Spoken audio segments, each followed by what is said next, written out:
One, the trip was new to her. She had lived in Los Angeles for almost 9 years, but she had never started up Highway 99, the fast inland highway that people took to San Francisco, 500 miles to the north. As soon as the last Chevron stations and cafes and tract houses had fallen behind, the highway made directly for the mountains. Without warning, she found herself in a tight bunch of cars and trucks, traveling at immense speed. Her speedometer told her it was between 70 and 90 miles an hour, in a cleft that had been cut into the first row of hills. Ahead of her were the mountains themselves, and she thought to herself that they were so desolate. Nobody lived there, certainly. The diesel trucks passed her on both sides. Far up in the cab, the driver of each eyed her with that dull, aloof disdain that so infuriated her. And then the trucks went around the turn ahead and left her behind. My Lord, she thought. Her hands, clutching the wheel, were white and damp. The racket of the trucks still beat in her ears, and she said to Gregg beside her, "Don't they go fast?" "Yes," he said, in a tone that matched her own. They both sensed their insignificance. They had been cut down to the stature of motes. Meanwhile, as they shared their anxiety, 3 more trucks roared past. "I can't keep up with them," she said to Gregg. "I could, but I'm not. Good Lord, we're going 75 miles an hour. That isn't anything on this road. Those trucks are going 90. Can you imagine," she thought, "what it would look like if one of them turned a curve and found a car stalled in its path?" The newspaper had accounts of such carnage, but she had never seen anything of that kind. The nearest had been an accident happening ahead of her in which a milk truck had sideswiped a taxi. Glass and milk had gone in all directions, and bits of taxi too. "It's unbelievable to think," she said to Gregg, "that people drive this every day of their lives." Gregg said, "We don't have to go very far, do we?" His hands pressed together in his lap, the slow, nervous activity that his father gave way to under tension. On the boy's face a frown, a wrinkling of his brows, spread and consumed, got to his eyes and then his mouth, until he had been gathered up into a crimped little shape of concern. She let go of the wheel with her right hand to pat him reassuringly. His shoulder was as sharp and rigid as bone could be. Bone, she thought. Yes, he had hunched himself down into his bones to peep out at passing things. Just a glance now and then without any letting go. "It's not far," she said. "We don't stay on this highway more than a few minutes. Then we turn off, open up the map." With a rustling, a stirring, he unfolded the map. "Look at it," she said, her eyes fixed ahead on the road. "Can you see where we are? I marked it in pencil along Highway 99. Do you see that? It's in red." "Yes," he said. "See that road turning off?" For an instant she glanced down. "Highway 126, I think it is." "Yes," he said. "Can you tell if there's a town there?" After a long, long time, Gregg said, "I don't think there is." A sports car like a black raisin passed them and left them behind. "I loathe those things," Virginia said. "That's funny looking," Gregg said, rousing himself to see. "Boy," he said. She knew from having studied the map that to make the turnoff she had to be in the extreme left lane, 3 lanes over. No signs were visible anywhere, and she began to fear the worst. To her left the traffic was heavy, unbroken.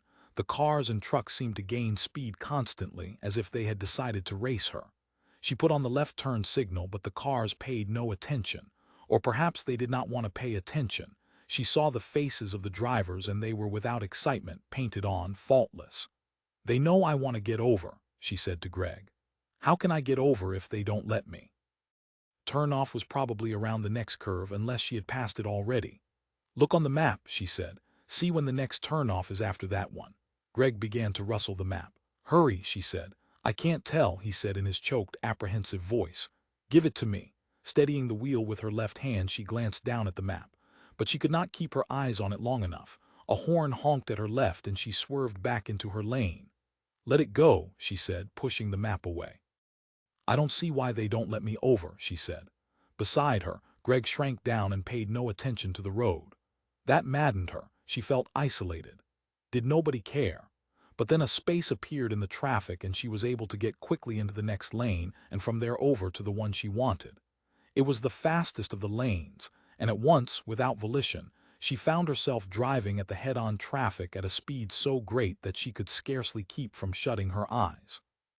"It just isn't worth it," she muttered. Gregg said, "I think it's pretty soon, the turn-off." He sounded so humble, so timid that she was ashamed. "I'm not used to driving out on the highway," she said to him. The hills, she thought, they were so bleak, so lacking in life.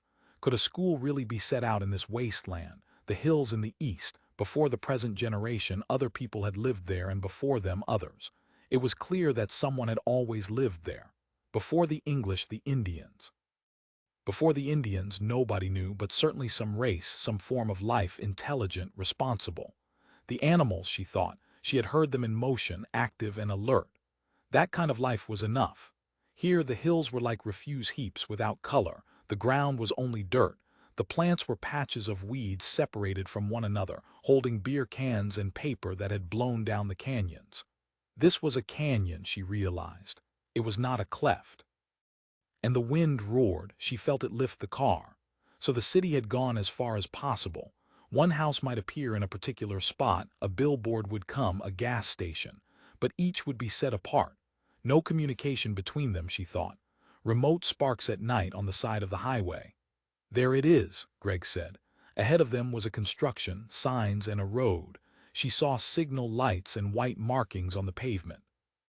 Yellow flashed and she slowed the car, realizing with relief that nothing had gone wrong. "Thanks," she said. Before the light became red, she turned left, and in an instant they had passed from the highway. The traffic continued in the other direction, and she thought to herself, good riddance. "We found it after all," Gregg said. "Yes," she said. "Well, the second time we'd know where it was, we wouldn't have to worry." He nodded. The road, much narrower than the highway, entered an orchard of tall, peculiar-looking trees. "Please," she pointed to them. "What are those?" she asked Gregg. "Those aren't fruit trees." "I don't know," he said. "Maybe they hold the soil," she said, "or break up the wind." To their right, a great far-off cliff of dry, reddish dirt stuck straight up like the wall of a quarry. At the top a line of foliage grew, but the cliff itself was barren. "Is it far now?" Gregg asked. "I don't think so. We go through Santa Paula. You have the map. You can look at it and see how far it is." He rattled the map, searching to find Ajay. "It isn't far," she said. Now she saw smaller trees whose branches grew in tightly wrapped heads. "Orange trees," she said, cheered up. The countryside was fertile, tractors had taken up residence in the middle of the fields. "This is farm country," she said, "and the land, thank the Lord, was flat. I guess we're up high," she said. "We're actually in the mountains." Gregg watched the tractors and the men at work near them. "Hey," he said, "those are Mexicans." "Maybe they're wetbacks," she said. The orange trees grew so short that she felt as if she had got into a play world. She half expected to come across candy cottages and tiny old men with white beards down to their turned-up shoes. Her gloom and nervousness evaporated, and she thought that perhaps the school would work out after all. Gregg said, "But what'll I do about school?" Again she realized that he did not understand. He thought of it as summer camp. "Good grief," she said.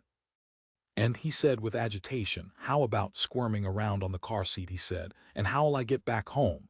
"We'll come and pick you up," she said. "When?" "On the weekend, Friday night, now you know that." "What happens if I get sick?" "There's a nurse there. Now listen to me," she said. "You're old enough now to be by yourself. You don't need me to be nearby every minute of the day and night." Hearing that, he began to sniffle. "Stop that," she said. "Sniffling," he said. "I want to go home." "Now we've talked about it," she said. "You know it so you won't have asthma, and you'll be in a much smaller class, only 5 or 6 children." Mrs. Alt, who owned the Lowe's Padres Valley School, had stressed that in her letters. "I want to go home," Gregg repeated, but they both knew it was no use. They both realized that she had made up her mind. Their road, the one they wanted, cut off to the right and took them through a dense pack of trees, up a rise away from the farm country and orchards and fields. Tangled growth appeared. They entered an abandoned area that gave her the shivers. The road became narrow and tortuous, and again she was aware of the desolation, the between-towns emptiness. Once she and Gregg saw a hunter with a gun. Signs everywhere warned, no trespassing, private property, no hunting or fishing. The hills had a hard, primitive vindictiveness, she thought. She noticed rusty barbed wire hanging from trees. It had been strung here and then, she supposed, cut away to make passage for some hunter. "I see the stream," Gregg said. The stream had been hidden by the drop and by the trees.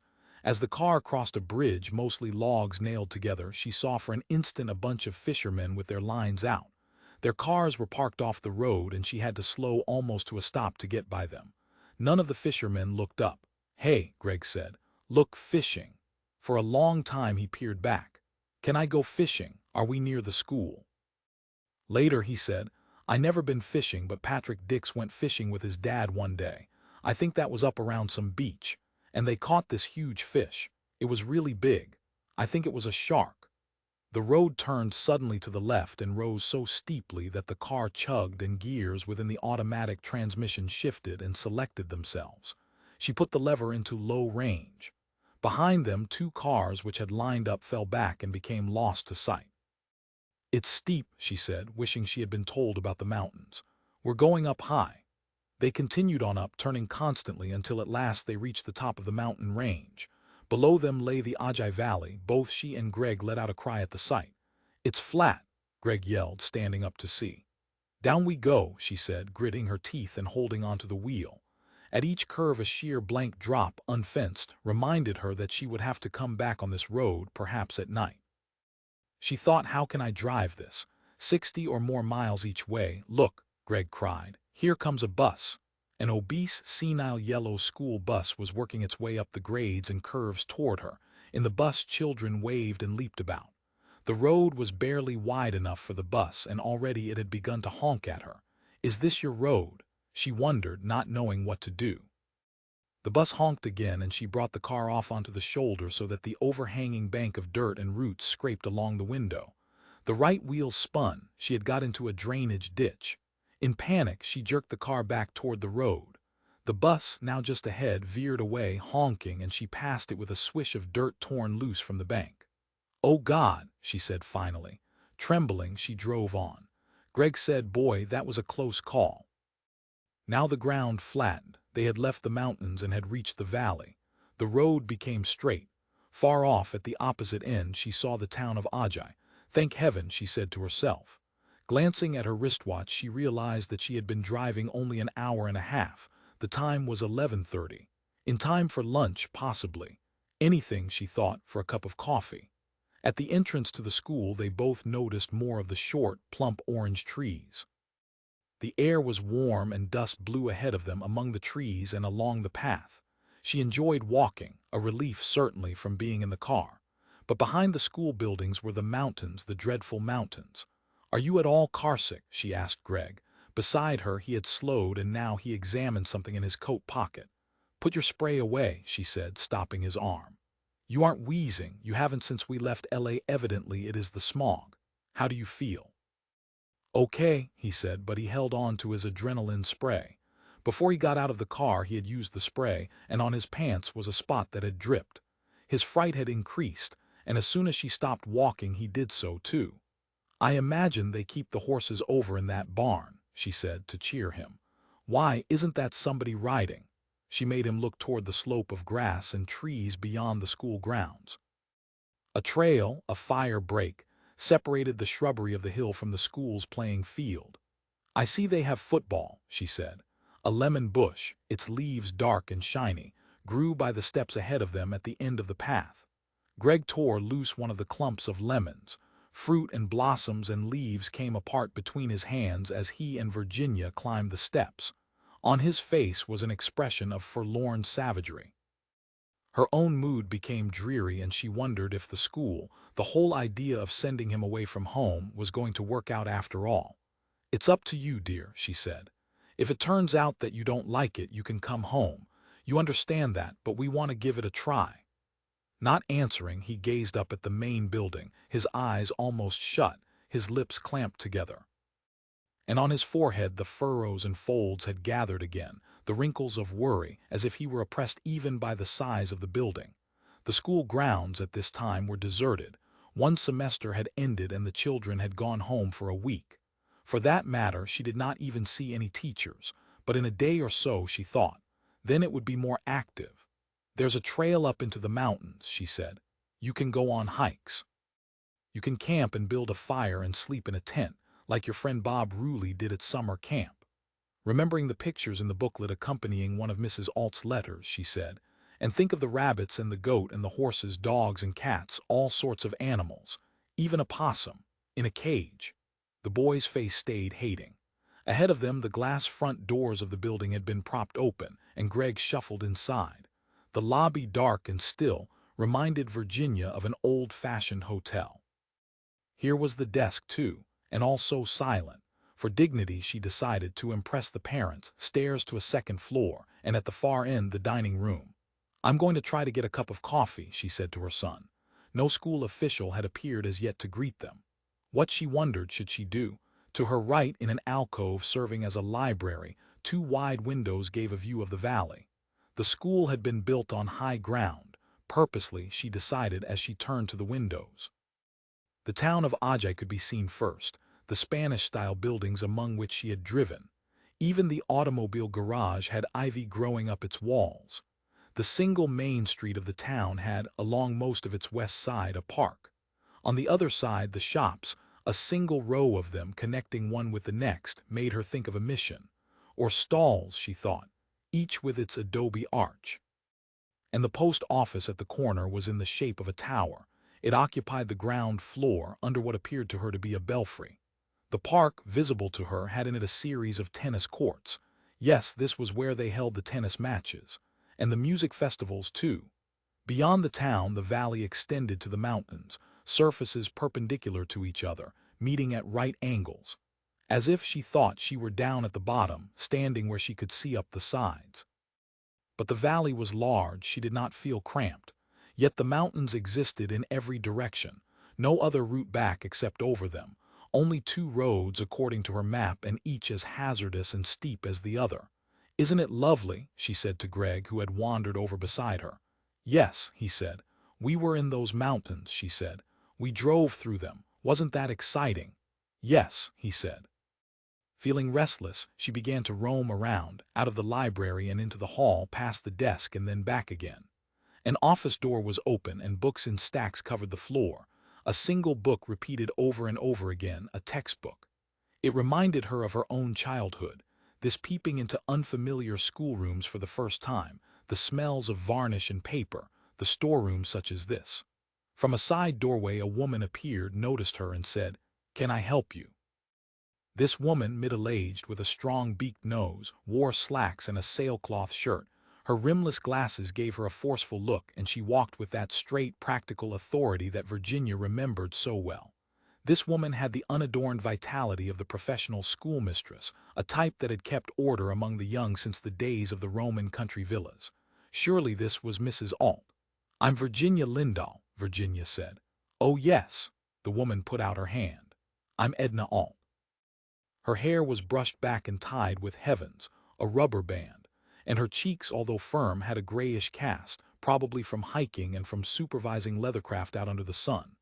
"I'll take a chance and address you as Virginia," Mrs. Alt said, smiling a smile that made Virginia think, this is how they smile at you when you join their active revolutionary party.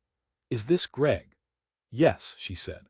"You know, Mrs. Alt, I wish somebody had told me about the drive, those turns down the mountain. If the school bus can make it, a 20-year-old bus you can too," Mrs. Alt said, still smiling, the underlying message which had to do with confidence and knowing to rely on your own ability.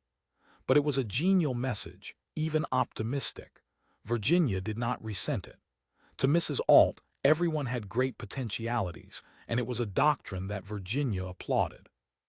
The same tone had got into Mrs. Alt's letters, and that was one of the reasons why Virginia had chosen the Los Padres school over the others. "I think I met your bus," Virginia said, but Mrs. Alt had already transferred her attention to Gregg.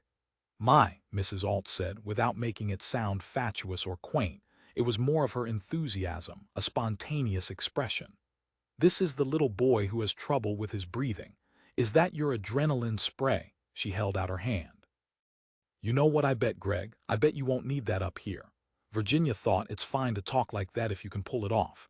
And she thought, I hope to God you can, Mrs. Alt, because it's going to cost me $250 a month. "Would you like to see your room?" Mrs. Alt asked Gregg, who stared up at her mutely. "You may if you want." Taking his spray from him, she held onto his hand and began to guide, lead, really him toward the stairs. Gregg hung back. "Or you can go outside. I believe James is shoeing one of the horses. Have you ever watched a horse being shod?" In her voice appeared a hushed, mysterious tone, as if she were letting the boy in on some secret of worth. Virginia was reminded of the children's programs on the radio, Those ladies talked that way, too. Perhaps it had become an occupational dialect, but Gregg, by degrees, began to respond.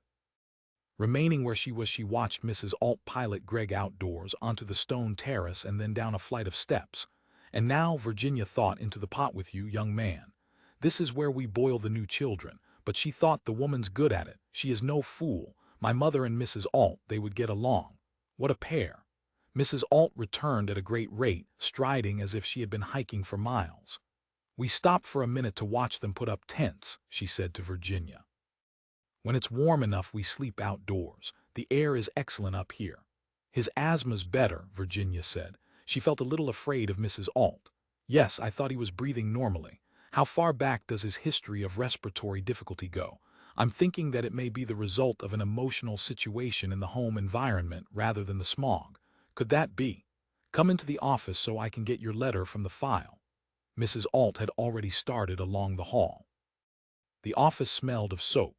As she arranged her coat over her lap, Virginia saw that the smell came from a washroom. A picture entered her mind. The faculty, all of them ladies with eyeglasses and encouraging smiles, washing their hands regularly, perhaps every hour, perhaps at the ring of a bell. But the aura of the school seemed to be one of warmth, not harshness. The rule here was enthusiasm. Lighting a cigarette, Virginia said, "The 250 is going to cut deep, but we feel it's worth it." Mrs. Alt said, pausing and glancing at her sideways. "I see." Silence then. Mrs. Alt found the letter and read it over. She finished, pushed it aside, leaned back and scrutinized Virginia. "Why do you want to put him in the school?" Taken aback, Virginia said, "Because it would be good for him." "Why?" With a gesture of dismissal, Mrs. Alt spun Virginia's letter all the way around. "Well," Virginia said, "the home situation is bad, tensions and—" "I ask that," Mrs. Alt interrupted, "because I want to be sure you're not simply trying to get out from under the responsibility of raising a child." "Now look," Virginia said, "is Gregg happy at home?" "Well," she said, drawling with mortification. "What does he think about living up here? He's never lived away from home before, has he? He's always been with you." "I feel he's breaking down under the tensions that he has to cope with in the home, which aren't his fault." She stared at a place on the floor. What had she got herself into here? "I see," Mrs. Alt said. "Good Lord," Virginia said, "I'm not completely ignorant of my own motivations." Folding her hands together on her desk, Mrs. Alt said, "How does your husband feel?" "He's not overly sold on the idea, I'll admit that." "What's his relationship with Gregg?" "Good, as far as it goes. That is, Roger is involved with his work." She added, "As I mentioned in my letter, he owns a retail television store. It takes a good deal of time. Usually he doesn't get home until after Gregg is in bed. The only time he sees him, you understand of course that the store is open all day Saturday, is on Sunday. And even then Roger sometimes goes down to the store to get caught up." Mrs. Alt said, "How are you and your husband getting along?" "Oh," she said, "fine." How humiliating it was. "What about these tensions?" Virginia groaned. "Would you rather not discuss it with me?" Mrs. Alt asked. "No, I don't care, it just seems a little gratuitous." After an interval she resumed. "Anyhow, I think I explained in my letter that I have done and am doing now to some degree a dance therapy that gives me some opportunity to gain an insight into psychological workings, including my own and my husband's, and the home situation." "You did mention that," Mrs. Alt said noncommittally. She did not appear to be impressed. "It's important to realize," Virginia said, "that Roger and I have radically different histories." "What on earth," Mrs. Alt broke in, "can you possibly mean by that? I get so impatient." Arising, she paced around the room, slapping her arms together around herself, and then sat down again. "How old are you, Virginia? You're still in your 20s, aren't you? Well, say 30. And you talk like some decrepit psychiatrist from back in the, what would you call it? Let's say back in the Popular Front days. I mean these terms. Can't you come out and say what you mean? Do you have to play these word games?" Virginia said, "I guess a schoolmistress is used to treating everyone as a child to be corrected." She was angry, but she also was amused in a sour, ironic fashion. After all, she had sized up Mrs. Alt in much the same terms. "Am I doing that?" Mrs. Alt considered. "No," she said, rejecting Virginia's account. "I'm just trying to get you to come down to earth. Look, let's get out of here. Let's get outdoors in the sun and out of this stuffy office." Starting off, she glanced back over her shoulder. Virginia put out her cigarette, collected her coat and purse, and followed her outdoors into the hot, bright sunlight. Mrs. Alt led her from the building and down a long dirt roadway. The clumps of dried mud broke under their shoes, and once Virginia stumbled. Mrs. Alt, of course, had on low-heeled work shoes. The air burned Virginia's throat, and again she thought of coffee, but she was being taken away from the dining room and kitchens toward a series of wooden shed-like outbuildings. "You can help us air out the canvas," Mrs. Alt said. "Not in these clothes," Virginia said. "Well," Mrs. Alt said, smiling, "then you can supervise." She slowed so that Virginia could catch up with her. "It won't hurt you, Virginia. What would you say if I told you I thought rolling out canvas outdoors in the sun is a lot better for a person than dance therapy or any of the so-called creative psychological therapies?" "I don't know what I'd say," Virginia said, feeling low. "I won't try you then." A gang of children wearing nothing but khaki shorts sat on a flat grassy plot spreading out canvas tents. Most of them seemed older than Gregg. Gregg was not among them. "Fine," Mrs. Alt said, supervising. "Mrs. Alt," one of the boys said, "I found a toad in one of the tents. Can I keep it?" "Is it alive?" "Well, it moves some. I think if I give it some grass to eat, it'll be okay." Watching the activity, Virginia could not ignore the fact that the girls, 3 of them 8 or 9 years old, had no tops on. Like the boys, they wore only shorts. Of course, 8 years old was young, she debated in her mind. Not that it mattered, but there were certainly 2 schools of thought on the topic. The skin of the children shone dark brown. They did look healthy. It would be hard to imagine asthma here, she thought. Colds and asthma turn elsewhere. The children seemed happy but subdued. "Take a careful look at your toad," Mrs. Alt was saying, "and see if it has a precious jewel set in its head." Virginia laughed with outrage. After no jewel had been discovered by any of the children, Mrs. Alt returned to Virginia, drew her to one side, and said to her, "Would you like a short little snap judgment of you, Virginia? An on-the-spot word picture. I'd say you're intelligent, very well educated, basically kindly, but rather nasty out of what I'd call ignorance. Arrogant nastiness at that. You know, the more I talk to you, the more I agree that Gregg should be here with us. You're convincing me." She put her arm around Virginia and squeezed her, an action that horrified Virginia. As evenly as possible, Virginia said, "Well, Mrs. Alt, I'll think it over and let you know." "Let me know." "Yes," she said. "We have a couple of days, don't we, until the beginning of the semester. I'll phone you or write." As far as she was concerned, it was all off. She had endured enough. Mrs. Alt said, "You're capable of real anger, aren't you? I thought you were. Virginia, you drove up here with the intention of putting Gregg in the school. Now you're old enough and bright enough not to change your mind because your feelings are a little bit hurt. Damn you if you do, damn you if you don't," she said in a state of despair. "What am I supposed to do?" Leading her by the arm, Mrs. Alt started back along the dirt road. "Just calm yourself. Tell me about your radically different histories." Virginia said, "Is it possible that I can get a cup of coffee? We'll have lunch." "It's at least 12, isn't it? The children have already had their lunch. There are only a few of them here, so we don't open the dining room. We let them eat in the kitchen. Will it bother you to eat with some of the teachers? I think they're in there about now." "I don't care," Virginia said. In the kitchen, 2 women and a man sat at a yellow wooden table, eating and talking. The cook, an immense Mexican woman in her 60s, prepared lunch at the oil-burning range, and a younger woman, sweet-faced, also Mexican, set out dishes. The kitchen was larger than Virginia had expected. It was like an auditorium. The range took up one whole side. The glasses and plates were stacked on shelves, as clean as could be. Mrs. Alt introduced her to the teachers, but the names passed over her. She had fallen into a dulled, somber mood, and all she could think of was sitting down and getting the coffee. "How long have you lived out here in California?" Mrs. Alt asked her, seated across from her beside the male teacher. "Since 1944, she answered. The coffee steamed. She found it hot and fairly good. Before that we lived in Washington, D.C. We met there." Mrs. Alt said, "Gregg is a little undersized, isn't he?" "Is he 8, 7.5? You know that we have a physical examination for each of the children during the first month they're here. We expect to have the usual ailments. We keep a trained nurse always on the grounds. But after all, this is a school and not a hospital. If Gregg's attacks become too acute, we won't be able to keep him. However, I don't think they will be. The spray takes care of it, Virginia said. He knows how to use the spray. If it gets worse, he has an inhaler. But you'd have to help him with that. It means setting it up over heat and mixing the herbs or whatever they are. She was listless now. He's never needed that. I don't even remember where I put it. She finished. And anyhow, that's the whole point. If he's not better off up here, we don't want to leave him here. We really don't like the idea of sending him away from home. But as I started to explain, we don't agree on a lot of basic points, Roger and myself, I mean.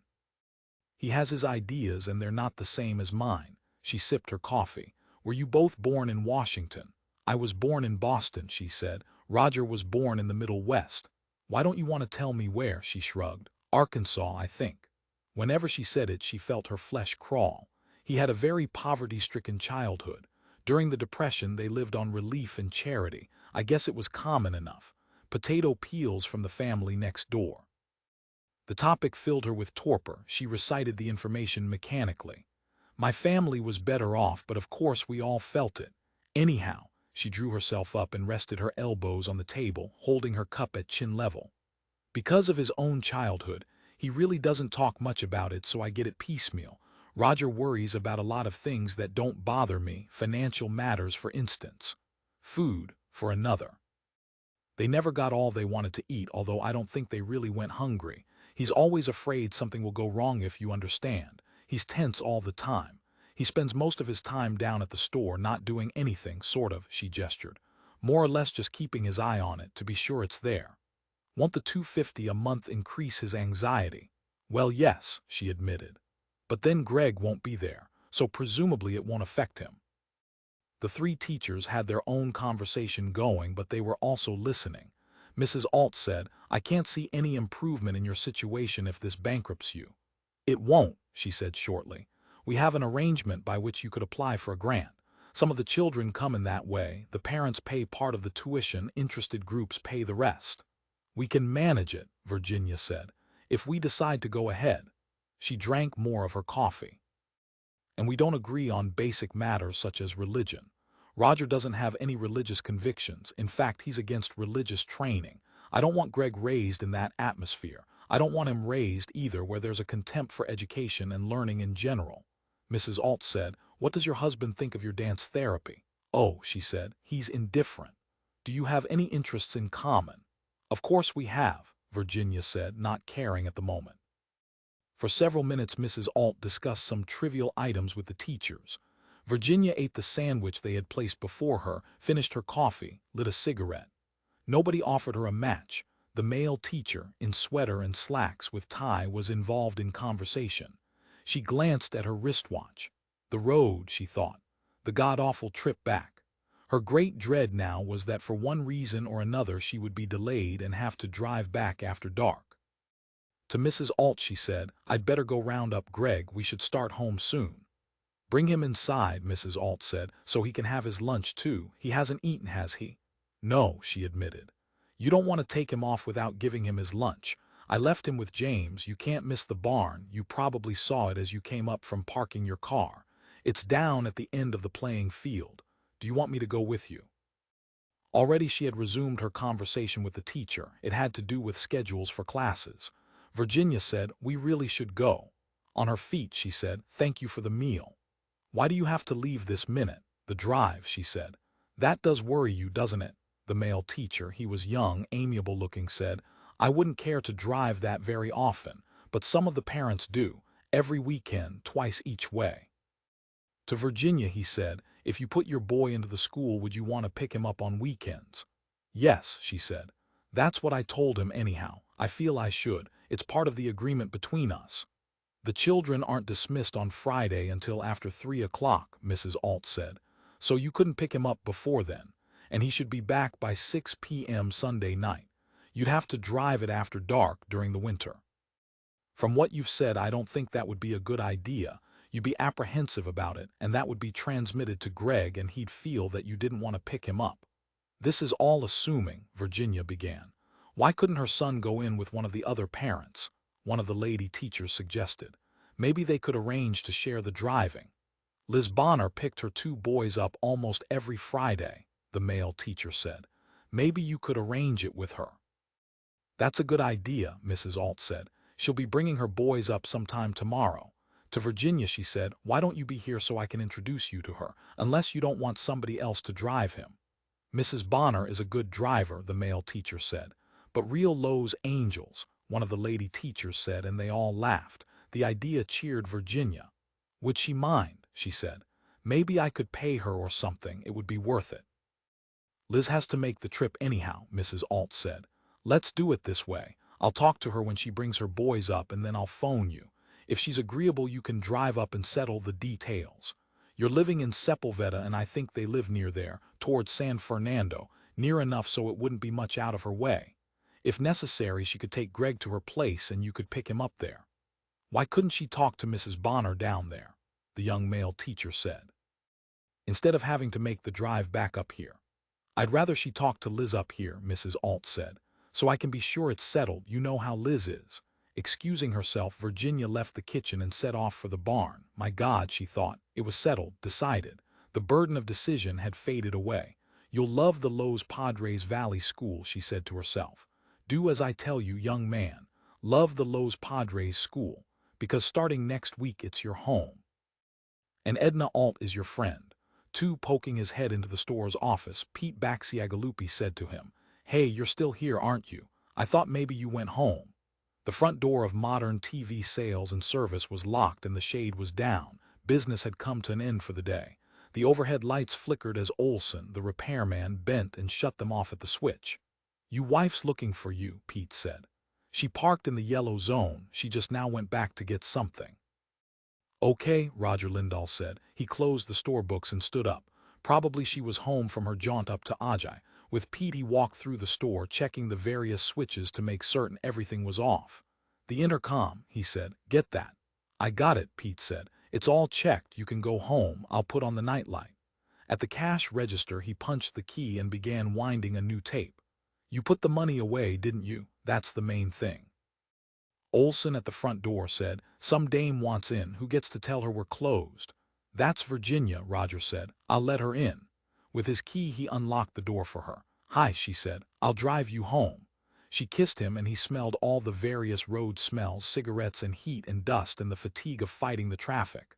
Wilted and yet unusually keyed up, she clung to him and then stepped away, holding the door open. Ready to go? She asked. Wait, he said. Have to get some junk from the office. He started back through the darkened store and Virginia followed. When he reached the office she came after him, swirling her long coat, darting her head in a tick new to him. She seemed to be trying to view him from some covert angle and he said, Have I got a tail pinned to me or what is it? Virginia said, Let's sit down for a second. She hopped onto the desk, crossed her legs and slid off her shoe. I drove with heels, she said. It feels good to rest. 3 hours on the road and then God, the tramping around in the dirt. Her shoes had dust on them, reddish dry dirt which she blew off. Oh yes, he said, not hiding his aversion. The CCC camps. Pausing at the office door, Pete said, Good night, Mrs. Lindahl. Good night, Roger. I'll see you tomorrow.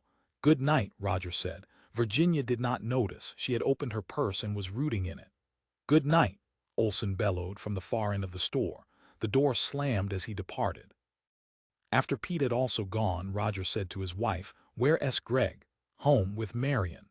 That was her mother, Mrs. Watson. Did you find any schools you liked? He let the words carry his attitude. I only visited one school, she said, her face thin with caution. The Lowe's Padres School. We had lunch there and we watched a horse having his shoes put on. Now what? He said. Are you going back tomorrow? No, she said. Tomorrow is the day I'm over with Helen. Helen was the local ward boss of the Democratic Party. Virginia had gotten deep on local issues, zoning and the like. And the next day, he said, is dance day.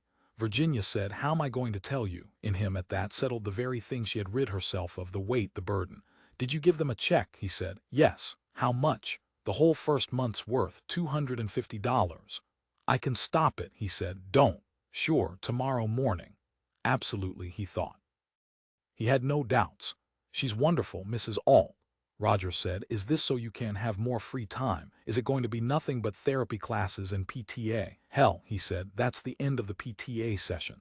You're taking him out of the public schools, you lose that, so what do you gain? Across from him, Virginia held herself in a fixed posture, her head tilted, smiling.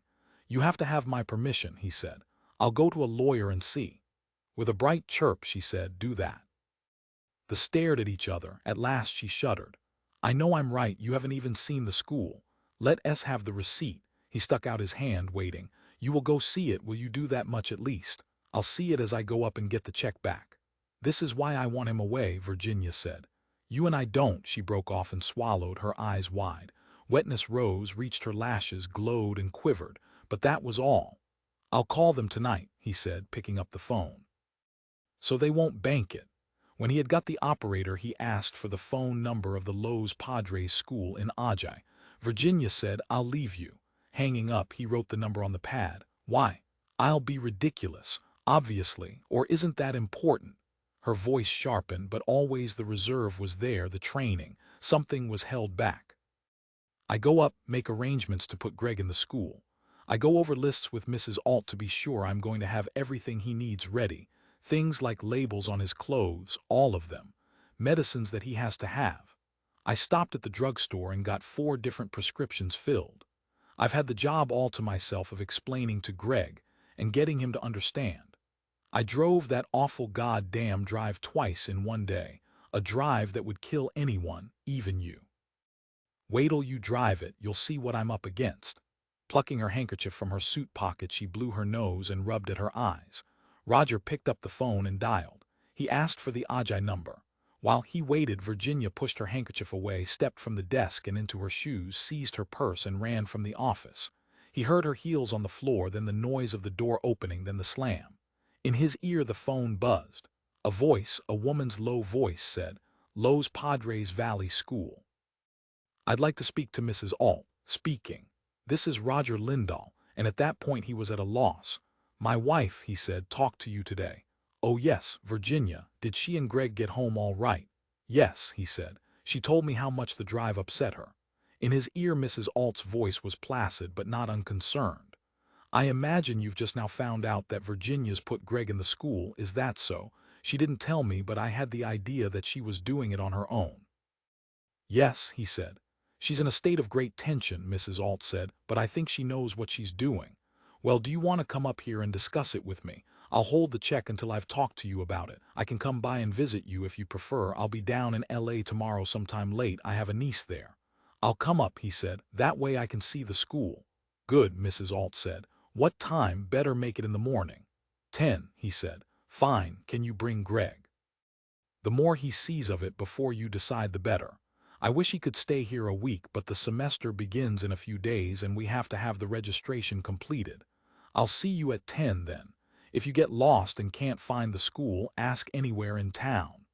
The phone clicked. Disconcerted, he hung up and then rose to switch off the office light. A real artist, he thought to himself as he put on his coat.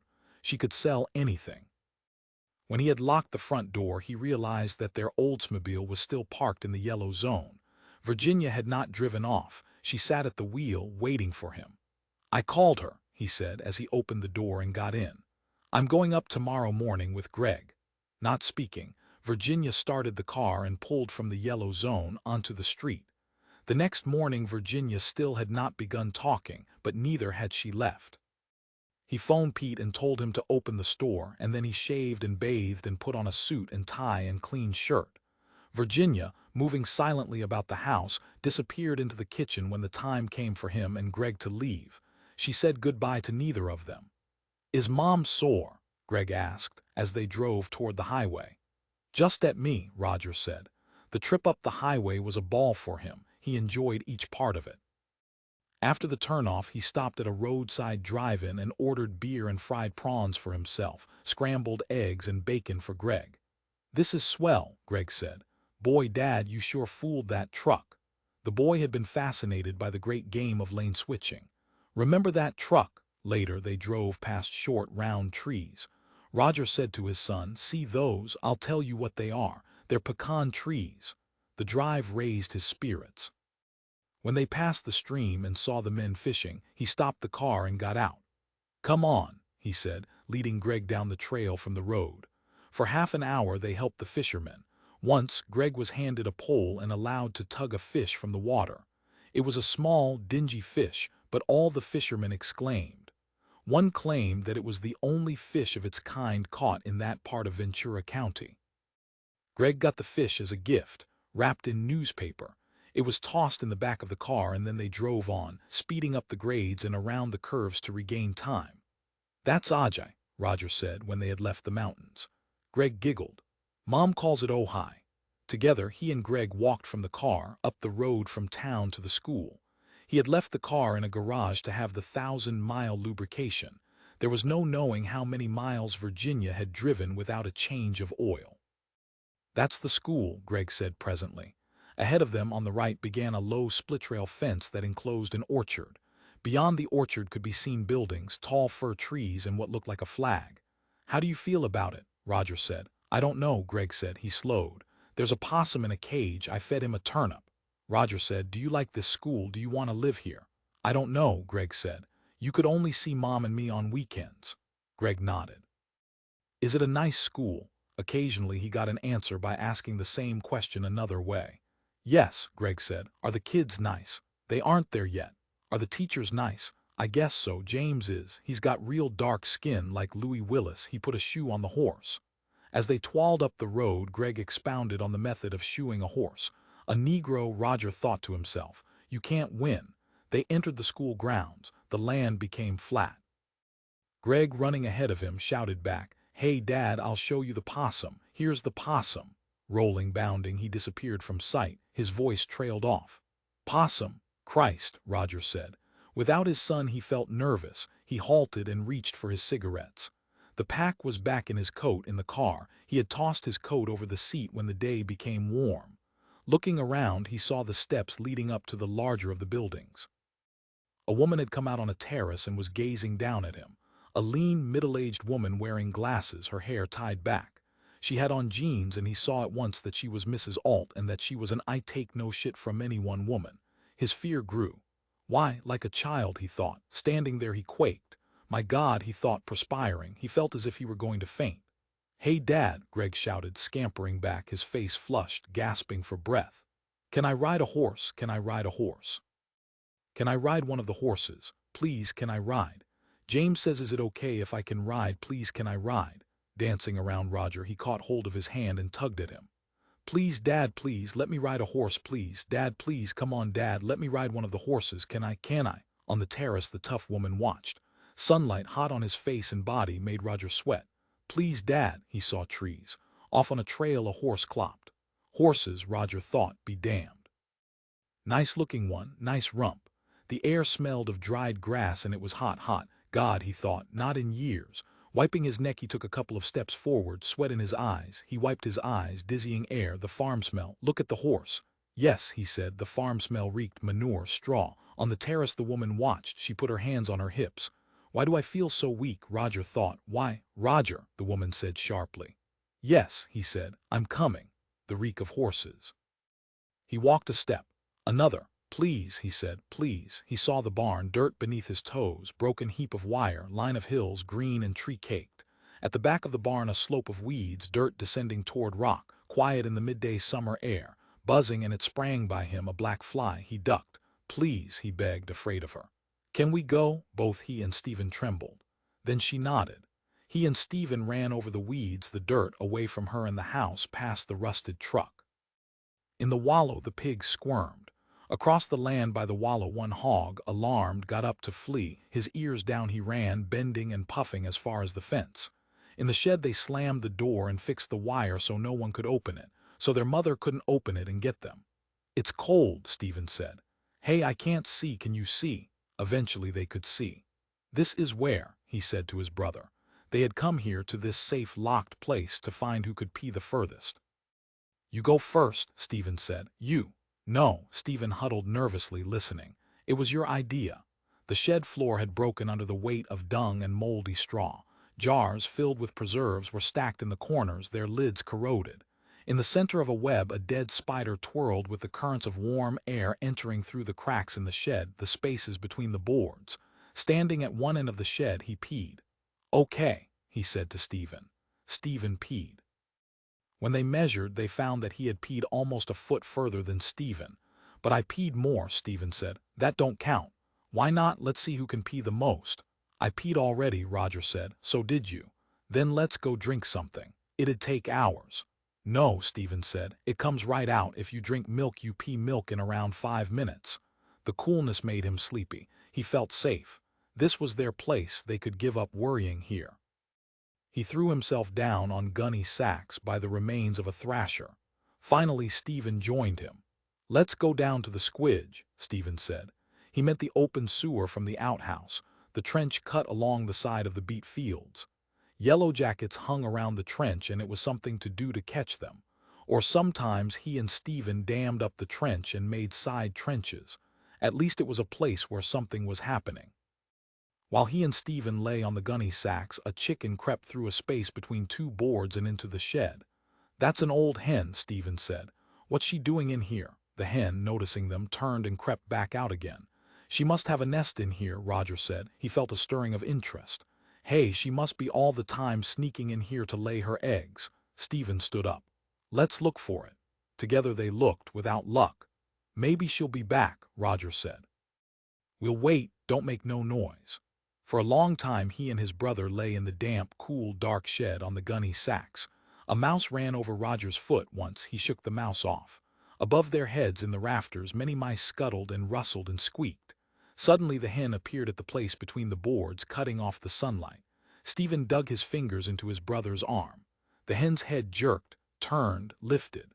Then the hen crawled through the hole and stepped into the shed once more. Hurriedly, the hen settled herself in the corner of the shed, ruffled her feathers, sounded a triumphant rattle, and then hopped up and left the shed the way she had come. "Why, that no-good old hen," Stephen said, "laying eggs in here so nobody'd find them." He and Roger ran to the corner. The support beam had broken away, leaving a hole in the dirt not much larger than a rat hole. The dirt and bits of wood formed a soft mass. Roger and his brother scooped away the mass. Beneath it were eggs, many of them, some cracked, some dark with decay, some fresh white. He and Stephen dug farther. Below the layer of eggs was another layer of eggs, much older, so old that they looked like rock. When all the eggs had been gotten out and laid in a row, he and Stephen counted 26 of them. It was the biggest egg find either of them could remember. They loaded the eggs into a bucket and carried them into the house. By foot, along various sidewalks, Roger Lindahl slowly passed the liquor store and arrived at the house on Massachusetts Avenue in which he had lived from the start to the breakup of his marriage. The front room was a mess of packed cartons and suitcases and crated books. His things had been separated from Teddy's, but they had not yet been removed. In the dining room, Teddy, under the overhead light, was feeding the baby. A sour smell filled the house. The dining room and kitchen smelled of unwashed dishes and food that had been spilled and left to dry. The bare floor was ankle-deep in trash and the knickknacks with which the baby played. On the couch, Teddy's two Siamese cats regarded him with hostility, their paws tucked under them. "Hello, little friend," Teddy said to him, as she spooned strained peas to the baby, who had already dribbled down her bib and onto her hands and stomach. "Go look at the lamp and the rugs in the other room. I want to know if you want them. Otherwise, I have a friend who can use them." The light blinded him and he shut his eyes. The two cats made no room for him on the couch. Their hair had got into everything. In the overhead light, the sideboard showed gray streaks in the wood, scratches and hair. Both arms of the couch hung in tatters. Their smell, the stale pungency of the cooped-up animal, underlay the other smells of the house. His wife, they had not yet arranged the divorce, put out her hand and shut off the radio plugged into the overhead light fixture. My devotion sank away. She moved wearily and he felt sorry for her. She had her job with the Department of Agriculture, and after that she had to pick up the baby from the child care center, drive to the stores and do the shopping, fix dinner for herself and the baby, and of course make some attempt to clean up after the cats. The cats, he thought, now she clung to them even more. On the couch the cats glared, declaring, "Come near us and we'll massacre you. We know your attitude." The cats, their feet under them, watched and managed their defense. Tirelessly they guarded their lives. "Would you do me a favor?" Teddy said. "Turn on the heater. With a match from the stove, he lit the gas heater and opened the door to the hall. "Did you change your mind?" Teddy said. "You want to stay here tonight?" "I just stopped by about something." "How are Irv and Dora?" "Fine. It's very nice of them to let you stay with them for a while. Where are you sleeping? Is there really room there? They only have the one bedroom, don't they?" He thought at that of a notice which he had written as a child to a children's radio show. "Dear Uncle Hank, this is a drawing of my little brother Stephen. He sleeps in the piano." "Can't you answer me?" Teddy said with venom. Her beaked face swung in his direction. Under the bare light it glared. And then he saw hunger and then fright. "I wish I could stay," he said. "What would you think," she said in a strained voice, "if I quit my job and came along with you out to California?" Her eyes, with the intensity that had always made him uneasy, flickered and refocused. But the old hex had lost power over him. Nothing in the world was permanent. Even the stones became dust, finally. Even the earth itself. In the beginning she had been the fiancée of his friend Joe Field. Joe and he and Irv Rattenfanger for years lived quietly within the WPA. At that time, none of them had any money. They fashioned a mahjong set out of plywood and bathroom tile. Once a month they ate out in an Italian restaurant. Teddy said, "I talked to an attorney and you can be arrested for desertion and child support any time I say the word." "I don't have any money." "How are you going to get to California?" "I have some money," he said. "I'm taking Irv's car." With pride he said, "I got hold of a C sticker." He had already pasted it on the windshield beside Irv's old B sticker. It entitled him to all the gasoline he needed. "Why don't you go by bus?" she said. "Wouldn't it be cheaper for just one person? If that old wreck of Irv's breaks down, you won't be able to get parts or tires. You'll get stranded somewhere out in the desert. And you'll be alone. It won't be safe. That's an awful car. I drove it once. It's ready to fall apart." "I want to take my stuff," he said. "And you can't ship it." He wanted it with him so that if he found a good deal along the way he could stop and settle. "If you write for money," she said, "I won't answer." Wiping the baby's mouth with a damp cloth, she said, "What about after you get there? Are you going to get in touch with me? Maybe after you get a job in one of those aircraft plants around Los Angeles. What about that? You'll be making plenty of money out there. By then you'll be lonely. I know you'll be glad to have somebody you can lean on." She spoke in a quick monotone, her attention still on the baby. "I know you slimy little snake. You can't get along by yourself. You're like a baby. You never grew up. Look at you, you're only 2 feet tall." "Tall where it counts," he said. "That thing," she said. "Go find yourself a knot hole, that's all it's good for." She jabbed the spoon at the baby. Rose's hands lifted in reflexive self-defense. She jerked them away. "Don't take it out on her," he said. The sight oppressed him and he turned to the rugs and lamp. He was allowing her to keep whatever she wanted. The marriage had lasted 5 years, and in that time they had gathered together almost every variety of thing, a whole house full to its basement and its closets and shelves. Most important to him were his clothes, his sets of wrenches and bits, his oboe which he had played since grammar school days, certain copper ashtrays which his family had given them as a wedding present, and many small items such as his hairbrush, his pearl cuff links, pictures and mementos, and blankets and cooking utensils so that he could sleep and eat in the car during the trip. "When are you leaving?" Teddy said. "As soon as my check comes through." The government was slow to make good on its final payment. For months it had been giving him compensation for a back injury suffered in a fall at his job at the Richmond Navy Yard. Now the government doctors maintained that he was well. He had the choice of going back to work at an essential war job or being drafted. "Let's go out," Teddy said.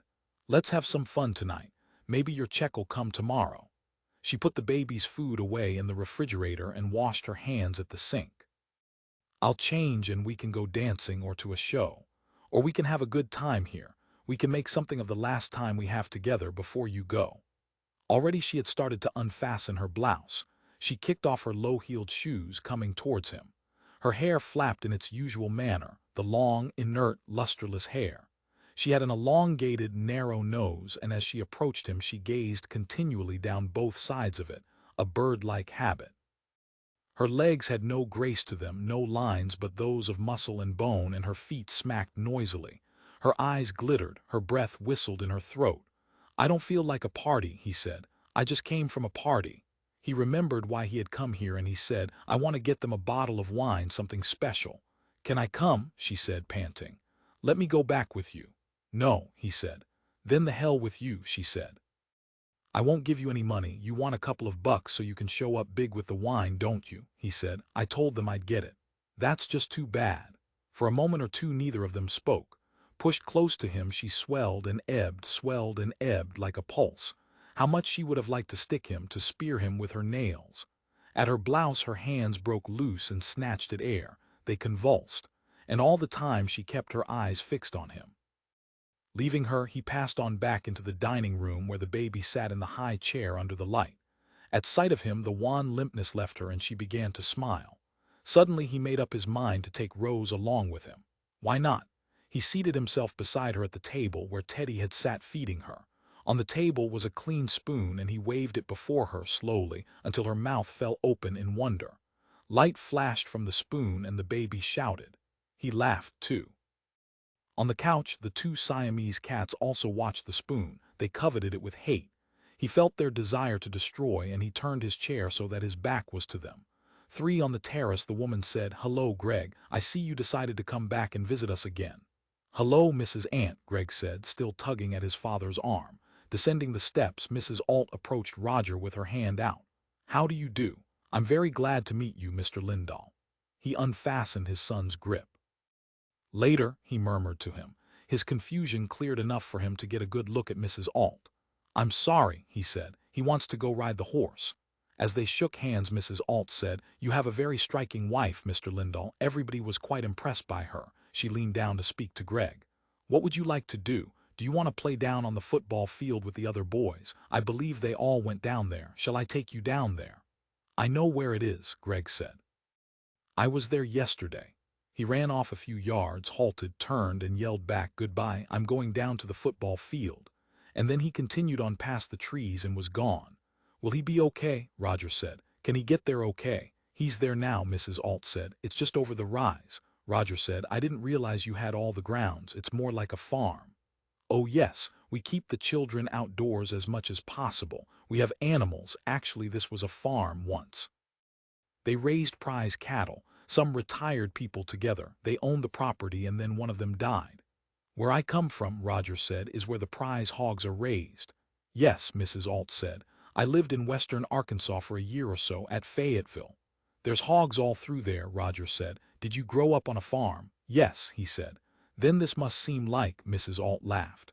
"I mean, it must seem familiar to you, the buildings and the smell." Some of the parents sniff the air and think, what on earth can it be? Some unsanitary thing, I can tell by the way they prowl around. "It smells fine to me," Roger said. Folding her arms, Mrs. Alt said, "I have your wife's check inside. You can have it back whenever you want." "Thanks," he said. "Did your wife tell you that she and I got into a quarrel and kept at it all the time she was here? We started right out. On every conceivable subject." Roger said, "I'm sorry to take off again, but I have a store. If you want to give me the check, I'll round up Gregg and start back." He did not want to hang around. The school, the smell of hay and animals and manure, the sight of the barn, the dirt and dried grass had too much effect on him. "Suit yourself," Mrs. Alt said, immediately starting up the stairs towards the building. His hands in his pockets, he followed after her. The woman moved rapidly and he lost her. He found himself in a deserted hall facing a desk and lobby. In a chair a small girl was reading a book. She did not look up or notice him. "Here's your check," Mrs. Alt said, appearing. She handed him the check and he accepted it and stuck it in his shirt pocket. Her tone was brisk. "Does this happen very often?" he asked. "Once in a while. I think we can take it in our stride." She did not seem angry, only impatient. He got the impression that she had learned to suspend judgment. She did not wish to approve or condemn. Probably she had a great many things to worry about. Her head was full of details and items to be attended to. She was willing to stand here talking to him, but now that the business between them had been concluded, she was anxious to get on to other work. "I won't keep you," he said. "Thanks a lot for not," his thought was unclear, "for letting me off the hook." "Next time," Mrs. Alt said, "you and your wife perhaps should talk it over in advance." She smiled at him, the friendly but controlled smile. "It's been nice meeting you," she said. Your little boy is a very sweet child. I hope his asthma goes away. I'm sure it will. He seems quite alert and curious about things. He enjoyed watching them shoe the horse. He asked an unusual number of questions. They shook hands, and then he walked out of the dark lobby onto the front steps of the building. The sunlight hurt his eyes and he shut them. When he was able to see, he headed in the direction Gregg had gone. The shock, smells so identified with his brother, terrible false shocking sense of his brother's nearness and of loneliness. The rotting hay, the sight of the barn, the dry, crumbling soil right by him at his hand. "Stephen," he said, broken eggs calcified, the black cracks leaking smells and slime. He carried the bucket. "Oh, good heavens," his mother said in her clear, firm voice. "What in the world is that? Get that out of the kitchen, don't you bring that in here." We kept the eggs, 26 eggs, 2 smashed. In the yard, the old hen running, searching in and out of the shed, popping in and out between the boards. Ha ha. An adult, a man, got to his feet, said something to the woman beside him, walked out onto the field to take the football. He elaborately arranged the children in formation. "Jerry, you stand over there. Walt, there. What's your name? Gregg. You stand there, Gregg. Mike, you stand there. Okay, now, get ready." The man prepared to fire the football between his wide-apart legs. "Here," he shouted. The football sailed a few yards and fell into the grass. Screaming, the children sprinted towards it, arms extended, fingers grasping. The man, grinning, sauntered from the field and sat down again with his companions. A trail traveled down the slope to the football field. After a time, Roger started along it. He came out not far from the adults, and they noticed him. One of the women craned her neck to see him, and the row of faces turned his way.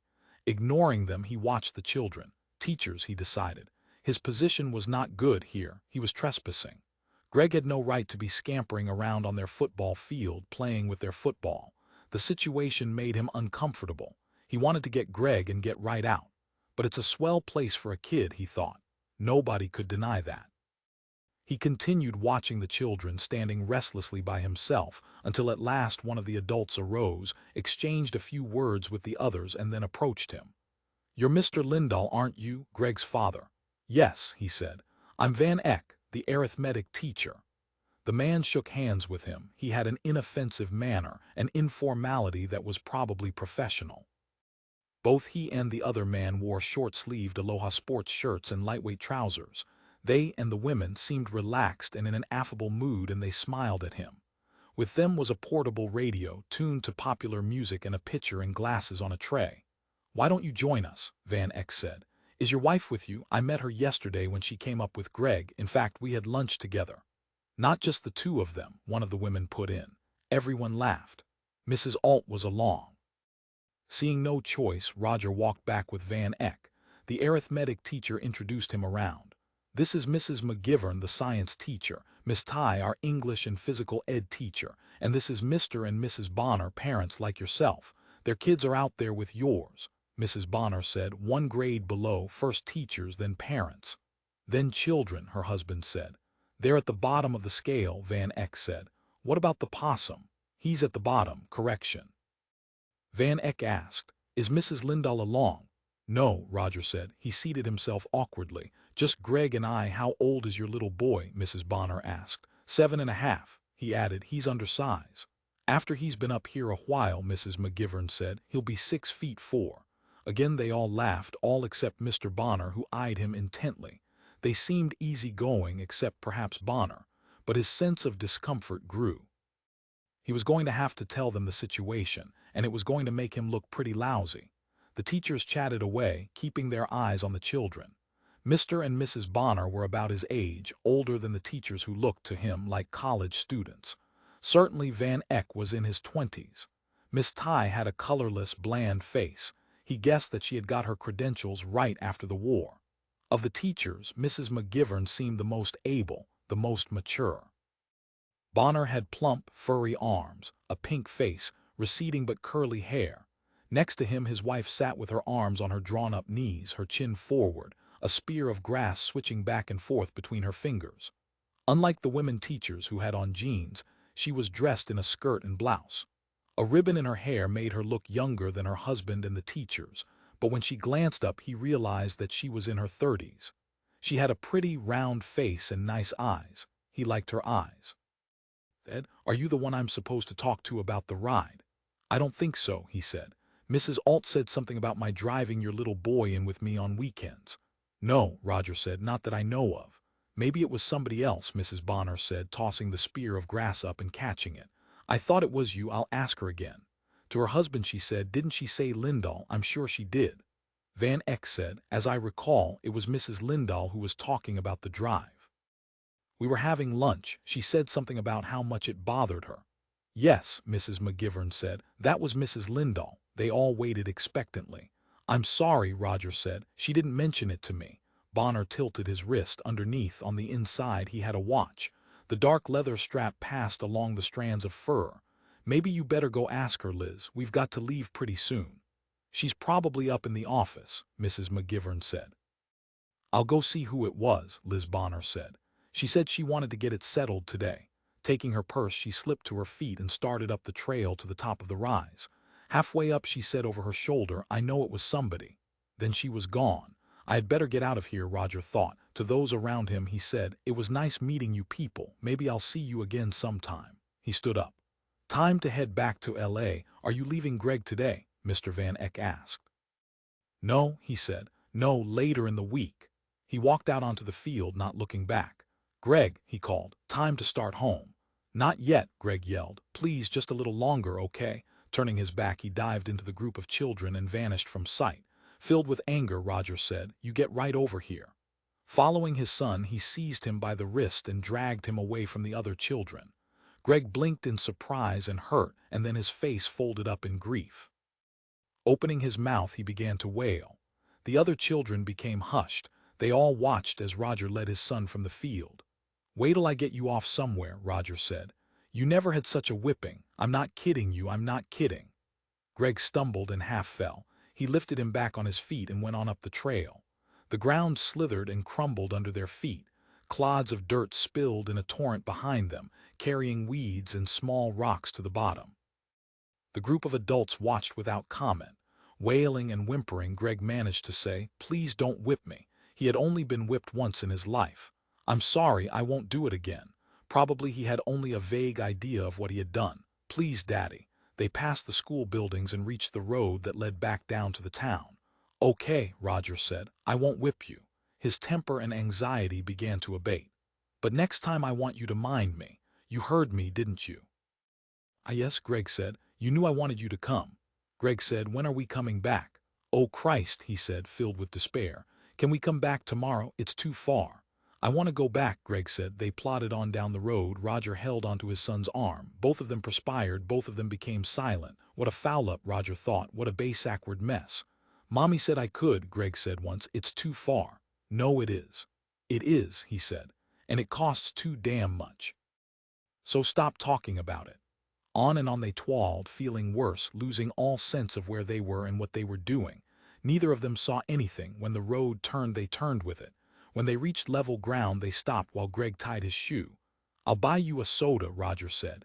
His son, sniffling regularly, did not bother to look in his direction. He straightened up and started on. "Okay," Roger said. "The hell with it." They entered the town, the blocks of houses, and then the business section. "Look at the park," Roger said. "You want to go into the park?" "No," Gregg said. At the garage, Roger picked up the car, paid the bill for the lubrication, and then started to back out onto the street. Beside him, his son squirmed on the seat. "I have to go to the toilet," Gregg said. Pulling on the handbrake, Roger opened the car door and helped his son out and back into the garage. He left the car where it was and took Gregg into the bathroom. When they returned, they found the car gone. "Somebody stole the car," Gregg said.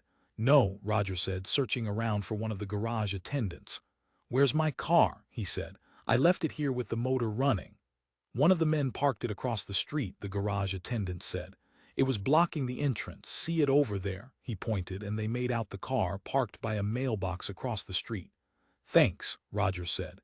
He and Gregg walked to the crosswalk and stood as cars passed.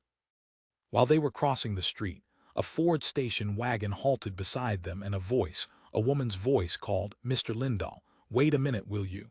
The station wagon then picked up speed, turned right, and came swiftly to a stop at the curb. Roger could not figure out who the woman was. He could not see her, and he did not recognize the voice. The car was totally strange. The car door opened and Liz Bonner slid out, locked the door, and approached him and Gregg. "Listen," she said breathlessly, "do you have to go back to LA right now? Can't you stay here a few more minutes? Mrs. Alt told me you changed your mind. You're not putting Gregg in the school. Why, what's wrong? You were going to. Did somebody do something?" Coming up close beside him, she gazed up earnestly at him. She smelled of sun and fabric and perspiration. "Is it because of the way my boys jumped on him when they were playing ball?" "Sheik, my husband, says it's because you saw us yelling at him and it made you sore. Is that it? He saw himself as the greatest rat that ever walked the earth." "No," he said, "I was already fixed up. Nothing to do with you." "Oh," she said, unconvinced. "Really? But you brought him up here. You drove all the way up from LA and your wife arranged for me to pick him up on weekends.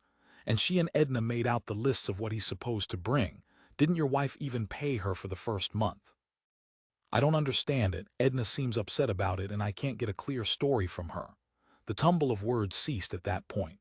Mrs. Bonner plucked at her shoulder strap and then seemed to become aware of her peculiar position. "How ridiculous can you get?" she murmured. "I guess I went off the deep end. Well, anyhow, we had good intentions." Neither of them knew what to do next. "Hi," Liz Bonner said to Gregg. She smoothed his hair back from his forehead. "Hello," Gregg said. "How are you going back to LA?" Liz Bonner asked. "Oh, you have your car, you don't want to ride." "Thanks," he said. "Well, it's too bad. It's a nice school, maybe some other time." She smiled hesitantly.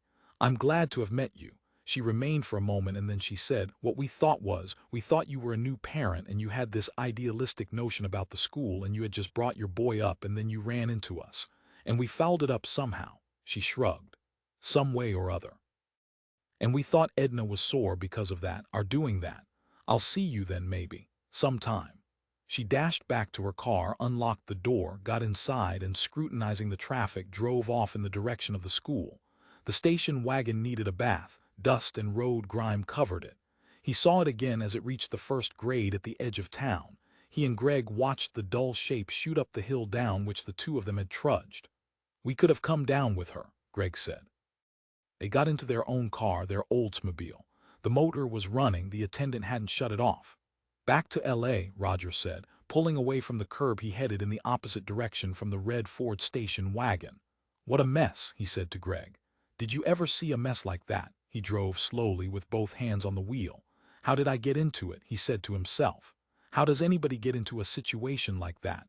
The glare dazzled him. Straight into the sun the whole trip back. God, he thought. Things were bad enough at home. Not more, he thought, please not more. Saturday afternoon, as Virginia walked home from the bus stop to her apartment in the northeast part of Washington, a dingy old car pulled up by the curb. The window rolled down and a voice hailed her. At first she thought it was Irv Rattenfanger. It was his '34 Buick, but loaded with boxes and crates. A rack had been welded to the top and it was full, too. She halted, catching her breath, and then she recognized Roger Lindahl, the man who had drunk up her bottle of wine at the Rattenfangers' party. He was crammed into the front seat with the boxes. Waving merrily, he parked the car and got out to run around and leap up on the curb. Today his mood was buoyant, but she shrank away. One of those sub-rational forebodings, bound up in childhood experience and bad luck, began to plague her as soon as she recognized him. "Hello," she said. "You seem happy today." "I just got my government check," he said. "I've been driving around. Your roommate said you ought to be home any time. You just getting off work." He was drawing her toward the parked car. "Hop in and I'll ride you home." "There's no room in there," she said with wariness. "Sure there is." Opening the door, he showed her the space he had made beside the driver's seat. "Look," he said, "I'm leaving for California." She could not help feeling excitement at the idea. "In that?" "I'm leaving late tonight. I'm all loaded and I have my C sticker." "Hey," he paused and a seriousness set in. "Look, I can't leave until after the traffic. How about going out with me?" For just a second she thought he meant literally driving a distance with him in his loaded-down car, a sort of trial run to see if all the gears and engine worked. "I mean, let's drive down into Rock Creek Park or something, for a couple of hours." His hand shot up and he examined his wristwatch. "It's only 3 o'clock, she said. "Are you really just about to leave?" "Sure." His face lit up, the frowns and wrinkles eased away. "You didn't come back last night," she said, "to the party." "I came back later," he said vaguely. "It was after you went home." His feet shuffled. How about it? There's a bunch of animals or something down there in buildings. I drove through there once. He did not bring up the subject of the wine which he had sworn to replace. For some reason she knew that he never would. Okay, she said. The park was not far from her apartment and she loved to roam around in it, especially near the river. Since it was so familiar she was less apprehensive. And anyhow, he was a friend of the Rattenfangers. He even had their old harmless car. With the two of them in the car, the doors would barely shut. She had to hold a cardboard box of clothes on her lap.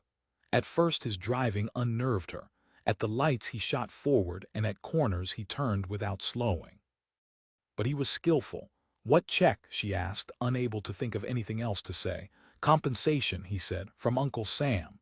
Oh, she said, thinking of her own job at the Washington military hospitals. Were you in the service? Yes, he nodded. I was wounded in the Philippines.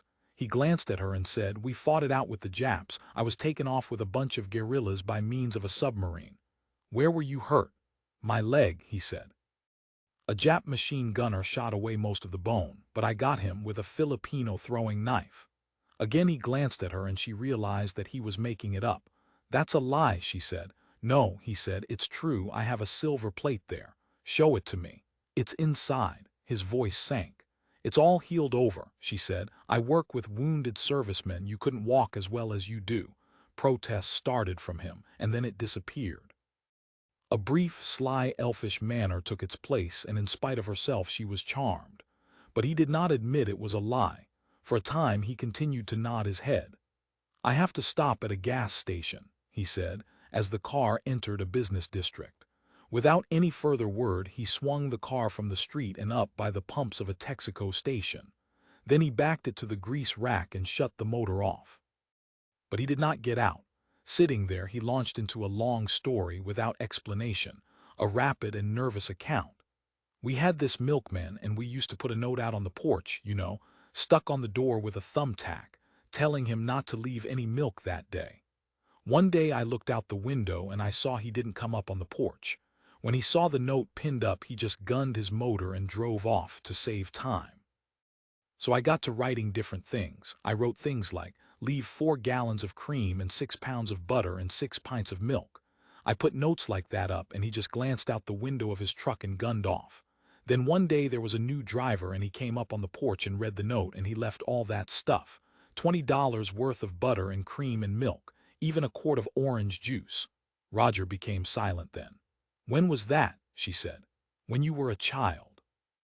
Yes, he said, but again she sensed the evasion. And even in her childhood, and she was younger, the milk trucks had been horse-drawn. She remembered the clop-clop of the hoofs at dawn while everyone was still in bed. But she thought perhaps it was in another city. She said, didn't Dora tell me you're married? Hell no, he said, horrified. The station attendant in his brown uniform, wiping his hands on a rag, walked over. What can I do for you? What's the chances of maybe my using your hydraulic jack for a couple of seconds? Roger said. Why? Because my bumper jack won't lift this load I got in here and on top. A servile, wheedling quality entered his voice which she had never heard in anyone before. Come on, Roger said, be a good guy. Shrugging, the attendant walked away. At once Roger jumped from the car and hurried to the hydraulic jack which he had already located. Soon he was back, dragging it behind him. I want to get the spare on the rear left, he explained to Virginia. It'll only take a couple of seconds, okay? The jack disappeared under the car. At that she opened the door and stepped out onto the pavement. Down on his hands and knees he was guiding the jack beneath the rear axle, and she had the strange conviction that, silly as it might seem, he was doing all this deliberately because of her, not because he really wanted to change the tire. In some oblique manner he wanted to convey something to her. Perhaps, she thought, he was showing his prowess. But she herself, even with her limited experience, could tell that he was not doing well. First, he could not locate the proper spot for the jack, and then he could not tell how the jack itself worked. And finally, when the back end of the car had begun to rise, he could not figure out how to get off the hubcap. Searching around, he found a screwdriver that belonged to the Texaco station. He used that to pry the hubcap loose and it fell with a clatter. Meanwhile, the station attendant had approached to watch. She and the attendant watched together, neither of them speaking, both of them skeptical.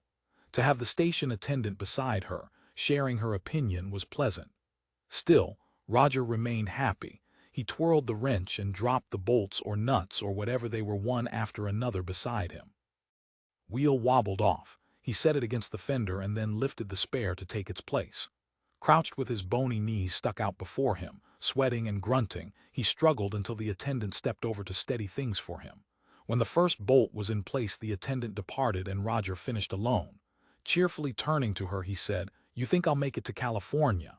"I guess you will," she said. He thanked the attendant too elaborately, she thought, and soon they were on their way again. Beside her, Roger told a long tale about himself and Irv back in the 30s, but she did not listen. She pondered until all at once she realized that by the tire-changing business he had wanted to show her that he could not get to California, that he was incompetent. It was not something he could say.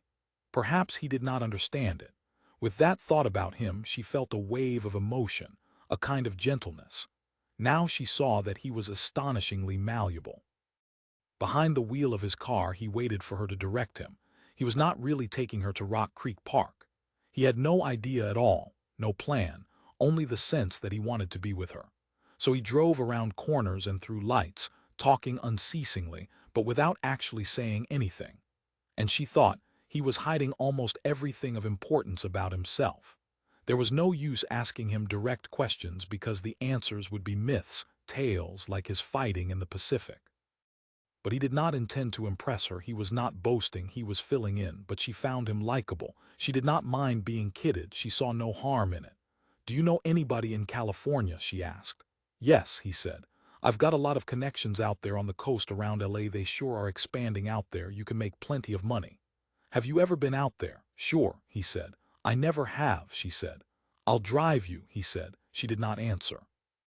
And he didn't say it again. But now, without warning, she felt as she had when she first met him, when she discovered him drinking up the wine for her party. "You should see some of these veterans," she said, trembling with a sort of dim moral outrage, almost a sort of quaking. "The awful burns and injuries, and they have to be taught to move their legs and arms again as if they were children. They have to start again all over. People on the outside just don't understand how terrible it is. And they come in every day, they pour in from the different islands in the Pacific. People see the newsreels and that's nothing but the guns going off and the troops landing. They don't see how awful it is, what it's really like. They think it's exciting, like adventure stories, like the stuff in the magazines. It's screamed." "It sure is," he said, but his tone lacked emphasis. "People here in the States have a funny idea what it's all about." "I see them every day," she said, and after that there was no more to be said. But she let him drive her around. For one thing, she was curious to know if he were really going to leave that night or if the California business had sprung into his mind to explain the loaded car. Perhaps, she thought, he was only moving from one apartment to another. Or these boxes and parcels were going to be stored at the Rattenfangers. He so clearly was in transit. Padding about the Rattenfangers' apartment in his stocking feet, rooting in their cupboards, buying their car and hauling his possessions. Maybe here she had met a tramp, a hobo. As a child growing up in Maryland, she had peered out as her mother intercepted tramps at the front gate. The tramps had got into the yard. They ate their sandwich and drank their cup of coffee on the back steps out of sight, and then they moved on. Once a tramp had left a sandwich uneaten, and her mother had told her to throw it in the garbage can instantly and wash her hands. But she had given the sandwich to a dog. Yes, she thought, he was a hobo. But in her mind the image of the hobo had become confused with the bright face of Tom Sawyer as he set out with his bindle over his back, his property tied up in a, what was it? Red pocket handkerchief, the huge old kind for the men who took snuff. Dancing down the road, blue eyes and guileless smile, singing, talking, dreaming as he hopped along. And the dog, she thought, it had not died, although she had kept her eye on it, afraid that the hobo might have left poison in the sandwich. Or was it germs? Too long ago, she thought, now she could not be certain. Propped up among his boxes, Roger Lindahl carried on a conversation about something. She listened. It had to do with television. In the post-war world, television was going to be a giant industry, and Roger had involved himself in television, electronic engineering and design.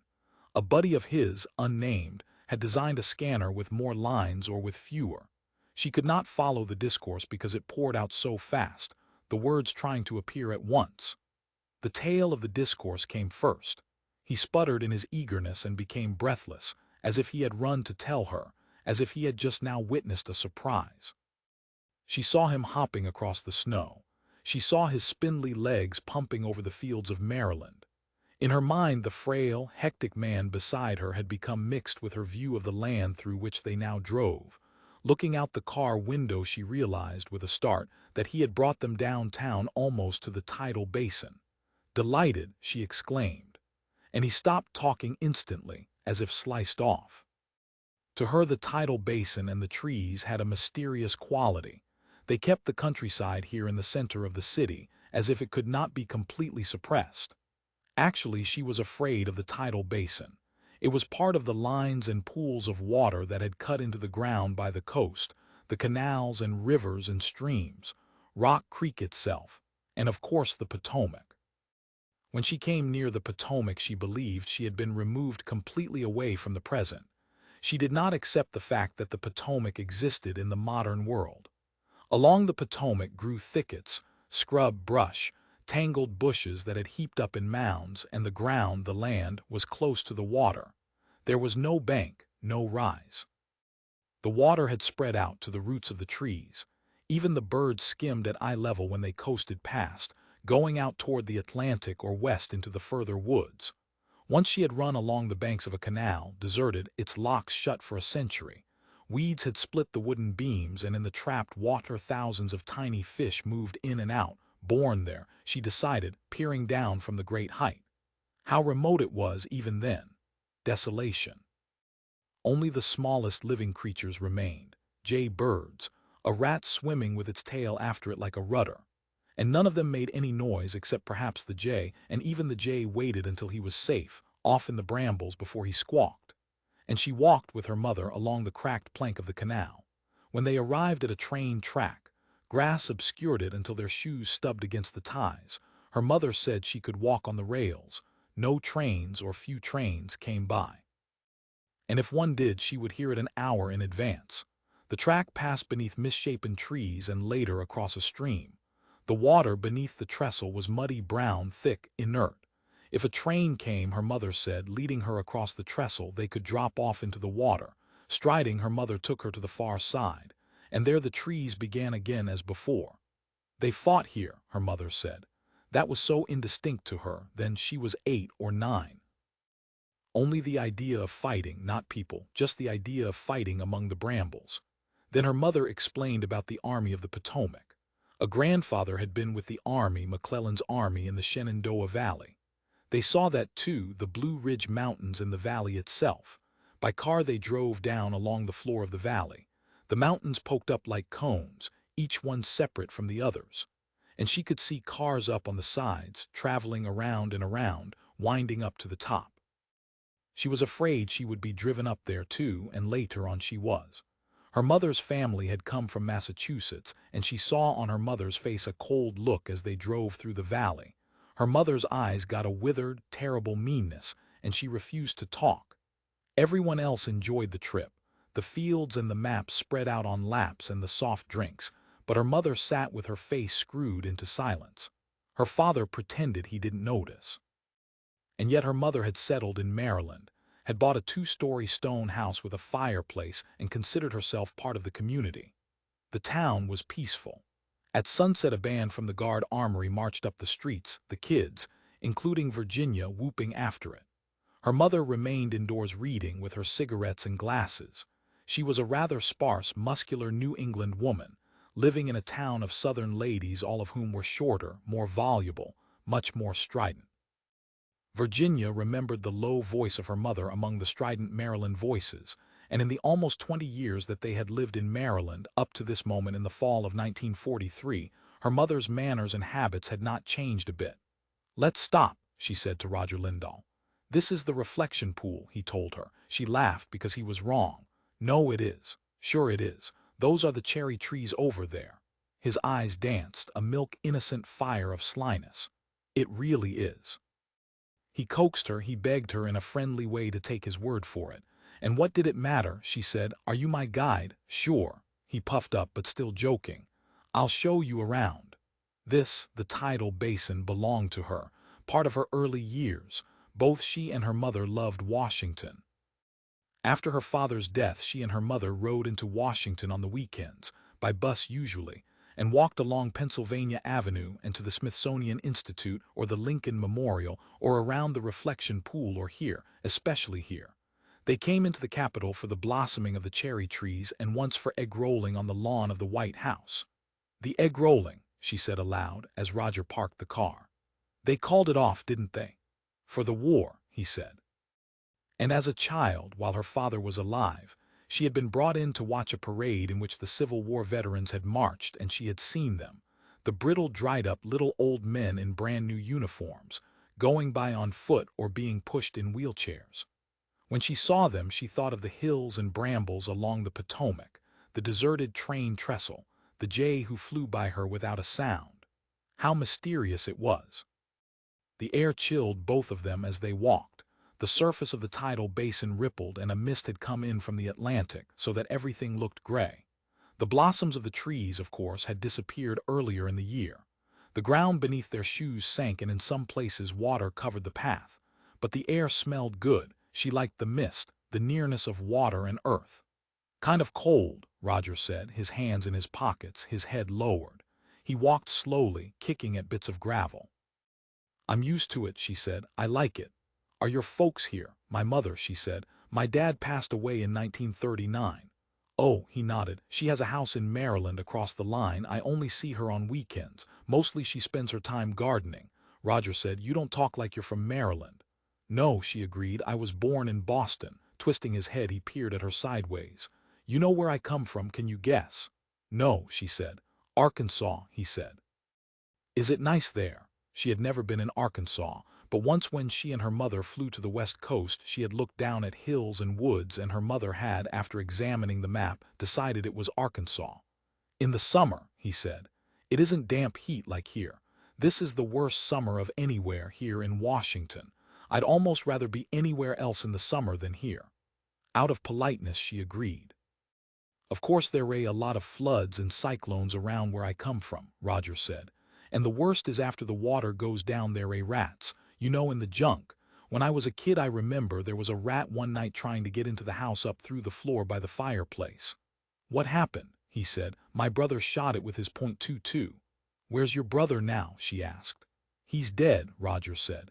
He fell and broke his spine, in Waco, Texas. He got in some kind of beef with a guy. His voice receded and he frowned. On his face was an expression of disapproval. He drew himself up and shook his head, a feeble motion as if the head of an old man had moved from side to side, a palsy without meaning. His lips stirred. What? She said, not hearing. The lines of worry had spread out across his face and he hunched over, slowing, staring at the path. Then he summoned his strength. He grinned at her and some of his gaiety returned. I'm just kidding, he said. Oh, she said.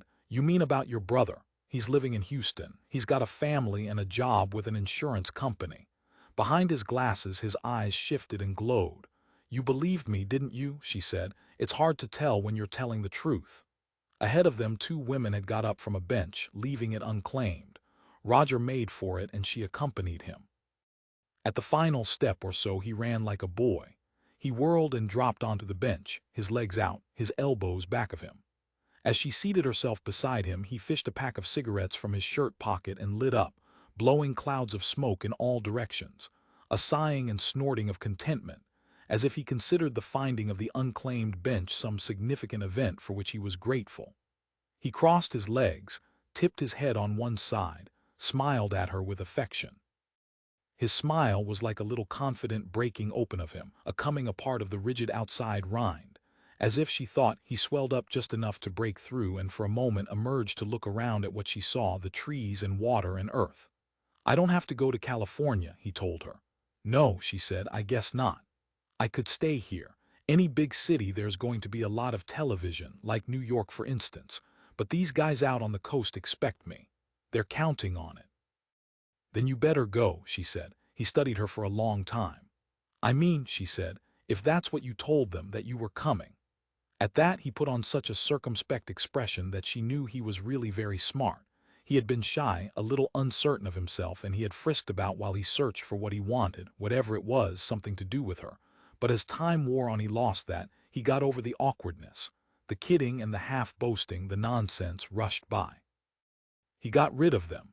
Now he was more like she remembered from the night of the party, quiet, moody, even somewhat despondent. But how clever he was. He could do almost anything. In the beginning she had felt helpless because he sat drinking up her wine, and now a tinge of that helplessness returned.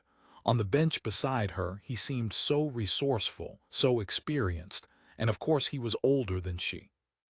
And she had no knowledge of him really. She could not really trust what she heard from him or even what she saw. It was, she thought, as if he had complete control of himself. He could become anything he wanted, especially, she thought, he had an enduring quality, something to do with time. She did not understand it at all. A long view, perhaps. "I got to get going," he announced suddenly. Snapping his cigarette from him into the wet grass, he stood up. "Yes," she said, "but not right this minute." "I have a lot on my mind," he said, but he remained where he was. Virginia said, "Maybe you better go and get it done." "What about you?" "Oh, go to hell," she said. "What?" he said, astonished. Still seated, she said, "Go on. Go do what you have to do." They had surprised each other and made each other angry, but for her part she knew she was right. She looked past him at an object out across the water in the center of the basin. She pretended to herself that it had moved, and she followed its course as it bobbed up and down. "You don't have to get sore," Roger said. His composure came steadily back, and again she thought that he needed only time. In spite of his size, when they were both standing he was an inch or so shorter than she. He managed to keep her respect. In the past she had regarded small men as ridiculous to some extent, their strutting and posing, their rituals of pride, but that was not so here. That was not the case with him. His resilience impressed her. And while she still gazed out at the buoy on the water, Roger began to grin again. A figure far off down the street reminded her of her daughter. A lank, tall girl, wearing a coat, who marched so swiftly that her hair streamed behind her, and her hair had the ragged uncombedness of Virginia's. At the curb the girl stepped without looking, the same plunging forward with her head up, with no thought of where she put her feet. It gave her an ungainly quality as it gave Virginia. The girl did not have a feminine walk, nor grace, nor even good coordination. She did not seem to know what to do with her arms. But her legs were long and smooth. The short wartime skirts showed them up to the knees, and her back was quite straight. When she came trotting up onto the last block, Mrs. Watson realized that it was Virginia. For heaven's sake, had she come on the bus? Always in the past she had come with somebody in a car. "I didn't recognize you," Mrs. Marion Watson said.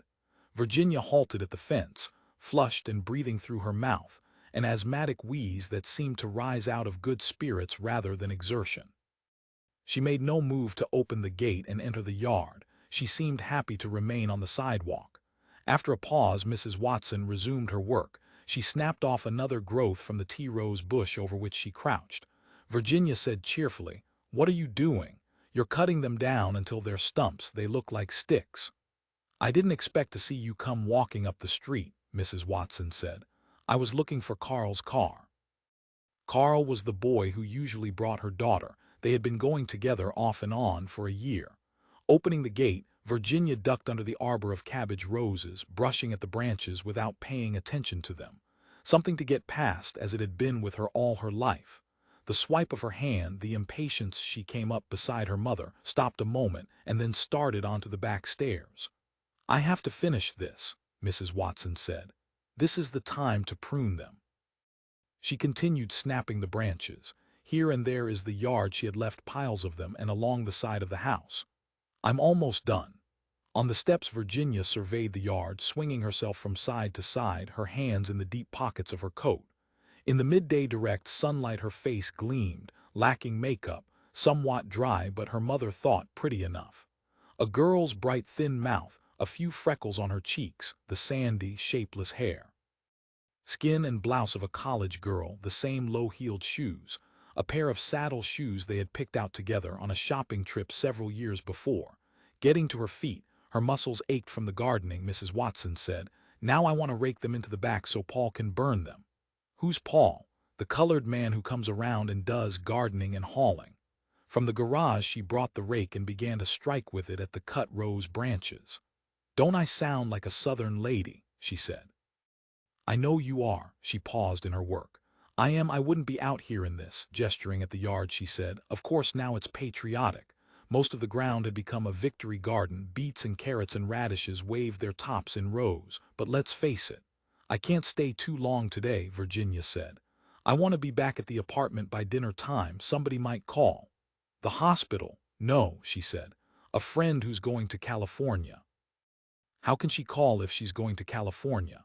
Well, if he doesn't go, then he'll probably call. Is it somebody I know?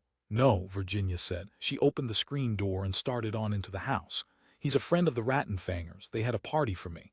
How did it turn out? She had been told about the party. It celebrated Virginia's first year at her job. Not bad, mostly just sitting around talking. Everybody had to go to bed early to get up Saturday for work. What sort of man is this person? Once in town, she had met the Rattenfangers at Virginia's apartment. The two of them did not impress her as much as they impressed Virginia, but she did not mind them. At least they seemed genial without claim to being anything other than they were. Loitering on the steps, Virginia said, That's hard to say. I don't know. What kind of person is anybody? It depends on the circumstances a lot. Sometimes you're in a different mood. Well, she said, what's he doing? When her daughter did not answer, she said, Is he in the service? He's discharged. He got wounded in the Philippines or something. Anyhow, he's on federal disability. He seemed sort of nice. He's probably in California by now, or on the way. She sounded glum. Next thing she had disappeared into the house, and the screen door closed behind her. At the kitchen table, the two of them sat rolling cigarettes on the odd little machine that Mrs. Watson had bought at People's drugstore. It turned paper and pipe tobacco, almost the only tobacco still available, into halfway decent cigarettes, preferable at least to the peculiar 10-cent brands that had shown up on store shelves, which tasted as if they had been swept from the floors of barns. That reminds me, Virginia said. In my purse I have some red stamps for you. Don't let me forget them. Can you spare them? Her delight rang in her voice. Sure, I'm eating lunch at work. If the butcher asks why they're not attached to the book, say you got them for fat. I hate to take yours, Mrs. Watson said, but I can certainly use them. Look, dear, I'll buy a leg of lamb for next Sunday. You can come out and eat it. Maybe so, Virginia said, as if she were not really listening. Her attention had turned elsewhere, and she sat mutely, stiff, and in an awkward position, with her chair too far back from the table. It gave her a skinniness. Her cheeks had become sunken, and she stared down hollow-eyed, her bare arms resting on the table before her. As she worked the machine, she drummed on the table. Her fingers, so lean and unusually strong, beat on the wood until she noticed what she was doing and stopped. You look like hunger, Mrs. Watson said, not pleased. Hungry? No. Hunger, somebody personifying the Axis concentration camps. Her daughter's brow pulled together. Don't be silly. I was merely teasing you. No, Virginia said, it's your way of making a suggestion. You could use makeup, Mrs. Watson said, or do something else with your hair. You've stopped putting it up, haven't you? Virginia said. I don't have time for that. There's a war on, you know. Your hair is really a sight, Mrs. Watson said. If you go look in the mirror, you'll agree. I know what I look like, Virginia said. A moment of silence. Well, Mrs. Watson said, I just don't want to see you detract from your pretty appearance. Virginia said nothing. She resumed the making of cigarettes. Don't take things so seriously, Mrs. Watson said. That's one of your tendencies, and I know you know it. Virginia raised her head and gave her a hard glance. How is Carl? Mrs. Watson said presently. Fine. Why didn't he drive you out? Let's talk about something else. Her work slowed, and she began to pick at bits of tobacco, catching them between her nails. For all its fierceness, her energy had an early limit. He hasn't been sent back overseas, has he? Mrs. Watson said. Of the different boys, she preferred Carl. He seemed always to be on his feet, opening doors, shaking hands, half bowing from his great height. There's so little stability during a war, she said. How long do you think it'll last? I'll be glad when it's over. They should be opening up the second front pretty soon, Virginia said. Do you think so? Do you think the Russians can hold out? Of course, we're getting so much lend-lease to them, but I'm surprised they lasted this long. From the beginning, she had been sure the Russians would give up. She still expected to turn on the radio and hear that they and the Germans had signed an agreement. Virginia said, "You won't agree with me, but I think the war is a good thing because of the changes it's made. After it's over, the world will be so much better that it'll make up for the war." Her mother groaned. "Change is good," Virginia said. "I've seen enough change." In 1932, she had voted for Hoover. The first months of the Roosevelt administration had horrified her. Her husband had passed on at about the same time, and in her mind the two events mingled, death and loss with the overturning of the order, NRA stickers, and in the streets, the WPA signs. "Wait until you get as old as I am," she said. "Does it bother you not to know where we'll be a year from now? Why does it bother you? It's wonderful, that's the way it should be." A deep distrust and awareness of the most powerful kind came to Mrs. Watson, and she said, "What's this boy like?" "What boy?" "The one who's going to call you, the one who isn't going to California." Virginia smiled. "Oh," but she did not answer. "How disabled is he?" She had a horror of maimed persons. She never let Virginia tell her about patients at the hospital. "He's not blind, is he?" That struck her as the worst, more awful than death. "I think he just pulled something in his back, a slipped disc." "How old is he?" "Around 30. 30. It was something like being maimed. An image sprang up. Virginia with a balding, middle-aged man who wore suspenders. "Oh my God," she said. She thought then of the time her daughter had frightened her the most. It had happened when they were staying near Plumpton, at a cabin on the Chesapeake Bay. The children had run about collecting Coca-Cola bottles left behind by the bathers. They sold the bottles for 2 cents apiece, and with the money they hurried off, gangs of them, to the amusement park at Beverly Beach. One afternoon, with money from bottles, Virginia had hired a man to row her out onto the bay in a rowboat, a leaky hulk of a rowboat covered with barnacles and stinking of seaweed. For almost an hour the boat had bobbed around, out among the waves. On the beach she and her husband watched with despair and fury until finally the 50 cents worth of time had been used up and the man rowed back. "Maybe not quite 30, Virginia said, "but older than I am." She continued making cigarettes with the machine. "He's had a lot of trouble, but he doesn't seem to understand it. He just goes roaming around." "What does he want?" she asked. "In a woman, I mean." Virginia said, "He doesn't seem to want anything." After a pause she said, "Maybe just to talk. He wants to be an electronic engineer after the war." "When do I get to meet him?" Again smiling, Virginia said, "Never. I want to meet him." She heard her voice squawk out. "I think he went to California." "No, you don't think so. Bring him out so I can meet him, or don't you want me to meet him? There's no point in it." "Yes," she said, "I'd like to very much. Does he have a car? He can drive you out next time. What about next weekend?" Her desire was to get him here before anything happened, to get him to this place first. "Of course it's your life," she said. "You understand that, and so do I." Virginia began to laugh. "Isn't it?" Mrs. Watson demanded. "Isn't it your own life?" Nodding, Virginia said, "Yes. Don't try to put the responsibility on me. You have to make your own decisions. You have a job and you're an adult, out on your own." "Yes," Virginia said in a sober voice. At 2 o'clock in the afternoon Virginia left and her mother walked with her as far as the bus stop. When she returned to the house the telephone was ringing. The voice on the wire said, "Is Virginia there?" "No," Mrs. Watson said, out of breath. Recognized Penny, Virginia's roommate. "She's already left. She just now left." At the end of the hall the front door stood open. A paper boy walked past along the sidewalk, folding his papers. He glanced in, hesitated, and then tossed the paper onto the porch. "There's somebody here who wants her," Penny said. "I guess she'll be home soon if she's already left." "Who is it?" Mrs. Watson demanded. "Is it that one who was going to California? Ask him if he's the one." "Yes," Penny said. "He didn't go. Tell him I want to talk to him. Put him on the phone. Do you know his name?" "His name S. Roger something," Penny said. "Just a minute, Mrs. Watson." A long silence followed and she listened. She pressed the receiver against her ear. Off in the distance people stirred and murmured, a man and his voice, Penny's voice, then steps and jarrings of the phone. "Hello," Mrs. Watson said. "Hello," a man said, a muffled voice. "This is Virginia's mother," she said. "Are you the man who was going to California? You didn't go, did you? Then you're going to be around for a while, is that right?" She waited, breathing as little as she could, but he said nothing. "I told Virginia to bring you out here for dinner," she said. "So I'm expecting you. I told her next weekend. Can you come then? Can you drive her out? You have a car, don't you? A stirring. And then he said in his muffled voice, yeah, I guess so. I'm looking forward to meeting you, she said. Your name is Roger. What's the rest of your name? Lindahl. All right, Mr. Lindahl, she said. I'll telephone Virginia during the week and tell her when dinner will be. I'm very glad to have met you, Mr. Lindahl. She hung up the phone and walked away along the hall to the front door, where she snatched up the newspaper the boy had thrown. She found her glasses case, put on her glasses, and carried the newspaper to the kitchen table. After fixing herself a cup of Nescafe instant coffee, she lit one of the cigarettes that she and Virginia had manufactured and began to read the news. Do I really think she's that stupid? She thought, laying down the newspaper.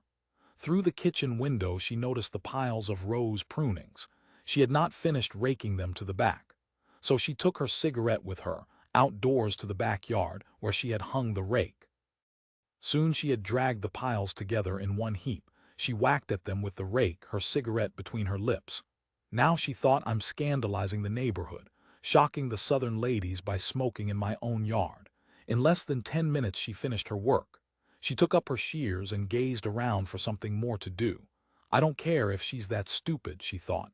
I just want to see him. I want to see what he looks like. The desire to have an exact visual impression of him dominated her mind. The details, the color of his hair, his height, the kind of clothes he wore, his choice of words. Otherwise, she thought, anything was possible, any act between them. Her eyes fell on the wisteria and she started toward it with the shears. Clacking the blades of the shears open and shut, she hurried across the garden. 6. When he got home from the trip to Ajay, Virginia said to him, Did you bring back the check? Yes. He handed it to her. That damn school, he said.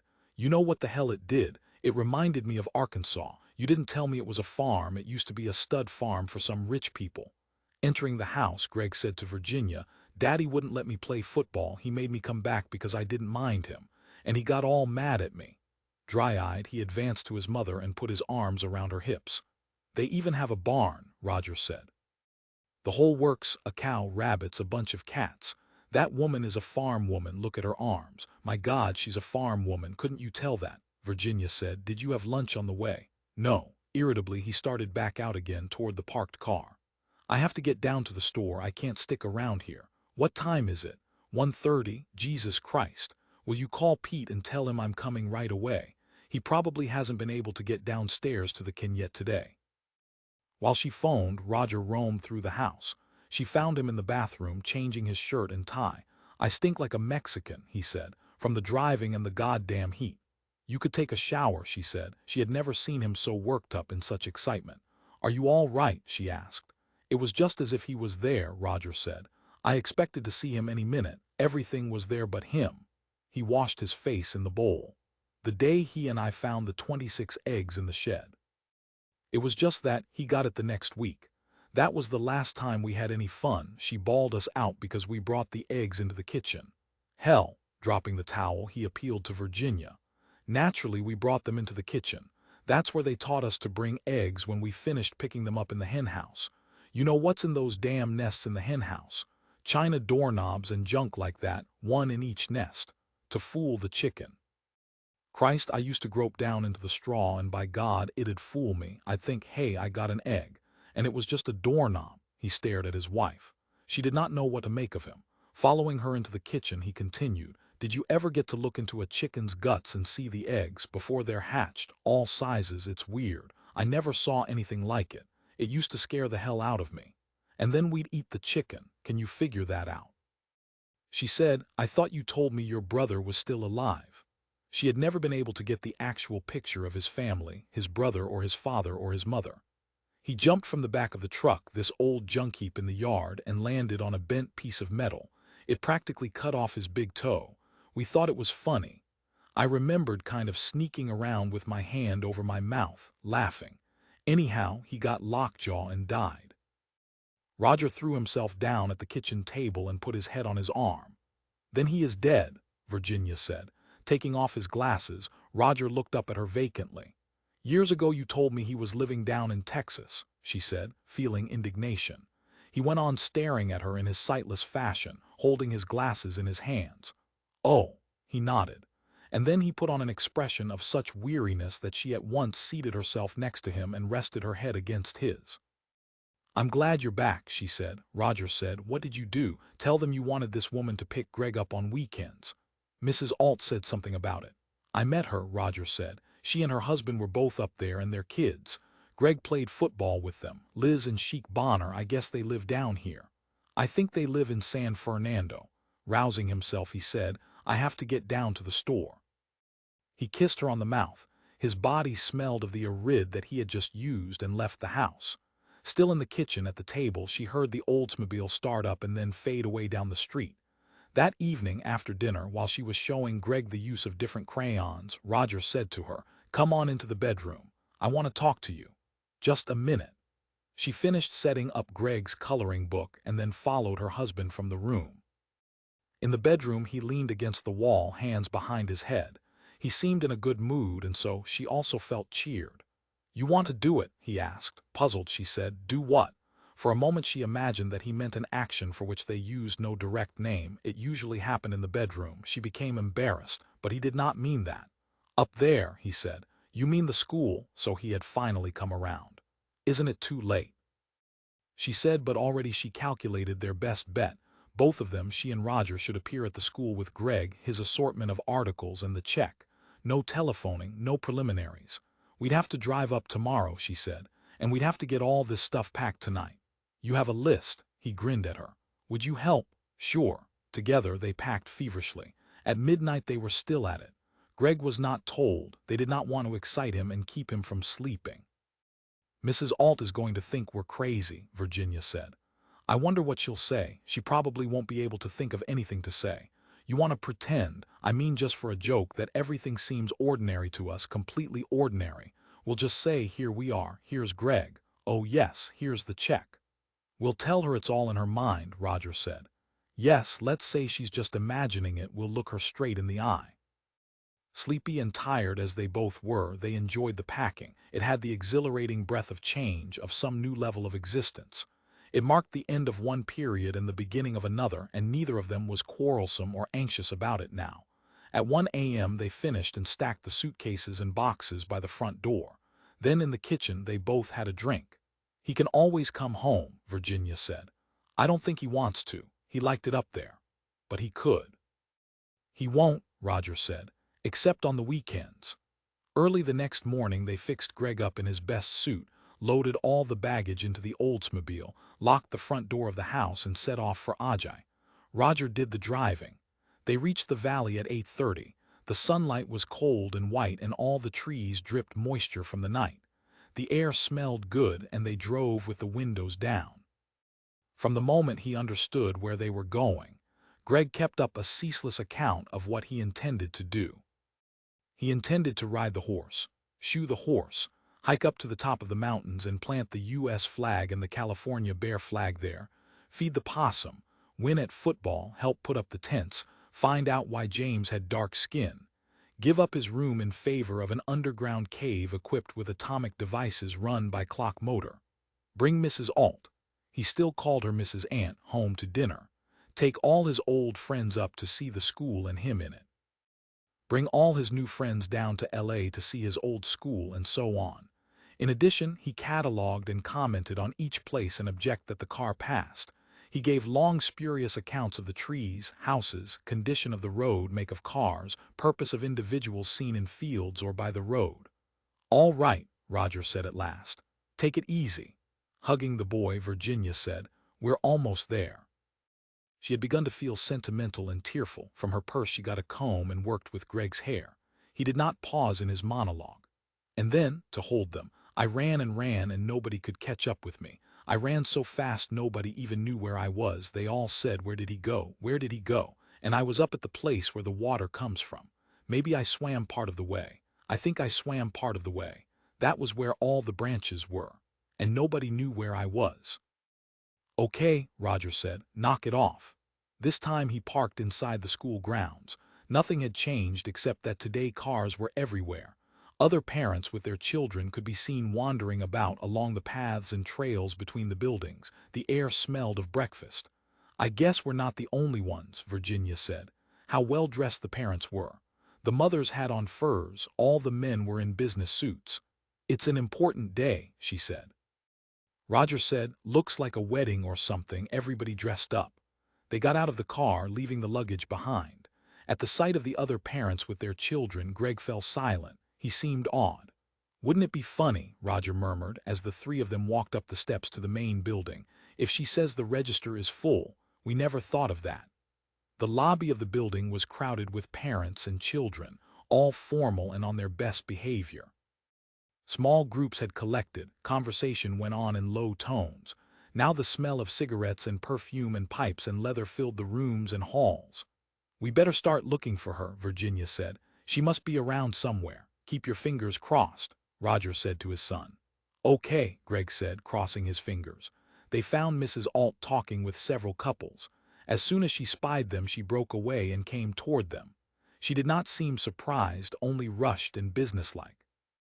"Did you bring Gregg back after all?" She shook hands with Virginia. "I'm glad to see you again. You just got in under the wire. Did you bring his things? If not, you still have a day or so. Actually, we have children coming in all during the first month." "Hello, Mrs. Ant," Gregg said. Mrs. Alt smiled. "Hello, Gregg, welcome back." She propelled the Lindahls into the office and shut the door. The murmur of voices cut off behind them.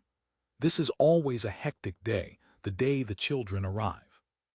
It'll be like this from now on." At her desk, she unscrewed her fountain pen and began writing. "I'll have James carry Gregg's things up to his room. There'll be 6 in a room. Some of his roommates are already here. He can meet them right away. What turmoil." She tore off a receipt and passed it to Roger. He gave her back the check which Virginia had made out. "Fine," Mrs. Alt said. "What about some coffee? You can go in the dining room if you wish. The doors are open. When I have a chance, I'll introduce you to some of the parents, especially of his roommates." Arising, she showed them to the office door. "I'll try to get hold of one of the teachers to show you around while you're here. Or did you see the grounds? Anyhow, you're free to go anywhere you want. This is open house day." A teacher approached her. She said goodbye to the Lindahls and hurried off. "Well," Virginia said, "that's that." She was a little dazed. "It's settled." From a phone in the hall, Roger called the store and told Pete that he wouldn't be in until later. When he had hung up, he found his wife and son standing with a group of parents. "Oh, it's a wonderful school.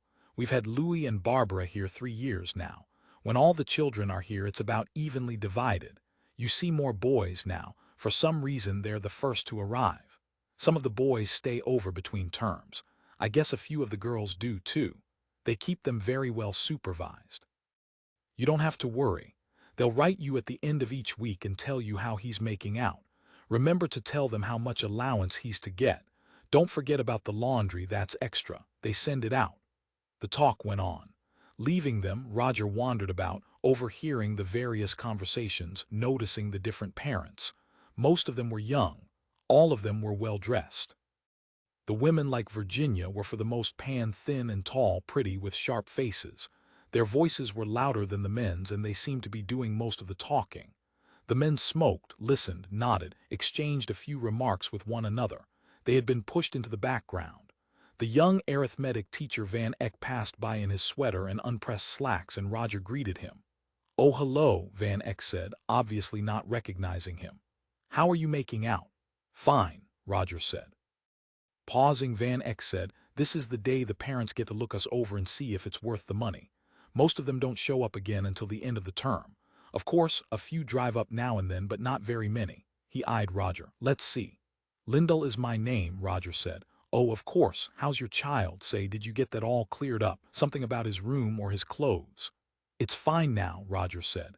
"I see your wife over there," Van Eck said. "What an attractive woman." "Mrs. Alt says she dances." "What sort of dancing?" "Ballet," he explained. "Oh, like Sid Caris," Van Eck said. "Yes, they have a lot of that down in the town, experimental art stuff. I'm afraid it's too deep for me." "What line are you in, Mr. Lindahl?" "I have a TV store in L.A., Roger said. "I'll be darned. I guess TV's the coming thing for everything. Plays and sports and comedy, everything." Roger said, "Have you seen the Bonners around?" Van Eck shook his head.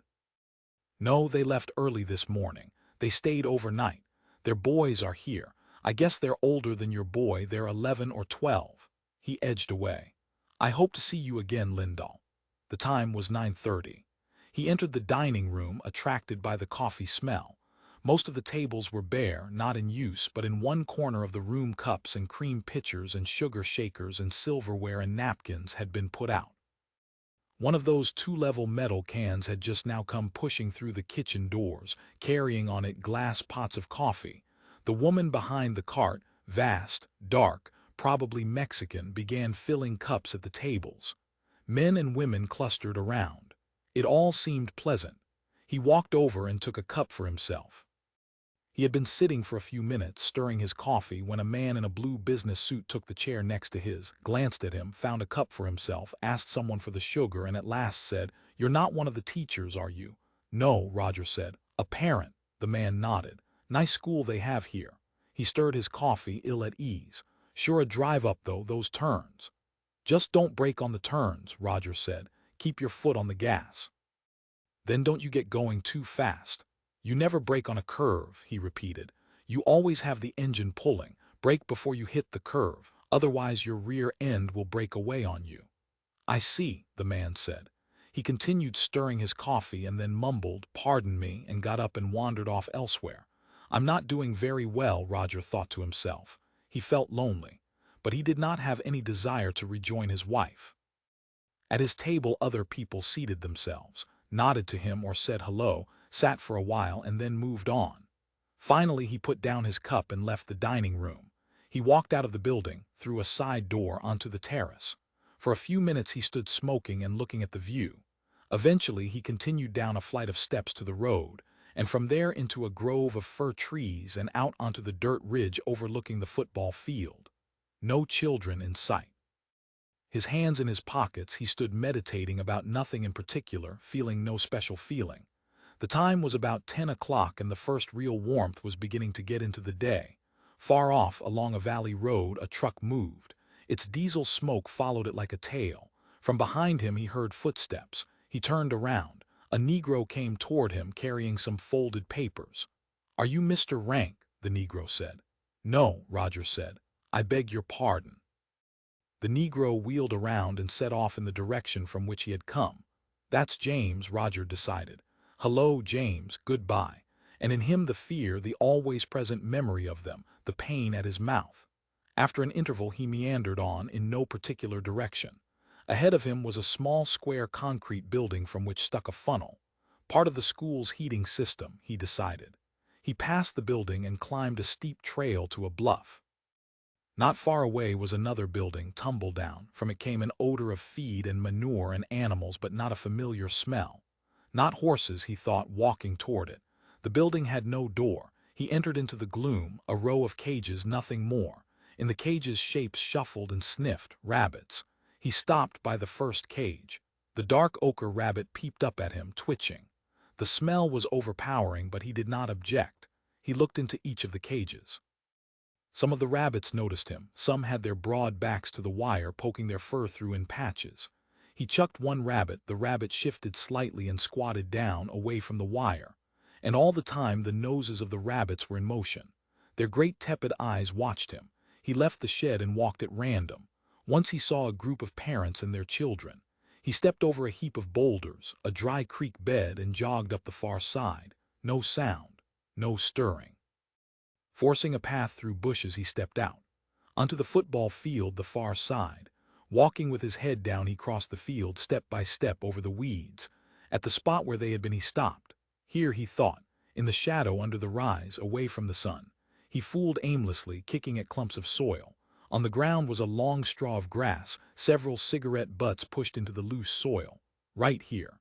The straw of grass had been tossed down when Mrs. Bonner left to go find Mrs. Alt.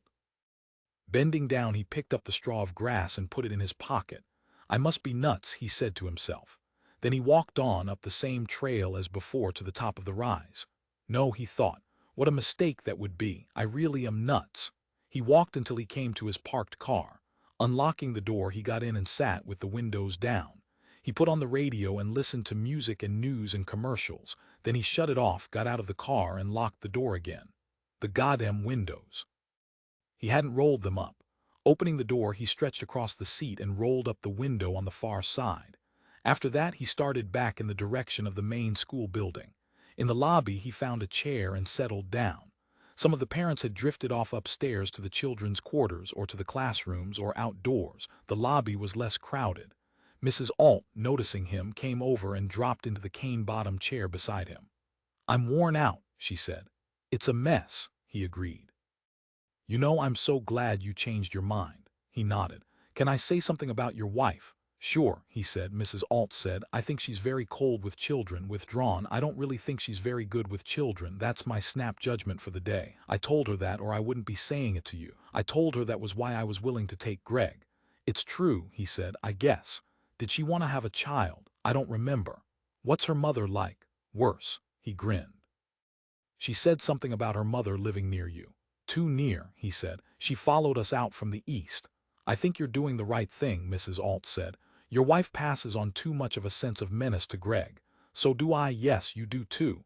But," he said, "it's Virginia you don't like." Mrs. Alt said, "That's true. I don't really care much for that kind of person." "I'm surprised you'd come right out and say it." "Why?" She turned toward him. "Virginia senses it. Virginia thinks you're wonderful." "Of course she does." He did not grasp that kind of utterance. "I suppose the thing that set me off," Mrs. Alt said, "is her snobbery, her feeling about her own stock. I come from Iowa. I take that very personally." She laughed, a deep, noisy laugh. "Yes," he said, "I thought you were from the Middle West. Have you ever been through there?" "Once," he said. "When I was a kid, my father took us on a trip buying some kind of farm machinery. We had a truck." Mrs. Alt said, "You certainly upset Liz Bonner. She flew out of here. But she gets like that. She has an infinite capacity for misunderstanding what people say to her. She gets everything wrong and nobody can ever straighten it out. She's one of those sweet, earnest people who hang onto every word and then, God knows what goes on in their brains, if any. For example, we have to keep special toothpaste here for her two boys because she read somewhere that the regular toothpaste, the big brands, has diatomaceous earth in it and that wears away the teeth. I don't think they've used diatomaceous earth in toothpaste since the 20s. Maybe they do, though. Maybe she's right. That's the trouble. There's no way you can prove she's wrong. She's sort of a—" Mrs. Alt searched for the word. "I don't want to say lunatic. That isn't it. She's sort of an idiot with a touch of mysticism.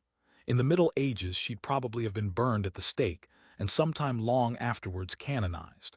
Yes, she's the way I think Joan of Arc must have been. I can see Joan overhearing discussions about the war with England and the Dauphin and completely reconstructing the whole situation in her own mind, and then running out the door about the way Liz ran out of here when I told her you weren't putting Gregg in the school after all. She drove down to Ajay looking for us," Roger said. "Really?" Mrs. Alt grimaced. "What line is he in?" Roger asked. "Oh, he's part of the bread company, a vice president, you know, Bonner's Bonnie Bread." "Sure," he said, making the connection. "Originally his grandfather operated a small bakery, then his father merged it with some other independent bakeries in L.A. They kept the name." Mrs. Alt was quiet for a time. "You know, there's only one thing I can't forgive Liz Bonner for. No matter what you tell her, she swears you didn't. It just rolls off her back, as if she's in another world. Tell her something and the next day she stares at you with those big brown eyes. 'No, I didn't know that.' 'What do you mean?' She's amazed all over again. At first it's sort of, what should I say? Let's say at first it doesn't drive you crazy. But wait until you see it month after month, her discovering the same thing over and over again." "How does he stand it?" "Oh, Sheik's easygoing. He's off in his dream world too. I don't think he hears her, to tell you the truth. They go their own ways." Across the lobby 2 women came toward them. One of them was Virginia and the other was Mrs. McGivern, the science teacher. "What's the discussion?" Mrs. McGivern asked, drawing a chair over. "Liz Bonner," Mrs. Alt said. "There's nothing to discuss," Mrs. McGivern said. "She's just dumb." To Roger, Virginia said, "I let Gregg go off with some other boys and Mr. Van Eck.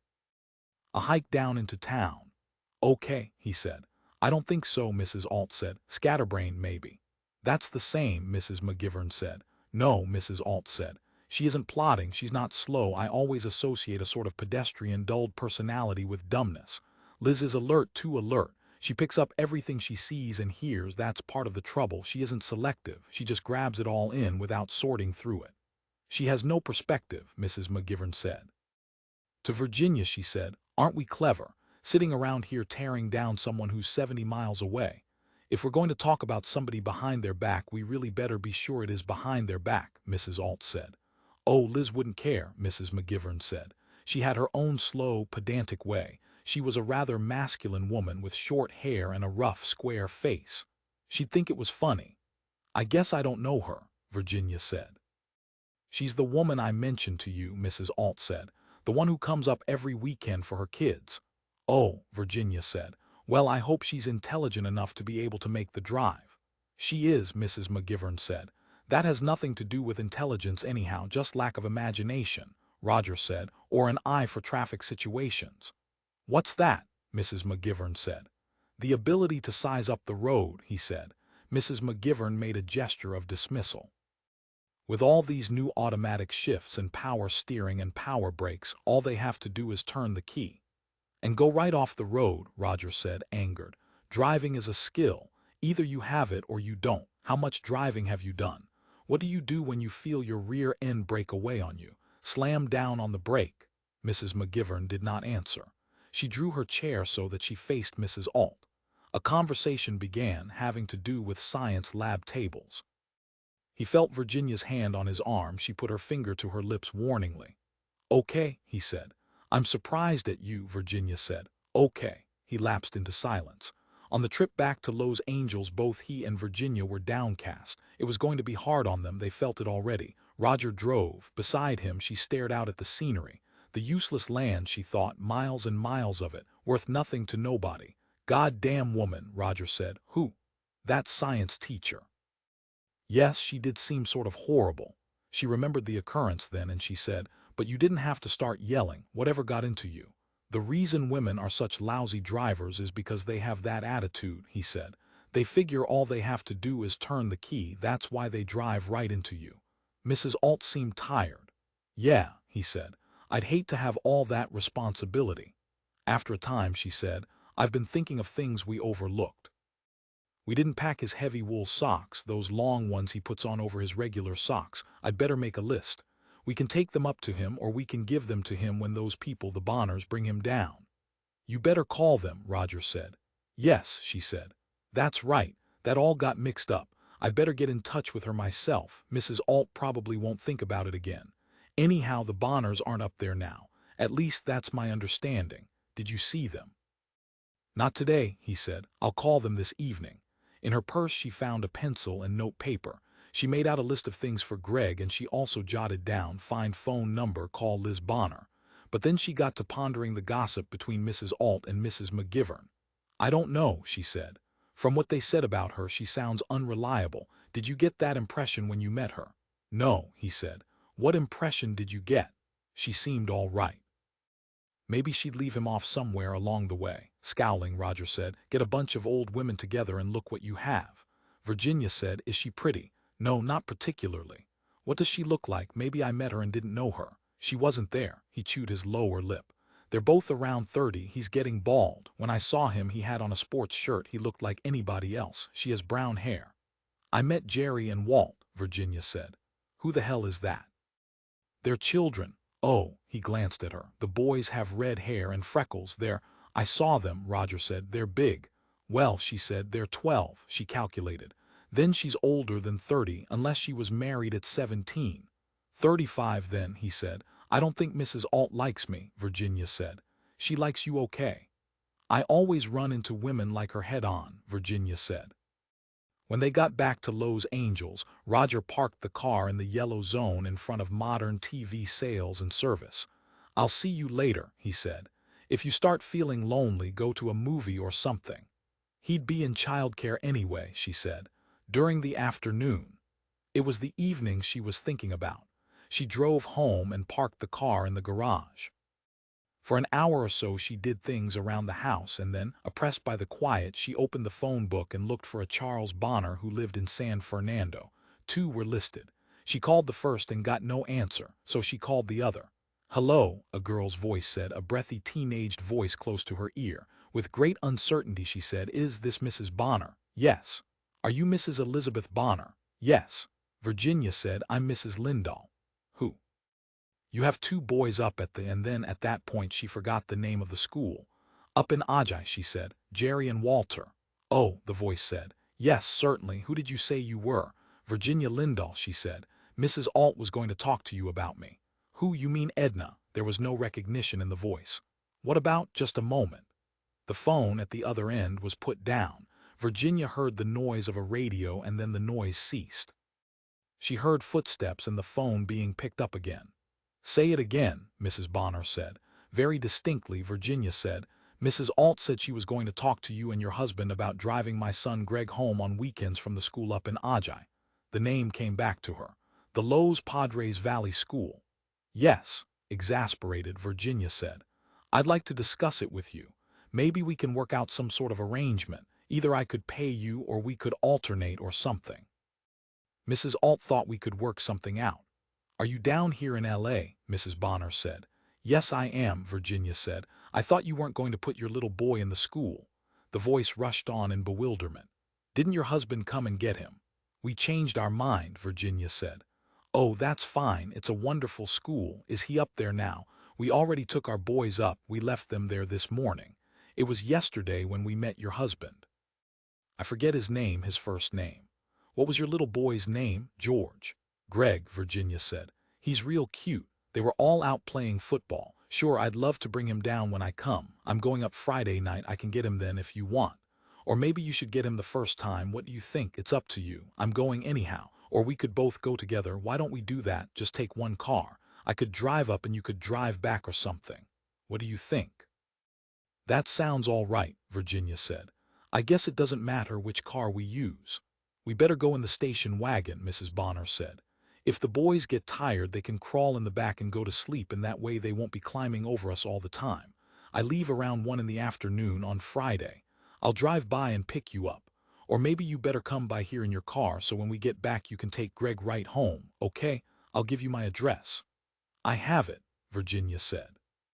From the phone book. Oh, Mrs. Bonner said. Okay, well then I'll see you Friday afternoon around 1. A long hesitation, and then she said, Well, I'm glad to have met you, Mrs. Lindahl. I'm looking forward to seeing you.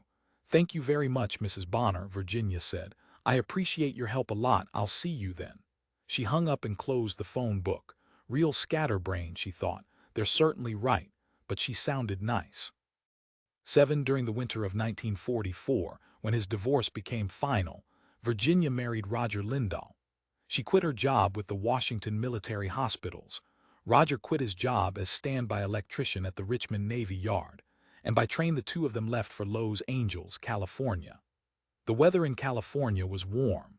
There was no snow, no icy streets, cars with chains, children wearing knickers and wool socks, or old men puffing along in overcoats and ear muffs. The sight of palm trees entranced her. It seemed to her like another country entirely, even another continent. The aircraft plants had become the center of all activity. Nothing else mattered. Workers' cars were parked in lots as far as the eye could see. The plants never closed. As soon as one shift ended, another began, day after day, the swing shift, the graveyard shift, the regular day shift. Men and women flowed into and out of the plants, carrying their lunch bills, the men wearing jeans, the women wearing slacks and bandanas. To Virginia they looked tired and quarrelsome, and she saw fights break out on street corners and in cafes and bars, and even on the public buses. The workers put in long hours, made more money than they could count or keep or even remember. They were tired, growing rich. Most of them had come from the Middle West, lived in cramped rooms with children yelling under their windows as they tried to sleep. On their free time they drank beer in the bars, carried their dirty clothes to the laundrettes, ate their meals, bathed, and returned to work. It was a fast-paced, frantic life. They did not seem to enjoy it, but they realized that they would never earn so much again. Every day more of them arrived, searched for places to live, joined the lines at the plant gates. The jukeboxes in the cafes played the strip polka, and at night on the streets, soldiers and sailors from the nearby bases roamed energetically, stared at by rows of elegantly dressed Mexican boys who lined the lit-up shop doorways looking, to Virginia, like wooden Indians in brand-new varnish. After a day or so, they found an apartment in a 6-unit wartime housing building in a village of identical buildings. Special streets, blocked during part of the day to through traffic, connected the buildings, and at the entrance to the village a large sign read, 2,400 adults and 900 children live here, so drive carefully. Go slow. Don't exceed 15 mph. Only white people lived in the village, but a mile away, on the far side of a steam laundry and supermarket, was a second village for Negroes, set up just like theirs. Both she and Roger got jobs at once, she as an inventory clerk, Roger as an electrician. Their shifts came at the same time, so they were able to eat their meals together and shop together. Across the hall from them, the young married couple had opposed shifts. The man arose from bed at noon, started to work at 2, arrived back home after midnight, while his wife slept from 10 o'clock at night to 6 in the morning, and left for work at 7:30 a.m. Several people in the building tried, from time to time, the business of holding down 2 shifts in a row, collecting time and a half overtime for the second 8 hours. If the second shift took place on a weekend during the night, their income from the 2 shifts was enormous. She and Roger both worked a 7-day week. A sign on their door read, "War worker asleep. Do not disturb." Later on he nailed a sheet of galvanized iron over the door to deaden the voices and noise from the hall. By the fall of 1945 they had a good-sized savings account and a locked box full of war bonds. It seemed to her that the long hours of work at the aircraft plant made both of them excessively tired. They became quarrelsome, like the people in the bars. Both of them became thin. They had arrived thin enough as it was, and somber. Most of their free time was spent lined up at the supermarket, buying groceries, or at the laundrette waiting for their clothes. In the evenings they listened to the radio or walked down to the corner for a beer. Some nights she read a magazine and Roger slept. On the radio the Bob Hope program held forth, and Red Skelton and Fibber McGee. That made up everyone's exhausted pleasure, lying fully dressed on the bed listening to the hit parade on Saturday night or the Jell-O program, Jack Benny and Dennis Day and Rochester, on Sunday night. The war came to an end by stages. The aircraft plants began to discharge groups of employees and cut down the number of shifts, the overtime, the 7-day week. But they did not move on like migratory workers. They had earned enough money to stay. By now they considered themselves Californians, as good as the native sons. Los Angeles had become the largest populated area in the world. Everyone poured in and no one left. Near their wartime housing village, a colony of stores had come into existence, clustered around the supermarket.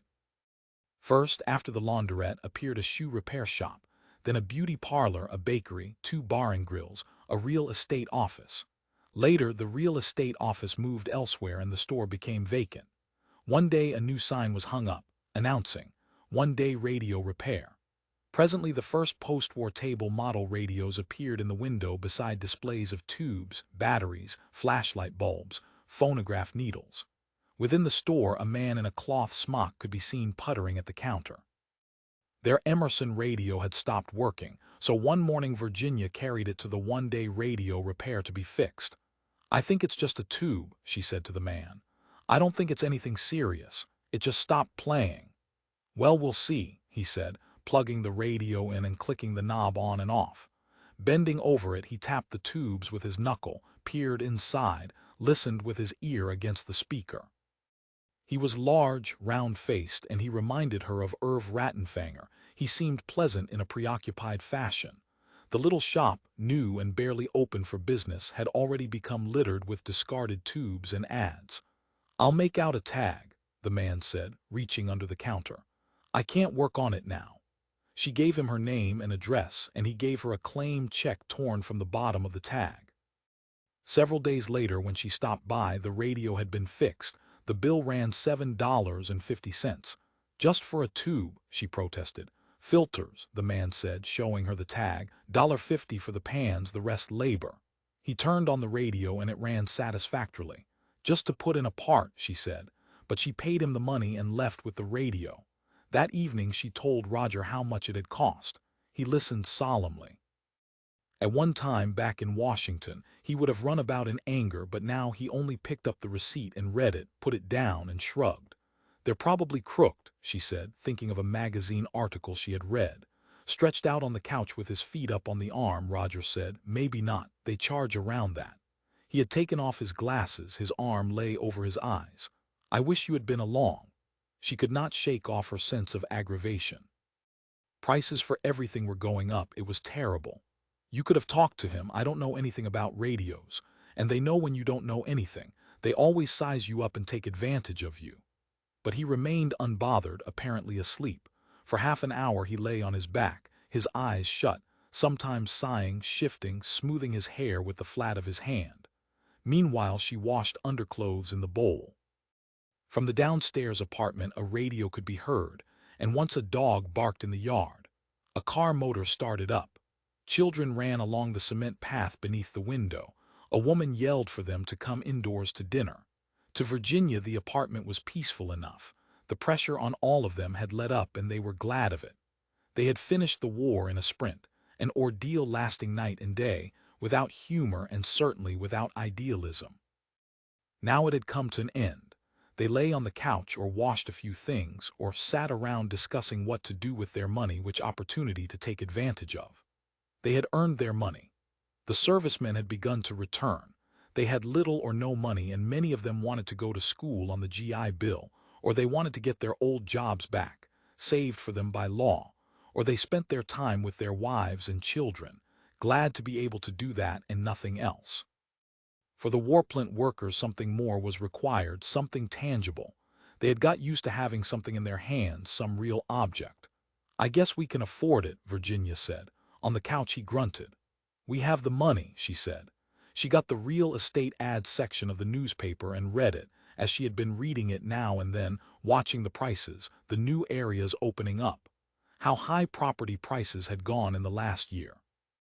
A house that had sold for $5,000 now sold for 10.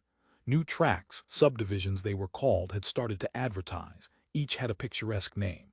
The smallest of the new houses, the tract houses, sold for $7,000 or $8,000. It seemed to her to be too much.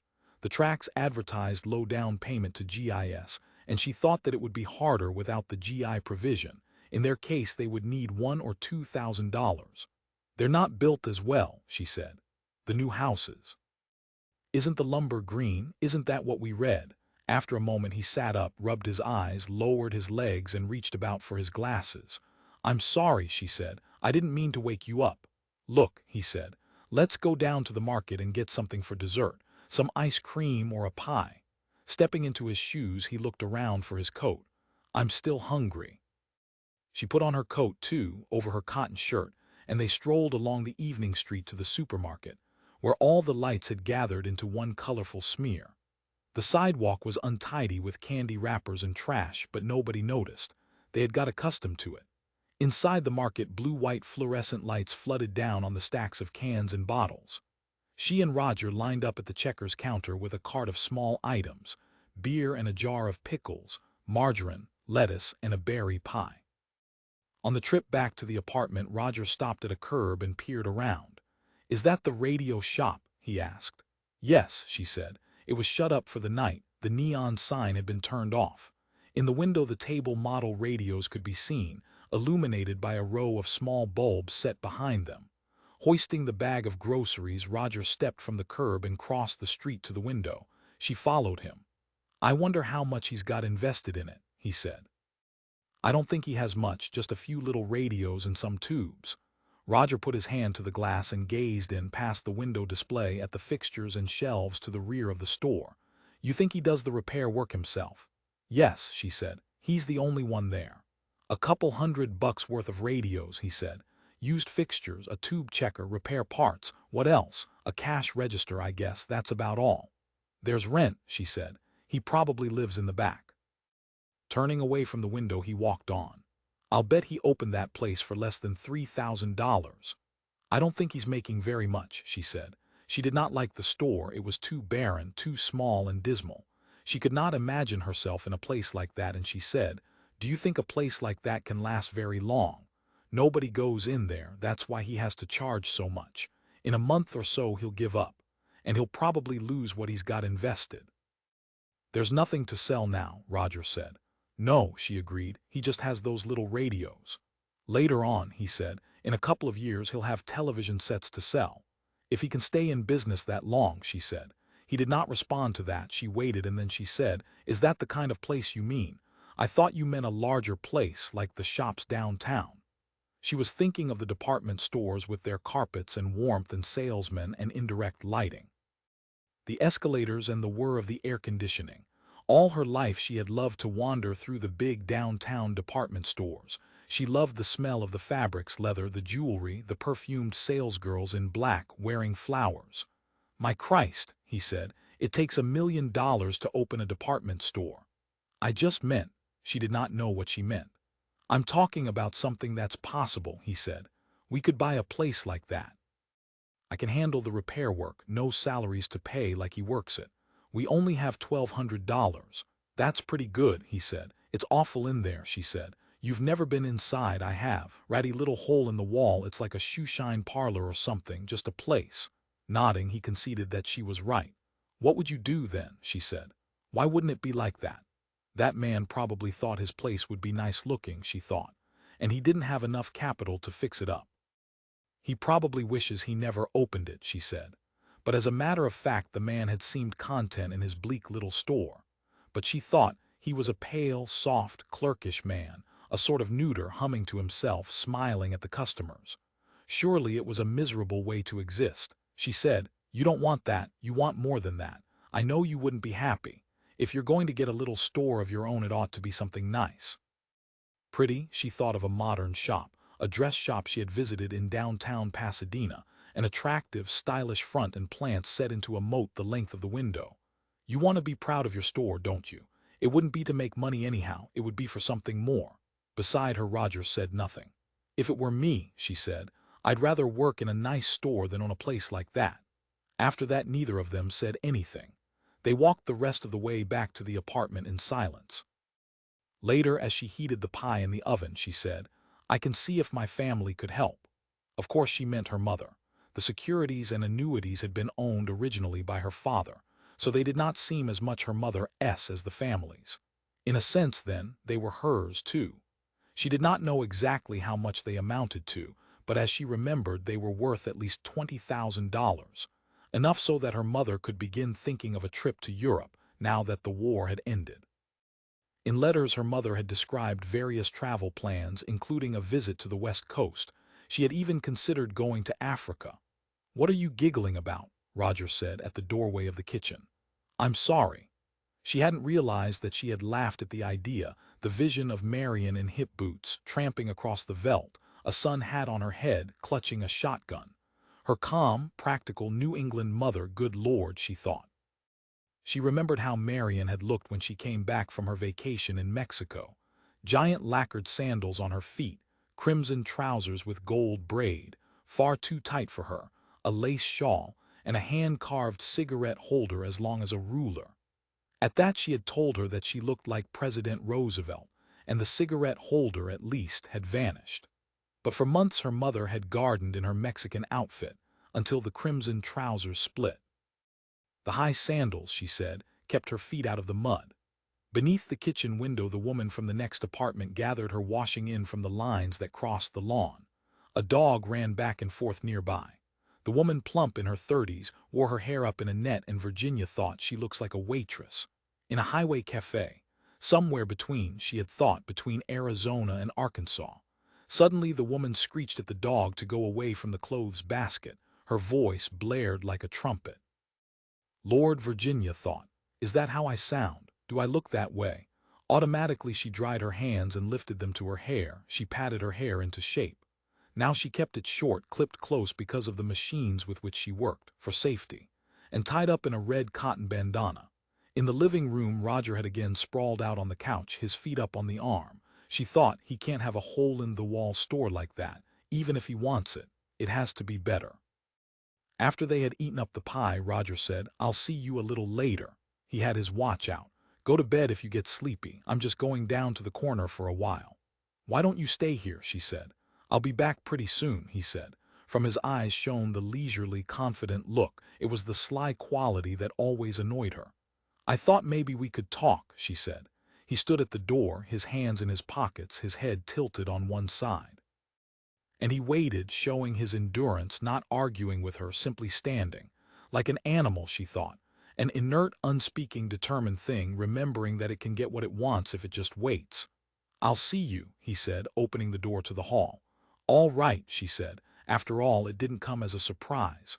"I've got some things cooking," he said. "I'll tell you about them later when they're more sort of settled." Mystical and cunning, he left. The door shut after him, and she wondered what it was this time. She returned to the kitchen, which she liked to keep scrubbed and in order, and began to wash the dinner dishes. Ate in a particular bar and grill not far from his apartment, Roger found the men he wanted. They had taken a booth in the rear, and he pushed past the bar toward them. His friend, Dick Macro, waved a greeting and pointed at the man beside him. "Hi," he said. "Say, this is John Bate, only don't call him Mac, he doesn't go for that, and this is Davis. I didn't catch your first name, I'm sorry." Davis shook hands with Roger and reseated himself, not speaking. His first name remained a secret. John Bate, never called Mac, stuck up his hand. He had smart, clear eyes like glazier's points, and his hard-woven sharkskin suit kept him looking in top health. His hair bunched in mounds, puffed from the use of pomade. To Roger he gave a firm hand-clasp, leaning upward and moving his mouth. He had an immense overbite, but his teeth were an even color, probably because he did not smoke. At a guess, he was in his middle 50s. "I'm glad to meet you," Roger said, taking a seat across from John Bate and Macro. Davis, a sunken-chested, dour person, fiddled with his drink and did not appear to care what the others discussed. "Is that right?" Bate said. "I can't help being conscious of the fact that you're the owner of the Bate Appliance Center," Roger said. Bate agreed. "Say, look," Roger said. His friend Macro scratched at the wall and looked vague, leaving Roger and Bate alone. "I want to talk to you about a matter," he said, jumping in. "Now I've been by your place and I know what a fine store you have. You have all the different appliances, stoves and refrigerators and washers, the major appliances. And when they're in supply again, you're going to do a tremendous business there in that location you have. But this thing I want to mention is something I think you've overlooked. Now I know you've got what radios are available and you're probably taking orders. You have table models and consoles and phonograph combinations. I carry Zenith," Bates said, "and Hoffman and Crossley and RCA. I don't carry Philco or any junk brands like Sentinel." "I see," Roger said. "Well, here's the thing. I was in your store and I noticed the extensive line of radios and combinations you have or will have, but I noticed you don't have a service department." Bates said, "No, we have the work done outside." "Well, here's the thing," Roger said. "One of your salesmen showed me downstairs in the basement, and I saw where you have stuff warehoused there in the cartons, and it occurred to me you could put in a service department there." "I need that space," Bates said. "Well, what are you using it for?" "You're using it to stack up boxes. You could rent a garage for that for $5 a month on some side street and bring the stuff around on a dolly, uncrate it there in the garage, and not have the packing waste where customers have to trip over it getting downstairs to see the phonographs demonstrated." Bates swirled his drink. "What I'm thinking about is the future," Roger said. "When you clear out minor lines like vacuum cleaners and steam irons, I noticed your display racks along one whole wall on those, and you get in television. Then you'll have to have a service department." "That's years," Bates said. Davis, in an ordinary voice, said, "There won't be any television for another 10 years. "Oh no," Roger said. "That's where you're wrong. There's going to be television inside 1 year. I read all the trade journals and I know it's the truth. This time next year you're going to have as big a television inventory as everything else put together. That's a fact. I'm not making that up." "That's just talk," Bates said. "It's the truth. I give you my word I'm not making it up." Bates said, "What do you want me to do? Hire you to repair television sets they haven't even invented yet?" Both Macro and Davis snickered, and that put an end to the business. John Bate raised a glance across to Davis, and then he lifted himself up to search out the waitress. Roger pretended not to notice the glance. Later on, after a couple of drinks, when Macro had excused himself to go on home and Davis was off at the men's room, Roger said to Bate, "I'm not asking you to hire me." Bate merely moved his lips. "What then?" "I want you to let me open a service concession." I'll buy the equipment and pay my share of the overhead. You'll get a slice of the gross, and if there's not enough business, then I don't see what you lose, except some warehouse space you won't need for 6 months anyhow." Bate closed his eyes. "I'll do my own advertising," Roger said. "Under what name?" "Bate Appliance Center." Bate let his head sink. "You're not risking anything," Roger said. "And when you get in television, you'll really be glad you have a service department. I know what television service is going to be like. Do you realize those television chassis will carry 15,000 volts on them? I'm reading the manuals now as fast as they come along." "Are you?" "There's 10 times the parts in a television chassis than a radio chassis. There's the high voltage power supply alone." Bate eyed him. "Every set you sell will have to be serviced. The difference between making a dime on television and losing your shirt is going to be in service." Bate studied him as if he had managed to fart through his nose. "If you have to farm it out, they'll eat up your profit. I'll bet you pay out too much now. What happens if you have to do a lot of service work under your guarantee?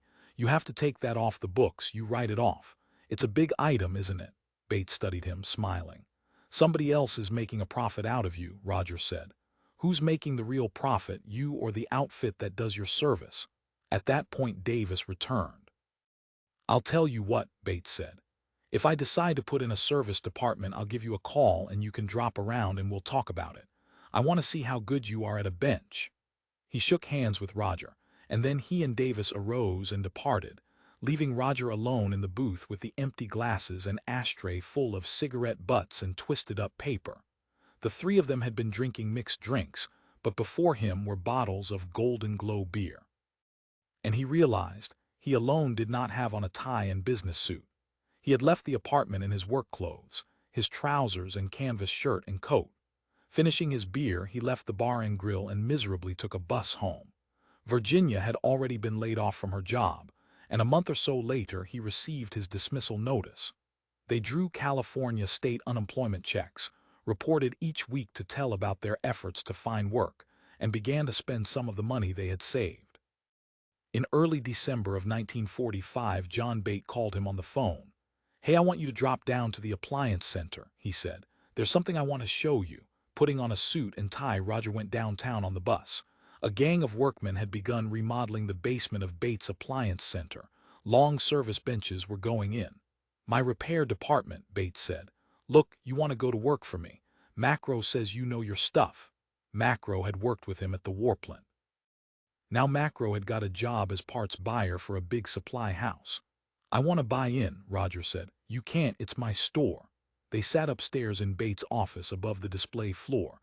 Roger said, "It was my idea to put in the repair department." "I don't know. We were all chewing the fat about it, as I recall." "Well, what do you say? Take it or leave it." The situation dazed him. All he could think to say was, "I have around $1,000 to put in. I can buy the fixtures and stuff." He could not look at Bate. He felt as if his eyes and mouth had been stuffed full of cloth.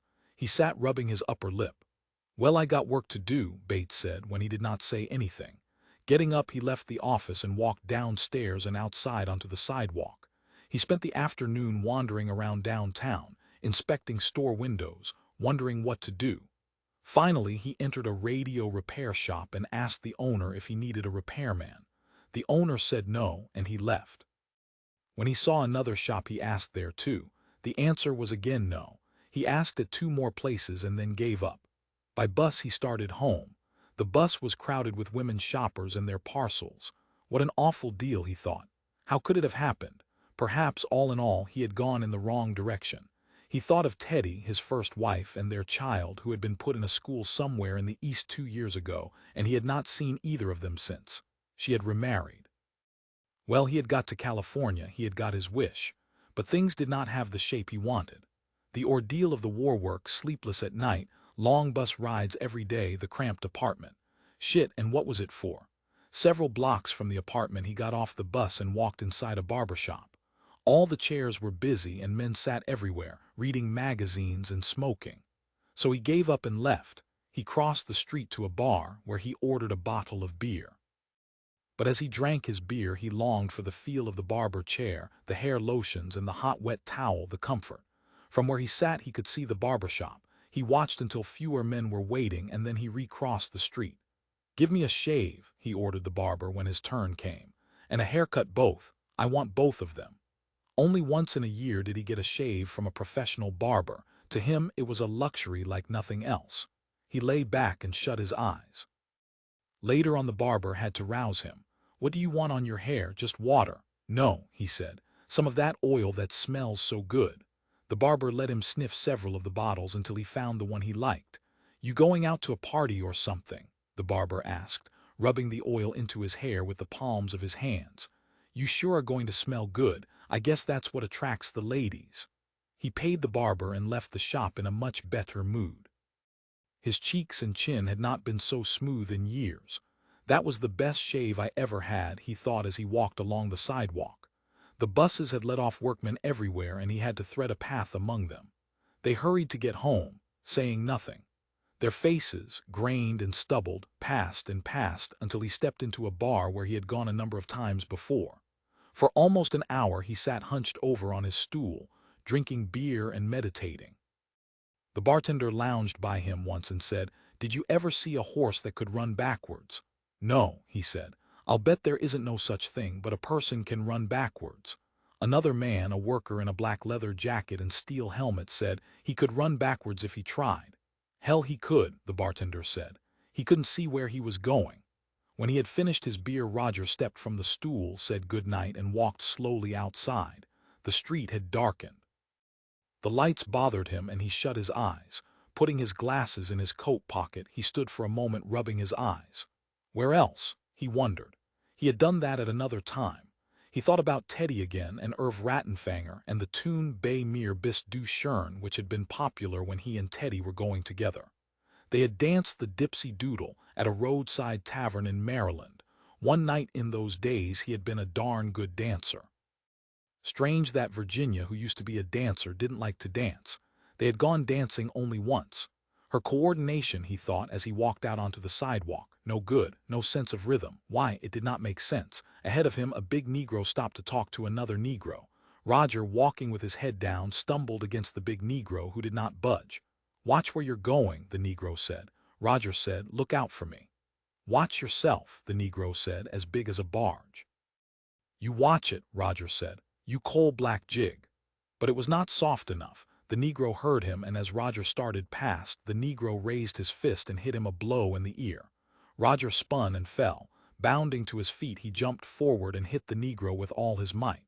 As he did, the Negro hit him again, this time in the mouth, and teeth flew in all directions. He slid to his hands and knees. Then the Negro and his companion started quickly off. Other men appeared, white men, and two of them helped Roger up. "What that jig do?" they yelled, attracting more white men. "Did he slash you, buddy?" They felt from head to foot, searching for blood as he swayed between them, his fingers covering his broken front teeth. "A nigger jumped this guy," one of the men told the crowd forming around them. "Beat him up and got out." One of the men offered to drive him home. They put him into the car, cursed all Negroes, wished him luck, and gave him his glasses, which had fallen from his pocket. "There's more of them moving into L.A. every day," the man who was driving him said. He rested his head on his arm, suffering the pain. "Of course they're most of them up from the South," the man said. "They're mostly farm hands. They don't know how to conduct themselves in a city. I mean, they've got money for the first time in their lives and it goes to their heads. They're having themselves a hell of a good time. I'd rather have them than the Patchucks, though, I'll tell you. If those Patchucks get you, they'll hold you down and stomp on you. They got those cleated boots." Speaking as best he could, Roger said, "The goddamn niggers." "Well, it could have been anybody," the man said as he drew the car up to the curb in front of the apartment building. "Is this the right place?" "Yes," he said. He held his handkerchief to his mouth. His ear rang and he could not hear well. Sounds hummed and then shrank away. "Thanks," he said as he got from the car. "It could happen to anybody," the man said. He stayed parked at the curb until Roger had reached the steps of the building, and then he drove off. When Virginia saw him, she leaped up, horrified. "What happened?" She ran to him and pulled his hands away from his mouth. "Oh my God," she said. "What was it? What happened?" "A guy beat me up," he said. "I never saw him before in my life." "I'm going to call the police," she said. "I'm going down to the phone." She started out into the hall. "The hell with that," he said desperately. Sinking down on the couch, he said, "Get some ice cubes." She brought him the ice cubes and he made a compress out of them. Lying on his back, he held them against his upper jaw. Virginia wiped away the trickle of ice water. "I got to go to the dentist," he said. "Do you want me to call around now?" "No," he said. "Tomorrow." That night he did not go to bed. He spent the night on the couch, lying on his back. Several Anacin tablets helped the pain, but he did not seem to be able to fall asleep. "What'll I do?" he asked himself. He thought of other places that he had liked better. Actually, he realized he had not got any happiness out of being here, not even in the beginning. Washington, D.C. had been much better, he decided. In spite of the weather, he liked the buildings there, and he did not mind the snow. In Arkansas as a child he had slogged through the snow, and he remembered the spindly trees without leaves that stuck up along the hillsides, thickets of them and all of them weak, frail, and yet they covered the uncleared ground everywhere. Probably they were still there. He thought of the time he had put an old earthenware vase up on a stump and pitched rocks at it until it shattered, and in the potsherds was a coin, stuck there when the clay was wet. When he cleaned the coin off, he found that it was a 20-cent piece. In all his life, he was 11, he had never seen or heard of a 20-cent piece before, and he carried it around with him for almost 2 years, believing that he had the only one in the world. And then one day he tried to spend it and the sales clerk refused to accept it. She said it was a fake, that there was no such coin. So he threw it away. Now, lying on his back with the compress against his mouth, he tried to remember what he had wanted to buy with the 20-cent piece. Candy, he decided. Well, it would be gone now in any case, the coin or the candy. The next morning his mouth had become too swollen for him to eat. He tried sipping some coffee, but the pain stopped that. Yet he remained at the kitchen table, staring down at his cup and plate. "You have to go to the dentist," Virginia said. "You can't eat and you can hardly talk. Let me go call." "No," he said. "But what are you going to do?" He sat wretchedly in the living room most of the morning, doing nothing in particular, not speaking to Virginia or even thinking about anything. The pain from the broken front teeth became worse, and finally in the early afternoon he let her go downstairs to the public phone. She did not come back for a long time. At last she appeared and said, "I finally got one who can see you today. His name's Dr. Corning." She had the address and he read it. The office was on the other side of town. Taking the slip of paper, he put on his coat. "I'm going with you," she said. "No," he shook his head. "I am." "No." Pushing past her, he walked outside into the hall and to the stairs, but she followed. "You might faint," she said. "I want to go with you. Why don't you want me with you?" "Go to hell," he said furiously. "Go on back inside." He descended, and when he reached the sidewalk he saw that she had given up. So he walked on to the bus stop by himself. The trip took over an hour. In the dentist's waiting room he tried to smoke, but he could not hold the cigarette between his lips, so he had to put it out. The dentist made him wait 15 minutes. 3 small children sat opposite him with their feet sticking out straight. All 3 stared at him, giggling until their mother told them to hush. The dentist admitted him at last and gave him a shot of Novocaine. "I can save one," he said. "I can give you a cap for it, but the other 2 are right down at the gum." He began to remove the broken pieces of the teeth. "Your wife said on the phone somebody hit you." He nodded. "It'll take a couple of days to have the cap made. Anyhow, you should stop feeling the pain now that I've got the remains of the others out. I think you'll be able to eat soft foods as long as you don't try to bite." With his mirror he inspected the other teeth. "How long has it been since you've seen a dentist?" "A long time," Roger said. He had not been to a dentist since before the war. "You have major work to be done. Most of your molars are decayed. You should have x-rays taken. You really shouldn't let your teeth go. Aren't they sensitive to sweets?" he grunted. "The cap and the other work I have to do will run you $60, Dr. Corning said. Can you pay me that now? With patients I don't know, I like to have it in advance." He paid him with a check. "On the restoration," Dr. Corning said, "I'd say you have between $200 and $300 worth of work needed. And the longer you wait, the more it'll cost." He made an appointment for the cap, and then he went downstairs to the street. The Novocaine had made his face hard and misshapen, and he continually raised his hand to touch himself. The amount of money that he had paid out put him into a frenzy. He realized, he knew, that he had been robbed, taken advantage of, but he was helpless. "God damn," he said to himself. He had a vision of crooks, swindles of every kind. He saw up into the office buildings and the crooked activity going on, the wheels, the machinery. Loan offices, banks, doctors and dentists, quack healers preying on old women, patchucks smashing store windows, defective equipment, food with filth and impurities in it, shoes made of cardboard, hats that melted in the rain, clothes that shrank and ripped, cars with broken motor blocks, toilet seats running with disease germs, dogs carrying mange and rabies throughout the city, restaurants serving rotted food, real estate underwater, phony stock in non-existent mining companies. Magazines with obscene pictures, animals slaughtered in cold blood, milk contaminated with dead flies, bugs and vermin and excretion, rubbish and garbage, a rain of filth on the streets, on the buildings and houses and stores. The electric machines of the chiropractors crackled, the old ladies screamed, the patent medicine bottles boiled and exploded. He saw the war itself as a stupendous snow job. Men killed for fat bankers to float loans, ships built that went right to the bottom, bonds that could not be redeemed, communism taking over, Red Cross blood that had syphilis germs in it. Negro and white troops living together, nurses that were whores, generals who screwed their orderlies, prophets and black market butter, training camps in which recruits died by the thousands of bubonic plague, illness and suffering and money mixed together.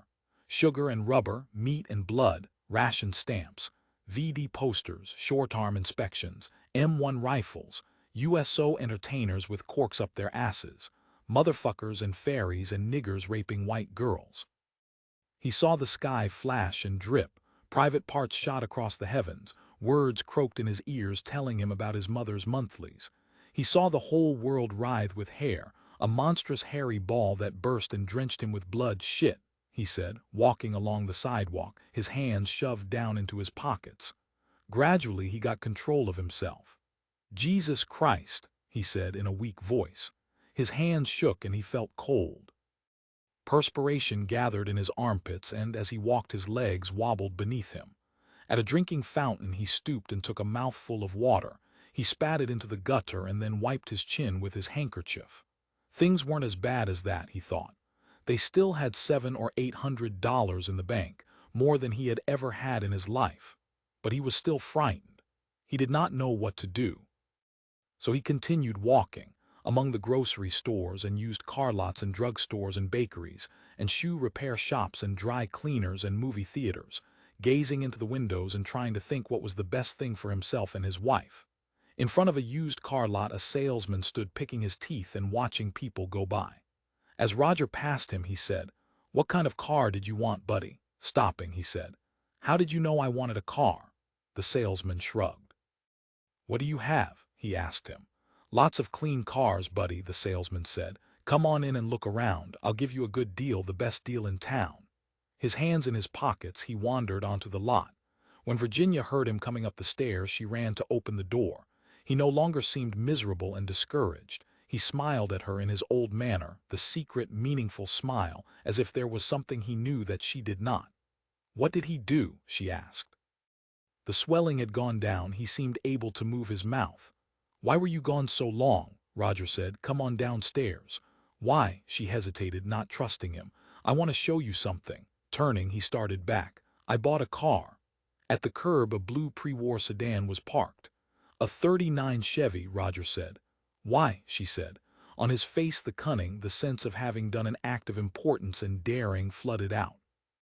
He rocked back and forth, glancing at her and then at the car. Finally he said, "Guess why?" "Go on, I'll bet you can't guess." "Tell me," she said. "We're going to take a trip east," he said. "Back to Washington." Grinning, he said, "No, not that far, to Arkansas." She saw that he meant it.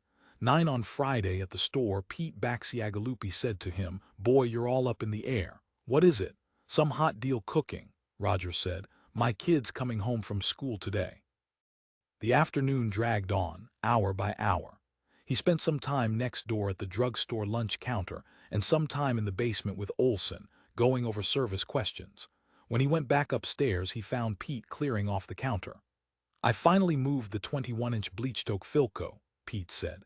His hand closed over Roger's shoulder and he turned him to face the back of the store. Without speaking, He nodded to point out the small side demonstration room. In the semi-darkness, a man sat waiting, making no sound. "He showed up while I was busy," Pete said. "It's you he wants, naturally." Going to the door of the room, Roger put his head in. The chair creaked as Jules Neem arose to greet him. The old man was in his shirt sleeves, smelling of perspiration and tobacco. He wheezed apologetically, and in the darkness his gold tooth glinted as he smiled, excusing himself by raising his empty, helpless hands. "Mr. Lindahl," Neem said. "Hi, Jules," he said. "How's it going?" The old man owned Neem Lawn Furniture and Garden Supplies, the store next door on the right. "You're so busy," Neem said. "I don't want to bother you. I thought maybe you or your young fellow could give me a hand." At the crucial words he fell into a defensive, ornate diction, an almost courtly manner of speech. If another time would be better, his hands sawed the air. "I'll give you a hand," Roger said. "What is it?" They walked together the length of the store to the doorway. Mr. Neem's stomach wagged from side to side with each step. The top button of his trousers was undone, and circles of wetness had spread out from his armpits across his silk shirt. "A swing," he said to Roger. "We can't get it to the window." His face still quivered with exertion, and the deep flush had not left. In the display room he had sat recuperating. "Call me next time," Roger said. "Well." Mr. Neem put his hand to his cheek, hiding his face. "I hate to bother you, Mr. Lindahl." In the lawn furniture store, Mrs. Neem stood by one end of the swing, panting and shaking. The old woman had been trying to drag the swing alone, while her husband went to get help. Seeing Roger, she smiled gratefully, straightened up, glanced at her husband. Jules took her place and Roger got hold of the other end. Together they dragged the swing to the front window and got it in place. Mrs. Neem followed, wanting it exactly right but saying nothing. Her husband waved her off as she started to point. "They're heavy," Roger said when they had let go. "It certainly is wonderful of you, Mr. Lindahl," Mrs. Neem said, "to let yourself be taken away from your own work to do something for us that we ought to be able to do on our own." Both she and Jules were embarrassed. The two of them drew together, not knowing what to say to him. "Any time," he said, but his heart had yet to get back to normal. His voice choked off and he remained silent a moment, getting out a cigarette and matches. As always, after he had carried some heavy object, a TV set or a stove or a refrigerator, his hands were white and his fingers stiff and streaked. He felt as if his hands were about to break loose from his wrists. He put them in his pockets, out of sight. At that, Jules Neem started with agitation. He disappeared into the back of the store, through the curtains, and then reappeared with a box which he held out to Roger. "Would you try a piece of Turkish delight?" he said, urging the candy on him. "It's the real thing. It comes from my sister. Take a couple of pieces." Roger accepted 2 pieces for Pete, who liked them. He returned to his own store and placed the Turkish delight on the counter. "Thanks," Pete said, biting into a piece. "What was it this time? Another lawn swing?" "Your wife called," Pete said, "while you were over there helping them move their swing." He showed Roger a note he had made on the phone pad. "She says she's back from Ajay. She'll call you again in a little while." Munching, he said, "That's nice up there, a lot of wealthy retired people." He watched Roger stick the note in his pocket. "Old man Neem sure thinks a lot of you. You know, one of these days he's going to have another heart attack right there in the store and fall dead into one of those swings." At 5:30, Virginia called again. "I'm home," she said. "We just got back. Here's Gregg." Much noise in his ear and then his son's voice. "Daddy, you know what I did. I fell out of the window where I was at. I fell all the way down to the ground, and then Virginia replaced him at the phone. He wasn't hurt, it was the window of the tent they use." "How does he seem to be?" Roger asked. "Fine, he certainly was glad to see me. He was waiting down by the parking lot. I'm glad I went along. I'm glad I didn't just tell her to pick him up." "How was the ride?" Virginia said. "Horrible, worse than I remembered, but she zips right along. Goes almost as fast as you." "Which way did you drive?" "I drove back so she could handle the kids." Roger said, "What do you think of her? They certainly were right." "What do you mean?" he said. "She certainly is dumb." "Oh," he said, "I guess so. But she's real sweet. I'll talk to you later." Gregg's running around the house pulling down the lamps. "You'll be home around 6:30. "That's right," he said. He hung up. "What's the matter?" Pete said to him. "Didn't they get home okay?" "Sure," he said. He felt discouraged. "I'm going next door," he said, "for a cup of coffee." Leaving Pete in charge of the store, he set off for the drugstore. That evening, after they had put Gregg to bed, he said to his wife, "What do you mean? Why do you say she's dumb? She didn't strike me that way." Virginia, seated on the couch in her robe, said, "She doesn't hear anything you say, and when she does, she doesn't understand it. She gets it balled up until it makes no sense at all. Isn't that what you'd call dumb?" "I think you're all picking on her," he said. "I just spent 4.5 hours with her," Virginia said. "Take my word for it," he said. "Then you don't think it's going to work out? What do you mean that has nothing to do with it? What's the arrangement? She'll drive the 3 boys back to the school this Sunday. Then we'll go again together next Friday." Roger said with bitterness, "If she's so dumb, maybe you better not get involved. I don't see the connection. You're asking her to do something for you, make a drive you're afraid to make, and then you come home and sit around talking about how dumb she is. I call that hypocrisy, don't you?" He became more and more outraged. "Don't you feel ashamed?" Virginia said. "You asked me what I thought of her. That was true. Let it go," he said. "Forget it." But he himself could not let it drop. "Did anything happen during the trip?" he asked after an interval. "No," Virginia said. She had picked up a magazine to read. "You're sure?" Dropping her magazine, she said. "What's the matter with you? What's this all about?" He put on his coat, the older one with the missing button. "I'm going down to the store a while." Hanging around the house made him too restless. He could not remain. "I have to open up some table model TV sets and get them tuned up for Saturday." "Really?" She trailed after him sadly to the front door. "What if Gregg wants you?" "For God's sake," he said irritably. "He's only been away 3 days. I'll see you later." He shut the door after him. The porch light came on. She had switched it on for him. He got into the Oldsmobile, warmed up the engine, and drove back down to his closed-up store. Downstairs, in the service department, the fluorescent overhead lights were on. Olson sat at the repair bench, still involved in his work. Beside him was a cardboard container of coffee and the leavings of a sandwich. His back was to Roger, a great streaked, grimy back. His bulging head, irregular, fringed with choppy gray hair, swung slightly, but he continued working. "Hi," Olson said. "Hi," Roger said. "How come you're still working?" "I don't know, you're paying me." The basement roared with noise from the radio Olson had before him. He lowered the volume a trifle. The room smelled of his perspiration. He was a long-armed artisan, surly and individualistic, one of the last of his species. In his own crabbed, taciturn manner, he was an excellent radio repairman. He took responsibility for his work. Nobody knew how old he was. He looked at least 50. He came, he had told them, from Utah. His clothes were always sloppy and ragged. Between the buttons of his shirt, the dark hair of his stomach could be seen. The only trait about him that Roger could not stand was his habit of spitting into the wastebasket. "How long have you been here?" Roger said. "I'm marking it down." Olson pointed at the sweaty, bent imitation leather notebook in which he recorded his hours. "Look in there if you want." "You goddamn repairman," Roger said. Anyhow, he was glad of Olson's company. Olson grinned his broken, misshapen grin. "How about a beer?" Roger said. "You're standing." "Sure." "Okay." Reaching up, Olson shut off the bench. The hum and sputter and racket died. The meters and dials switched to no reading. Unhooking his legs from the stool, Olson clambered down, stretched, fastened his trousers, spat into the wastebox at the end of the bench, and then lifted his coat from the nail he had driven into the support beam of the wall. "Let's go," he said. Together, the two of them sat at the bar down at the corner, drinking Budweiser beer from bottles. The jukebox played a Johnny Ray record. A few workmen and businessmen and one middle-aged blonde in a furpy sat talking or meditating. At the rear of the bar, 2 men played shuffleboard. The counters knocked now and then. A gas heater sizzled. The bar was pleasant. "You got troubles?" Olson asked. "No." "Then why aren't you home?" He did not feel like answering.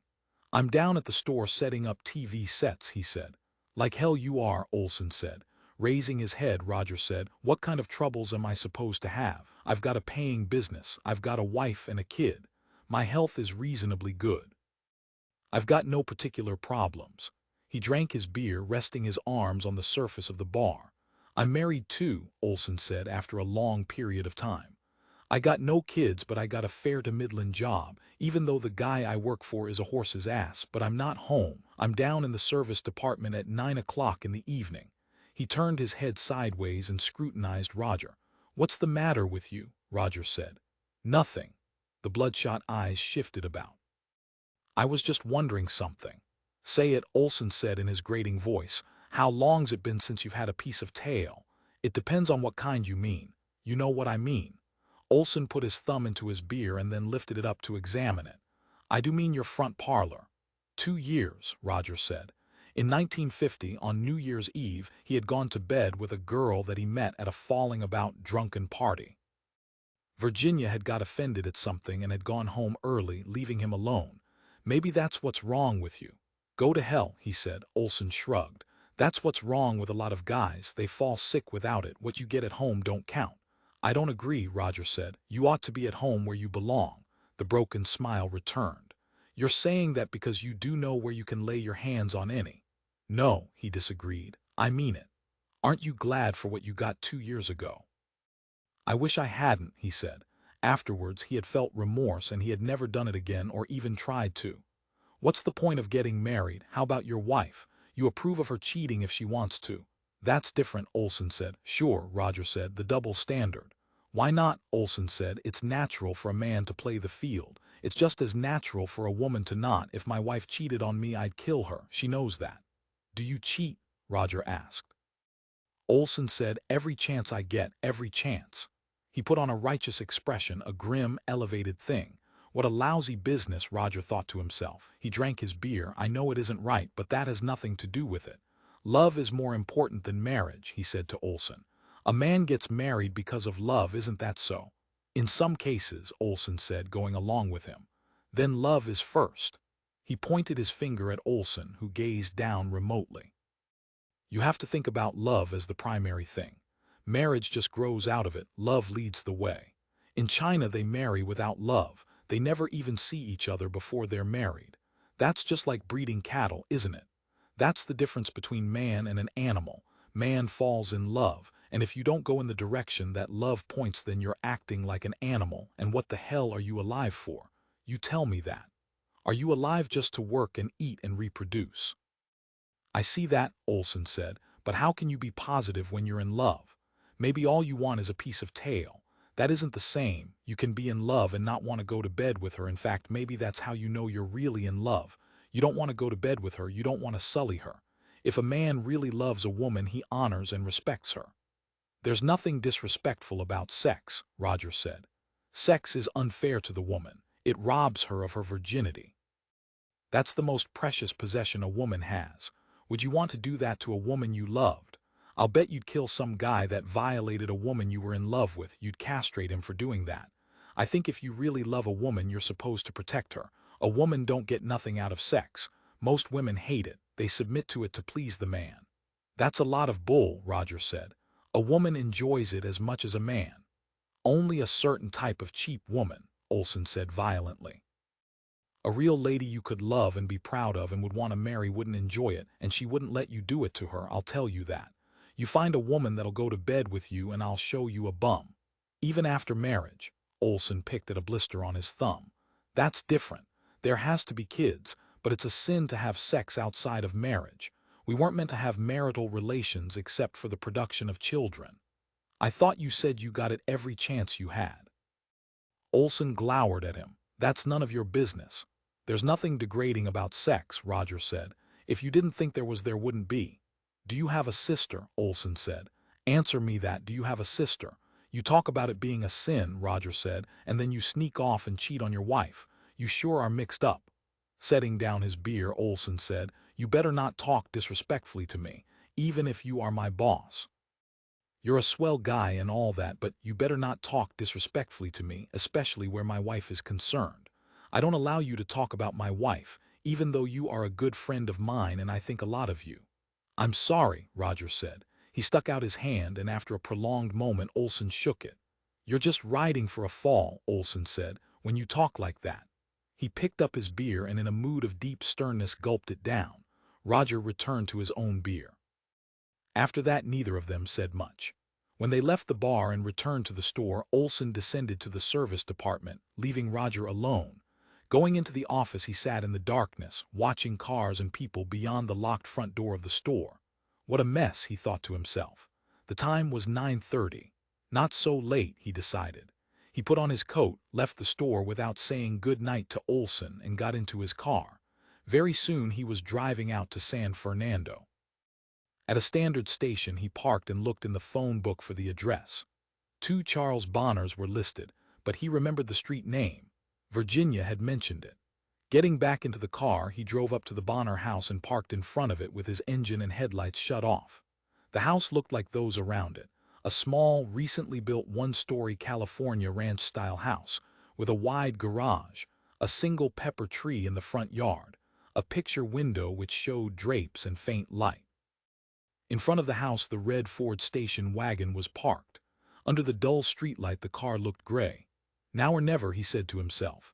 Stepping from his car, he crossed the street, walked up the path and onto the porch and rang the bell. Sounds. The porch light flashed on. They're up, he said to himself. Not yet 10 o'clock, and it's Friday. He doesn't have to go to work tomorrow, or maybe he does. Panic, panic. A latch rattled and then the door swung open. Sheik Bonner in his shirt sleeves and stocking feet peered out at him. Oh, he said. Lindahl, come on in. It's pretty late, Roger said. I just dropped by for a second. Hell, Sheik said, it's early. He shut the door after Roger. Nice to see you, take off your coat. Holding out his hand, he said, let me have it, I'll hang it up. I can't stay, Roger said. I just wanted to talk to you for a second. Let me pour you something to drink. Living room had a cluttered look. Magazines lay everywhere on the couch and on the floor. The television set was on and Sheik started towards it to shut it off. I was looking at some damn TV drama, one of those half-hour things. You're in the television business, aren't you? You must see plenty of it all day long. He shut off the set. Sit down. Roger saw no signs of Liz Bonner. Maybe it was just as well. But now, in addition to panic, he felt an eerie cold feeling, a hollowness. Disappointment. I wanted to thank you for the driving business, he said. Oh yeah, Sheik said. They both drove up together, didn't they? Lowering himself onto the couch, Roger clasped his hands together and said, I've been thinking, if this business is going to work out, it's got to be split 50-50. No, that's okay, Sheik said. He seemed uncomfortable. Let it go as it is. No, he said. Here's the way I feel. It isn't fair for your wife to take on a job we're supposed to do. Here's how I think it should work if it's going to work. Virginia's afraid to make that drive, so I'll do our share of the driving. If you and your wife can pick the kids up on Friday, I'll take them back to the school Sunday evening. For me, it would have to be Sunday. I work on Friday. So do I, Sheik said. That's why I can't go up Friday. His hand traveled over his hair, halting at the bald place and then beginning again. I've got an admission to make. It's hard to make to people. I don't drive. I don't have a license. Liz does all the driving. Roger shrugged. That's nothing to feel bad about. He had lost his own license a couple of times. I know, anyhow, as far as I'm concerned, this would be swell. Sheik sat down facing Roger. She's been making that drive 4 times a week. Now you can cut it down to 2. I appreciate that. She says she likes it, but that's too much for one person. True, Roger said. Well, then do you want to take them back this Sunday? Yes, he said. I'll come by around 4 o'clock and pick up your 2 kids. Fine, Sheik said, smiling with satisfaction. I mean, it was swell anyhow, but you understand. The less time she has to make the trip, the better I feel. Arising, Roger moved towards the door. I'll see you Sunday. Better make it around 2, Sheik said. Okay, he said. Good night. Say good night to your wife for me. Sheik, accompanying him, said, Too bad Liz isn't here. She's down the street visiting some woman she knows. They have kids. We're going somewhere tomorrow. Don't ask me where, I wasn't consulted. A moment later, Roger found himself out on the front porch. Sheik said good night and shut the door. His legs wobbled under him as he crossed the street to his car. Anyhow, now he had put himself in the middle of it. 4.5 hours a week on the highway with the boys romping around the car. His mind groaned under the weight of plans. He could leave early, spend most of the afternoon up at the school. And he would be out of the house. He would have a legitimate excuse for taking off on Sunday afternoon. And Christ, he was not left sitting by himself on the rim of the pot, whatever that meant. His thoughts were cloudy. He let them stay cloudy. As he got into his car, he noticed that Sheik had left the porch light on, probably for his wife. She would be coming back soon. Roger closed the car door and then moved over until he was less visible from the outside, but it was still too risky. Instead, he stuck the ignition key in the lock and started up the engine. Switching on the headlights, he drove off, around the corner and then back to the next street. Shortly, he had parked several houses away from the Bonner house behind a parked milk truck. 15 minutes passed. A dog trotted along the sidewalk, sniffed at a bush, then went on. Several cars came by. Once a man stepped out of a house, waved good night, and set off rapidly on foot. I'm crazy, Roger thought. Suppose Virginia calls the store. I'll say I was downstairs, I couldn't reach the phone. But suppose Olson comes up and answers it. He won't, he never does. But suppose Olson happened to be upstairs near it. While he was meditating, a door far off down the street slammed. A woman hurried down the path of the house onto the sidewalk. His eyes had got used to the dim light. He could see her quite well. The woman skipped along, her head down, half running, then walking, then half running again. Her hair, tied back in a ponytail, bounced up and down.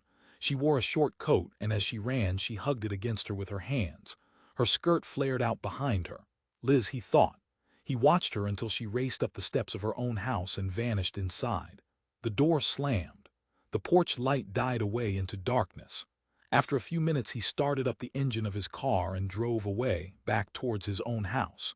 The living room light had been turned off. As he reached about uncertainly, Virginia called from the bedroom, "Is that you?" "Yes," he said. He found a floor lamp and put it on. "I went ahead to bed, I'm sorry," he said. "Can I bring you anything? Have you really gone to bed, or are you sitting up reading?" Looking in, he saw that she had really gone to bed. The room was dark. "I called the store," she said. "When?"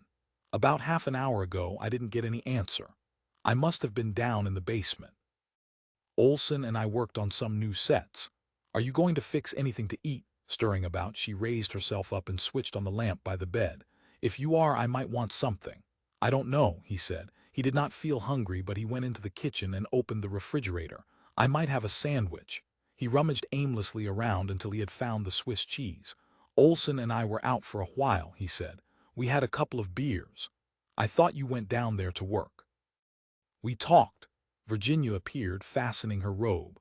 Her hair, long and tousled, hung in her eyes. She brushed it back. "Don't make a lot of noise and wake up Gregg. He's still restless. I had to go in there a couple of times." "I've come to a decision," Roger said. "I don't want you driving that drive. I'll split it with the Bonners. They can drive on Friday and I'll drive on Sunday. That's the best. It'll be even." "Fine," Virginia said with a huge gasp of relief. "I know I'm selfish, but I really love you. Can you really do it, on your one day off?" Her delight flowed from her. "Maybe I could go along and hold onto the boys so they wouldn't climb all over you." He had not thought of that, both of them going together. "It'd be too crowded," he said. "Maybe so, maybe once in a while, though."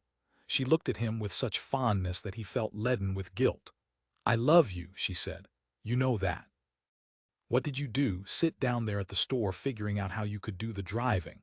"I can't do it all," he said, evading. "Not the going up on Friday, so we'll have to split it with the Bonners." "You know what Liz told me? Her husband lost his license. I guess he drove erratically. She wouldn't tell me why, but she has to do all the driving for them. Should I phone Liz tomorrow and tell her? I guess you can tell them when you go over with Gregg." As he fixed his cheese sandwich, she considered the matter. "If I have a chance, I'll call her," he said. "I already told them." "Oh," she said. "Good. What they say?" "I just talked to him. He liked the idea." "I've never met him. He was at work when I was over there.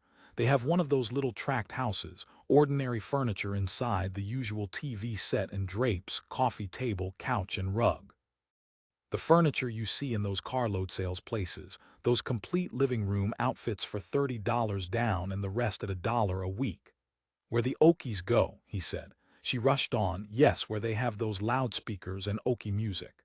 Then she put on her subdued, mannered smile. When she was not sure of his meaning, she passed through a formal stage, a moment of becoming a hostess, hearing and not hearing.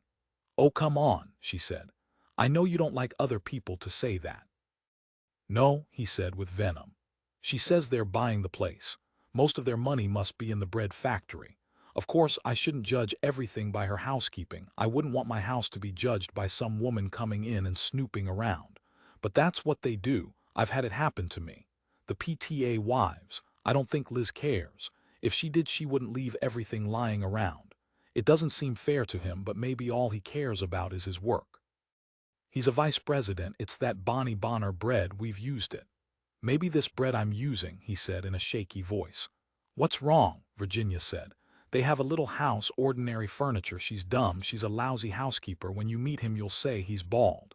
Is he bald, really? That visibly nettled her. How old is he? He didn't answer. He busied himself at the refrigerator, feeling moral outrage, the stricture in his throat. I'm not going to squeak, he thought. Through the blockage his voice would be high-pitched. Better not say anything at all. His pulse pounded as he bent, his wrists swelled. It worries you to have me drive, Virginia said. You get like this. He raised his head. Now don't look at me that way, she said. I know you don't approve of my driving. I don't give a damn about your driving. His whole body shook. The studious desire to misunderstand, but maybe it was better. Let her go off into her own worries. Because she feared the drive, she assumed that he must doubt her ability too. Is that why you want to make the trip? She asked. No, he said. That's not why. But her expression said that is why. I can tell, but I agree anyhow. It's the truth. We both know it. 10 at the Los Angeles airport, Mrs. Watson scouted for a blue '39 Chevrolet sedan, and when she found it, she found her daughter. I wouldn't have recognized you, she said, as Virginia caught up her suitcase and shoved it into the back seat. Stand up so I can get a good look at you. Virginia shut the car door and stood up, facing her mother. I had to cut my hair, she said. She still wore her long coat, the one she had taken with her from Washington, but her hair was short like a boy's and ragged as if cut at home. Because of my job, it's growing out again. Leaning forward, she kissed her mother. Thanks a lot for not stopping in Denver. I'll stop on the way back, Mrs. Watson said. Are you disappointed in me? What do you mean? Virginia said. I don't look very ladylike. No, Mrs. Watson said, but she had never put much of a premium on that. But you're thinner, she said. And she said, I think you look a little mean. Around her daughter's eyes were lines, not wrinkles, but grooves of intensity. Her daughter had a cool, detached, competent look. She wore no makeup or nail polish, and in her gray suit she reminded her of some of the young career business women. I'd be afraid to get into an argument with you now, Mrs. Watson said. You'd probably throw me with some jiu-jitsu hold. As she drove, Virginia said, Roger didn't come along because I told him I wanted to talk to you without him around. How are his teeth? On the long-distance phone, Virginia had told her that he needed dental work done and that he had started having it. The idea repelled her. Naturally, it would be his teeth. His eyes were bad, his teeth had holes in them, and 2 years ago, as soon as she laid eyes on him, she knew by the way he walked that he had some sort of back injury. He got one of them capped, Virginia said. He better get them all capped, Mrs. Watson said. Virginia said. I paid 1 week's rent for you on a nice room with cooking privileges. I'll have to see how it looks. It's nice, they just painted it. Anyhow, it'll give you a place to stay. I wish you could stay with us, but we only have 1 bedroom and then just the living room. Is this the car he wants to drive to Arkansas in? She did not know much about cars. It looks like a good one. Except for getting a new car, it's about the best. Mrs. Watson said, if you don't want to go to Arkansas, tell him you don't want to go. He'd go alone. Oh, she said. Is that how he feels? He'd just disappear, Virginia said with a quick little flick of her head. He'd fool around with the car, make sure it worked okay and had plenty of gas and oil and whatever else it needs. He'd stick stuff in the back in the trunk place and he wouldn't say anything. He'd just go. While I was shopping or asleep, I'd get up and he'd be gone. After a moment she said, every day he thinks about it. He goes out and hoses off the car and starts it up. He drives around town talking to people. He's getting ready to go, but he hopes I'll come along. So far he's come back. He hasn't actually left. But that's against the law. Hearing about it, she was not surprised. Now that the war had ended and the easy money had stopped. Now that the aircraft plants had started shutting down. He had come out to California to get in on it. Now he intended to leave. The money for the train trip had been hers. With Virginia's money, he had financed himself out to the West Coast. There was nothing complex about the situation.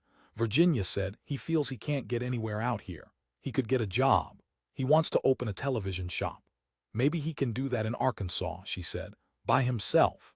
Virginia glanced swiftly at her and then back at the traffic. She said nothing. Why don't you let him go? Mrs. Watson said. That isn't worth answering. Let him go and then divorce him. What if I told you I'm pregnant? She flinched. That was the thing she had most dreaded. She knew it would happen sooner or later. I am, Virginia said. 4 months. Leave him anyhow. No, Virginia said, smiling. I'm not going to leave him. I want him to stay here. I think this is the best place for him. If he had some money, he could open a shop. I think he could run it if he once got it started. He's resourceful. He's energetic. You'd be surprised. For 2 years he's been working a 7-day week and all that money has gone in the bank. The only money we've spent is on rent and food and for his teeth and then this car. We can sell the car. He's been working since we got married. So have you. I was working before I met him. Not in a warplant. What do you say? Virginia said. Oh, heavens above, her mother said. Don't ask me. I can't give you money for that, so he can run off to Arkansas with it. Virginia said, give me the money and I'll fix up everything in my name. He can't run off to Arkansas with it then. How can he? He can't take the store with him.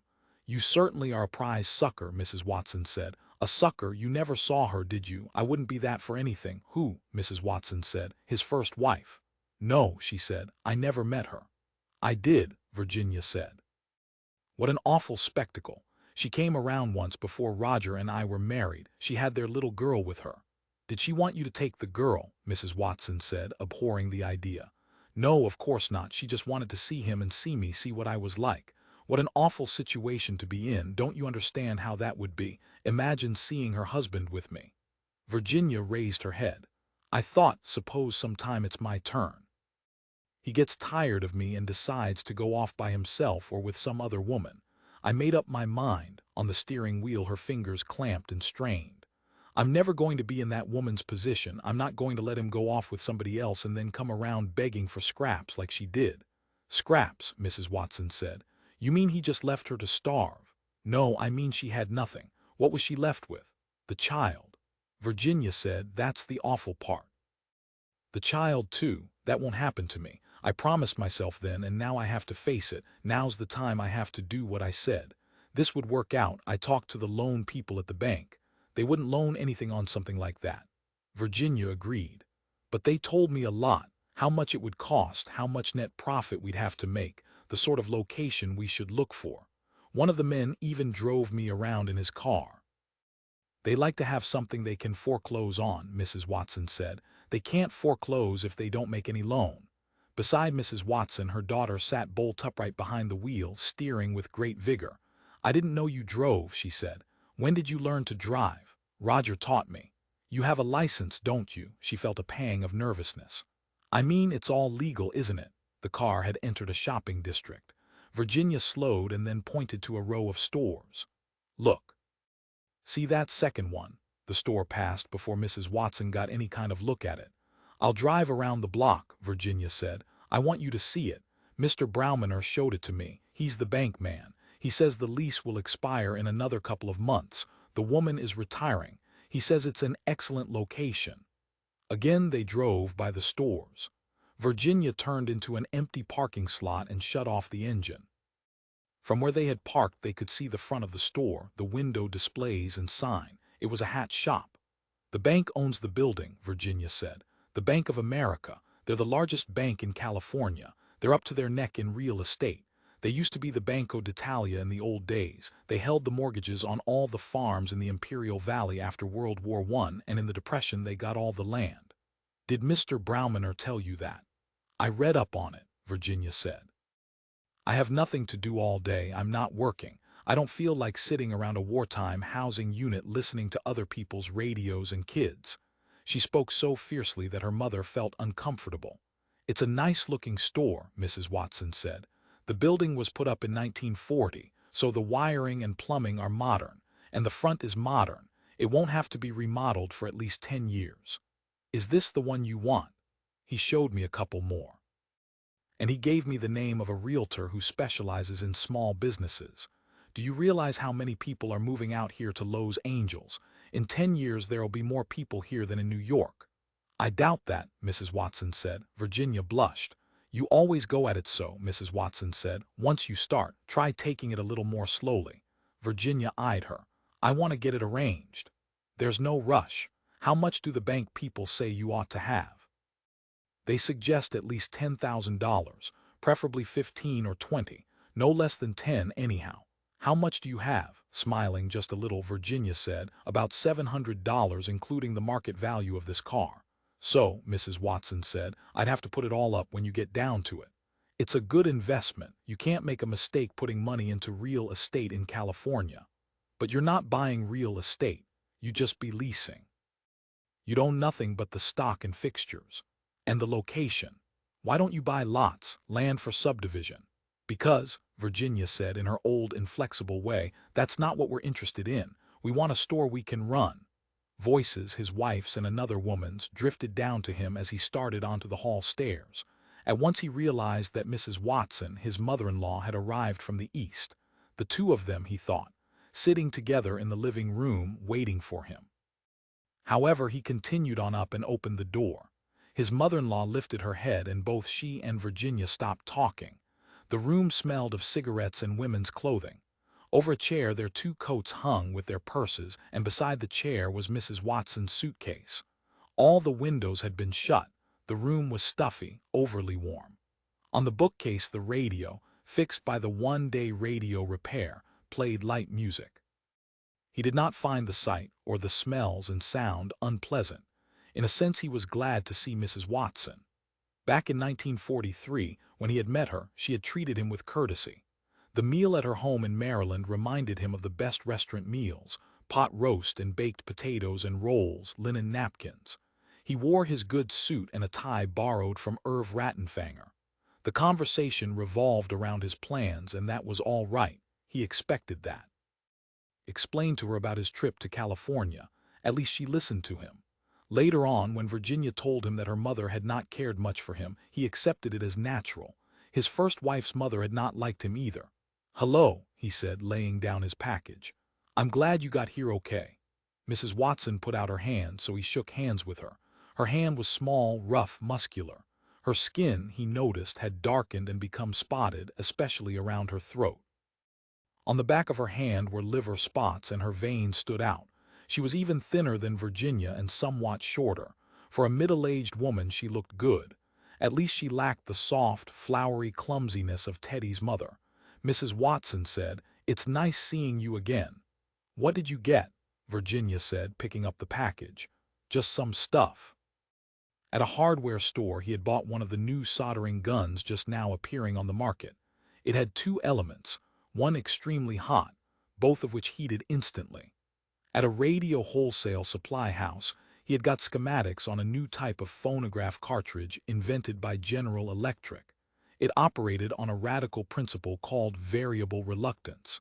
He spent much of his time visiting such supply houses, and the new cartridge had them all interested. "Virginia says you had trouble with your teeth," Mrs. Watson said. "Yes," he said.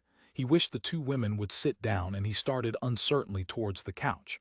"When they bring out that needle," Mrs. Watson said, "I always wish I could die quietly of a heart attack and save them the trouble." Her tone was the flat, calm, measured declaration that he remembered. "Sit down," he said, seating himself. Both Virginia and her mother sat down then. For a moment nobody spoke. He began to feel oppressed. "They laid us off," he said. "From the plant, they're laying everybody off." Here, in the living room of the apartment, his apartment, he became suddenly conscious of size. He and the room were both small, unimpressive, even, he thought, flimsy. What did he have? What did he show? As always he wore his work trousers, his coat and canvas shirt, his flappy, bent, dirty shoes. Then he thought how he had sent out his suit to be pressed for tomorrow. She was not supposed to arrive until tomorrow. The sense of pressure, the mashing down of him, he struggled to breathe. In his mind, inside him, he longed to leave. The tugging at him, the need. Outside the building his car was parked, pointed towards the highway, Route 66. Barstow first, then the Mojave Desert, then Needles and the Arizona border. Seated in the cramped living room with the window shut, facing his wife and mother-in-law, he heard the car about him, the nearness of the road. God, he thought, could he stand it? On his lap his fingers plucked at his coat, he smoothed the fabric, examined it. He could not sit still. Getting up he went to the window. "Can I open a window?" he said. "It's sure stuffy." Neither of the women answered. "I guess I will," he said, perspiring. The window opened and he remained by it, savoring the air. Offering her package of cigarettes to her mother, Virginia said, "What do you think about your room?" "Oh, I think it'll do for a while," Mrs. Watson said. "I may look around if I'm going to stay very long." I picked that place out, Roger said. I found it. Mrs. Watson said, that's a good car you have. Virginia says you just bought it recently. I'm tuning it up, he said. For several days he had had it down the street at a Shell station, cleaning the plugs and tinkering with the carburetor settings. He had got to know two of the boys at the station. One of them was married, and earlier in the month he had brought his wife over for dinner. If you can't work on your own car, Mrs. Watson said, you really are at their mercy. That's a fact, Roger said. Again no one spoke. On the table was the FM unit which he had started wiring from the diagram. Virginia lifted it up and said, Marion asked me about this. Mrs. Watson said, yes, I was wondering what it was. I didn't know what to call it, Virginia said. It's a radio, isn't it? She set it down. All I could tell her was that you were making it. I'm wiring it, he said, wanting for a reason too vague to pin down to clarify that it was not a kit, a model. This is going to be the band, he said. This is the new band. He could not explain it. The whole new world, the opening up of regions and levels, the hell with it, he thought, feeling futile. Yes, he thought, I call it a telescope, something to make the time go by. After that, I'm inventing the microscope and then the printing press. If I have time, I'll invent the steam engine. Toys to hang from the ceiling of my room. Look, he said, this is what Colonel Armstrong developed. It's as important as the superheterodyne circuit. He developed that too. They listened attentively. The problem with these is drift, he said. The plates expand when it heats and it drifts off the station, so you have to retune it.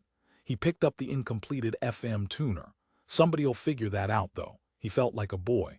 Mrs. Watson said, Virginia says you bought the car to go back to Arkansas. Yes, he said. Have you asked her if she'd like that? He could think of no answer. I think you ought to ask her, Mrs. Watson said.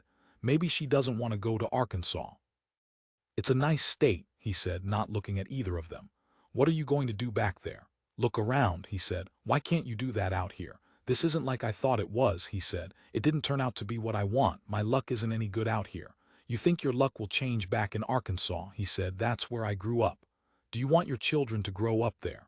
I don't know, he said. Is that any kind of place for children? What are the schools like? I don't know, he said. You know what I think, Mrs. Watson said. I think you're blaming everyone else for something that's your fault. He nodded, staring down. Yes, it's your fault, Mrs. Watson said. Why don't you look at me when I'm talking to you? He looked. That's just an excuse, that luck. It has nothing to do with luck. You know that, don't you? I know you know that. You know that as well as I. Now let's stop talking about that and face up to the situation. You wanted to come out here, and now you're going to have to stick with it. You have a wife to support, and pretty soon you'll have a child, and by then I want to see you with a job. Anybody can get a job out here. All you have to do is look. You've just decided it's time to move on, haven't you? He tried to think of something to say.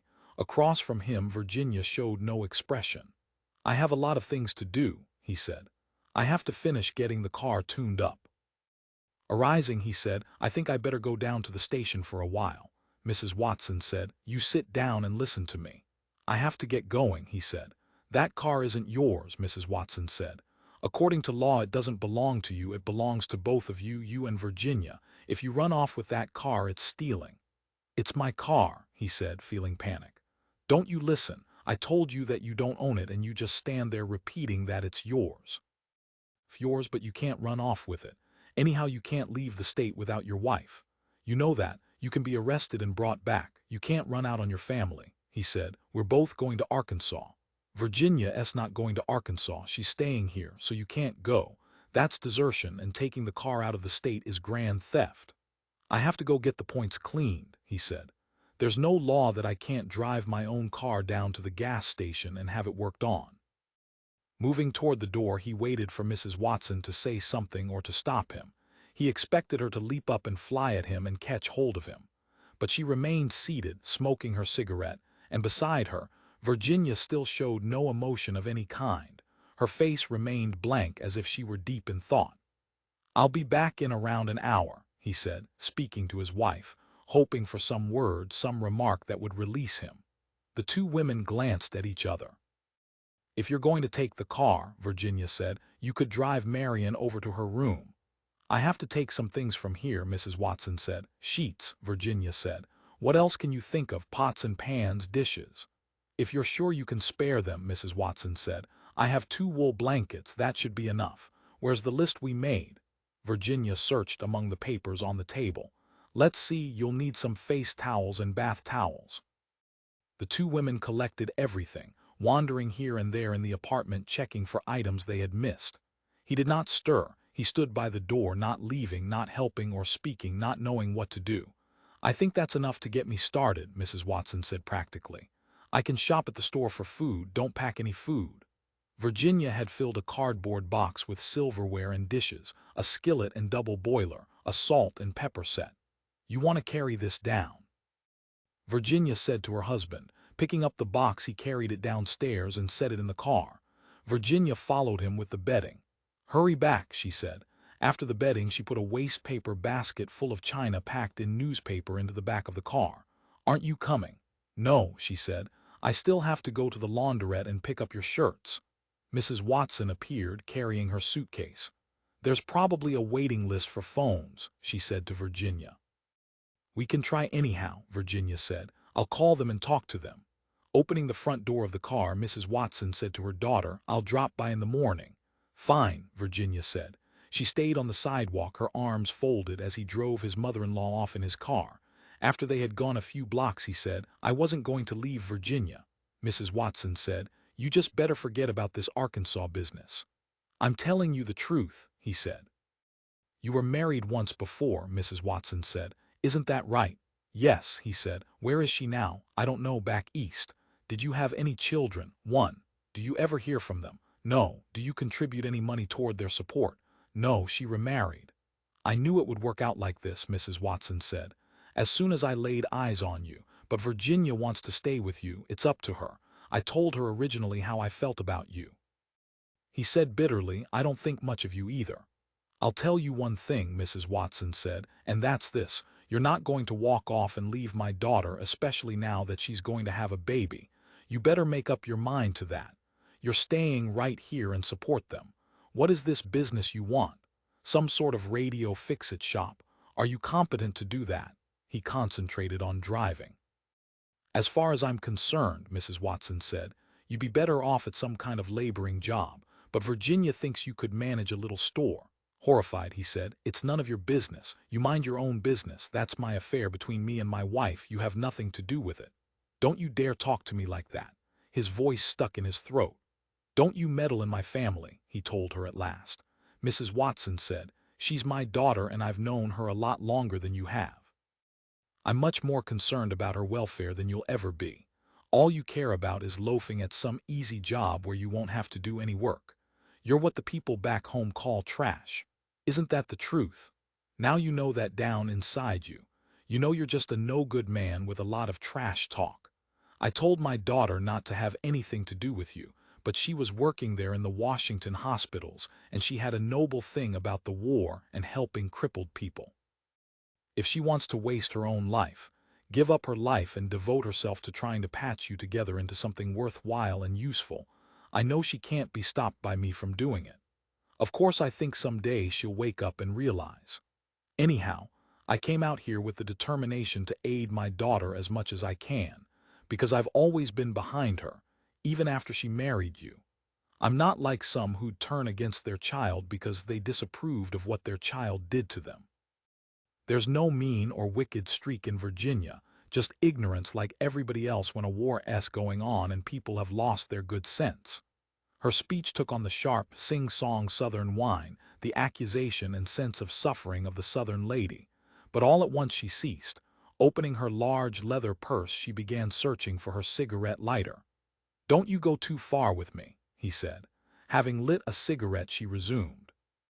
But now she had gone back to her dry, controlled manner. She had calmed down and become more businesslike. While I'm staying out here, she said, I want to do something for Virginia to help her along the lines she wishes. I think she's got her mind set on fixing it up so you can have your fix-it shop, and if that's what she wants, I'll naturally do everything in my power to bring it about. I always intended to do the best I could by her. It has nothing to do with you, it's between me and my daughter, Virginia. Then he saw the drift of it. He saw her getting ready to talk about giving them money for opening the store. Up to that moment, the idea had never occurred to him. He was taken completely by surprise. A wave of excitement flashed into his bones, his hands and feet. He began to dance up and down behind the wheel of the car, trying not to let go of it, trying to see the cars and street ahead, the signals and pedestrians and signs. Then he began to yell at Mrs. Watson, "I don't want your fucking money, you hear? I wouldn't touch any of your fucking money," he yelled at the top of his lungs. "You keep your trashy hands off of my store, you hear? I don't want nothing to do with you. I want you to go back home to your place and live there and have nothing to do with us. You hear me? You understand? If you keep coming around, I'm going to do something to you. I mean that, Mrs. Watson. I don't care who you are or how much you've got. I mean what I say. You keep your fucking money. I mean that too. I don't want it. I mean to open my store and I don't want no help from you." Her face wavered and faded, as lifeless as rock. "Get out of my car," he yelled, driving steadily along the street. "Open that door and get out, you hear? Or I'm maybe going to do something to you right now. Maybe I'm not going to wait any longer." Stepping down on the gas pedal, he speeded up the car. He shot forward, around a corner and along a side street. Faster and faster the car flew. He paid no attention to speed. "You take all your stuff and get out. I'm telling you what you better do. Get that trash out of the back of my car. I don't want all that trash cluttering up my car. I need my car. When you get out, take it with you." The house in which her room was located appeared ahead of them, to the right, among other buildings. Driving along the curb, he brought the car to a bucking stop. Mrs. Watson, bouncing up, raised her arms to protect herself, twisting her body as she fell forward against the dashboard and door. He yanked on the brake, leaped out of the car and ran to open the door on her side. With both hands he dug out the suitcase and then from the back the boxes and bedding and wastebasket, throwing them onto the sidewalk. Mrs. Watson remained in the front seat, following his actions wide-eyed, motionless. "Get out of my car," he said. She gazed at him, utterly disconcerted. "Get out." He stood yelling at her, not touching her. "Go on, get out of my car." Sliding her legs, she stepped shakily to the pavement, holding onto her purse, sunglasses, and cigarettes. "Now when you come back tomorrow," he said, "you talk to me with respect. You hear? You understand what I'm telling you?" Without waiting for her answer, he ran back around the car and leaped in. Slamming the door, he drove off in low gear, not shifting, pushing the gas pedal flat. He did not look back. He thought of himself, years ago, a child in school in the 2nd grade. Nobody paid any attention to him. Nobody listened to him or cared what he had to say. Sitting at their desks, they were served at lunchtime a meal of bread sandwiches, tomato soup, and milk. He took the crusts of his sandwich and stuck them on top of his head. It was the funniest thing that had ever been seen, and all the children laughed. The next day at lunchtime he did it again, and again they all laughed. Every day for a month he stuck bread crusts on his head, and everybody looked at him and applauded. He got to his feet and jumped up and down and waggled his arms and made faces, and they all laughed and laughed. It was the happiest moment of his life. Now, as he drove, he thought to himself that he was finally going to have his store. He began to cry great tears of humiliation that dripped down his face and splashed onto his shirt and arms. The wetness slithered among the hairs of his wrists and stained his trousers. At a red light, he got out his handkerchief and wiped his cheeks and neck.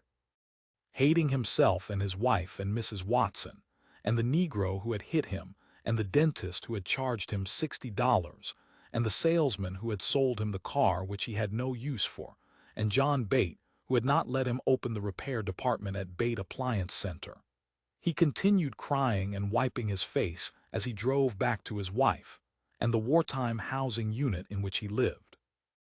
11 on Saturday morning, after Roger had gone to work, Virginia got a telephone call from Liz Bonner about their shopping date. She drove over to the Bonner house and parked. "Hi," Liz said, opening the front door and letting her in. "I'm giving the dog a bath. Come on inside, I'm almost finished." She looked quite plump and fetching and brown-eyed in her cotton shirt and cord pants. Her feet were bare, and her sleeves were rolled up past her elbows, and splotches of foam and water clung to her. She had tied her hair back with a ribbon. Under her shirt her breasts bounced as she ran ahead of Virginia through the house. "You want a cookie? I baked them last night, but they taste like soap. Anyhow, that's what the paper boy said when I gave him one. It's supposed to be coconut. The glass dish of cookies was in the center of the dining room table, a platter of white squares like small red bricks. "When did you want to leave?" Virginia said. They had talked about going down into Pasadena before noon. "Any time," Liz said. "Excuse me." She hurried off somewhere, and Virginia heard the sloshing of water and Liz's voice addressing the dog. She heard, too, the noise of a lawnmower.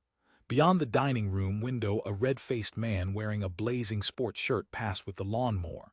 His big furry arms attracted her attention. The man, to her, looked like a gym instructor or a scout leader. He had that sober, responsible, out-of-door manner. It did not seem to her that he was especially bald. In the morning sunlight his face shone and perspired, and he stopped to wipe his forehead with his arm. Then he plowed on. He did not appear to mind the task. Following the sloshing noises, she came upon Liz kneeling in the garage by a tin tub in which a collie dog stood dripping water. "That's Chic," Virginia said, "isn't it? Out in the yard mowing the lawn." "Yes," Liz said. "Oh, you didn't meet him." She scrambled up. "I'm sorry, I forgot. Do you want to meet him now?" "Come on," she said, snapping her fingers at the dog. "You're finished with your bath." The dog hopped from the tub and shook himself. Water flew, and Virginia retreated. Liz picked up a towel from the doorknob and began to rub the dog dry. "Go outside in the sun," she ordered the dog. "Go on out, go on." The dog started toward the door of the garage. "Go sit out on the front sidewalk," Liz said. "Keep out of the shade so you don't catch cold." The dog obeyed more or less. He left the garage, and she and Liz watched him stop to shake himself once again. Then he set off along the sidewalk. "You're all dressed up," Liz said. "I better go change. I didn't know what you were going to wear, so I waited. That's a nice suit. Don't you think people back east dress better than they do out here? Do you know?" She started from the garage up the steps that led to the kitchen. "I wear these pants 6 days a week. I wear them to the store and around the house, and nobody cares. I guess part of it's the weather, it's so mild out here." At the bedroom door she stopped, turned, and said, "Where's Gregg today? Can't he come? The boys are coming." "He's with his grandmother," Virginia said. "Bring her along, too." Within the dark bedroom, the shades were down, she began to throw off her clothes. "Chic's coming. He thought maybe he could get a look at Roger's store. It's along the way, isn't it?" More confusion, Virginia thought. Kids and dogs, a flock of them trailing along into the crowded downtown department stores. "I'll go out in the yard," she said. She had not seen it yet, and she was curious. "While you're dressing." Without waiting for an answer, she left the house, opening the back door of the garage to find herself suddenly in sunlight. His lawnmower halted. "Hello," Sheik Bonner said. "Are you Mrs. Lindahl?" "Don't stop working," she said. "You look like you're having fun." Sheik said, "It's a chance to get outdoors. I'm cooped up in the office 5 days a week. The only chance I have to get out is on Saturday and Sunday, unless I take some time off." By the side of the house, beds of flowers grew. She turned her attention to them. The beds were well kept, weedless. The blooms on the flowers, she did not recognize them, were immense. The entire yard had a professional tone, as if a Japanese gardener had been let loose, but she thought he probably does it himself. How tan he is. She pictured him with sacks of fertilizer and heavy spray tanks and imported English pruning shears, a proper schedule of plant care, and the interior of the house so messy. The contrast, order here, chaos within, the two domains. "How nice it is out here," she said. He accepted her compliment. "Are you a gardener?" he asked. "By that I mean, do you get the itch once in a while?" "I'm not," she said. "My mother's more the gardener in our family. She kept a wonderful garden back in Maryland. Out here she hasn't done much. She's not used to the dryness." "You have to water," Sheik said. He started up his lawnmower again. It was manual, not gas-operated, but it had fat balloon tires. The paint on it was shiny new. To Virginia it had the aura of the garden supply shop window. She imagined a price tag dangling from it, a wheelbarrow displayed directly beside it. "I never had much luck with flowers," Virginia said. "I planted a few glads, but neighborhood kids knocked them down." "I see," Sheik said, mowing.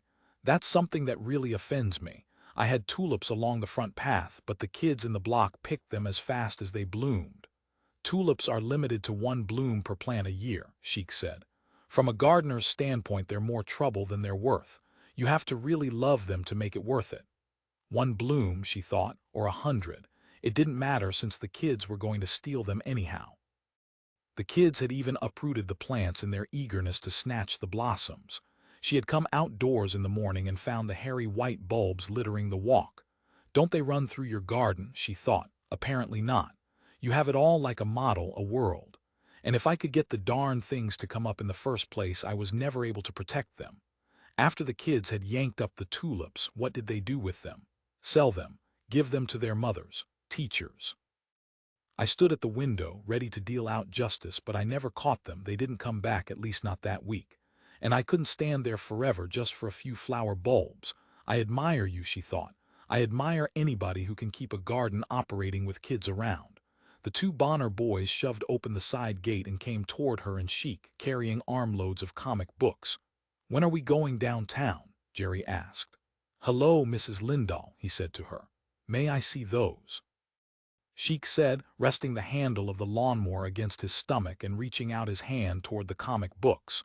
The two boys held the comic books so that he could go through them, one by one, examining the covers. He withdrew several. The boys accepted his judgment as a natural event. Neither of them protested. Does your boy ever get his hands on these things? Chic said to Virginia. He held up one of the bad comic books. It had a banner reading Tales of the Crypt, and the picture was of a young girl's head being baked on the end of a rod by a loathsome fiend. It makes you wonder sometimes. Rolling up the bad comic books, he stuck them into his back pocket and resumed his lawn mowing. I think if that was the only way I could figure out to make a living, I'd forget it, he said. The two boys departed with their comic books. Better get into the car, Chic said. You can read in there. Okay, Dad, Walter said at the gate. The two boys disappeared past the side of the house. Who do you suppose puts out those things? Chic said to Virginia. Somebody in New York, Virginia said. A lot of that stuff is printed here in L.A., Chic said. There's a regular industry here. What they have on TV is bad enough. I don't remember that there used to be horror comic books. When I was a boy, there weren't any kind of comic books, and we didn't miss them. What do you suppose it'll be like when they get to be our age? He squatted on the lawn and began cleaning the blades of the mower. They pick it up outside the home. There's nothing you can do. Even up at the school, she said, thinking of Gregg. This stuff, he tapped the bad comic books in his back pocket. They go everywhere, all over the world. It's a big business like oil or shoes. The back door of the house banged open and Liz appeared, all powdered and perfumed, with her hair in soft ringlets, wearing an orchid-colored dirndl and a puff-sleeved blouse. Ready to go? She said to Virginia. Chic, you better go change, shouldn't you change? You can't go downtown on Saturday like that. Go in and put on a suit. She smiled at Virginia. Wait until I put the lawnmower away, Chic said, spinning the blades with his thumb. Bits of wet grass fluttered. What do you have in your pocket? Liz bent down and caught hold of the rolled-up comic books.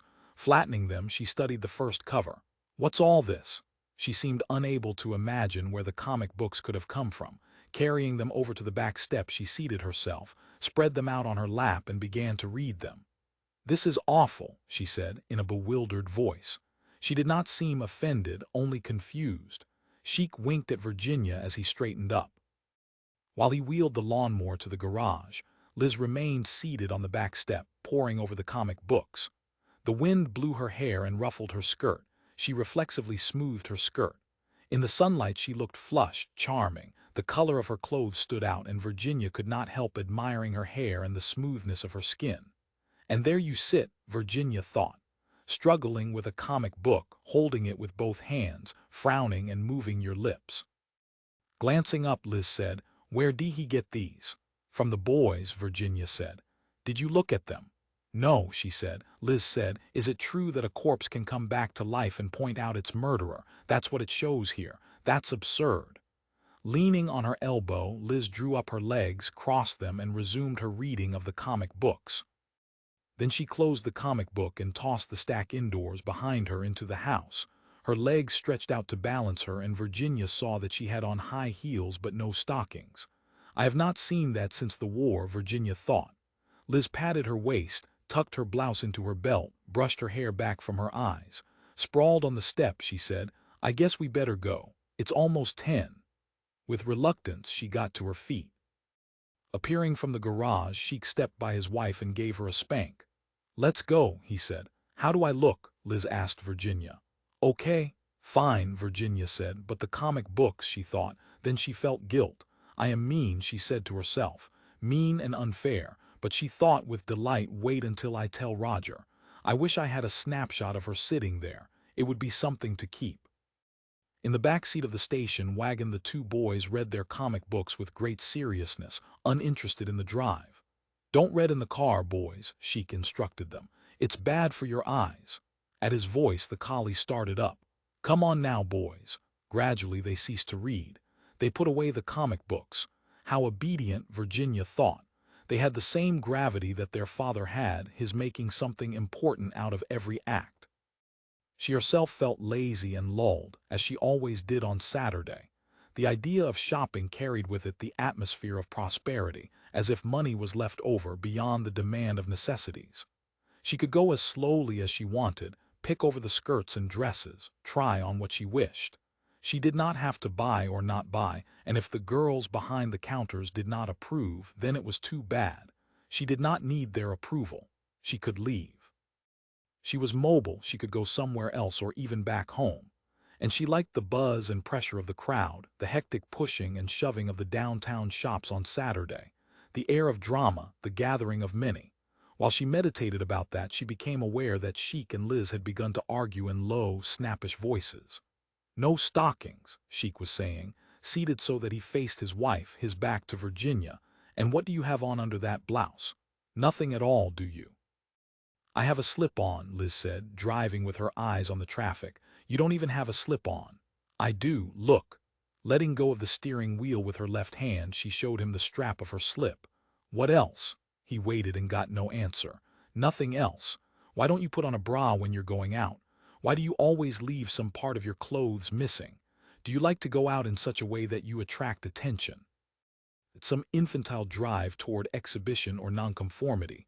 Or are you just so habitually careless that you don't know when you're dressed or not? Tell me, why didn't you put on the rest of your clothes? And if you just forget, why does it happen so many times? Liz said. I couldn't find a pair of stockings that didn't have a run. All my bras are on the line or in the wash or something, and I didn't have time to put on pants. You better turn the car around and drive back and put them on. We don't have time, and what do you care? Why are you always so concerned about things that aren't any of your business? Can anybody see I don't have on stockings unless they happen to get up right next to me? You ought to wear a bra. You shouldn't go out of the house without a bra. I can see right through your blouse. That's how I knew you didn't have a bra on. Look, when the sun strikes you, look down. I'll hold the wheel. He took hold of the wheel, but she did not let go. You told me to hurry up, Liz said. I didn't have time to iron a bra. Turning in his seat, Sheik faced Virginia. He had got really angry. You notice she blames me, but she also defends what she's done as being perfectly natural. Actually, she doesn't know why she does things. It's whatever enters her mind. In the back seat, the two boys appeared unbothered by the argument. They had begun reading their comic books again, with the same sobriety as before. But to Virginia, the argument was offensive. She felt they should settle it and forget it. It seems simple enough to me, she said to both Sheik and Liz. We're going shopping, she can pick up what she needs. Otherwise, the day was falling into a decline. That's right, Sheik said. That's a good practical suggestion. His face lost some of its weight of anger. It cleared until he was smiling. I'll look around, Liz said. I'll see if there's anything I want. As she stopped for a red light, she said, what I need more than anything else is shoes, and both the boys need shins. I have a list in my purse. Sheik had abandoned the argument. To Virginia, he said, should we pick up your mother and Gregg first or go by the store first? You know better than we. We should pick them up first, Virginia said. I think they may have gone somewhere. She said something about going over to see some woman she knows who's a real estate broker. She's debating about getting a license. The woman is urging her to. That's a good field, Sheik said. You have no investment to lose except your office fixtures, but it's overcrowded, and it takes time to get the state license. He was at ease again. How about yourself, he said. Did you ever consider something like that? A lot of active young women are giving that a try. They can do it during the day. I know, she said, but I have plenty to do. I have my dancing. He pondered. Of course, he said, my own interest runs toward business sites. I could never ferry old ladies around buttering them up. A lot of being a real estate broker involves being able to tell one whopper after another. Do you agree with me there? Yes, she said. They're marginal, Sheik said. He frowned earnestly at that. Some of those operators, they collect their commission and get out. She nodded, wondering to herself what he would think of the store. Evidently, he had a strong moral idea of how business should be done. She was conscious of his judgment. Are you not interested in the store? Sheik said. I'm interested, she said. But I don't have to be there, it isn't necessary. He's doing fine without me. What's the kind of dancing that you do? He asked in such a fashion that she realized what was in his mind. He thought of nightclubs or at best such dance teams as the Castles, or possibly Ginger Rogers and Fred Astaire. Have you ever heard of Martha Graham? I believe so, he said. She described for him the kind of modern interpretive dancing that she taught. She told him about group therapy and participation drama and the like. He appeared to listen, but she did not feel much real emotional response. Can that be a living? He said. By that I mean, can you make it pay? No, she said, not really. He did not comment on that, but again she was conscious of his judgment. So it can't be your main purpose in life, he was saying to himself. It's a sort of hobby to fill vacant time. I don't do as much dance therapy as I used to, she said. It's so hard to arrange, she thought to herself. So difficult to interest people in. 12 on Saturday, the store usually had its busiest day. At the counter, Roger fell into a somnambulism. He let this Saturday join those in the past and those to come. The phone rang and customers came and left. We are not sick today, he thought. Nobody is sick on Saturday. Nobody is down the street or across the street or sealed up in the bathroom. This is the hub, whether we want to be here or not. He wrote out a tag for a customer. This is where our minds have to be. Early in the morning, Olson had left in the service truck and had not been seen again. People on his route had phoned in to ask where he was. Where are you? Roger thought. The people were waiting in their houses. Why hasn't he shown up? The people said. He must have got stuck somewhere, Pete said, looking cross. He had that said he was taking all the way over to San Bernardino. Today, Roger said. On Saturday, he felt dull rage. It's the only day the guy's home. Olson figured on beating it over there before the traffic. He must have got behind a truck coming back. It's that guy Flanagan we've had all the complaints from. Okay, Roger said. Tell me if he phones in. He returned to the customers at the counter. Yes, ma'am, he said. What can I do for you? I bought this needle here the other day, the middle-aged woman in the tan dress said, and it doesn't fit my phonograph. The man, I think it was the other man there you were talking to, told me it was the one I needed. While he was inspecting the needle, he heard voices at the doorway. Looking up, he saw an astonishing sight. His wife Virginia and his mother-in-law Marion Watson had come into the store, and with them was Gregg and two freckle-faced red-haired boys and a dog, and then Sheik and Liz Bonner. The four adults conversed amiably. The children immediately spread out into all parts of the store, clutching at the television sets and squeezing in front of customers. The dog, a collie, settled down in the doorway, obviously trained to stop at that point. Roger exchanged the needle for the woman, and then he left the counter and went over to his wife. The four of them moved in a gradual course toward the back of the store. Virginia seemed to be showing the Bonners something. For a time none of them noticed him, and then Virginia said cheerfully, "Why didn't you tell me you went over there last night?" "I did," he said. "Oh, well, if I'd known you were going I would have gone along." Sheik and Liz Bonner greeted him and he nodded back. "What's up?" He said to Virginia. "Liz and I had a date to go shopping down in Pasadena today. I thought we all might as well go along. And then I was talking to them about the store, and Sheik suggested we drop by so they could see it." "You've got quite a nice little place here, Lindahl," Sheik said. "You own it. By that I mean you're the sole owner." "That's right," Roger said. When Sheik had gone off a few steps, he drew Virginia aside and said to her, "You didn't tell me about any shopping date." It was tentative. "We just talked about it on the trip back from the school. Then this morning she telephoned me." "Oh," Roger said, "she called you." "I think she wanted to have the boys meet you before Sunday," Virginia said, "so you wouldn't be a stranger. She's always driven them up herself." The two Bonner boys had started downstairs to the basement. Sheik Bonner called for them to wait. He and Liz followed after the boys. Sheik had on his short-sleeved sport shirt, either the same one or another like it, and slacks. Liz looked lovely in a skirt and blouse. They did not seem to be in a hurry. "Can you get off for coffee?" Virginia said. "No," he said. "Even for a couple of minutes we could all go next door." "You can see how busy it is," he said. "You know how Saturday is." Mrs. Watson had come over beside Virginia. "How could I possibly leave the store on Saturday?" Roger said. "You know darn well I'm stuck here." Virginia and her mother rejoined the Bonners, leaving him alone. He felt a rebirth of the frantic sense of being off somewhere on the edge. Here in his own store he felt it, even here. "Phone for you," Pete said. "Who is it?" "I don't know, somebody about a set." Pete put the phone down and went back to showing TV combinations to a young couple. "Hello," Roger said into the phone. "I've been sitting here waiting for your repairman to bring back my set," a man's ponderous voice said. "And he isn't here yet. How long am I going to have to wait?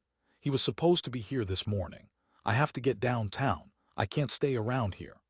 After he had finished hassling with the man on the phone, he waited on an elderly lady at the counter who had a paper bag full of tubes to be checked. One by one she brought the tubes out and laid them on the counter. Each was wrapped in newspaper. Carrying the tubes downstairs, he gave them a slipshod check and then brought them back upstairs. "They're okay," he said to the elderly lady. "Must be something else. Bring the set in." "Oh, it's too big," the elderly lady said. "I'd have to get someone to carry it for me." It took a long time to get rid of her. When next he had a breathing space, he discovered that Mrs. Watson, Sheik and Liz Bonner, Virginia, his son Gregg, the two Bonner boys, and the collie were all leaving. They had got almost to the doorway. The dog was on its feet, ready to start off. He felt utterly futile. "Goodbye," Virginia said to him. All of them more or less said goodbye. Sheik Bonner seemed to be expounding on some topic. He peered up at the ceiling of the store, paced off the width of the doorway, and then went out to examine the windows. What the hell is he up to? Roger wondered. What now? What else is there? After the group had gone, Pete came over to him. "Friends of yours," he said. "Their kids are in the school Gregg's going to. The dame isn't bad looking. Real sort of, what do you call it? Fresh looking, you know." He nodded, feeling despondent now. "Olson didn't phone in, did he?" Pete said. "No. He better show up. He'll be delivering sets until midnight tonight." Moving off, Pete reached to take hold of the phone. At the counter, Roger began sorting the tags. His hands worked reflexively, so she had called, he thought. After she had heard that he had come by, did it mean anything? If so, what did it mean? What did anything mean, he wondered. And how did a person tell? We can never be certain, not until our dying day, and maybe not even then. All of us, he thought, are down here fumbling around, guessing and calculating, doing the best we can. A noise caused him to glance up. Liz Bonner came rushing back through the doorway into the store. She glided up to the counter and placed herself before him. In an instant there she was, directly in front of him, not a foot away, a dark, vivid, merry-eyed little shape in a long skirt. His hands continued sorting the tags. He was too startled to put the tags down. He felt as if he were a tin mechanism under a dome of glass. His arms lifted and fell. His fingers selected the next tag in order and brought the wire up to the hole. But at least he did not watch what he was doing. He kept his eyes on Liz. He felt so lacking in control, so helpless, that he thought, "I'm lucky to be able to do that."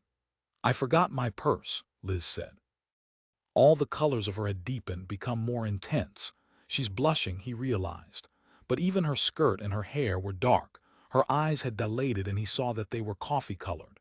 They had in them an alert, active expectancy, as if she were prepared for something, for him to do or say something. "Oh yeah," he said in a faint voice. "In here." She regarded him coolly, still with that color and delight, as if she had wanted to come back, as if it meant a great deal. "I think I left it down in the basement," she said.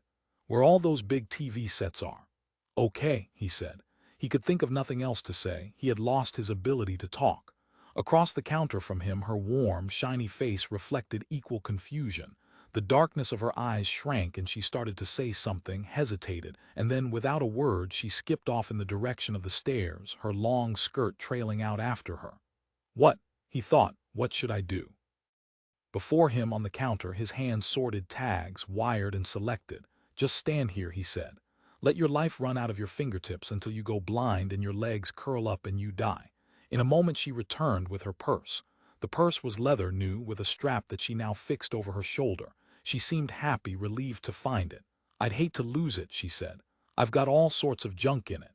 At the doorway she paused breathlessly, turning back toward him. "Are you leaving?" She nodded. "Goodbye," he said then. "I'll see you," he said. Without answering, she ducked her head and hurried on out of the store and along the sidewalk. After a time he said to himself, "I don't know, how can I know? Am I supposed to read something into that, make something out of it? Or," he thought, "maybe I have got to the point when I see something in everything because I want to see something. The next thing," he thought, "is voices. I'll start hearing voices. What can I count on? What can I believe?" Behind him the intercom to the basement hissed. One of its tubes had a partial short and the hissing kept up day after day. "I'm almost hearing things in that," he thought. Why not? What would the difference be between hearing something in the hiss of the intercom and in what I just now witnessed? That act put on here in the store, in my own store where I know everything and own everything in front of me. "Look what I am lost into," he said to himself. "I'm hanging on the merest hiss of noise, so low that it's barely audible, on the threshold of audibility. A hum, how precarious it is. I have to strain, reach. Christ," he thought, "I'll probably pull my gut doing it. Wear myself to death listening. The fatigue, it can be tough. It's not easy. It's not something that happens to you while you stand idly by. It's something you do at great labor and over a great deal of time. You have to blow on it, cull it, fan it, breathe your life out onto it to keep it there. You invent it," he thought to himself, "and then you maintain it until it's true." Going to the intercom, he pressed the key and said, "Is anybody down there?" He waited. Nobody. "Get to work," he said into the intercom. Downstairs in the empty service department his voice would be booming out. He imagined it, the echo in the darkness. "Get off it and work," he said. "Get off your ass down there." "I'm talking to myself," he said. "What are you doing?" he said into the intercom. "Are you just sitting there, asleep? You're sound asleep," he said to himself. "Answer me," he said. "I know you're down there. I'm not alone," he said to himself. "I know it. Come on," he said, pressing the key. He rotated the control on the intercom to the maximum volume. "Answer me," he said. The floor beneath him vibrated. My voice, he thought, under me, from under the ground. Hanging up the telephone, Pete approached the counter. "Hey," he said to Roger, "what are you doing?" "Talking to the service department," he said. He let up on the key of the intercom. The intercom hissed. That night after dinner, Virginia showed him the sweaters that she had bought on her shopping trip with the Bonners. "See," she said, holding them up. "Aren't they nice?" "Fine," he said. "Did you have a good time? You know I enjoy shopping over in Pasadena." Why the hell was Sheik measuring the front of my store? Was he? I guess he was measuring the frontage. Why? You'll have to ask him, Virginia said. After some thought he said, "I sure was surprised to see the 8 of you come wandering into the store." 8, sure, counting the collie. "Whose is that?" "It belongs to Walter and Jerry. It's very gentle and mannerly." From where he sat he could not see her face. He wondered if he should raise the question about his having gone over to the Bonners, which was worse, raising it or not raising it. No way to know that either. No way to know anything for certain. Unclear glimpses, possibilities, leads, hints. He gave up. Maybe I'm lucky, he thought, that there's no real knowing, just suspecting. What a difference between the two. Confirmation, that was the thing that was lacking. They could wander forever without getting it, or it might drop in their laps. Confirmation for him for what he suspected, or for Virginia if she suspected anything. "I suspect," he thought, "that you suspect." And he thought, what do you suspect, for Christ's sake? Because right now it's just too vague. Virginia said, "Oh, I meant to tell you, you'll probably get mad, but anyhow," she smiled. "Liz left her purse in one of the downtown department stores. We had to drive all the way back to Pasadena for it. We just barely got back by closing time." "Was it there?" "Yes, one of the clerks put it behind the counter. Sheik says she does that all the time." So there vanishes that, he thought. See, he thought. Look what can be done with the hiss. Look at the voices you can hear in the hum for no reason. Hum, the world said to him, on all sides, everywhere, hiss and hum, trying to reach him, speak out to him. "What are you thinking?" Virginia said. "You look so gloomy." "I'm thinking about color TV." "Don't think about it." "I can't help it," he said. "I'm thinking about a warehouse full of black and white TV sets that I'll have to practically give away." "Try to think of something pleasant," Virginia said. "I'll try," he said. "I'll try the best I can." On Sunday afternoon he put Gregg into the Oldsmobile and drove over to the Bonners. In broad daylight their small tract house looked shabby. It needed paint around the windows, but at least the lawn had been cut. The red station wagon, parked out front, still had its coat of dust. On one fender somebody, probably the two boys, had traced letters in the dust, indistinct initials. As he closed the door of the Olds, he thought, I might even be able to read something in those initials traced on the car fender. Are we going back now? Gregg asked as they crossed the street. Pretty soon. The time was 1:30. They had some latitude. Mommy isn't coming, is she? I thought Mommy was coming. The boy blinked morosely. Mommy asked me to drive you, he said. I'm driving Walt and Jerry, too. In his tone of joking, he said, of course, if my driving isn't good enough for you, maybe you'd like to hire a cab with the 40 cents you've got saved up.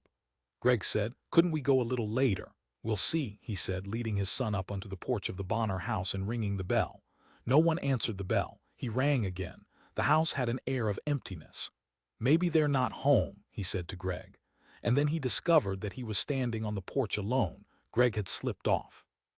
Son of a bitch, Roger said to himself. He left the porch and walked across the lawn. Gregg, he said. His son appeared from around the side of the house. They're in the backyard, he said. They're out back. Okay, Roger said. He accompanied his son along the path between the side of the house and the fence, through a gate, past a bush, and into the backyard. The collie dog sat in the center of a terraced lawn, its feet before it. The yard looked better than the front. At the rear were several fruit trees and an incinerator and a heap of dried branches and leaves. Flower beds had been planted along the side fences. The two Bonner boys were in the process of building a hut out of scrap lumber up against the back fence. They had it almost finished. Both boys worked in their jeans, bare from the waist up and barefoot. Sheik Bonner had taken up a position nearby, on a brick border. He sat with his head down and his eyes almost shut. In the sunlight his head sparkled damply. The remains of his hair had a transparent quality, as if its final day was almost upon him. His scalp had turned pink and spotted, and when he glanced up, Roger saw that his eyebrows, too, were pink. Shading his eyes, Sheik squinted at him and then brought out a pair of sunglasses. I can't see a damn thing in this glare, he said. It's me, Roger said. Liz Bonner stirred and sat up. She had been lying stretched out in the grass in a swimsuit. At that time already, she murmured. She turned over and rested her weight on her elbows, putting her hands to her cheeks. Hello, Greggy, she said. Come over here for a minute. When he did so, she reached up and took hold of his shirt. Do you make him wear his shirt? Can't he take it off? Sliding to her knees, she unbuttoned Gregg's shirt and tossed it over the brick border at the end of the lawn. Take off your shoes, she said to Gregg. Ask your daddy if it's all right. Can I take off my shoes? Gregg said, returning to him. Sure, he said. Go ahead. To Liz and Sheik he said, you people look comfortable. Liz sat now with her legs out before her, leaning backward on her flattened palms. Bits of grass had stuck to her swimsuit and to her legs and midriff. Her skin was lighter than he remembered. She was stockier than Virginia and shorter, and her hips seemed to him much more feminine. She really had a good figure, he thought. Like the two boys laboring on their hut, she had taken off as many of her clothes as possible. She looked perfectly natural stretched out on her bath towel. She fit in with the sun and the collie dog and the yard itself. Join us, Liz said. What do you mean? He said. Stretch out, take a nap, take off your shirt and your shoes. It sounds wonderful, he said. Gregg, now wearing just his pants, began to explore the yard. His gyrations carried him closer and closer to the hut in the rear, until at last he began to circle it, not looking in its direction but nonetheless involving himself with it. The two Bonner boys viewed him with disgust. They continued their building. Lindahl, Sheik said, his legs apart, his arms resting on his thighs, that isn't a bad-looking store you've got. But you don't have much frontage on the street, do you? It seemed to me your windows, your displays, are awfully small. Maybe I'm wrong. I've never known anybody in retail selling. It's something that's always intrigued me, but I never got into it. That place next to yours has more frontage, doesn't it? Yeah, he said, I guess so. You just lease, don't you? That's right. What's your rent run a month? About 300. I'll be darned, Sheik said. As much as that? Well, you're in a good location. The store's deep, isn't it? I used to be interested in architecture back when I was going to school. I took a couple of courses. I horsed around with designing. I guess everybody goes through a period like that. Lifting his head, he scrutinized Roger through his dark glasses. Is there much satisfaction in retail selling? Now, I'd guess dressing the window provides you personally with some satisfaction. I don't know why, it just seems that way to me. On the other hand, while I was in there, I noticed all those old ladies. I'd imagine retail selling involves a certain amount of loss of dignity. Anyhow, I'd guess that you feel you're lowering yourself when you get involved with those old people and their complaints. That's a guess too, but I bet I'm right. It gave Roger an odd feeling to hear such an accurate report on his situation. The man had a real knack. The windows are a lot of fun, he said guardedly. How about the buying? It seems to me there's the matching of wits, sort of pitting yourself against your jobber. That would appeal to me. That too, Roger said. At that point, Sheik appeared to lose interest. He returned to his interior world. Gregg, Roger said, we're going to have to get started. His son had begun tugging at a piece of lumber, wanting to set it up as part of the hut's roof. Walking in that direction, Roger said to the two Bonner boys, it's about time. Both boys ignored him. They continued with their labor. Liz scrambled up from her bath towel and came over beside them. Her bare arms and shoulders sparkled, and he saw how far down the top of her swimsuit had slipped. Her left breast, full and smooth, was all but exposed. They're mad at me, she said, because I'm not going. She tugged up the strap of her swimsuit. Oh, he said. Obviously the boys were sore at him too. They pretended neither he nor Gregg was anywhere about. That's too bad, he said, glancing at her, uncertain of himself. Sheik said, snap out of it, fellows. Go get dressed and hop into the car. Yes, sir, Walt said in a grumbling voice. He threw down his lumber and shuffled off. Jerry accompanied him to her husband. Liz said, what'll we do? Is it serious? They'll get over it, Sheik said. Look at it from their point of view, Liz said. I don't blame them. Sheik said nothing. I'm going along, Liz said. They're old enough to go up without you, Sheik said stolidly. You manufacture a dependence that doesn't exist. That's one reason why this business of splitting up the driving appeals to me. When I was 12, I'd rather have walked the whole distance than show up with my mother. Let them go up a couple of times without you and they'll get along fine after that. He turned to Roger. Isn't that so? Leave me out of it, he said. Don't you think a 12-year-old boy is old enough to go places without his mother? The back door slammed. Jerry and Walt reappeared, fully dressed. Why do you want your mother along?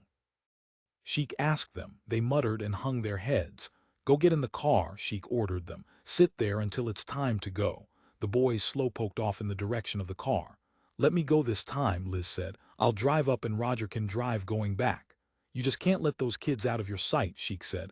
I'm surprised you sent them up there at all. I'll go change, Liz said. Snatching up the bath towel, she disappeared into the house. It gets me down, Sheik said to Roger. What about Virginia? She impressed me as a sensible woman. She doesn't coddle your boy, does she? It varies, he said, not wanting to get into it. Just between you and I, Sheik said. Don't repeat this, but you know Liz plays it by ear. She has no rules. She treats them according to mood. Come on, Gregg, Roger said to his son.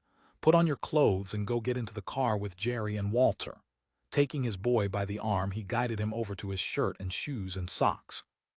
Standing by him, he prodded him along, keeping him from stringing it out, and then sent him off along the path by the side of the house.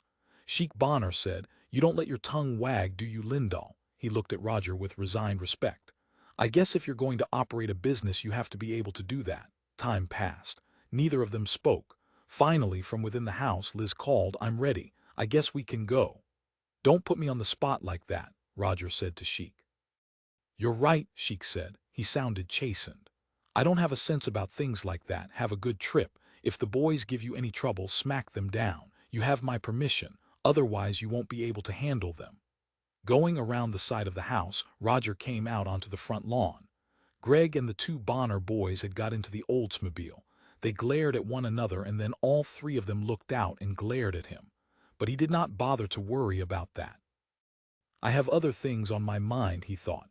The door of the house opened and Liz Bonner came down the path, her coat over her arm, her purse swinging by its strap. She had changed to a starched, striped shirt and flowered skirt. Are you going to make remarks about my driving? She said.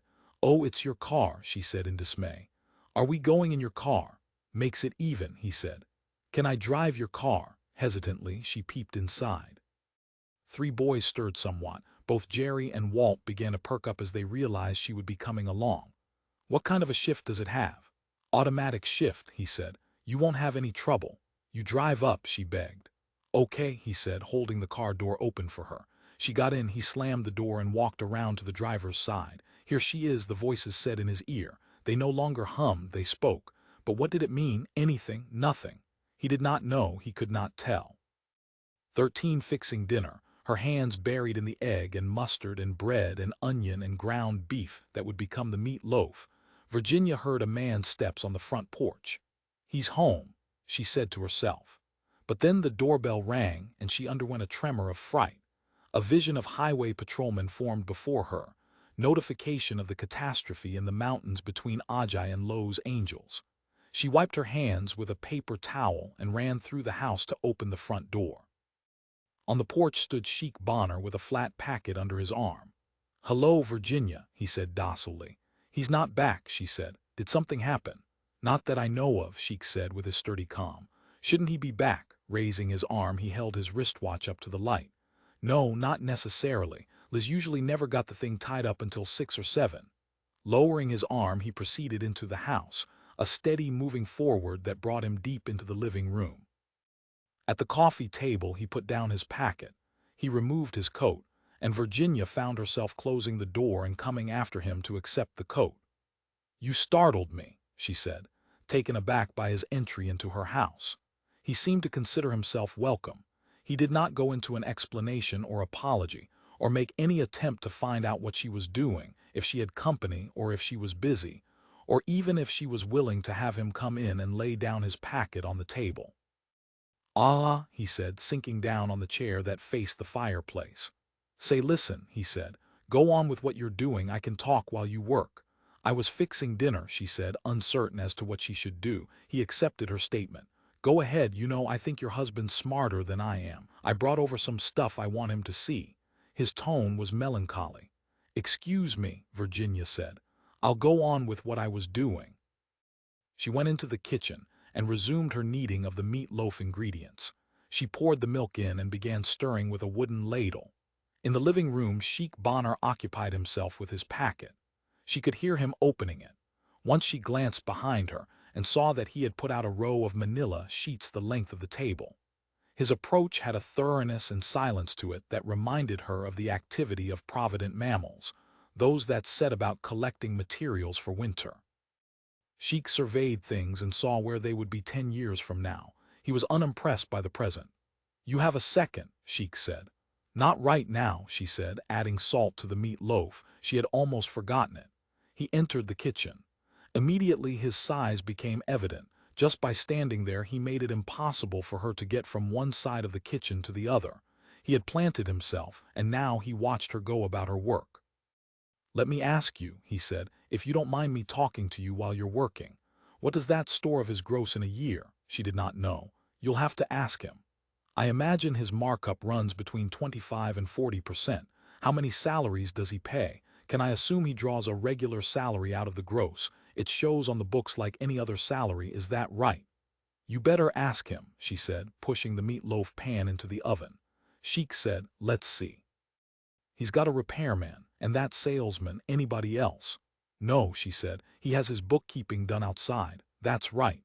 Do you ever help out, say, at Christmas time?" "I go down at Christmas," she said. "I answer the phone and wait on people, and he hires a boy to drive the truck and make deliveries." He noted that. "It's actually a small operation. Do you have any idea, just a general idea, what he's got tied up in it?" "No," she said. After that he merely stood. "Would you like anything to drink?" she asked. "All right," he said. "What then? Coffee, wine, beer? There's some bourbon in the pantry." "Beer is fine," Sheik said. She opened a can of beer and poured him a glass, which he accepted and drank and then put down on the table. "I wanted to discuss this with you first," he said. "I want to be certain of his reaction before I broach it with him. He's the kind of person that could turn it down flat. He makes up his mind and does what he feels is right. And then nobody can change his mind. That's probably why he's been able to build up a successful retail business." "What do you want to broach with him?" Sheik said. "How do you feel he'd respond to the notion of expanding his place? Come on into the other room so I can show you my designs. Come on." He moved off, back into the living room, and she went along, curious and feeling as she did when some powerful insurance salesman began to unlimber his charts and graphs and predictions, his representations of the future. Here, On the table, Sheik had spread out his respectable calculations. She bent down, drying her hands on her apron, and at the sight of the sketches she was dumbfounded. The sketches had a professional touch, like illustrations she had noticed in the newspaper from time to time of proposed public buildings. One sketch showed a long, low storefront, a horizontal broken by a perpendicular sign. Another showed a counter arrangement. The big, slow man had a tangible genius. His counters are bad, Sheik said. Why? She was fascinated. To her it was like receiving some exclusive service, an analysis, a test. In college she had taken aptitude tests, intelligence tests. The results had always made her shiver with interest. Too close to the door. They intimidate the customer. Customers want to be able to get in freely, serve themselves, have access to the racks and displays without having to account for themselves. He tapped the sketch. With the counters by the door, the customer is accosted, or thinks he'll be accosted, as soon as he crosses the threshold. I noticed it as soon as we entered the store. The only plea for a counter in the front is that it cuts down on shoplifting, and it makes it possible sometimes to reduce the staff and have one man double in two jobs, salesman and clerk. Now, if he were operating a grocery store, where there's no real selling, just clerking and plenty of small merchandise, he'd have to have his counters by the door. I see. She studied a sketch of lighting. She saw a great deal in what he had laid out before her. Yes, she thought, I see all right. You must let him look at these, she said. Without a trace of humor, Sheik said, what do you think he'll say? I thought I'd talk to you first because you know him better than I do. As long as he's tied up to a one-man operation, he'll never. What would you do? She interrupted, catching the drift of it, the real idea under the surface. Sell your bakery, Sheik said. It's not my bakery. I hold a percentage of the stock and I draw out a salary. What I do is resign my job there and sell a part of the stock, convert it, and put that in to match what Roger has in inventory and fixtures and so forth. Would you work? She persisted. You're not talking about a silent partnership, are you? I'd like to try my hand at retail selling. You'd be in the store then. He nodded. These sketches, she said, sitting down on the arm of the couch. They're for a new store, aren't they? Or are they for remodeling? Either, he said. A lot would depend on how he feels about his location. That's something he'd know more about. And to remodel, the leases of at least one adjoining store in the building would have to be bought up, preferably the lawn swing place. That would give the frontage he needs. Virginia said, and you're really serious, aren't you? On Sheik's face was such a sober look that she did not have to hear his answer. But you just saw it once, she said, and you hardly know anything about us. It's all in the books, Sheik said. I'll know what I need to know when I can see the books, when I know the yield and the overhead and what he's had to write off and so forth. To her, the idea had begun to sound fabulous. Going to the phone, she said, can I call my mother and talk to her? If you want, Sheik said. He began to rearrange the sketches, preparing them for Roger. The phone buzzed in her ear and then she heard her mother's dry voice. Hi, Virginia said. Say, listen, how about coming over here a while? There's something I think you'd get a kick out of. Well, you could come and get me, Marion said tartly. That would give me time to do a few things I have to get done. Just a second. Turning to Sheik, she said, can we go pick her up in your station wagon? Certainly, Sheik said, bending over his sketches. We'll come and get you then, Virginia said, in about 10 minutes. What is it? Marion said. Why don't you tell me? You'll see, she said. Goodbye, we'll be over in 10 minutes, she hung up. Yes, Sheik said, I'd like to get her view too. She'd probably be able to help me get a line on his reaction. As she got her coat, Virginia said, why didn't you bring Liz? Sheik said. At the last moment she got nervous and had to go along. Up to the school, it surprised her. Did they both go? Yes, both of them. She was worried about the boys. They didn't cotton up to the idea of riding with a stranger. She's always been the one who's taken them in the past. Oh no, Virginia thought to herself, wanting to laugh out loud. 4.5 hours of listening to Liz Bonner's conversation. Poor Roger. I see you smiling, Sheik said. I was just thinking back, she said, making up a more politic explanation. Roger had this big theory about making the driving efficient. You do it on Friday and we do it on Sunday, and now they're both going up together. 14 when they arrived at the school. At 3:30 in the afternoon, all three boys awoke from their lethargy and began talking in grandiose terms. As soon as Roger had shut off the engine, the boys spilled from the car onto the dusty ground. Walter and Jerry set off at a trot in the direction of the main building. Gregg remained behind, looking to his father to tell him what to do. "I should take him inside," Roger said to Liz Bonner. "Shouldn't I, or what?" Liz, still seated in the car, said, "Yes, let's go in." Neither she nor Roger had said much during the trip. They had both watched the countryside, commented on the scenes that passed. After the car had left the mountains, Liz had kicked off her shoes and curled up on the seat to nap. "Are you coming?" Roger said. He stepped out stiffly and came around to her side of the car. Both his legs felt as if they had knots in them and his head ached. After Liz had gone to sleep, he had turned on the car radio and tuned to crime and humor programs for the boys. By the time they had reached the school, none of them even cared to listen. The trip was a real grind, he realized. No joke about that. He was relieved that he did not have to take the wheel going back. The traffic on Highway 99 would be terrific. Lowering her feet to the ground, Liz straightened laboriously to a standing position.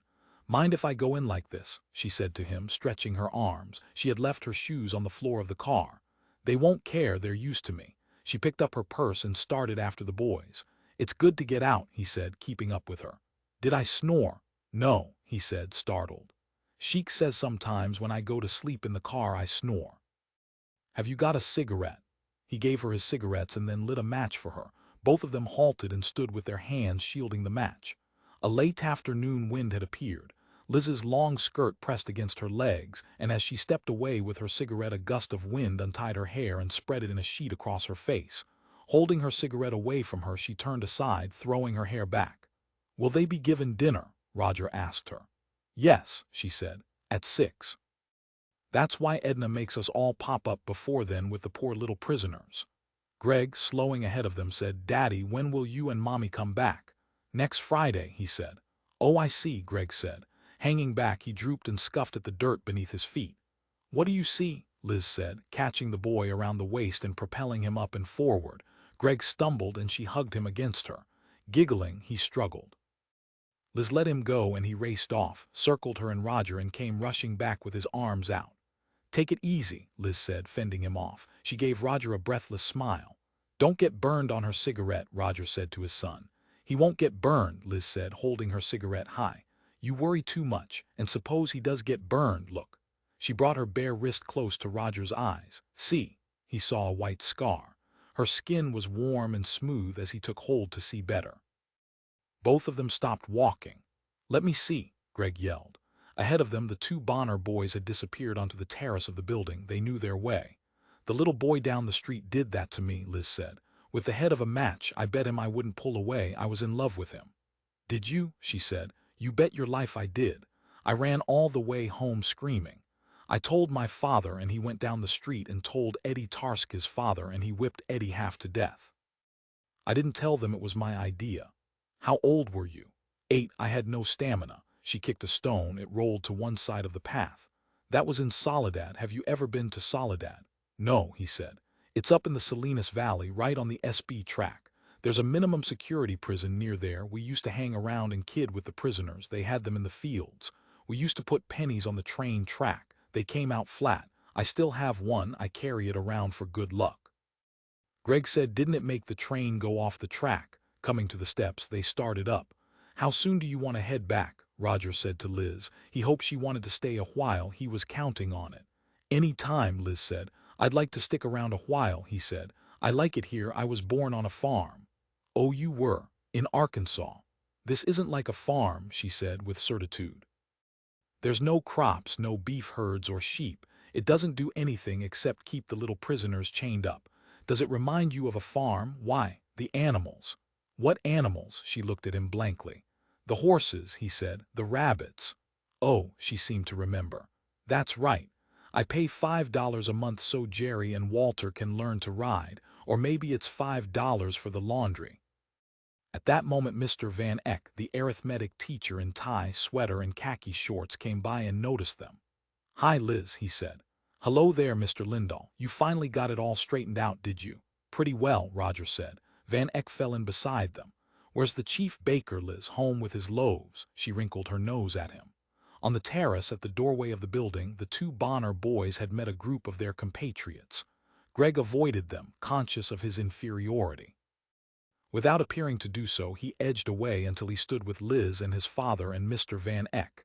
"Dad," he said, "you want to see my room where I live with the other boys?" "Okay," Roger said. "Lead on." "I'll meet you here," Liz said to him. "Or if something goes wrong, I'll meet you at the car. Don't leave without me." She called after him, "Even if you can't find me, I'm still here somewhere." Led by his son, Roger ascended to the small boys' dorm, and was shown the clean, plain, large room in which the 6 small boys slept in 3 double-bunk units. One of the dressers had Gregg's name pasted on it, and on top lay a heap of Gregg's comic books and little golden books. "Fine," Roger said, unable to be interested. "Would you like to meet Billy, Dad?" Billy was his son's new friend. Over the weekend, Gregg had rattled on about him and about their doings. "I think he's downstairs. Or maybe he's across the hall." "I think he's across the hall, Dad," Roger said. "I think he's downstairs." He prodded his son back down the stairs to the lobby of the building. Outside, on the railing of the terrace, Liz perched by herself, smoking the cigarette that he had given her. When she recognized him and Gregg, she hopped down, smiling. "Where's Van Eck?" Roger said. "Off on his chores." "Where are Jerry and Walter?" "Off helping some kid build a shortwave receiver." "You should go over there, that's your specialty. Can't you do that? Didn't you build shortwave receivers when you were a kid?" "A few," he said. "You could really impress them," Liz said. Ducking down, pursing her lips, she said to Gregg, "Does your father impress you by being able to build shortwave receivers?" She arose, so close to Roger that he had to step back to avoid the sweep of her hair. "Boy," she sighed, "you really have chic buffaloed. The way he has it figured is that you're the only one who isn't afraid of Edna Alt." She lowered her voice. "And who has the guts to walk out of here not impressed. He's really afraid of her. I am too." "She's tough," Roger said. "Down on the field," Liz said, "when we met you and you grabbed Gregg and hustled him off, Sheik mulled over all that. First he thought you were mad at us. So did I. We both thought we said something, or the boys picked on Gregg. You know, I guess I told you." She eyed him pensively. "Then when he found out that you got your check back from Edna, he worried that around and he came up with the announcement that you saw through her. All the way home he talked about that. That Lindahl knows his own mind. Lindahl doesn't lick up any of that line she puts out. What did he think when he found out we put Gregg back in the school? Oh, he pondered that too. Finally, I was vacuuming the living room, he came in and said, Lindahl made his point. He had to show the old whatever that it was going to be on his terms. It was a matter of principle with him, and so on. And he asked me if I knew what kind of work you did. I told him I thought Edna said you were in the shirt business." "Great," Roger said. Liz said, "He really went overboard about your store." "I'm glad he liked it." He could see letting the topic of her husband drop. As far as he was concerned, Sheik was a large blur, and he wanted to be the same to him, too. Voices drifted along the terrace to them, Mrs. Alt's voice and those of a man and woman. Presently Mrs. Alt appeared, accompanied by a young, well-dressed couple. Trailing behind them came a timid, rabbity-looking girl, perhaps 6 years old, in a starched dress with embroidered red and yellow roses. Her face had puffed from crying. Liz, in a low voice, said in Roger's ear, "How would you like to be sent up here to this penal institution?" "Depends," he said. "You wouldn't like it." Roger said, "You talked me into this thing for Gregg." "I did," she stared at him, "when you cornered me down in Ajay." "Oh, hi," she corrected. "You persuaded me to do it." He saw what Virginia meant, all right, her forehead wrinkled. "I thought you were mad at us. I was trying to apologize." Mrs. Alt and the couple and the rabbity-looking child moved along the terrace in their direction. Seeing them, Mrs. Alt paused in her conversation and nodded. "Hello, Liz. Hello, Mr. Lindahl." Gregg said, "Hello, Mrs. Ant."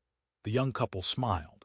They looked worn out by the ordeal of putting their child into a new school.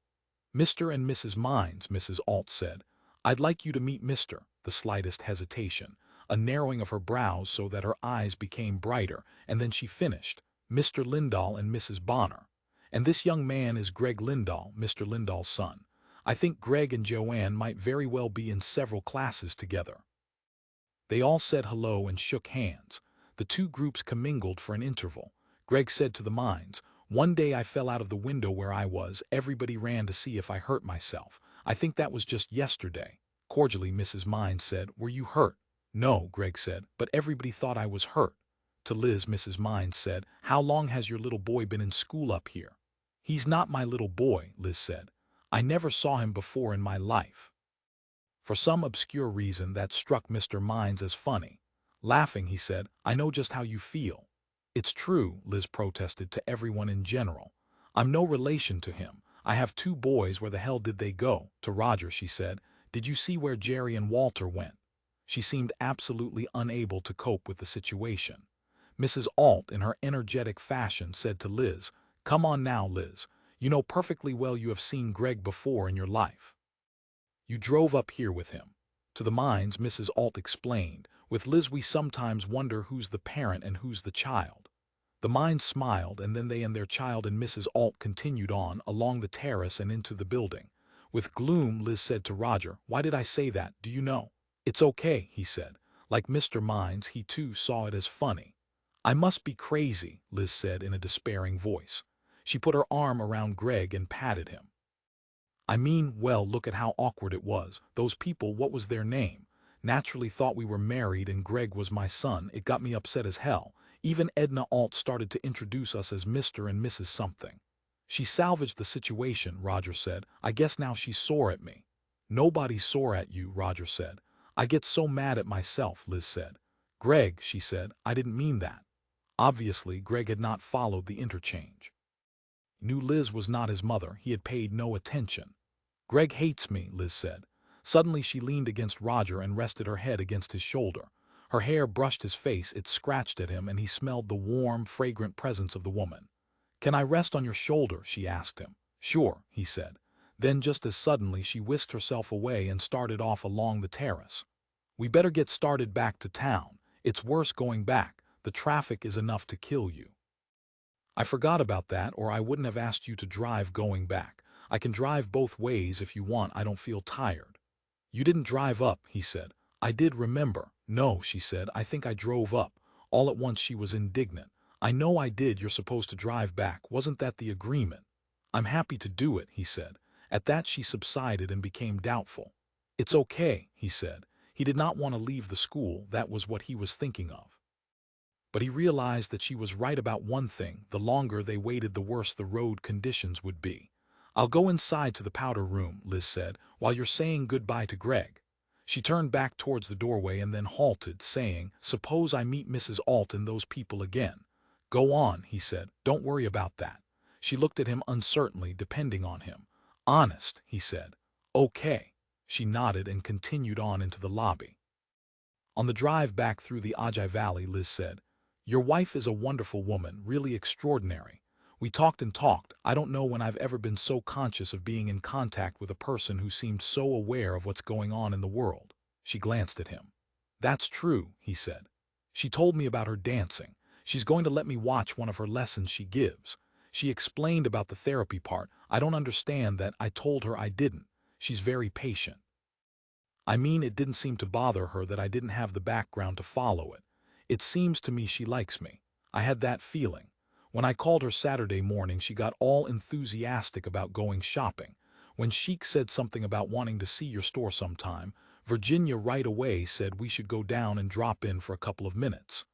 Mrs. Watson is her mother, isn't she? Not your mother. I like her too. I really think you're very lucky to have a wife like that. Has the most beautiful muscular legs. Is that because of her dancing? She dresses a lot better than most of the women I know. When we were shopping, I got her to pick out a couple of dresses for me. Good, he said. And Gregg is darling. You're really lucky, Roger, to have a wife and a child like that and a store like you have. Even your mother-in-law is nice. You ought to be glad. Are you glad? Do you appreciate what sort of wonderful woman Virginia is? Even Edna Alt likes her. That's something. Roger said, I don't think Mrs. Alt likes Virginia. They tangled the minute they met. No, Liz said with insistence. I know Edna likes her. Where would you get an idea like that? What do you mean they tangled? That's what Virginia said. I can't imagine Virginia quarreling with anybody. She's so bright and merry. She's always in a good mood, isn't she? Is that because she comes from Washington, D.C.? She told me about meeting you there during the war. She was working as a nurse and you had been discharged because of your wounds. Swiveling around beside him, she rested her arms on the back of the seat and stared exhaustively at him. "Where were you wounded? Did she take care of you? I can see Virginia as a nurse. She's just the type to care for the wounded soldiers. I remember during the war, you know what I did. You won't believe it. All I contributed to the war effort was that during the war I worked as a stenographer at the Bonnie Bonner bread plant in Los Angeles, California. I met Sheik before that. We were already married. What I mean is, when the men all got drafted, I went to work to help out. Jerry was born in 1940 and Walter was born in 1941 in the middle of the summer. I met Sheik in 1938. We had moved to L.A. My father was a doctor. He still is. Only he's retired now. We've been married 14 years. God, it doesn't seem possible. To himself, Roger thought, this is another now or never moment. Doesn't it feel strange, Liz said.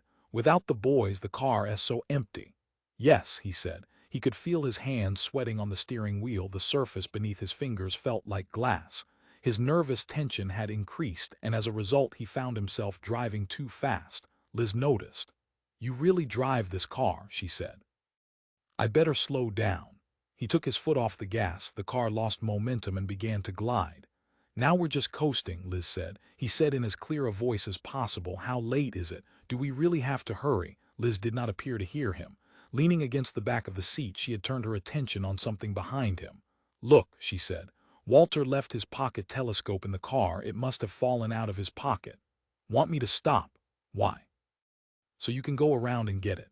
"I'll get it later," she said. "Remind me. I sent away for that for him. You know what it cost? 50 cents and some Swan soap wrappers or something. I forget. It works pretty well." "How late is it?" he said. "I don't know. Don't you have a watch? Do we have time to stop anywhere?" "Why, what for?" "Just stop," he said, feeling himself to be clumsy and foundering. Her absentness made him irritable. "I don't want to stop." He said, "I do." "Suit yourself." She settled back away from him and seemed to be thinking. "You're driving," she said vaguely. "It's your car." Ahead of them the road started up into the mountains. The land on each side was overgrown and poor. No houses or signs could be seen anywhere. "There's a man hitchhiking," Liz said. At the side of the road a Mexican, a farm laborer with his coat draped over his back, a straw hat on his head, stuck his thumb toward them and smiled hopefully. "Give him a ride," Liz said. "I always give them a ride over the mountain range. Otherwise they have to walk all the way back. They're going to Santa Paula." He did not stop. The Mexican dwindled behind them. In the rearview mirror Roger saw the man's face sag and became hostile. Then the rocky slope and heaped bushes interfered with the image. "Don't you give people who are hitchhiking rides?" Liz asked, not accusingly but with concern. "Too risky," he said. "Is it? Maybe you're right. But I feel so sinful shooting by without picking them up. They don't have anything but what they're wearing, and here we are with money to send our kids to a private boarding school, and you own a store and Sheik has stock in the bread company, and we both have houses and everything we want. It doesn't seem fair, but maybe you're right." She made herself comfortable, her knees drawn up, her elbows stuck out so that her thumbs supported her chin. At each turn in the road a shoulder had been cleared overlooking the valley. He saw cars that had pulled off the road to take advantage of the rutted, bumpy parking areas. "Not here," Liz said. By that she could have meant anything. "Why not?" he said, wanting to know, determined to pin her down. She said in a tight, agonized voice, "Listen, I'm not a teenager." "What do you mean?" he demanded. "I mean, I think you're thinking something dumb, parking on the shoulder and smooching." "Roger, I'm 34 years old. I've been married 14 years. And you're married. Don't you think in 14 years I've had enough sex? I can't be tempted with that. I'm not going to sneak off with you to a motel or something." She gazed at him starkly. At last he managed to say, "Of course not." Neither of them said anything then until they had come out of the mountains on the Santa Paula side. Liz put on the car radio and tuned in a string orchestra. "Do you like classical music?" she said. "Sheik hates it." He kept his eyes on the road. Trees grew on both sides. The car passed houses and narrow side roads. The countryside was fertile, flat, and well tended. "Don't be sore at me," Liz said. "I'm not." But even to him, in his own ears, he sounded as sore and disappointed as a child. As a teenager, Liz said, "I won't deny it would be nice to get off somewhere and make mad, passionate love. But I'm not going to do it. I find you very attractive." I have from the start since I first saw you. You were up on the hill by the football field and we saw you and Mrs. McGivern wondered who you were. But for one thing I'm scared of Virginia and your mother. Mother-in-law, he said, and I'm scared of Sheik. So am I, he agreed. I wanted to make this drive with you. I came along on purpose. I told Sheik I was worried about the boys. All the way up I thought about the drive back after we left off the boys, your boy and my boys. He said nothing. What time is it? Shivering, she took hold of his sleeve and drew it back to see his wristwatch. 4:30. We could pull off the road for about an hour. No longer, though. And do what? Liz said. I'll let you buy me a drink. Okay, he said. When we get to Santa Paula, turn right. There's a cafe and bar along the road. It's quiet. Nobody would know us there. It's back from the road, not one of those highway places. Suddenly she scrambled around on the seat. Her fingers dug behind him and she wrapped her arm around him. Can you drive like this? She said. Maybe I better not. She drew away. Roger, she said, you don't tell everything to your wife, do you? You can keep some things secret if they're important, if they ought to be kept secret. Sure, he said. On her face was concern and ambivalent Paul. This could be a hell of a mistake I'm making. Isn't this what you've had on your mind? I want to be positive. Isn't this why you came over to the house the other night? You fixed this up on purpose, didn't you? Tell me, I want to hear you say it. Yes, he said. He put it as it was, a commitment. I feel nervous, she said, and it seems hopeless when you start thinking about it. Maybe I can see you an hour or so now and then. What good is that? It's something. God, she said with a sigh. You know my kids won't have anything to do with your little boy. He's too young for them. It's sort of strange. Here you and I are. We both have kids. They know one another. What were you doing 14 years ago in 1938? I was on WPA, Roger said. Liz laughed. No kidding, that seems funny to me, so bizarre. Pulling back from him, she shaded her eyes to peer ahead down the road. You know, I really want a drink. That's how I discovered this place. I stopped by myself a couple of times. I get lonely. All Sheik does is sit around preparing his business charts. You're not like that, are you? You care about something besides your business. He reads those business trade journals. In college, he had a business ad major. I majored in French. He drove on, looking for the cutoff that led to the bar. Slow down, Liz said. It's pretty soon. He reached the intersection of the two highways and made a right turn toward the coast. Presently they drove by a gas station and stores. A motel appeared ahead, modern and attractive. Both she and Roger watched the motel. I've changed my mind, Liz said suddenly. Stop. Why can't we go in there? Who would know? Nobody, he said, trying to see what was really there and not what crowded up into his mind from his own thoughts, hopes, imagination. But it all had gone in the direction of reality. It was not his imagination, not any longer. It looks clean, Liz said, shading her eyes with her hand. Doesn't it not run down, don't you think so? He brought the car up onto the gravel and stopped with the motor running. Whatever you want, he said. They both sat. He rubbed the perspiration from his hands.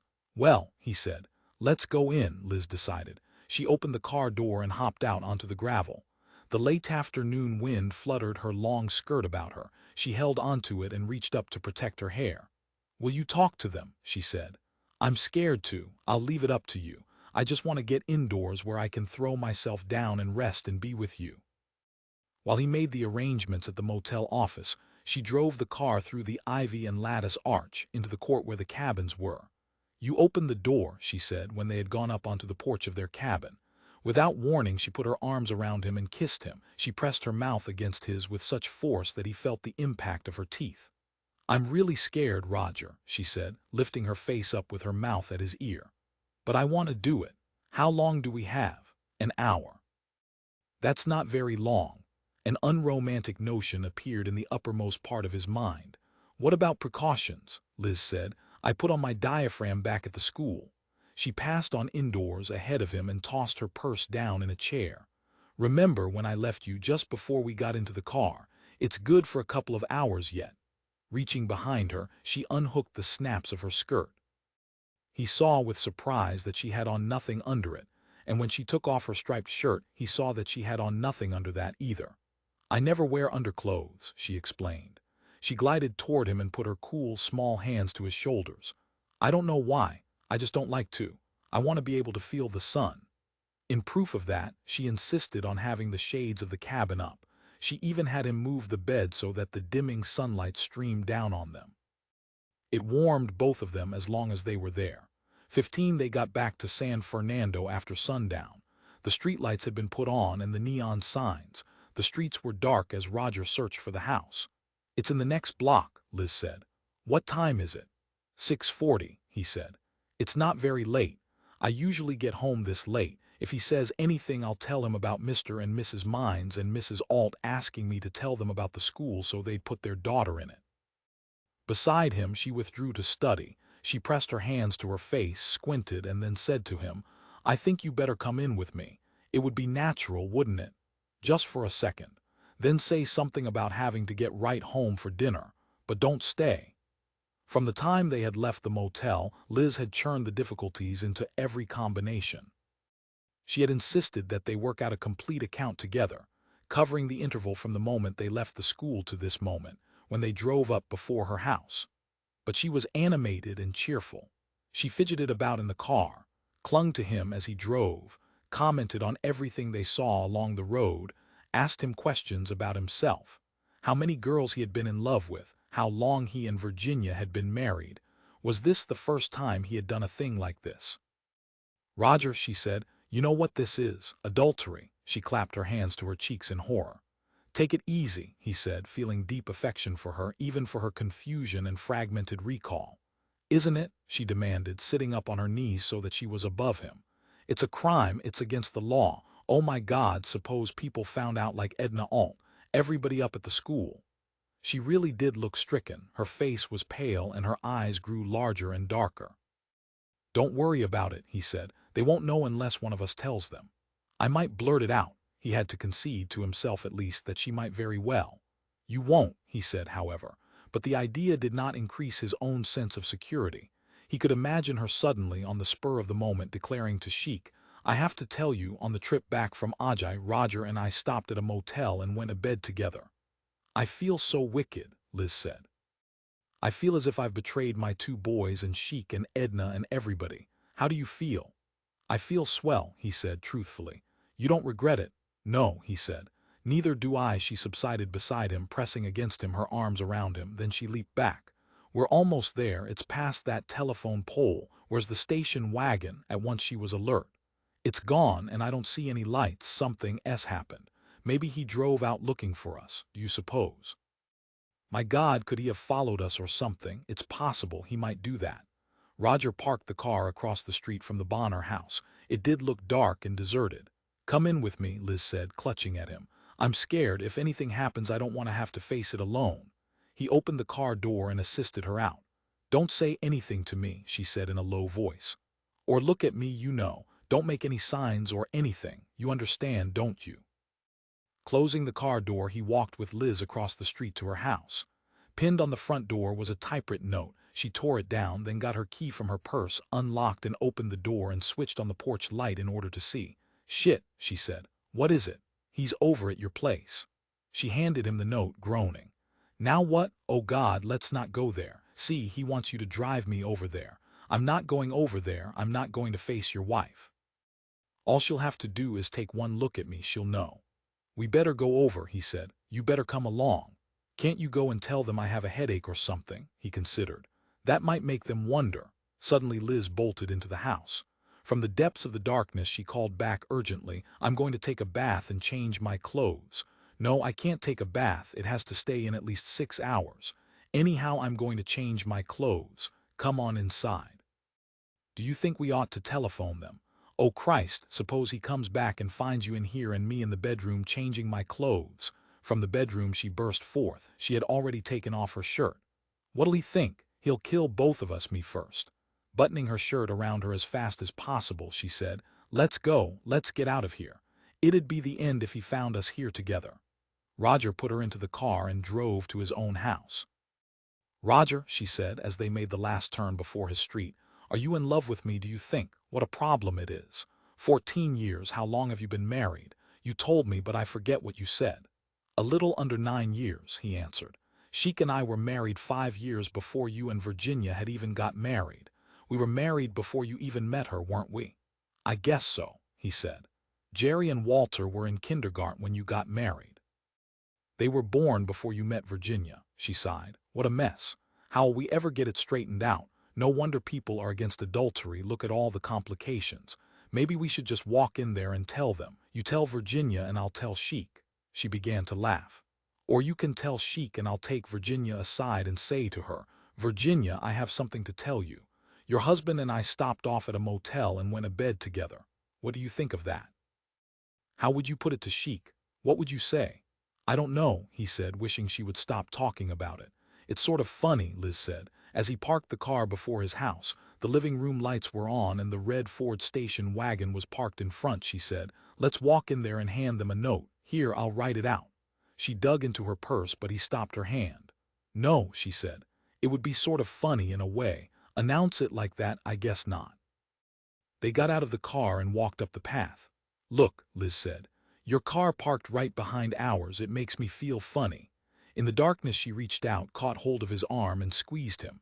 Then she let him go and skipped on up the steps onto the porch. Without knocking or ringing the bell or waiting for him, she opened the door and flung herself into the house. Hi, she called merrily. Hello, Mrs. Watson, how are you? What's going on? Virginia, hearing the front door open, looked up expecting to see Roger. Instead, Liz Bonner burst into the house crying in a sharp, gay tone to each of them in the room, to her, to Sheik Bonner, to her mother. Then after Liz came Roger, looking tired. Liz rushed about the room, her eyes shining. She seemed to be in a kind of trance. What's all this? Liz demanded, seeing the sketches on the table. Oh my God, did you bring them over?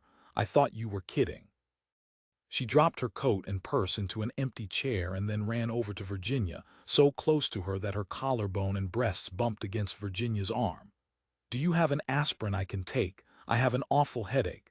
Thank God I didn't have to drive back. To everyone in the room, she said, it sure was lucky Roger was along. Even so, we had to pull off the road a while. The traffic was terrible. Virginia went into the kitchen for the anisin. Liz came right along with her, staying close to her. I just love your kitchen, Liz said. Don't go to any trouble. I don't even need water with it. What do you mean? You can't take it without water. She filled a tumbler with water and presented it to Liz, along with the anisin tin. Thanks, Liz said, turning aside to gulp down the tablet. She said. I can't swallow a pill sometimes when people are watching. Putting the tumbler of water and the tin on the drain board, she seized hold of Virginia.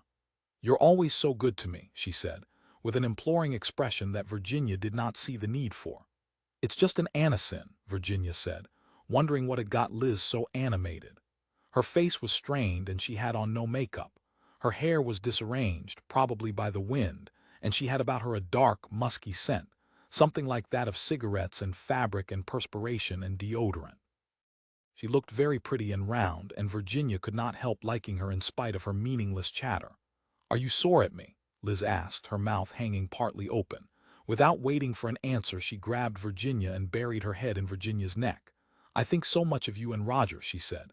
Listen, what is all that stuff Sheik's got spread out there in the living room? Is that those drawings for the store? Tell him to go to hell. She broke away from Virginia. Don't pay any attention to him.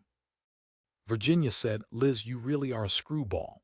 She did not know whether to laugh or be disgusted. Why? Liz said. What I say? Then she shrugged and wandered back toward the living room. I don't think I am. Is that your opinion? Virginia said. Liz, I can't any more follow your thought processes than I can, she gestured.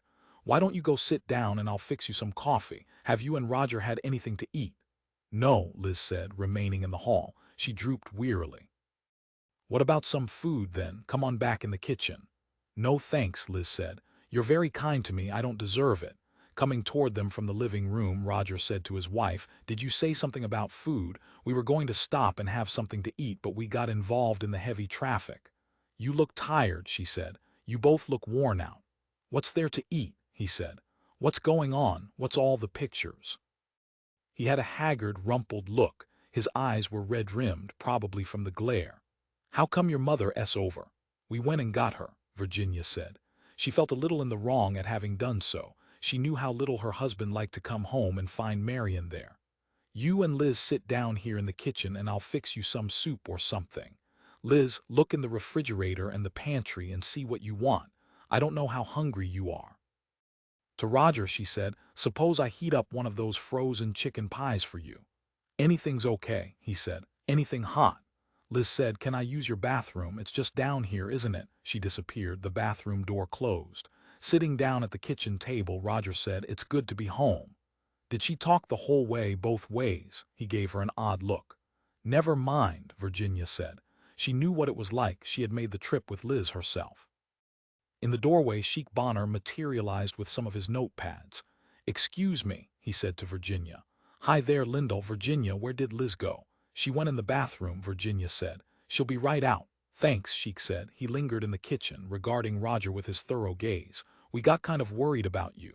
It's a grind, Roger said. Be glad you don't have a license. From the bathroom came sounds of moving around. Then the bathroom door was unlocked and opened. Virginia, Liz called. Virginia went to the bathroom door. Are you okay? Come on in. Liz sat on the closed toilet, gazing up at her wanly. What's all that stuff he's doing? Liz said. Is he going to talk to Roger about buying into the store? She rubbed her forehead with the heel of her hand. You know, Virginia, I really do feel sick. Can I ask you a favor? Can I go lie down for a while? Sure you can, Virginia said. That's a good idea. Thanks, Liz said, coming along with her from the bathroom and into the bedroom. Oh, she said, not on your bed. Where then? Virginia said. I don't know, whatever you say. Liz sank down on the edge of the bed and folded her hands in her lap. Gregg's bed? No, I guess that wouldn't do. I'll close the door, Virginia said. If you need me or Sheik, call. She started out of the bedroom.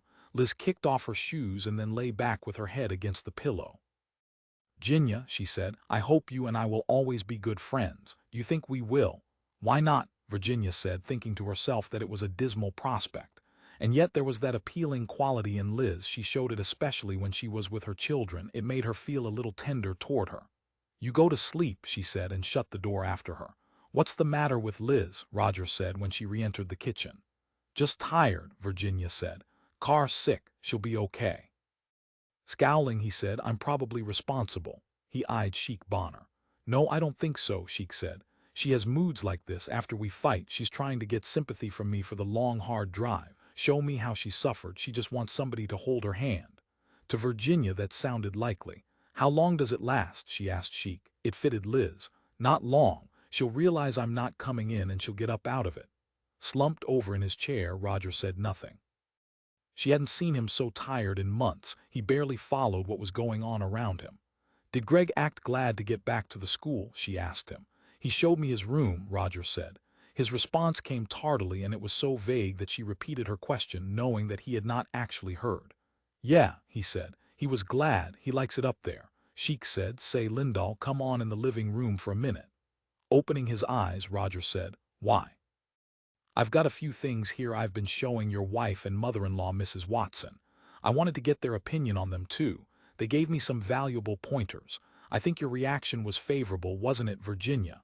Yes, she said. In the main it was. After a pause, Roger said, what have you got? Pictures? It's about the store, Virginia said. From the living room, Mrs. Watson said, Roger, you come on in here now. We have something to show you. What do you mean? Roger said. It's about the store. I have a few ideas, Sheik said, smiling at Virginia, that I want to discuss with you. Catching the excitement, she smiled back. Let's all go in there, Sheik said. Roger said, look, Sheik, Sunday's the only day I have off. From the living room, Mrs. Watson said, Roger, Mr. Bonner wants to show you his plans for the store. I'm too tired to care, Roger said. Use your common sense. I have to think about the store 6 days a week, and that's plenty. Removing his glasses, he stuck them in his shirt pocket. He rubbed his eyes, grimaced, and then got up and walked over to the sink.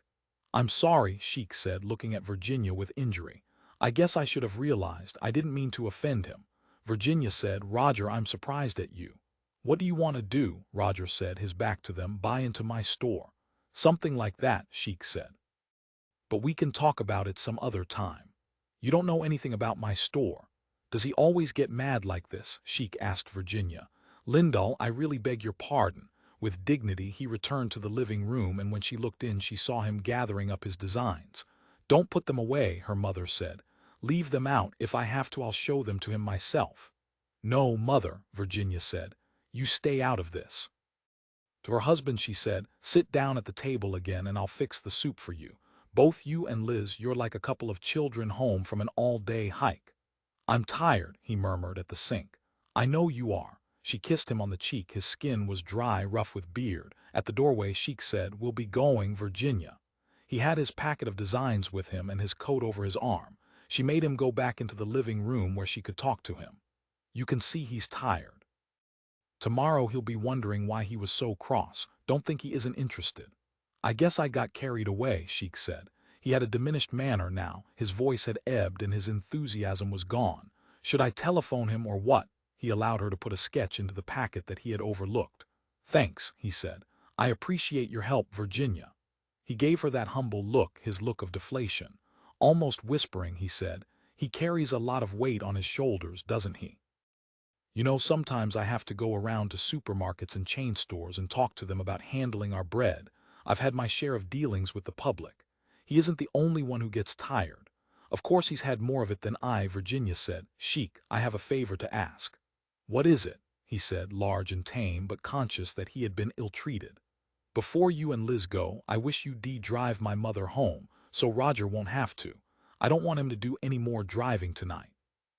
"Certainly," Sheik said, recovering some of his sense of worth. He set his packet down again. "Is she ready to go, though?" Virginia turned to her mother. "Do you want Sheik to drive you home before he leaves? I'm going to fix Roger something to eat and then we'll probably go to bed early." "I'd just as soon stay a while," Mrs. Watson said. "I don't think I'd get in the way." "Please," Virginia said. "All right," Mrs. Watson said, arising. "What did you do with my coat?" Finding her mother's coat, Virginia sent her and Sheik out of the house. Then she returned to the kitchen. Roger again had seated himself at the table. "Sheik's driving Marion home," she said, opening the pantry door. "How about cream of chicken soup?" "Fine," he said dully. She put on the soup and then she poked one of the frozen chicken pies into the oven. "I feel responsible," she said. "Let it go." We all got excited. "He really has some good ideas, you know. He's serious, he means it. He's not just fooling around." "Means what?" she said. "He wants to go in with you, dear." At the table, Roger said nothing. "He likes you," she said. "I like him. He looks up to you. Think what it would mean if he bought in. A new front, maybe even a new store from the ground up." She plugged in the electric coffee pot. "I guess he's got money to throw around." "It wouldn't be throwing it around. He knows a good investment. He reads the business reports on television. Do you know what interests him the most? Color TV. He says color TV is going to mean that a retail TV store will have to put 3 times the amount of money in for the same inventory." "At least," Roger said. "He's an investor," Virginia said. "I guess he is." She said, "Poor thing, you sound so far away." "I'll be all right." He fitted his glasses back in place. "How's Liz? Asleep, I suppose. I forgot about her. Are you going to take her anything to eat?" "No, not unless she wakes up and asks for it." "Go see if she wants anything to eat." "The heck I will," she said. "If she's hungry she can ask for it. I'm not going to wait on her." "What a day," Roger said. After she had served him his soup he devoted himself to eating. He spooned the soup up noisily and she thought, watching, that he had not eaten this way in years. When she had first met him he had crouched over his food, lowering his head and swallowing in huge gulps. Their dinner at her mother's. The first meal out in Maryland, when he and Marion had met. He had eaten in this relentless fashion, ignoring her, saying nothing. The doorbell chimed. Drying her hands, she hurried to let Sheik back in. "Thanks," he said. As he took off his coat, he said, "How does he feel now?" "Better, he's eating." They both entered the kitchen. Roger glanced up at Sheik. "I apologize," Sheik said, "for disturbing you." "I'm just tired," Roger said. "I'll get over it. Have a cup of coffee." "You can stay long enough for that," Virginia agreed. "Thanks," Sheik said. He seated himself across from Roger. She poured coffee for both men. Sheik drank his as he had drunk the beer. He seemed to appreciate anything and she liked him. She wondered how he had got mixed up with Liz. "Liz is asleep," she said. "I didn't want to wake her, so I didn't fix her anything." "She shouldn't be messing up your bed," Sheik said. His reddish face had got on it an expression of contentment. She saw that he enjoyed it here in the kitchen, drinking coffee with her and Roger. In Sheik's mind, the decision had been made to shelve discussion of business. He accepted Roger's position as final, and now he meant to take things easy until Roger changed his mind. The lack of pressure affected her, too. They did not have to solve it immediately. Roger was right. Sunday evening was not the time to undertake to deal with business problems. Bringing a third cup and saucer down from the shelf, she poured herself a cup of coffee too and joined the men at the table. "What an attractive kitchen you have," Sheik said. "It's small," she said, "but it's warm in here." Roger said, "Why would you want to go into retail selling? You've got a good setup." "I'm interested," Sheik said. "You won't make much money. There's too many guarantee repairs on TV sets. Service eats up the profit." "It isn't the money," Sheik said. "It's the idea that I'd be in a line where I could experiment. I want the experience. I feel it would give me room to turn around in." He told them then about his own work. On and on he droned. Virginia ceased to listen, but her husband seemed to care, at least enough to keep his eyes open and on Bonner. But his look of scorn remained. His lack of real attention. The subject did not seem to rouse anything deep in him, the exciting notion of the business merger and expansion. What a little view, she thought to herself, puttering about in a small land. Happy, she thought, at polishing one TV set in the morning, another in the afternoon. The ring of the phone, he dwelt in such a piddling kingdom. "In TV," Roger was saying, interrupting Sheik, "it's the big tube that has to be handled with kid gloves. If that cracks, stand back." "I'd imagine," Sheik said. "Usually it cracks back at the neck. That's not too serious. Of course, you're out 15 or 20 bucks wholesale." "Every business has its occupational hazards," Sheik said. "In any foodstuffs it's the problem of spoilage and contamination." "In the old days," Roger said, "we were more scared of the picture tube than anything else, even the high voltage. I remember hearing about a workman on the assembly line. One of the big tubes busted and the socket end with the male prongs went through the guy's stomach and out the other side." Sheik then told about the rat that was baked into the loaf of bread and sold to an old lady in Sacramento. "She collected something like 40,000, he said. "Rats are a problem." A sound caused Virginia to turn her head. "Hi," Liz said. She had come out of the bedroom. Now she stood drowsily in the doorway, leaning with her arm against the wall. "The coffee smell woke me up," she said. "How do you feel?" Virginia said. "Better." Steadying herself, she walked over to Sheik and he patted her, drawing her to him. "Can I have some coffee?" she asked Virginia. "I'll pour it, don't you get up." "Don't you want anything to eat?" Sheik said to her. "No," Liz said, fumbling at the sink with the coffee pot and cups. "Is this a meat loaf, Virginia?" she said. "It doesn't look like anybody ate any of it." "I forgot about it," Virginia said. "We got to talking." To his wife, Sheik said, "You look awful. You better go slap some cold water in your face." Returning to the table with her cup of coffee, Liz said, "I never could make good coffee, Virginia." "There's nothing to it," she said. "Just get the exact amount of water in coffee, and when you reheat it, make sure you don't let it boil." "How do you know when it's ready?" "You have to time it," she said. To Sheik, Liz said, "You're not going too fast with this partnership business, are you?" Roger said, "What do you think about it?" "What do you mean?" Liz said. "What do I think? Do you mean do I approve of it?" He nodded. Liz said, "I don't think anything. How can I? It's too soon to talk about it either way. If Sheik wants to look at your store, that's fine, but it's your store." "Maybe so," Roger said. "That's not the question," Virginia said. Sheik said, "You don't know anything about it. You have no idea of the situation." "I know it's silly," Liz said. After a moment, Roger said, "Well, as Liz says, there's no hurry."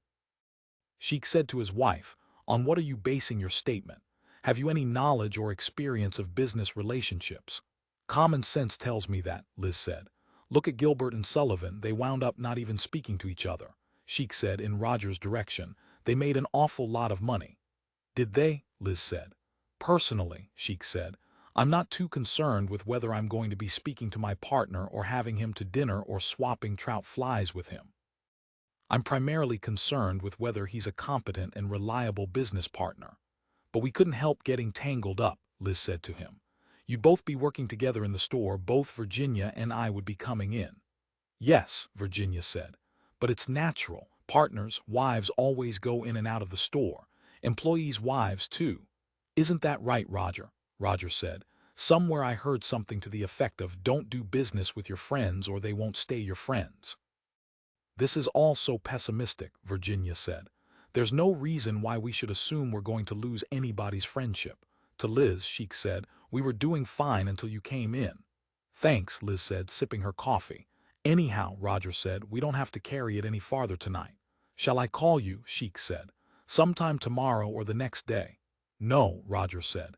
"It's hard to get me in the store. I'll call you maybe some evening." Clearly disappointed, Sheik said, "I'll be expecting to hear from you. If I don't hear from you in a couple of days, maybe I'll take some time off and drop by the store." "Suit yourself," Roger said with no evident interest. "I could just kill you, Liz Bonner," Virginia said to herself. "I'd like to get my hands around your throat for coming in here and spreading gloom and doom. What's the matter with you? Why, when everyone else is involved in something serious, do you have to appear with your idiotic remarks? What do you know about anything? You are a stupid woman," she thought. "A pretty, young-looking, big-chested, empty-headed woman. Go home and get into your own kitchen where you belong." "Why are you so gloomy?" she said to Liz. "I'm not gloomy," Liz said. "Maybe it would work fine, but it's easier to get into a thing like that than to get out." "Are you afraid to take a chance?" Virginia said. "That's the only way anyone ever got anything in the world. Especially the business world," Sheik said. Both Liz and Roger stared down at their coffee cups. "Well," Sheik said, "I guess we better hit the road, Virginia. We'll give you people a call maybe in the middle of the week." "Fine," she said. "Did you have a coat?" "Mine's in the living room," Sheik said, standing up. "I think Liz had one." "Yes," Virginia said. "I put it in the closet. I'll go get it." Leaving the table, she strode down the hall and into the bedroom to the closet. She took down Liz's coat. The bedroom was dark, but she made out the wrinkled bed, the indentation that Liz's body had left. "What a lump," she thought to herself. She tossed Liz's coat over a chair and spent a few minutes remaking and smoothing the bed. When she came out of the bedroom, she saw Sheik standing at the front door of the house with his coat over his arm, waiting for his wife. "I like the idea," she said to him. "Thanks, Virginia," Sheik said. "I wouldn't pay much attention to Liz. She just wants to be able to say something on the subject." Virginia went along the hall and to the kitchen. In the kitchen, Roger and Liz stood facing each other by the kitchen table. A cigarette stuck from Roger's mouth and he patted his pockets, searching for his lighter. "I have it," Liz said. She opened her purse and brought out his lighter. "Thanks," he said, accepting the lighter and lighting his cigarette. "Here's your coat," Virginia said to Liz. As Liz put on her coat, Virginia thought to herself, what was that? Why did she have my husband's lighter? He must have given it to her on the trip, she decided. He was driving. She asked him if he had a match. He said, "No, here, take my lighter," and she never got around to returning it. But how peculiar, she thought to herself. It was in the way they spoke to each other, the directness. "Let's go," Sheik said from the open front door. "Coming," Liz said. To Virginia, she said wearily, "Thanks for the aspirin. How's the headache?" "It's better," Liz said. Roger moved along with the two women until they had all three joined Sheik. They moved down the path. Virginia switched on the porch light to the sidewalk. Liz and Sheik started towards the red Ford station wagon. "Good night," Sheik said. "We'll see you." As Roger waved good night and started back toward the house, he thought to himself, there she goes, off with her husband, back to her own house. When again? He wondered. Already he longed for her. His hands and arms ached. He needed her now as he started back into the house with his wife. "Oh God," Liz said from the station wagon, "I forgot something." Her heels clicked on the pavement. "Roger," she called, "I forgot the goddamn telescope." "Oh yeah," he said, halting on the porch. In the back seat of the Oldsmobile, she had wanted to get it. It must still be in the car. "What's that?" Virginia said beside him. "Walter's toy telescope," he said. "He left it in the car." At the Oldsmobile, Liz tugged at the door handle. "It's locked." "I'll open it for you." He walked down the path and along the sidewalk to the car. With his key he unlocked the door. Liz squeezed into the car and rummaged in the back. The engine of the Ford station wagon came on. Sheik switched on its headlights. Back on the porch of the house, Virginia waited for him, shivering. Softly, Liz said, "I'll call you." "When?" "Tomorrow. At the store." She found the telescope. "Here it is," she said. "Thanks." Cheered up, Roger returned to the house and his waiting wife. As she shut the front door and put off the porch light, Virginia said, "She always forgets something, doesn't she?" "The boys forgot it," he said. "I don't care much for her," Virginia said. "Why is she so set against things that would benefit somebody other than herself?" "Like what?" he said. "Let it go," Virginia said. 16 Monday, the entire day, passed without any call from Liz. That night he drove home in a mood of morbidity. He did not notice what he ate for dinner or what Virginia said to him. He placed himself before the television set in the living room and watched, without understanding, hour after hour of programs until it was time to go to bed. "I'll call her," he said to himself. "But I can't. How can I call that number? Sheik Bonner would answer. Then he said to himself, I'll say something about his damn designs. While Virginia was occupied, he picked up the telephone and dialed part of Liz's number. No, he decided, he hung up. If she wanted to call, she would have called during the day. Something had gone wrong. The next morning she called him at the store. For God's sake, he said when he recognized her voice. I've been going nuts. I'm sorry, she said airily. I intended to call you yesterday, but things kept happening. The man was here all afternoon working on the refrigerator. Do you know anything about refrigerators? It got so it didn't defrost. How are you? He said. He had carried the phone off away from the counter to the limit of its cord. Squatting down on his haunches, he held the phone on his lap, keeping his eyes on Pete Baxiagalupi, who had gone behind the counter to wait on customers. I'm fine, Liz said. Did Sheik say anything? About what? About, he said, anything at all. No, Liz said. He was sore at me because I don't think his big schemes amount to anything. He'd like it if I raved about every idea of his, she sighed. You know, Roger, can you talk, by the way? Is this a good time? Yes, he said, ignoring the customers waiting at the counter. I'm lying here, Liz said.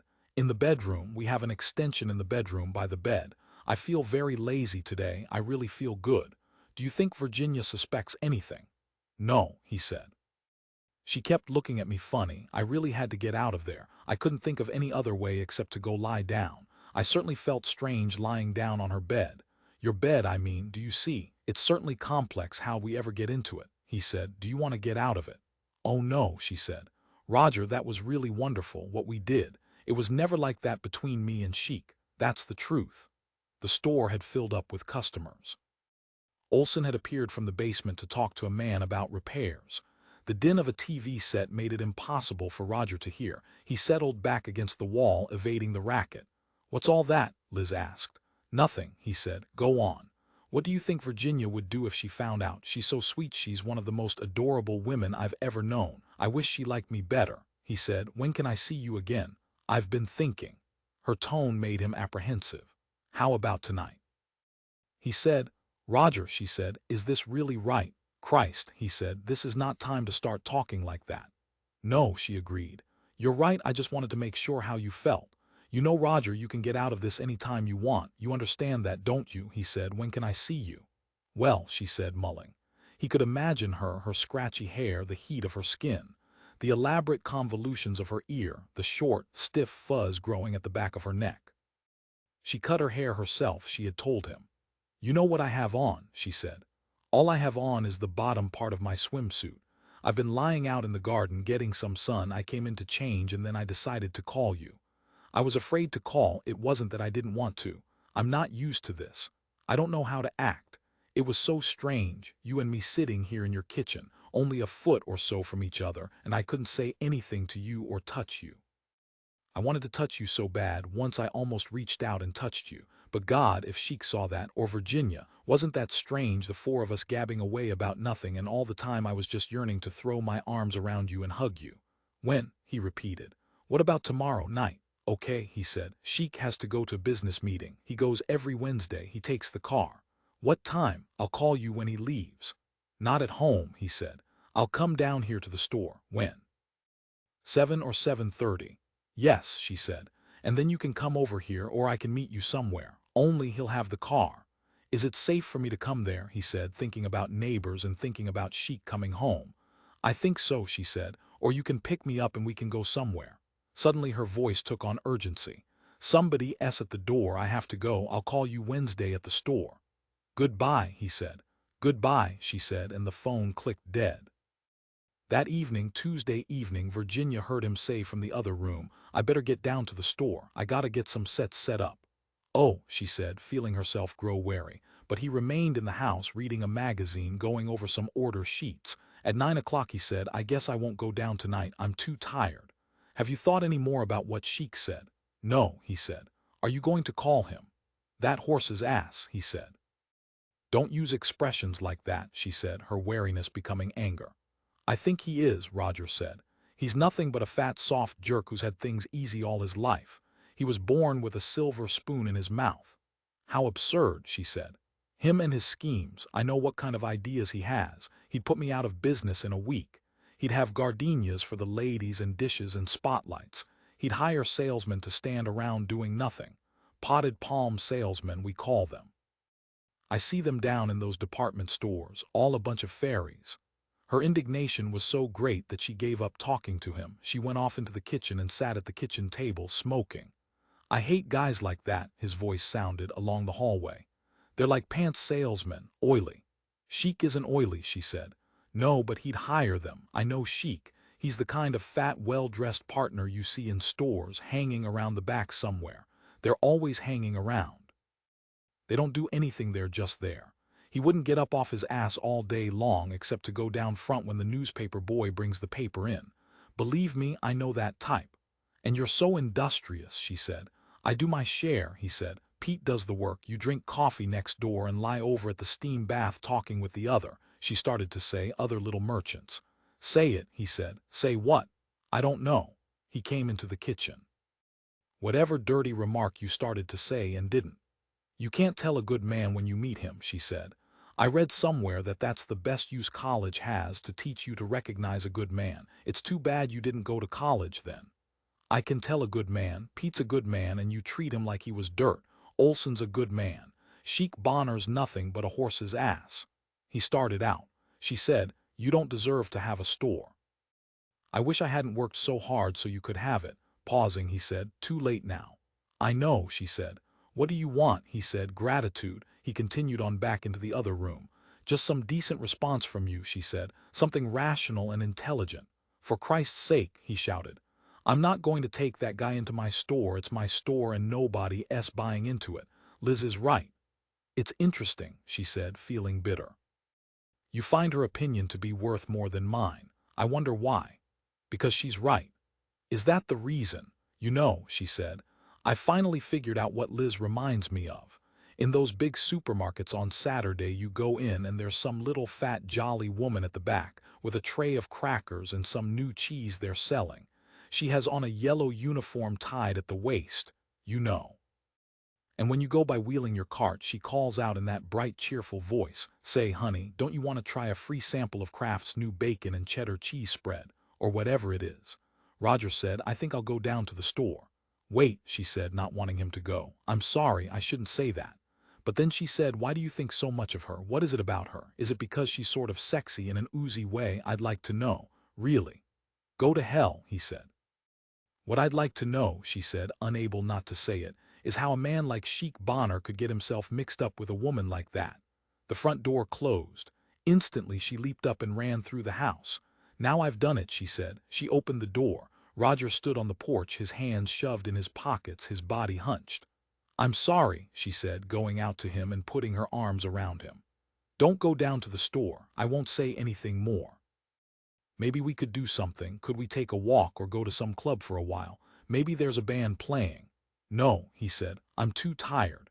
But he came back into the house with her. I don't feel like talking about it, he said.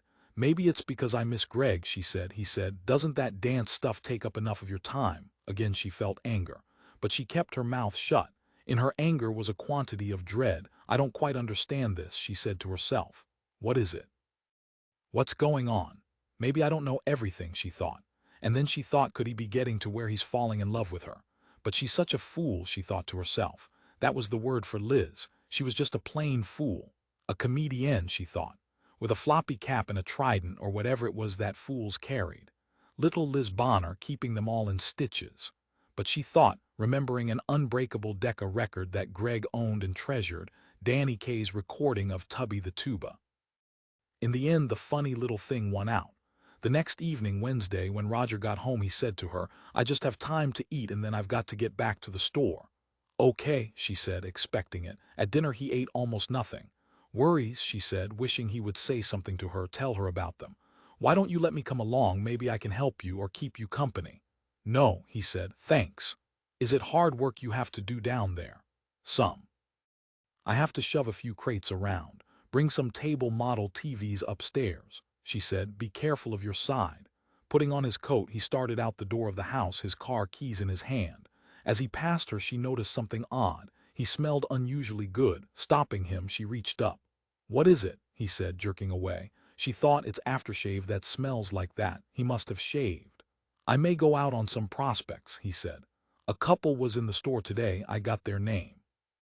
I might drive a set out to their place and leave it. Oh, she said. In the past he had done that, certainly it was possible. Then if I called the store you might not be there, she said. That's right, she said. Can I call you Pee-wee the Piccolo? With suspicion, he said. What's that? Why? That's Tubby's friend, she said. In the recording. For an interval he studied over what she had said, and then he understood and he got on his face an expression so strong and yet so hopelessly complicated that if she had not known what he felt she would not have had any idea of what it meant. God damn you, he said. God damn you. Turning his back he went off down the path to the car. I shouldn't have said that, she said to herself. Why did I say that? What's happening to me? All during the drive to the store, his hands shook and he could scarcely see the traffic ahead of him. He drove by habit, parked in an empty slot and walked across the sidewalk to the dark, closed-up store. I'll leave her, he said to himself. I'm never going back. Unlocking the door, he entered and relocked the door behind him, leaving the key in it. Christ, he said. He felt as if his head were going to burst. The pressure inside was terrific. Going downstairs to the bathroom, he washed his face in cold water. She must have smelled the fucking aftershave, he said to himself. In a fashion it was funny. What'll I do, he thought. Pull out now before she has anything to go on, before she really has something. Upstairs the phone rang. The sound of its ring reached him barely. Had it not been for his practice at hearing it down here in the basement he would not have noticed. His watch read 7. Too early. Anyhow, even if he sprinted up the steps, he would probably not make it in time. So he finished washing his face, drying himself, and then he walked leisurely up to the main floor. By that time the phone had become silent. In the office he sat at the desk, smoking and thinking things over. What if Sheik comes home? What if Virginia hops into a cab and drives over here? What if she drives over there? And he thought to himself that in any case, even in the best of all possible cases, with neither Sheik nor Virginia coming home or appearing at the door, or hiring private eyes or whatever, he still had the unsolvable, hopeless problem. He still did not know how really serious he was towards Liz, how far he wanted to go with her. Because after all, there was only one serious place to take it, and that was straight to the courts for a divorce or two, and then, after the year of the interlocutory decrees, a remarriage.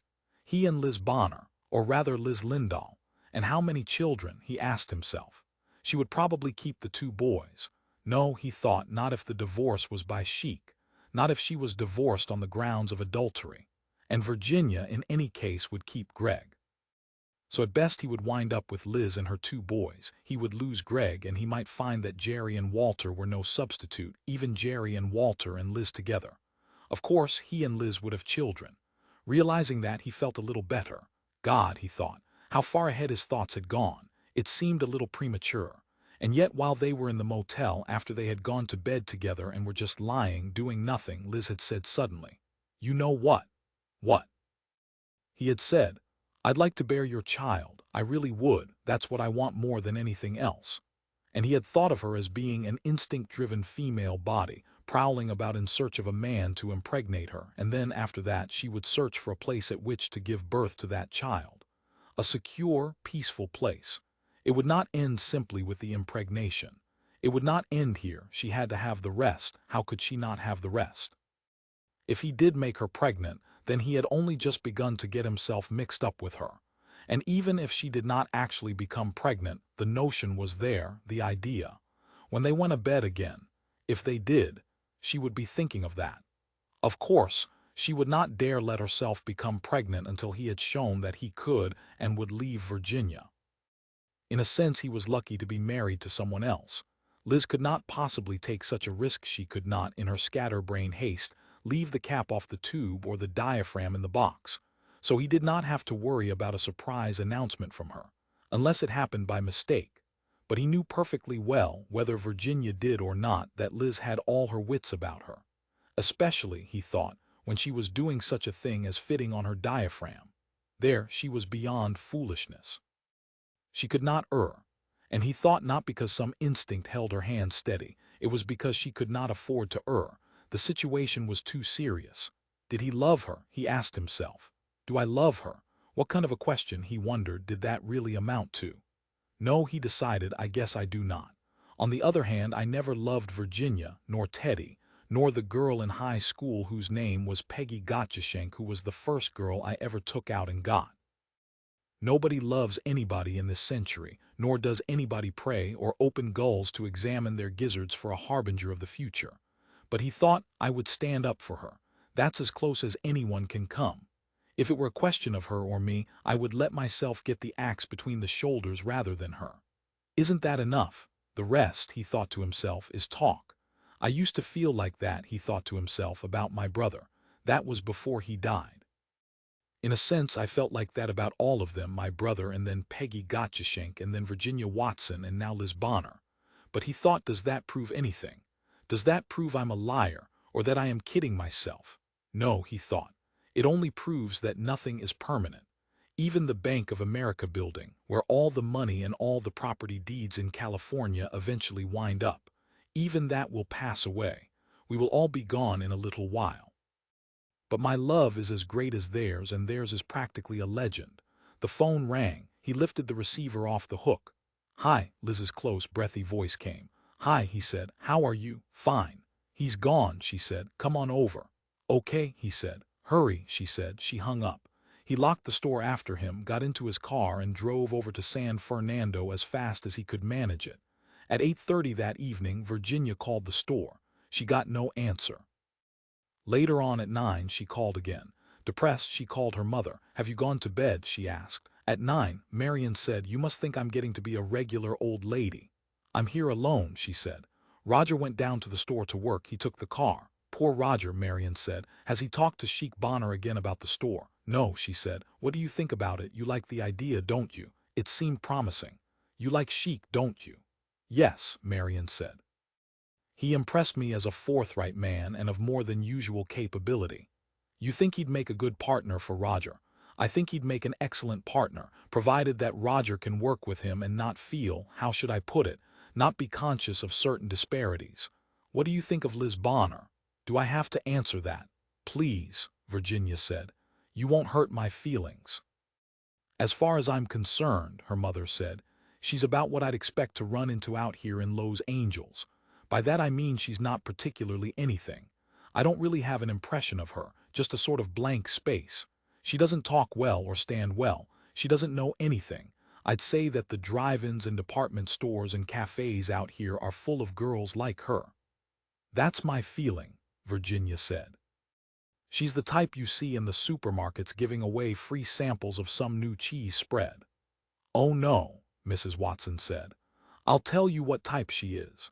She's the type, you listen to me, Ginny, she's the type that when you want to get at the mayonnaise counter for the jar of mayonnaise that's on sale for 49 cents instead of 79, you find a cart parked in your way.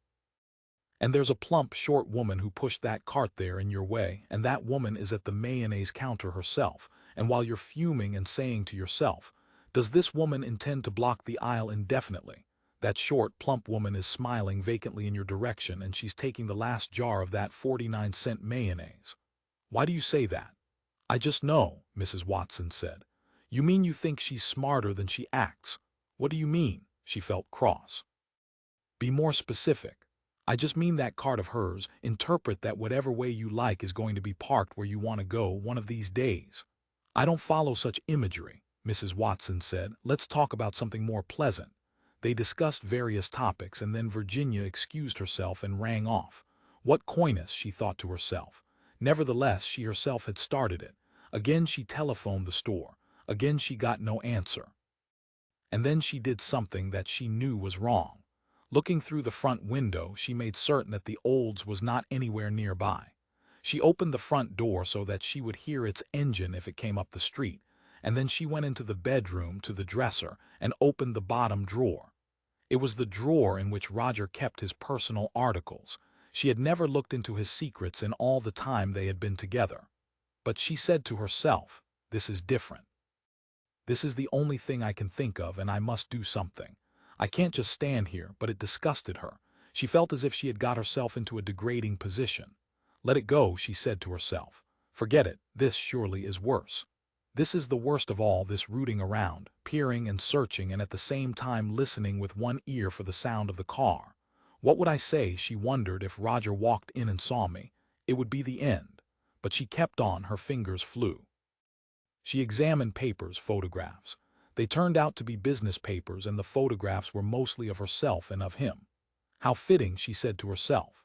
Pictures of them, their marriage license, his divorce papers from Teddy, tax statements, physical report from an insurance company, deed on the house, fire insurance on the house, countless papers that had to do with the store.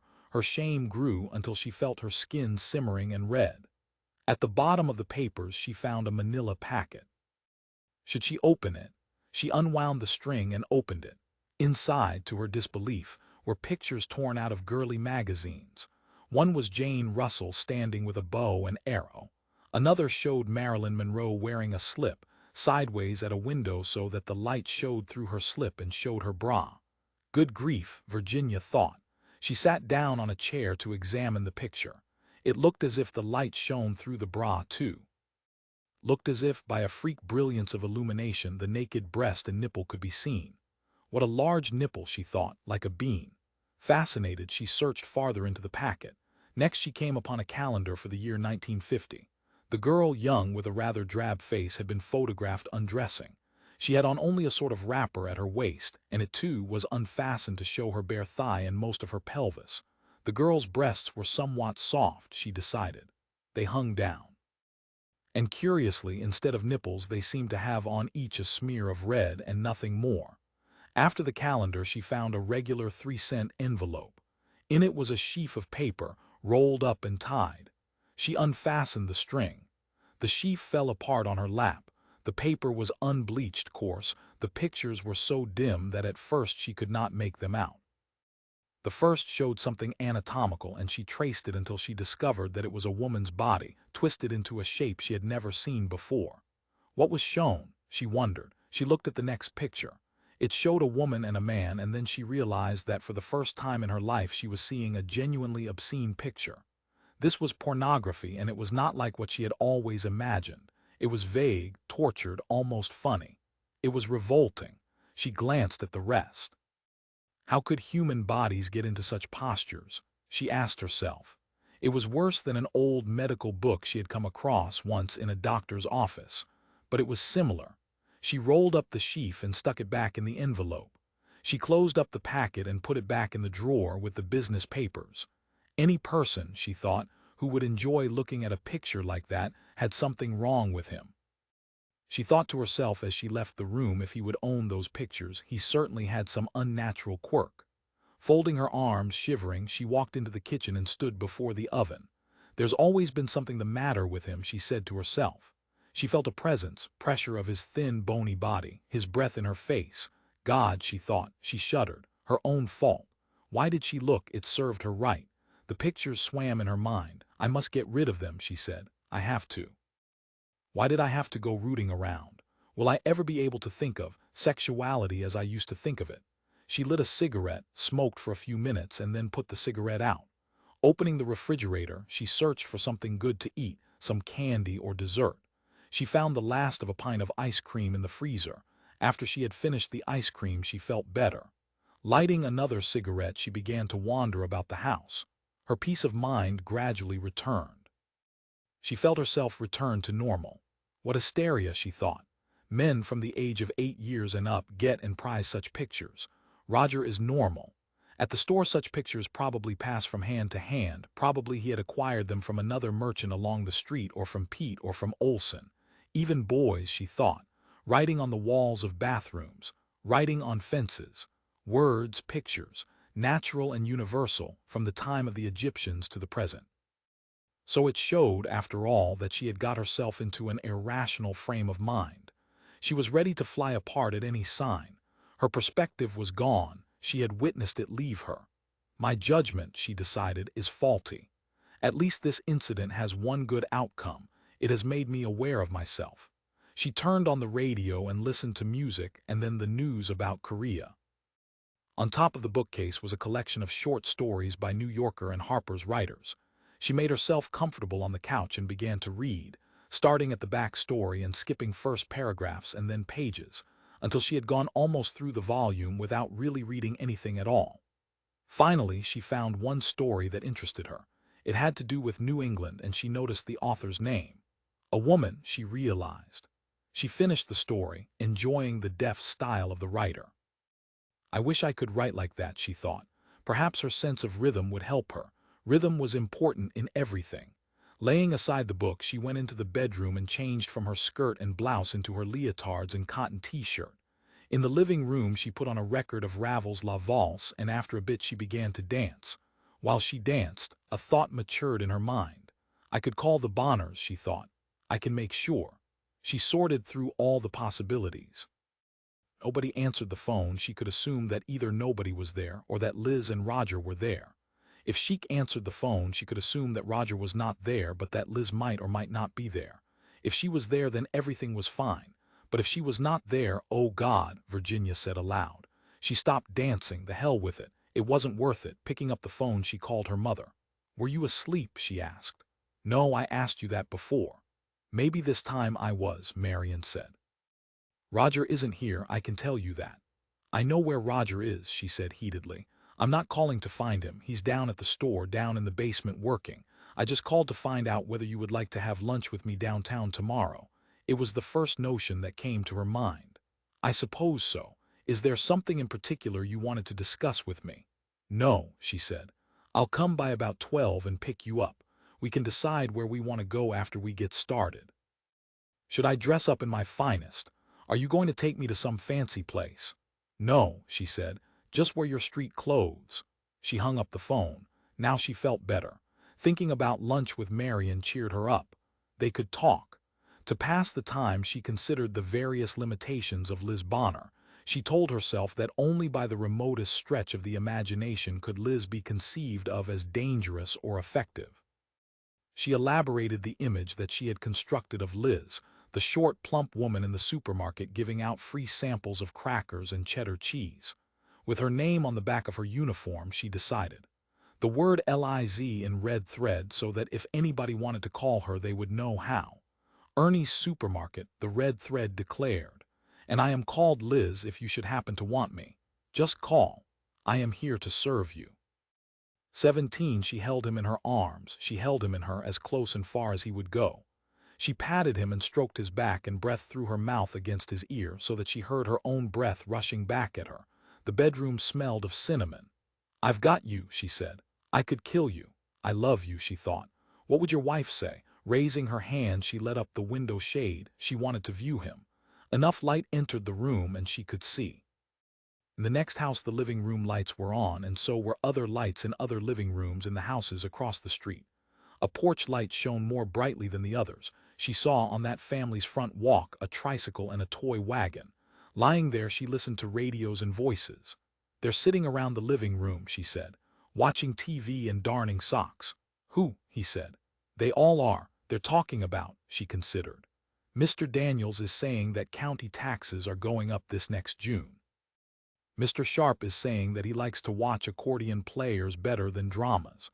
Mrs. Felton is saying that Tide soap is on sale at 59 cents for the giant size. What time is it?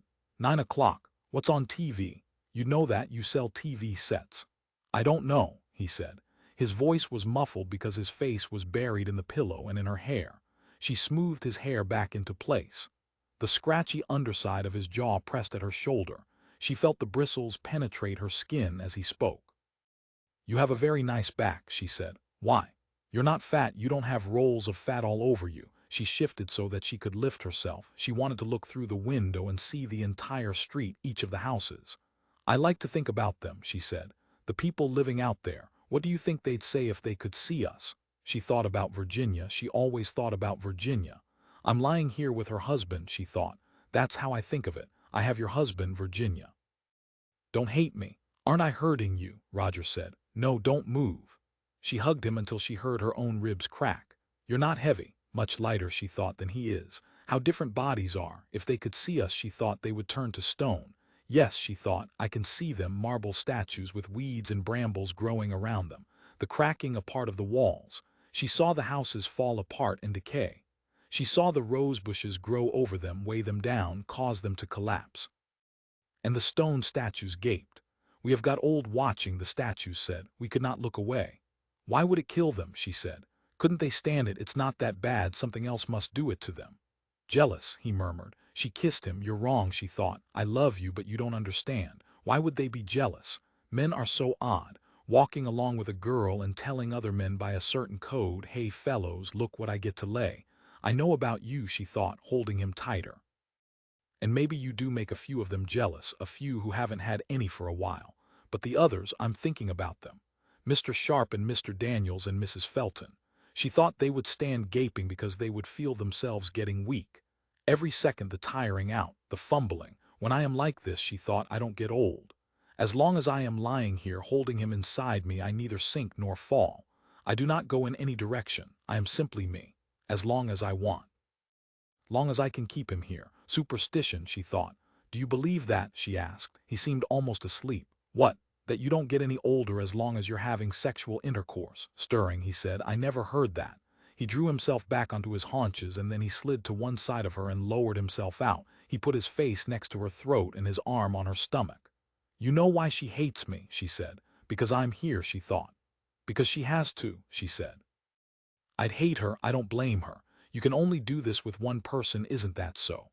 If you're here doing it with me, you're not with her. You've left her out. I've taken you completely. I want to. That's what I was after from the beginning." "What does Virginia get back?" she thought. "What do I leave when I'm through? What comes trembling back to the house, putting its feeble hand on the doorknob, a worn-out thing? Colorless. I got everything out of it," she thought. "He poured himself into me. I felt him. He came into me with everything he is and has. The wet life inside the skin, the actual life. There is that one tiny place where it can come out, that imperfection. And if you know how, and I do, you can gather up that and tuck it away, and pretty soon, if everything is right, the person you love spurts across. And the part that tells you is the moment that he knows what he has done. He knows that he is coming and he can't stop. He has no control. He is leaving himself, leaving his body, and he tries to go back and he can't. Then you know you have him, you have got him. Why, she thought, does he think he has got something? What has he got? Show it to me. He has only been somewhere, he has been here." She took a Kleenex from the box beside the bed and began to wipe herself off, "and now he has left again. But I took in something and it is still there. Despite what I've read in the Britannica, I believe that what I took in is absorbed into my system and becomes a permanent part of me. I can feel it all through me." She lifted her hands and pressed them over her eyes. Powerful lights flashed, color and shapes. All the way, she thought, everywhere. And if somebody knows, they can tell. Virginia could tell that night as soon as she saw me. She saw it like a color around me. "Are you happy in bed?" she said. "In some woman's bed, in the safest place. Stretched out peacefully. With her handkerchief she wiped herself. "It's sticky," she said. "Is that so? It'll stick to me, inside me, so it won't slip out." It stuck, it remained in her. "Have you any more? Is that all? You're worn out, aren't you? You don't have much. Most of it's for her, but I want it all. It's mine. It belongs here, inside me." "I want to have your baby," she said. "Think how he would be. I'd be a good mother. I am his mother, not Virginia. I know how, even if I stay with Sheik. I can have my baby, hold him with me, inside me. Raise him until he's big. It's mine. When I first saw you, I knew that. Why are you small?" She knelt down on the bed and put her hands on him. "Do you want to be?" "No," he murmured. "Go to sleep. Sleep here with me in this woman's bed, not hers. I'll take you as you sleep. I will hold on to you. What have you brought me?" "I love you," she said. She put her arms around him, she crushed herself onto him, and then she sat up, away from him. And then she stepped from the bed and stood. "I will wrap you up, collect you in the tiniest bit, smaller and smaller, but you will not be gone, a tiny bit still." "Oh God," she said, "I want to go on and on with you. Can I? Can anybody? Why are we here at all? How did we even get this much? Nobody offered it to us. Nobody wants us to have it. I'm not supposed to let you in here, tuck you in me, never. I'm supposed to get old and die." She thought, one day he was fishing and he fell into the water and down to the bottom, away from land. He lived with the princess who was a turtle, the fisherman and the turtle. Along the street the people were different, the houses were different, the dog that had greeted him was gone, dead and buried. The flowers were changed, the shape of all things had changed so that he recognized nobody, nothing, not the grain in the towers, the stones, the ants on the ground. The lizards had gone away. The big trees, too.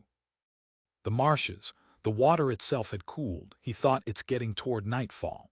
The water, no longer warm, became cold and clear, and he saw back up to the land and started toward it, remembering it. But all changed. Nobody knew him. "What do you say to her?" she asked. He mumbled, half asleep in the middle of the bed on the sheet. They had tossed the blankets back to the floor. "Do you know who she is? What about her name? Can you open your mouth and say what her name is?" "If I asked you now, what would happen? Would something disappear, fly from the room as if pulled out backwards? Would objects spin off and disappear, as you see when they run a film backward? The feathers from the heap fly in clouds and fix themselves onto the turkey. The spray forms on the water. A figure rises feet first from the water and ascends at great speed. The water collects and descends to cover the spot. Fragments of the burst balloon collect into the balloon again. The ground stirs, and beneath it things move about. Through a crack, things are seen to be moving far below. And then the old, withered, senile things get up out of the ground. They sit up.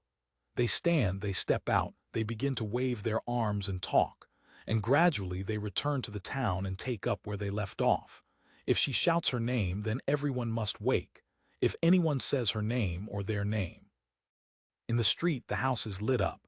Radios and TV sets playing, kids on the carpets, women in the kitchens, appeared to him to be different, and he looked for his own house. He searched for the garage and the front walk and the rose bushes growing on the trellis by the front door and the boys' toys left on the porch. The door was open, but the porch did not look the same. The house was gone, too, and the garage and the rose bushes. Only the thorns and brambles remained. The weeds that had been cut every week. Over all the house. While we're here, she got old and died. If I point at her, she'll recede faster and faster, her mouth open, her hands up. Her mouth moves, but she says nothing. I hear no sound, no name. The door of the house opened and he entered, wearing the same suit and shoes and tie. Inside was only a dried-up crone. And when he asked her who she was, she did not remember. But I did not do it to her. It was happening anyhow. I only lay here and held you down. I pinned you down here to my bed. "Hey," she said, throwing herself down beside him. "Let's go out back." "Where?" "Outdoors." She scrambled from the bed, caught hold of his hand, and tugged him after her. When he was on his feet, she led him from the bedroom and to the doors that opened up on the garden. Cold wind blew at them as they stepped out onto the grass. The grass was wet and all the yard was in darkness. "I'm not going out here," he said. "Somebody'll see us." "They can't see us." Tumbling down to the grass, she brought him with her to her. "Here," she said, "on the ground in the dampness where they could breathe. I can find you in the dark." She found him and put him into her where he had been. "Is it dark? Don't get lost. I'm here," she said, "beneath you, around you. Feel me on all sides. Don't you know that's me?" His weight came to rest on her, pressing her into the grass. An insect, probably a spider, traveled across her leg and onto her hip. The blades of grass made her itch. She wanted to squirm, move every part of me. I feel each muscle stir. I'm everywhere now. In the dark she touched him and she clasped her arms about him, flattening him to her. "Union with me," she said. "What am I? The same as I always was. I don't change, but everything else changes. I feel her getting old and hating me. I feel that as much as I feel the big life in me." "Virginia," she said, "I am right here. Can you find me in the dark?" "Yes, you can. You know me by the way I smell. You recognize me, the smell of grass." "Is she like me?" she said. "Who?" "Virginia," he grunted. "Virginia, you're thin. You have a narrow body. What would you be like? Hard, cold as a stone, dry as a leaf. Would you yell, 'Move'?" I married him when I was 19. I was still living with my family in Los Angeles.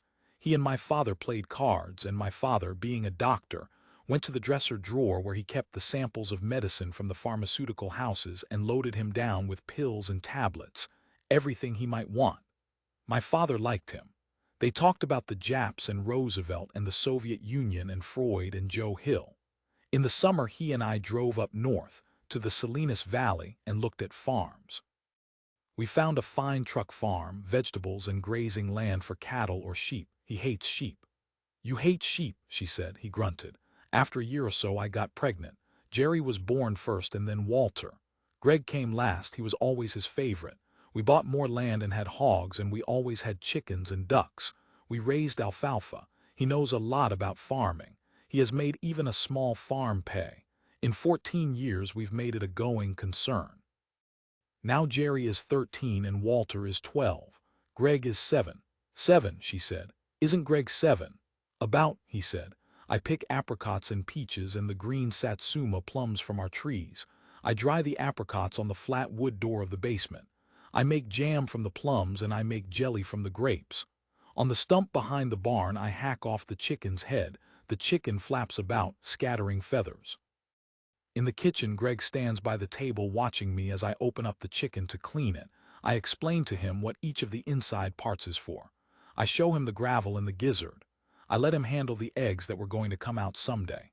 In the front room, the baby is asleep. I love you, she said. I've got you. Out in the world, the people grow old. She felt them age. She heard them creak. She heard their bones snap. In the different houses, dust filled the bowls and covered the floors. The dog did not recognize him. He had been gone too long. Nobody knew him. He had left the world.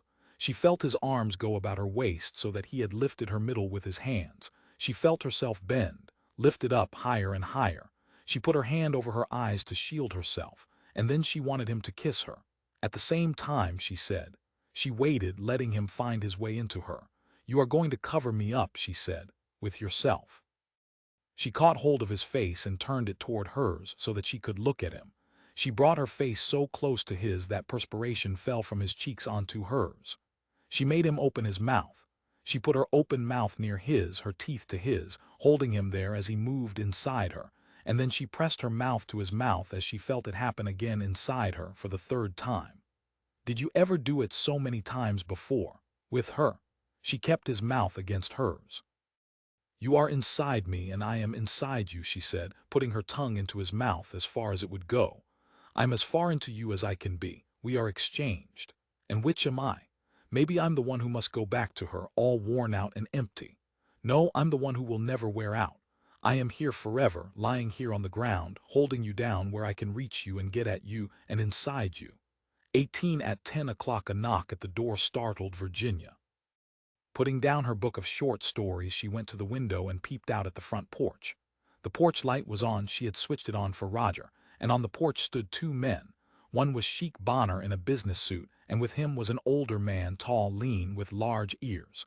The older man wore a suit and overcoat, and he smoked a cigar as they waited. Opening the front door, Virginia said, "Hello, Sheik." With an apologetic air, Sheik said, "I'm sorry to barge in on you people, Virginia. Roger didn't call me, and I thought maybe I'd take a chance and drop by with Mr. Gillick here, so Roger could meet him. Earl, this is Mrs. Lindahl, the wife of the man I've been telling you about." "I'm glad to meet you," she said. She shook hands with him. He unobtrusively pushed aside his overcoat, and she saw on his lapel a hearing aid. "Would you like to come in?" she said. "Thanks," Gillick said. He and Sheik entered. Gillick had a hearty largeness, something like that of Sheik. Glancing around, he said, "Very attractive place you have here, Mrs. Lindahl." He winked at her. "And I'm a builder, so I should know." "Earl is a contractor," Sheik said. "He's an old friend. He built the new building the bakery S in." Both he and Mr. Gillick had a dithering quality about them. She realized that they were expecting Roger to appear from the other room. "Roger isn't here," she said. Sheik's face fell. "He's at the home of a prospect," she said. "I see," Sheik said. "Well, it's my own fault for not calling. I son of hoped maybe he'd be in the mood to look over my sketches tonight." He and Gillick exchanged disappointed glances. Neither of them seemed to know what to do. They shuffled their feet, glanced at each other again. "Sit down," she said. "Let me take your coats." "Can't stay long," Gillick said, but he let her take his big overcoat. It smelled of cigars. After she had hung their coats up, she said, "This customer is only home in the evenings." She added a few details to her small story. "Roger took out a table model RCA last week for them to try. Tonight they're making up their mind." "So you're not home, Sheik," she thought. "You're out somewhere." "Sheik," she said as she seated herself on the arm of the couch. "What are you doing running around at this late hour?" Gillick answered. "Charles and I attended a meeting of," his eyes twinkled, "the Lowe's Angels Hardwaremen's Ethical Practices Association. We wanted to see how they made out with the Justice Department. They're protesting an offbeat operation," Sheik said. "One of the big chain department stores, Kerman's, is putting in a sideline aluminum cookware. The hardware people have been trying to boycott their jobbers through their association, but it may get the axe for, what is it? Restraint of competition or some such. What's that got to do with bread? She said, feeling edgy and uninterested. It's a business decision involving free outlets, Sheik said, and he elaborated at length as Gillick beside him nodded. You are not home, Virginia thought, and you have not been home all evening. You have probably been away from the house since dinner time. Gillick concluded that was one long session. They argued on and on. I was beginning to think it'd never break up. I'm sorry Roger isn't here, Virginia said. Well, Sheik said, maybe another time. I'm looking forward to meeting your husband, Gillick said. Both he and Sheik seemed shy in her presence. Presently it occurred to her that she still had her leotards and t-shirt on. I've heard so much about him, Gillick said, puffing clouds from his cigar. Are you interested in the store? She asked Gillick. Well, to this degree, Gillick said. Charles asked me if I'd give him my opinion on the building and the front. I told him I would. Have you seen the store? No, Gillick said. Not yet. She said, Sheik, you have your station wagon, don't you? Why don't we drive down to the store so Mr. Gillick can look at it? That would be great, Sheik began. Although I hate to ask Gillick to get into this if your husband is. Thumping him on the knee, Gillick said, I don't care, let's take a look at it. He arose and moved toward the door. I'll get your coats, Virginia said. She went quickly into the bedroom and took their coats from the closet. Should I change? She asked herself. No. She put on a long coat that would cover her. Grabbing up her purse, she returned to the living room. Here, she said, presenting the two men with their coats. We didn't stay long, Sheik said as she herded them out onto the porch. You think if we waited a few minutes Roger might come back? I'm anxious for. I doubt it, she said. Sometimes he stays late on these home demonstrations. Where's your car? Over there, Sheik said. Gillick strode on ahead and Sheik fell in beside Virginia. Say, Virginia, Sheik said in a muted voice. You know I have a little problem. I hate to drive if I can help it. Sometimes I have to drive. I drove down to the meeting and I drove Earl over here. I lost my license last year, you know. It'll be a while before I can get it back, probably not this. I'll drive the station wagon, she said. Thanks, he said. He gave her the key and held the door open for her to get inside behind the wheel. I appreciate it, he said. Both he and Gillick got in. She had started the engine by the time Sheik slammed the door. Here's where I find out, she said to herself. Maybe you are down in the basement unable to answer to the phone, and maybe you are not. The store, when they reached it, was dark. The street in front of it was empty. She saw no cars parked nearby. He's not there, she said. It's true. Good location, Gillick said. That's right, Sheik said. Parking the car in front of the store, she said. Can you see well enough from here? We better get out, Sheik said. He and Gillick stepped out onto the pavement. Store's old, he said. Ought to have a facelifting. Too much wood, Gillick said. That's what I told him, Sheik said. That's why I went to so much trouble to draw up designs. Gillick peered up. Can't see much in the dark. Sign's old too, bad style. Geez, the windows are narrow. He paced off the store's width. Much too narrow. Placing his hand to the window, he strained to see into the store.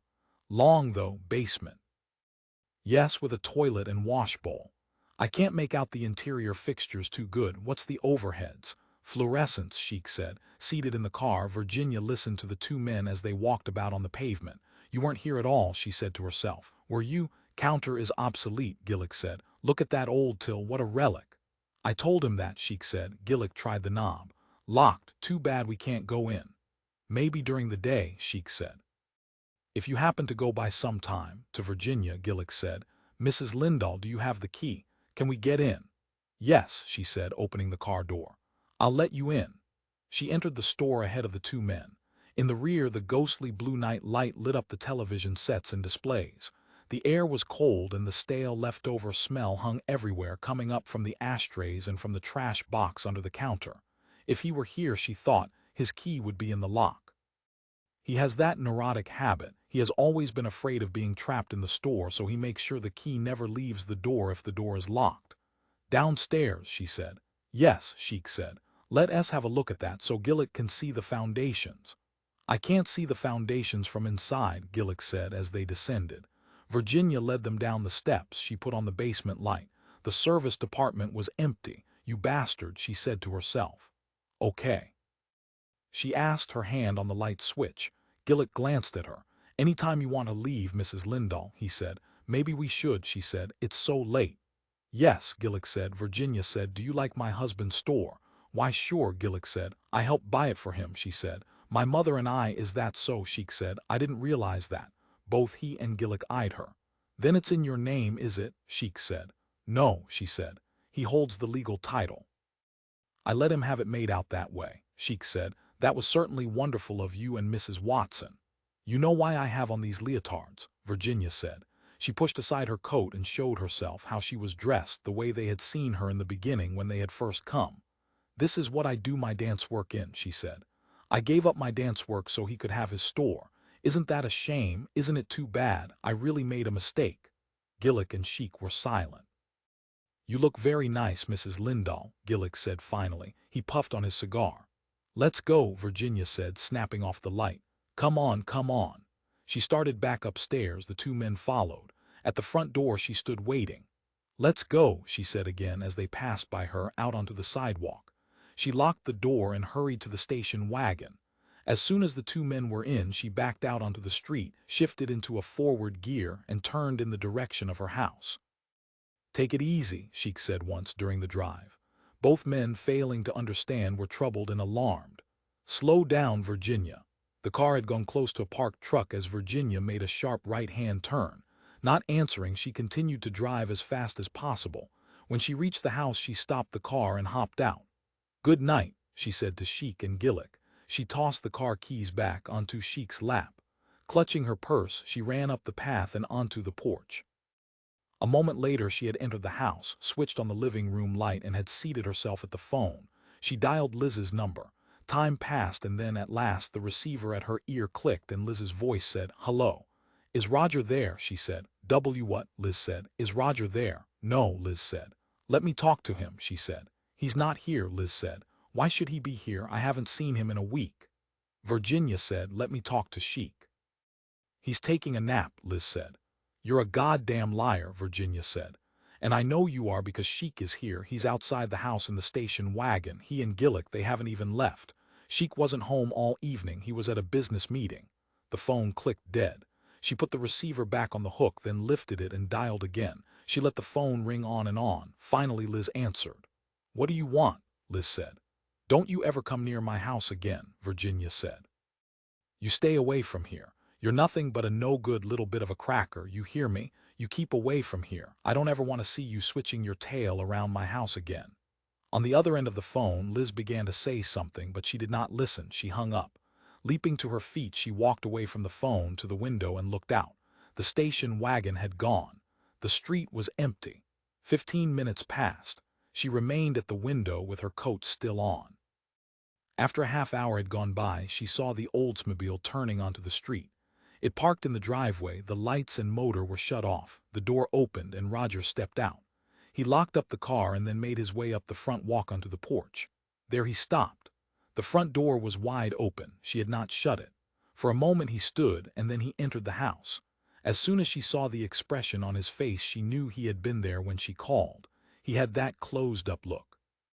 His face was pulled together in the tight, unyielding scowl that she remembered from the years back. His body was hunched and his hands were jammed into his pockets. At first he did not speak. He merely stood, glancing up at her now and then. His mouth worked. He started to say something, then he wiped his lips with his thumb and fingers, grunted, and returned to silence. Virginia said, "You were there." "Where?" he muttered. "When I called, you were there with Liz. You hadn't left." "No, I wasn't," he said. And then gradually he got on his face the sly, superior grin. "You can't prove a thing," the look said. He shuffled his feet, glanced at her, and grinned, but he was afraid of her. The fear shone through the grin and lit it up. "Where were you then?" she said. "At the store." He rocked back on his heels. "I called the store," he said. "I was downstairs, working in the basement." "All the time?" "Yes," he said. "I had a lot to do." "You're just as big a liar as she is," she said. "We drove down to the store." "Who?" He stared at her. "Sheik and I and Gillick." Now he had nothing to say. He stroked his chin and gazed down at his feet. And he still grinned. The grin remained on his face, empty and witless. It maddened her. "You trash," she said. He blinked. "I know all about it," she said. "You better go down to the drugstore and get something to put on yourself, or you'll probably get a disease." As she said that, she believed it. But as soon as she had finished, she felt foolish. And as he heard her, his look changed. He seemed to draw some kind of energy from what she had said. It made him stand better. He stopped plucking at his chin. The grin expired, and instead a look of solemnity took its place. He unfastened his coat and passed by her with it, carrying it to the closet. When he returned, he said, "What did you do, call her up?" "Yes," she said. "As you know very well." She felt weak. "Don't call her up," he said. "Leave her alone." "Why?" she said. "Just do what I say." She found herself beginning to cry.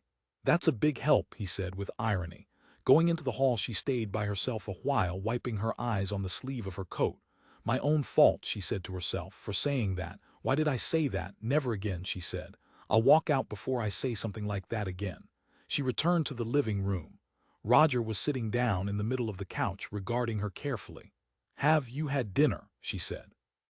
"I stopped at a drugstore and had a hamburger," she said. "On your way home?" "I stopped by a customer's house," he said. "I got the hamburger on the way here."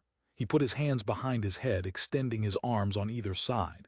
"Why are you going around the house with your coat on?" Going to the closet, she hung up her coat. "I didn't tell Sheik," she said. He said nothing. If she doesn't get panicky and tell him, there's no way he would know. She seated herself in the kitchen in the dark. From where she was, she could see down the hall and into the living room, the couch, and her husband with his arms stuck out. "For a couple of minutes," she said, "I almost told him. I drove back here as fast as I could so I wouldn't tell him." He did not stir. "What do you plan to do?" she said. "Like what? What do you mean?" "I mean with her." "I don't get you," he said. She knew she would never get an answer. "You can't marry her," she said.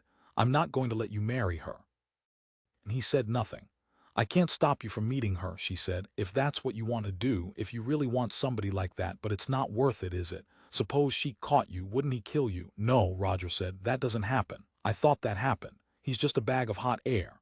"I think he'd kill you," she said. Roger got up from the couch. "Let's forget it," he said. "You better not see her," she said. "For your own safety. Can't you find some girl who isn't married?" "If he did anything to you, the law would be on his side. He'd know that. What would you do if he caught you with her? Suppose he had come home early tonight. You know she's too stupid to be able to cover up very long. Look what she said when I called." Of course, there wasn't much else she could say. If Sheik had come home, what would you have done? Run out the back door? The image of it made her sick with distress. "How awful," she said. "I don't think it would be worth it. I really don't." Roger said he always drives Gillick home first. Gillick lives on the way, then Gillick's wife calls Liz. "Oh," she said, "I didn't understand. Does she have a system all worked out? Has she been doing it for years?" He didn't answer. "I guess," she said, "I shouldn't ask you any more about it." "No," he said. "Is that why you changed your mind and decided to put Gregg in the school, because you met her?" "No," he said, "but that's part of it." "No," he said. She knew that he had reached the point where he would say nothing, answer nothing. "I want to tell you one thing," she said. "Since Sheik stopped by here, he knows you weren't home this evening, so you better be extra careful. He knows she was alone this evening, too. So if he gets to thinking, that might be enough. You better not call her or talk to her for a while. When Sheik gets home, he'll undoubtedly tell her he was by here, and then she'll figure out, I guess she will, how I knew for certain that you were over there. I assume she has enough practice in this kind of thing to see she has to keep away from you for a while." She listened, but Roger said nothing. So she said, "I'll do this. I'll call her for you if you want. Not tonight, but sometime tomorrow."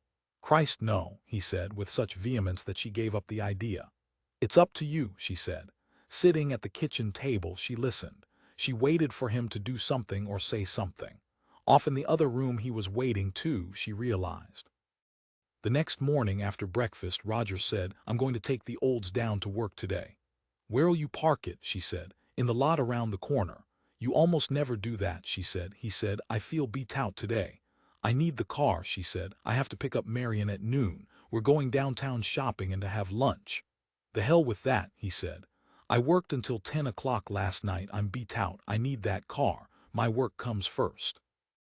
"I'll drive you to work," she said. "What about after work? I'll pick you up and drive you home." He had no answer for that. His forehead wrinkled and twisted, but he could not answer her. At 8:30 she got in the car and started up the engine. Roger appeared on the front porch of the house in his suit and tie, glaring at her. "Come on," she said, "or you'll be late." With sleepy, embittered reluctance, he got into the car beside her. She drove him down to the store. Along the trip, neither of them had much to say. "Have you met Gillick?" she asked once. "No. He impressed me. He's a contractor, Sheik says. In front of the store, she let Roger off. "Thanks," he murmured, starting onto the sidewalk. A shaft of early morning sunlight caught the side of his face, and she saw that he had shaved badly. A tuft of bristle discolored his cheek near his ear. He always had trouble with that spot. "I'll see you tonight," she said. At the sidewalk he lingered, waiting to be released, his back to her. She drove away. 19 on his left, merchants rolled down their awnings with elaborate arm motions. By the doorway of the West Coast Savings and Loan, a group of secretaries clustered. Warm sunlight shone on his face, early morning sunlight. The damp sidewalks had already begun to steam upward toward the sky. Debris from the night lay scattered in the entrance of his store, and he kicked it out onto the sidewalk and then into the gutter. As he did so, he took his key from his pocket. He unlocked the door and entered. A zenith sign clicked on and off above the row of television sets, but otherwise the store was dark. It smelled of cigarettes and furniture polish and fabric, a stale smell, the absence of life, cold and deserted, an uninhabited place. He put on the overhead fluorescent lights, opened the skylight, and illuminated the big RCA display sign over the doorway. His hands in his pockets, he stood in the entrance, watching the street through the closed door. At 9 o'clock, Pete Baxiagalupi appeared, jaunty in his blue single-breasted suit and pastel tie. "Hi," he said, opening the door wide to let in the morning air. "You look like you've got a hangover." He passed Roger on his way to hang up his coat. Several minutes later, the store truck slowed and entered a parking slot. The door flew open and Olson jumped out. He spat on the pavement, grimaced, picked up a screwdriver that had fallen from the truck onto the street, and then sauntered toward the doorway of the store.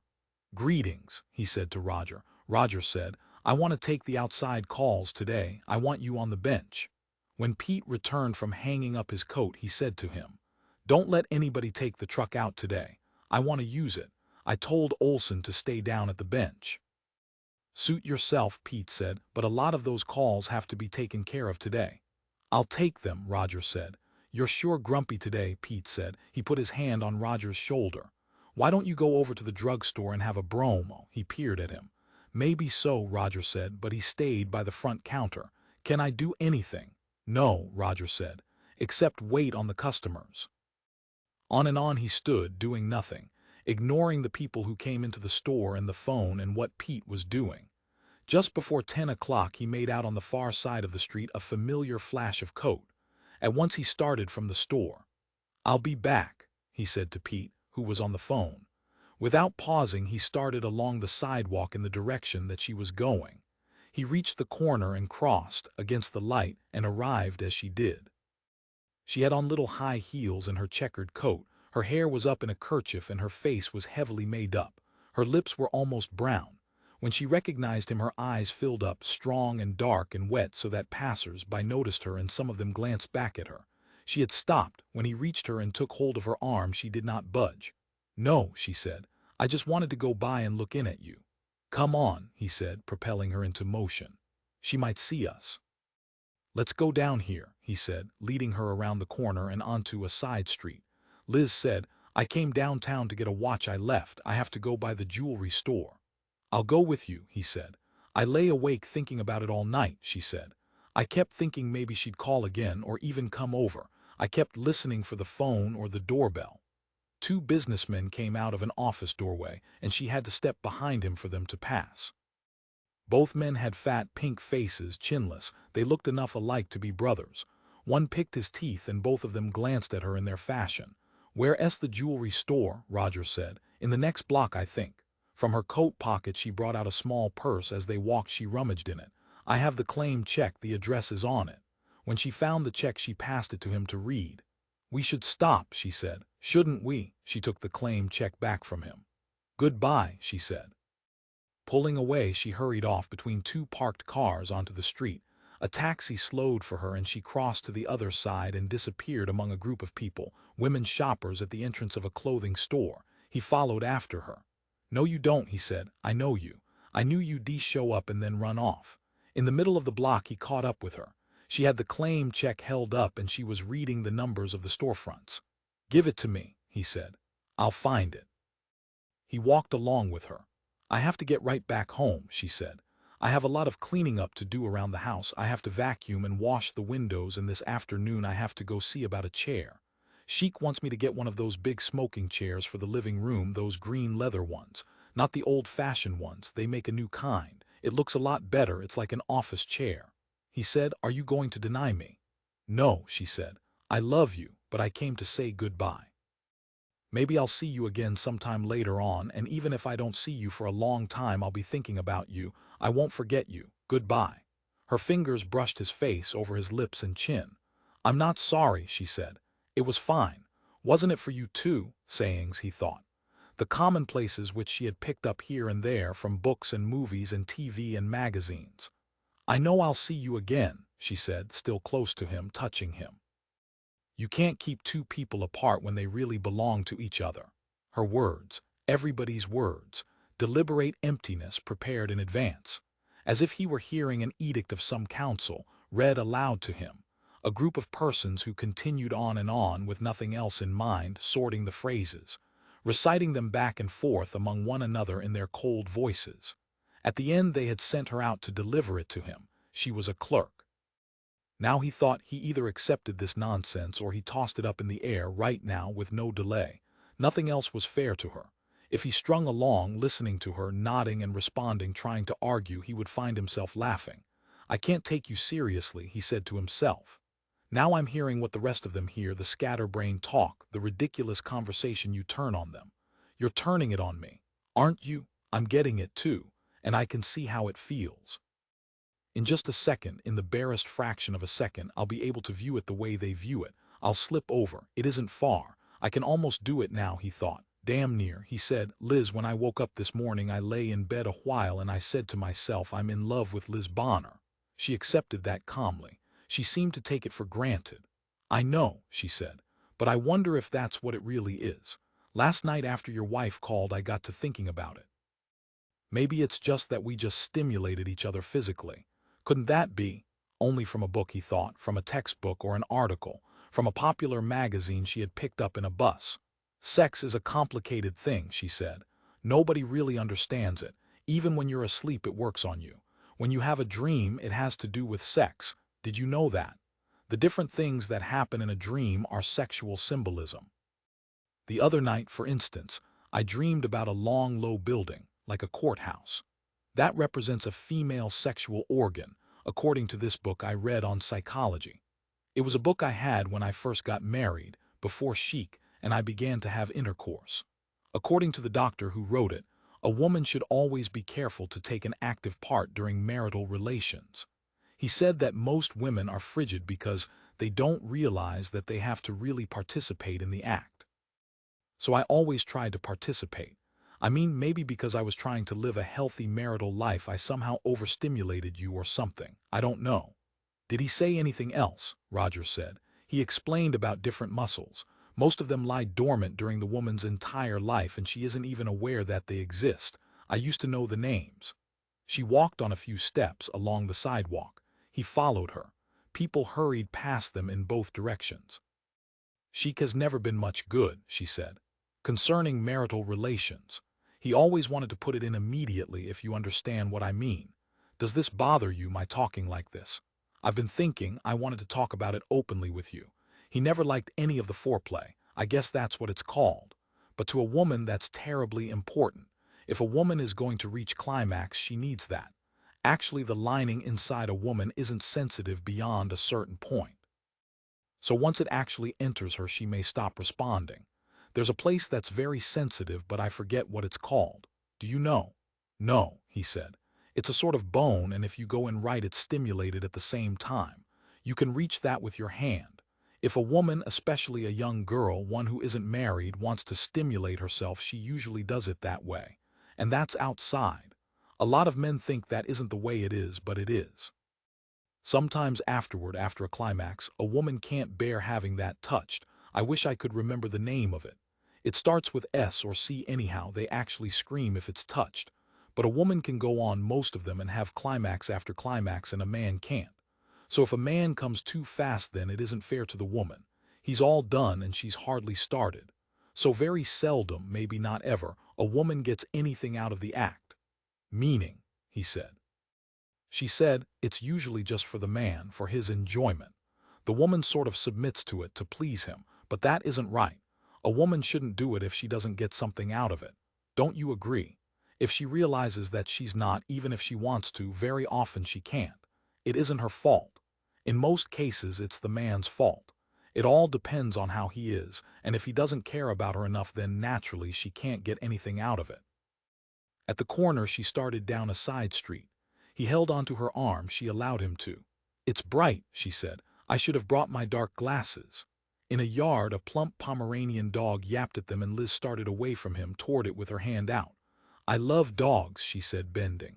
What's your name, little fellow? Watch out, Roger said. Kneeling, she patted the dog's sides. He won't bite me, see? The dog's tongue lolled, a small red tongue like a cat's. The animal's ears were pointed. Liz flicked them. He's cute, she said as Roger started on. Across the street in a fenced yard, a vast dahlia plant with shaggy cactus blossoms, yellow and thick, as large as dinner plates, caught Liz's attention. Before he could stop her, she had started across the street. When he caught up with her, she had reached the fence and had broken one of the blossoms from its stalk.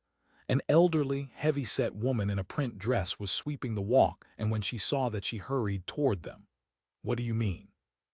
She shouted. I'm going to call the police and have you arrested. You have no right in the world to pick flowers from other person's yards. Liz held onto the dahlia. Give her $1 or something, she said to Roger, as if she did not really see the woman. I want to keep it. To the woman she said, it was practically ready to fall off anyhow. And look, you have plenty of them. You have a whole bushful of them. Feeling conspicuous, Roger paid the woman for the flower. Without a word, she grabbed up the money and returned to her sweeping. Dust flew in clouds from her broom. As they continued on, Liz fitted the stalk of the blossom into her belt. How does it look? She asked. That was a lousy thing to do, he said. She has more. Do you have to do dumb things like that? He said. Liz gave a snort, a suppressed noise deep in her throat. Without warning, she ran on ahead of him, breaking away from him and leaving him behind. He thought, she's in no condition. He hurried after her and she jerked away. Shaking her head, she ran. Her arms flailed and then she had fallen. Crying, she rolled with her coat flapping. Her fingers caught at the pavement and her purse bounced open and hurled out its mirror and lipstick and papers and pencils in all directions. He got down by her and pinned her to the pavement, halting her rolling motion. Ludicrous, he thought. Horrible and ludicrous. How could such a thing happen? He gathered her up in his arms, clutching her against him. Her face was scratched. A drop of blood shone on her cheek and she smeared it away. Her eyes were glazed. It's okay, he said. A few people halted to peer. Furiously, he waved them to go on. They went, but still glancing back. Sitting on the sidewalk, he held her tightly. She breathed irregularly and now she was staring at him. Her face was flaked and without color. You're okay, he said. He began to collect the things that had spilled from her purse. Some had rolled a long distance. Helping her to her feet, he started to lead her back in the direction that they had come. She seemed to remain stunned, and he realized that she was limping. Maybe, he thought, she was physically hurt. I'd like to wash my face, she said. She put her hand down to her foot. I think I broke off the heel of my shoe. From her foot, she took her shoe, holding it up. The heel had been broken off, and he did not see it anywhere. Probably it had rolled into the gutter. I'll take them off, she said. Leaning against him, grasping him with her fingers, she took off both shoes. Is that it over there, over by that wall? He found the heel, she was right, and brought it to her. Now she had taken off her stockings and put them into her purse.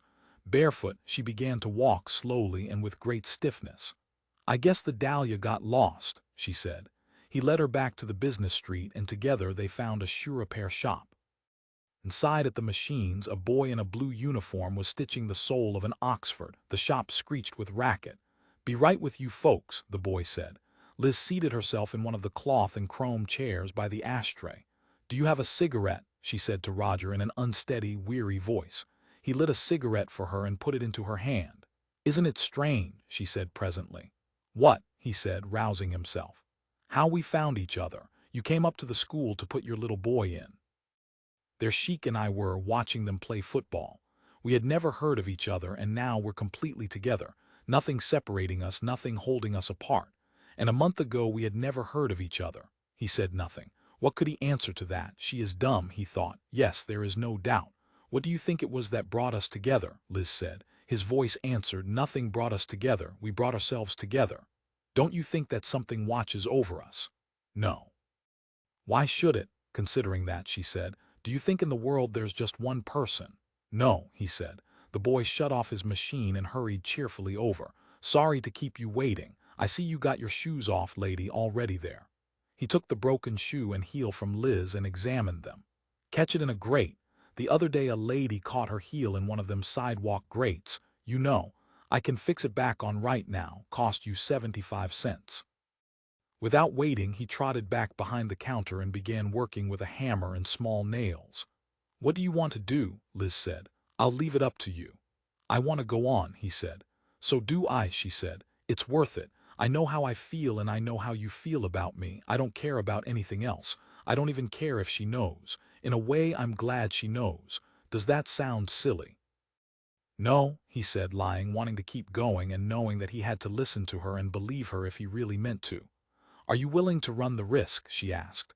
Maybe she'll tell Sheik. He'd probably kill me, or you, maybe both of us, and the courts will uphold him.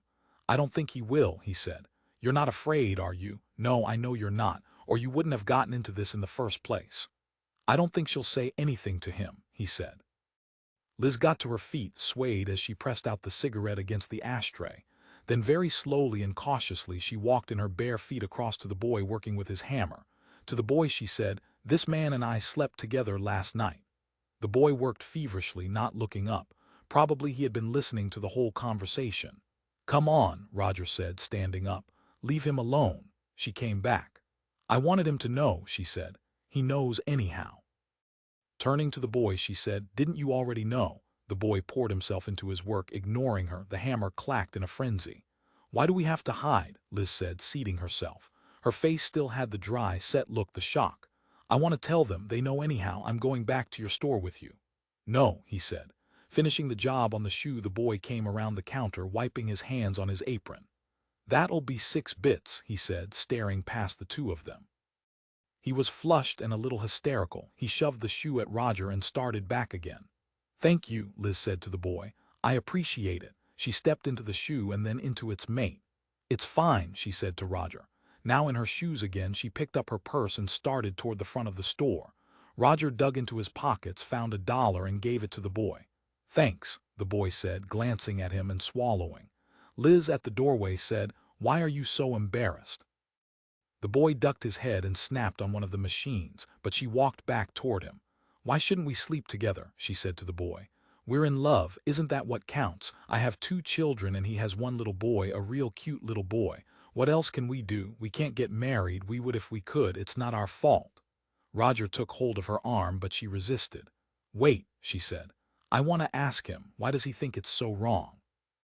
To the boy she said, "Have you ever slept with a girl? You have, haven't you? You weren't married to her, were you? Why do you blame us and not blame yourself for doing it? You ought to be consistent." To Roger she said, "He isn't consistent, that's all I want him to be. He can think anything he wants, but he should be consistent. We're not any different from anybody else. Everybody does it. Then everybody must be guilty. Isn't that right? Maybe that's what they mean by original sin." The boy had left the counter. He had gone to the rear of the store. Liz followed after him. "I just want to ask you," she said. "I want to find out, that's all. Can't you answer me? Wouldn't you go to bed with me if you had the chance? Is there anything wrong with it?" The boy did not answer. Roger led her from the shoe repair store outside onto the sidewalk. "This is our punishment," Liz said. "It's what we deserve. We've lost any contact with them, haven't we? We're in another world from them. They can't hear us and we can't hear them. That boy never heard a word I said. I could have said anything. He had his eyes completely shut." "He heard all right," Roger said, thinking that the shoe repair store was only a couple of blocks from his own store. "No," she disagreed as they walked along the sidewalk. "He didn't hear anything. I could stop anybody and they wouldn't hear what I was saying." "Don't," he said. "You haven't changed your mind, have you?" she said. "You still want to go on, don't you?" He nodded. "I just wanted to be sure," she said. Seeing her like this, he did not know what to do with her. He had to get back to the store, but he was afraid to leave her. Yet they could not keep walking along the sidewalk. They had to go somewhere, make up their minds. "I better go home," she said. "I shouldn't be down here in this area, but I have to go to the jewelry store. Otherwise Sheik'll wonder what I was doing today. He might call the house while I'm not home and I have to have something to tell him. You better not come in the jewelry store with me. They've seen me and Sheik together. I'll get my watch and go on home and wait for you. He said, it's too risky. What? She said. Oh, you mean you're coming by the house? It's too risky now. Later on, he said. Yes, she said. That's so. Explain what you mean. You mean you want to call it off? No, he said. I don't mean that. Yes, she said. You mean you want to call it off? He was silent. What if I hadn't come by? She said. Would you have gotten in touch with me? I would have, he said. She peered at him, her eyebrows up. Are you trying to get even with me for something? It isn't my fault that Sheik came by your place and your wife found out where you were. I know, he said. Can't you tell me what's going on in your mind? I don't want to leave you. I don't want you to leave me. Let's try to make it work. She drew herself down into her coat like a brown bird. Sure, he said, but we have to be careful. Well, I don't understand, she said, but it's up to you. I can't make you do what you said you were going to do. She started slowly off. Maybe you can call me sometime. I think I'm right, he said. You probably won't call me, she said. Anyhow, I'll be thinking about you. Her voice wavered. What a surprise. You didn't say anything at first. I'll give you a call, he said. Going after her, he put his arm around her. She pressed against him and then she caught hold of him and kissed him. A group of kids driving by in a Mercury sedan loudly whistled and honked and waved. She let go of him and looked up seriously. Kids, he said. You're right, she said. I know you are. I came down here to see you just one last time. I want to see you again, but I can't. Take care of yourself, you promise. Yes, he said. Leaving her, he walked off in the direction of the store. Customers surrounded the counter, a flock of them hiding Pete from sight. He felt guilt. His own store, he thought. I'm sorry, he said as he stepped behind the counter. Pete, ringing up the sale of a table model radio, said, That woman wants her radio. Here's the number.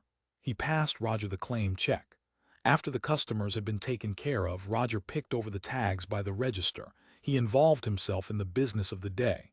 A good hour of business, he said to Pete. Is Olson downstairs? He's next door, Pete said, writing down the sale of the radio in his book. Having a cup of coffee. An elderly lady appeared in the doorway carrying a fat cloth shopping bag. Are you the radio repairman? She said to Pete. I have a radio here I want to get fixed. She began to unfasten the shopping bag. It just went dead. It's worked fine for 13 years. I don't understand why it should go dead. Maybe it's a broken wire. Or a worn-out sassafras, Roger thought to himself. He helped her free the radio from its bag and plugged it in. Pete brought the push broom from the closet at the rear and began sweeping. Afraid you'll have to leave it, Roger said. I'll make out a tag. He unclipped his pen and wrote the date on the top tag. Oh dear, the old lady said. I don't know what I'll do without it. I depend on it for the news. After the old lady had left, he said to Pete, There's a bunch of dead flies in the window. And the sign in front of the Emerson 21 inches on its face. Maybe you can reach it without moving anything big. Okay, Pete said, sweeping. Hey, you look sort of hungover today. Why don't you go over to the Finnish steam bath place for a while? It'd do you some good. The telephone rang. He leaned his broom against the wall and walked over to answer it. Modern TV, he said. A young couple entered the store and stopped before the display of Westinghouse television sets. Morning, Roger said to them. Something I can show you. He did his best, but nothing came of it. The young couple thanked him, said they would return and buy either the ivory or the plain plastic set, and left with a handful of literature. Time wasters, Pete said, again sweeping. At 11 o'clock Olson returned from having his roll and coffee at the Rixall drugstore. Passing Roger, he jerked his thumb and said, There's an old fart over there who wants to see you. The old guy from next door. Jules Neem, Pete said. I saw him ambling over there. Me, Roger said. Christ, he thought. I know, I see. More lawn swings, Pete said. Get your sleeves rolled up and pitch in. Leaving his coat under the counter, Roger walked next door to the drugstore. At the soda fountain, Jules Neem, big and untidy, sat eating a roast beef sandwich. The top button of his trousers was undone, and he had stuffed a paper napkin into his collar so that it hung, like a bib, down the front of his shirt. When he saw Roger, he motioned him over to the vacant stool next to him. Hi, my friend, Neem said, smiling at him. Hello, Jules, he said. How's everything going? Okay, Roger said, as well as could be expected. It comes a lot of different ways, doesn't it? You never know. I guess we ought to be glad of what we have. We shouldn't look too far ahead, we should enjoy it now. Neem gnawed at his sandwich, speaking with his mouth full. Here we are, Mr. Lindahl, we know that, but what else do we know? They talk about heaven and the afterlife. I think we'd be better off not worrying about that. Life is too short. We torment ourselves with worries about that when we have enough to worry about already. We have enough travail in our lives. Guilt is useless. The world torments us, and we react by tormenting ourselves.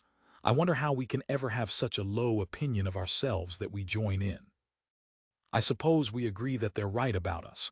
We don't merit any happiness, and when we do get a trace of it, we feel we've stolen something that doesn't belong to us. Barely listening to old Neem, Roger toyed with the cream pitcher that the waitress had put on the counter. "Good morning, Mr. Lindahl," the waitress said, pretty in her red blouse and tiny white hat. "How's business today?" "Fine," he said. "What will it be today?" "Coffee," he said, reaching for a dime. Neem stopped his hand. "Let me pay for it, Mr. Lindahl," he shrugged. "Thanks." "You seem so downcast today," Jules Neem said to him as the waitress went off. "I hope whatever it is that's bothering you turns out to be nothing at all. You're a deserving man, Mr. Lindahl. Believe me when I say that.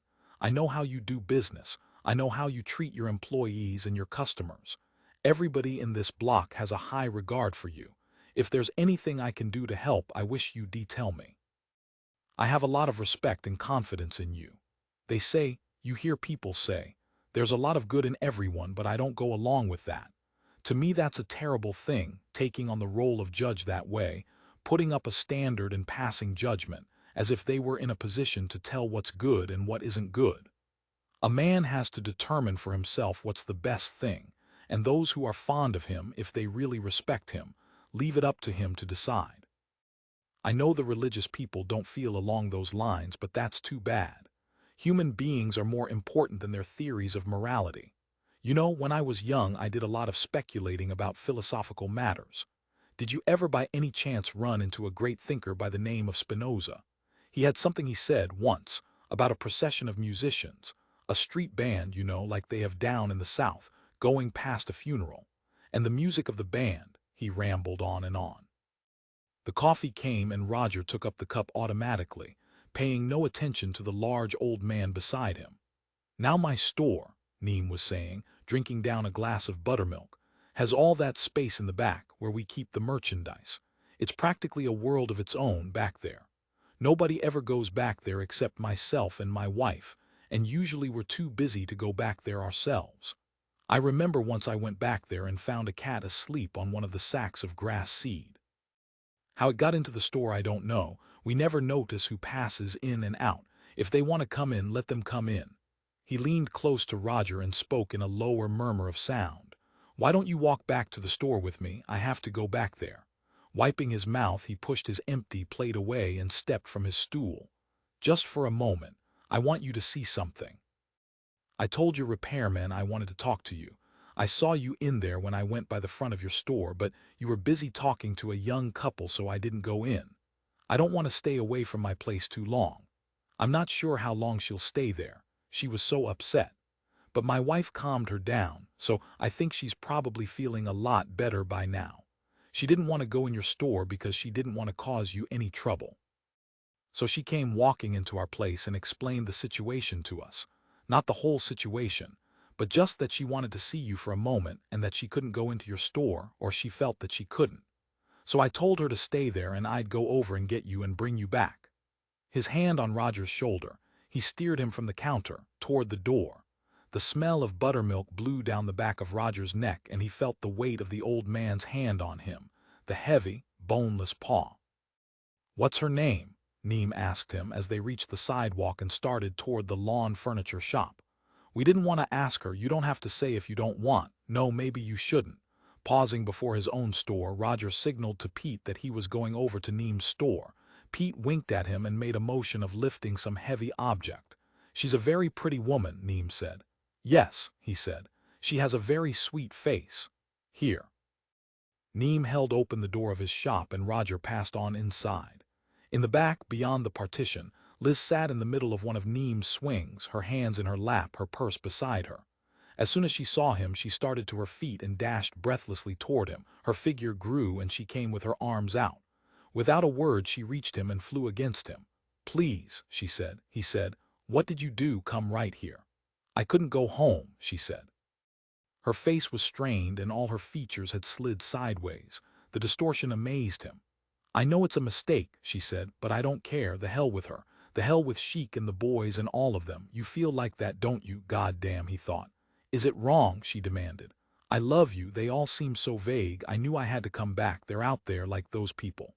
She meant the passers-by along the sidewalk and the cars and buses, the office buildings, the stores. "Even my own kids," she said. "I don't even care about Jerry and Walter. Do you care about your store? It doesn't mean anything. I never felt like this before. It's strange." She stroked his arm, waiting, examining him, holding onto him. He said, "Are you going to be home?" "Yes," she said. "I'll be home the rest of the day." "Suppose I come over after noon?" Liz said, "That would be fine." She drew away from him. "I'll see you then, in a couple of hours." He watched her as she hurried out of Jules Neem's lawn furniture store. He watched until she disappeared from sight. The hell with them, he thought. The hell with my wife, Virginia, and her mother, Mrs. Watson. The hell with your husband, Sheik, and your two boys, Walter and Jerry. I agree with you. The hell with all of them, even my son, Gregg. Family and friends, things, store, our lives, the plans we have had, everything we have had or thought about except this. But they will get us, he said. You are too dumb, too stupid to realize that. But I realize it. They will all come back. 20 when she got home, Virginia fixed herself a dish of cottage cheese and canned pears. She sat at the kitchen table for a while, and then she put the breakfast dishes into the sink. She telephoned a friend, a woman named Ray Phelps, who was one of the mothers from the nursery school to which Gregg had gone. Mrs. Phelps' name was on a didographed card stuck in the front of the phone book. "I'd like to borrow your car today," Virginia said, "if I can." In her ear, Mrs. Phelps' voice boomed, "What'll I use? I don't want to sound antisocial, but I have to take the darn kids to school and pick them up and shop. Otherwise, I'd be more than glad to let you have it." Virginia said, "I'll give you my olds for the day." "I don't understand," Ray Phelps said. "It's just a thing I'm doing," she said. "I don't want to take the olds." Her relationship with Ray Phelps was so remote that she did not even remember what color or make of car the woman owned. All she remembered was that the car was large and fairly new. "It sounds crazy to me," Mrs. Phelps said in her hearty way. "But if you want to swap cars, it's fine by me. You want to come by then?" She thanked her and hung up. Next, she changed to a suit that Roger had never seen, a dark blue suit with a white collar. She put on gloves and a small hat, stockings and heels, and transferred her things from her usual purse to a small shiny black leather purse that Marion had given her for a present and which she had never used. "He'll call here once," she said to herself, "to make sure I'm home." A little past 11 o'clock the phone rang. "Hello," she said. "Hi," Roger said glumly. "You just caught me," she said. "I was just on my way to pick up Marion." "I wondered," he said, "if I left a tag book there." "I'm missing one." She searched about the house somewhat. "No," she said back at the phone, "I don't see it." "Okay," he said, "I must have it here somewhere, thanks." As soon as she was off the phone, she locked up the house, got into the Olds, and drove over to Ray Phelps' house a little over a mile away. There she traded Mrs. Phelps the Olds and received a well-waxed dark green Imperial. "I'll be careful with it," she said, feeling anxious. "Don't worry," Mrs. Phelps said. "It's insured." She was a tall, kindly, active woman, and she did not seem to mind giving up her car. "Whatever it is, I hope you make out all right," she said. "What is it, some sort of surprise party or something?" "Yes," Virginia said. In the Imperial, she found it marvelously easy to control. She drove by way of the freeway to the industrial part of town and the Bonnie Bonner bread factory. She had never seen it before, and it impressed her. It was immense. "I'd like to see Mr. Charles Bonner," she said to the girl at the reception desk. She told the girl her name. "Yes, Mrs. Lindahl," the girl said. "Mr. Bonner is in and he says to show you in. It's just to your right through that door." She entered Sheik's office. "Hello," she said. "What a surprise," Sheik said, standing up behind his metal desk on which were mimeographed reports and a typewriter. "I can't stay more than a second," she said. "Do you have your designs here?" "God," she said to herself. "Let's hope not." "No," he said, "they're home."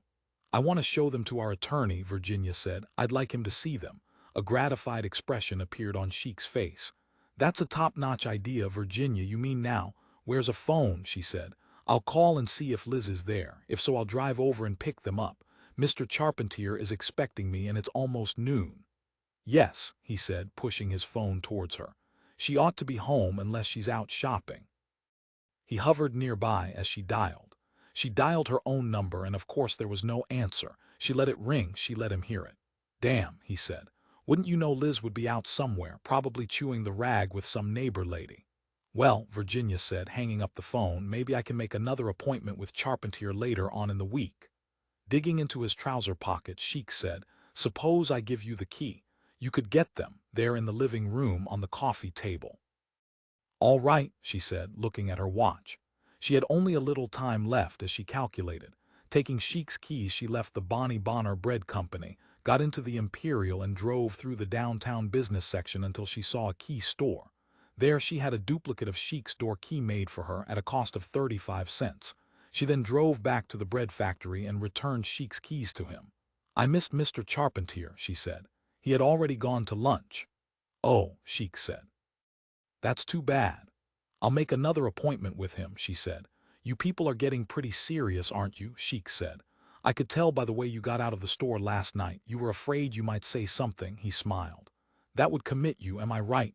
Yes, she said. She said goodbye and left the building.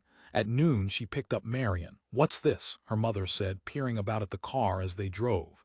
Did you get rid of the olds? I borrowed this, Virginia said. Now listen to me. We're not going downtown. I've changed my mind. Why are you all dressed up? You look very stately. I've never seen you dressed up like this before. Why don't you dress up this well all the time? You make me feel dowdy. Mrs. Watson noticed the purse. That's the bag I gave you and you've never used. I wondered when you'd get around to carrying it. It goes wonderfully with your blue suit. Do I know that suit? Virginia said. We're going by the store for a while. I don't want you to do anything. I just want you along with me. What kind of thing? Her mother eyed her. Look at me, Ginny, she said. What is this? I can't look, she said angrily. I'm driving. Are you having trouble with that woman, that Liz Bonner? I just want you along, Virginia said. I have a right to know what the situation is, Mrs. Watson said. The hell you do, you just sit there and watch, that's all. Now you do as I say, you hear. My goodness, Virginia, her mother said. Across the street from the store, she parked in a parking slot and tilted the rearview mirror so that she could watch the entrance. The store truck had been parked in the loading zone. He'll use that, she said. Thank heaven, she thought, he hadn't been able to leave yet. As always, he had got tied up. Is he meeting her? Mrs. Watson asked. She said nothing. At 12:30, Roger appeared in the doorway of the store, carrying a TV chassis. He loaded the chassis in the truck, went back into the store, and emerged with another chassis. He's going out now, Virginia said. What are those mechanical things he's carrying? For delivery, she said. You know, she said to her mother, you can get the key to anybody's house just by asking them. All you have to do is tell them you want the key. She took the key to the Bonner house from her purse and laid it on the floorboards of the car by her right foot, where she could immediately get hold of it. I'm surprised at you, her mother said in an injured, disturbed tone. Virginia lit a cigarette and continued to watch. She felt no sense of pressure now. As soon as she had seen the store truck, she had felt a kind of relief. Inside the store, Roger conferred with Pete. He inspected the big tablet on which the house calls were listed, and then he made a phone call at the counter. Almost, she said to her mother. I'm not going to have it happen to me, she said to herself. I am not going to wind up like her. In Washington, D.C., Teddy had come by. They had heard voices in the hall and Roger had leaped up to go to the apartment door. At first she did not understand who Teddy was. She had greeted her as a friend of his, and she had said how pretty the little girl was. Roger had fallen into such a melancholy state that, as she knelt down by the little girl, she had suddenly realized that this was his daughter and that Teddy was his former wife, from whom he was getting his divorce. I wanted to meet you, Teddy had said. Her legs were too thin. They were not much to look at, and when she walked, her feet turned outward, duck-footed, and they were flat. She had a penetrating voice. When she spoke to the child, she took up a sing-song pattern of accusation that made both Virginia and the child uncomfortable. So this is the woman he was married to, she had thought. This is she. Afterward, she had said to Roger, how could you ever have got interested in her? I don't know, he had said morosely. And she had thought then, what a repulsive woman. Can he possibly see something like that in me? Is that what he wants? He likes that type, Virginia said to her mother. It's a reversion. Liz is the kind he used to go around with back when he was working in the shipyard and on the WPA and probably before that in Arkansas. And he would leave everything for that type, she thought. He would leave me. Did you just walk out on her? She had asked him. No, Roger said. It was falling apart. We agreed on it. But she wants you back. No, he said. Certainly she does. That's why she came by. She wanted to see if she could make you change your mind. She wishes she hadn't given you a divorce. She almost said it out loud in front of me. He repeated, we agreed on it. And your child, she protested. You just abandoned them. I wonder if you'd ever do that to me. She smelled the cold presence of snow, the ice, the tidal basin, the hills and woods around the Potomac. She saw around her the trees along Pennsylvania Avenue, the mansions. She saw the colored maids in their coats and red cotton bandanas going to work in the morning on the bus, the town band in Maryland at night, marching along the street, leaving off its players at the different houses. The white picket fences, the weight of summer. He just deserted her, she said to her mother. They always do, it's their nature. I warned you, her mother said.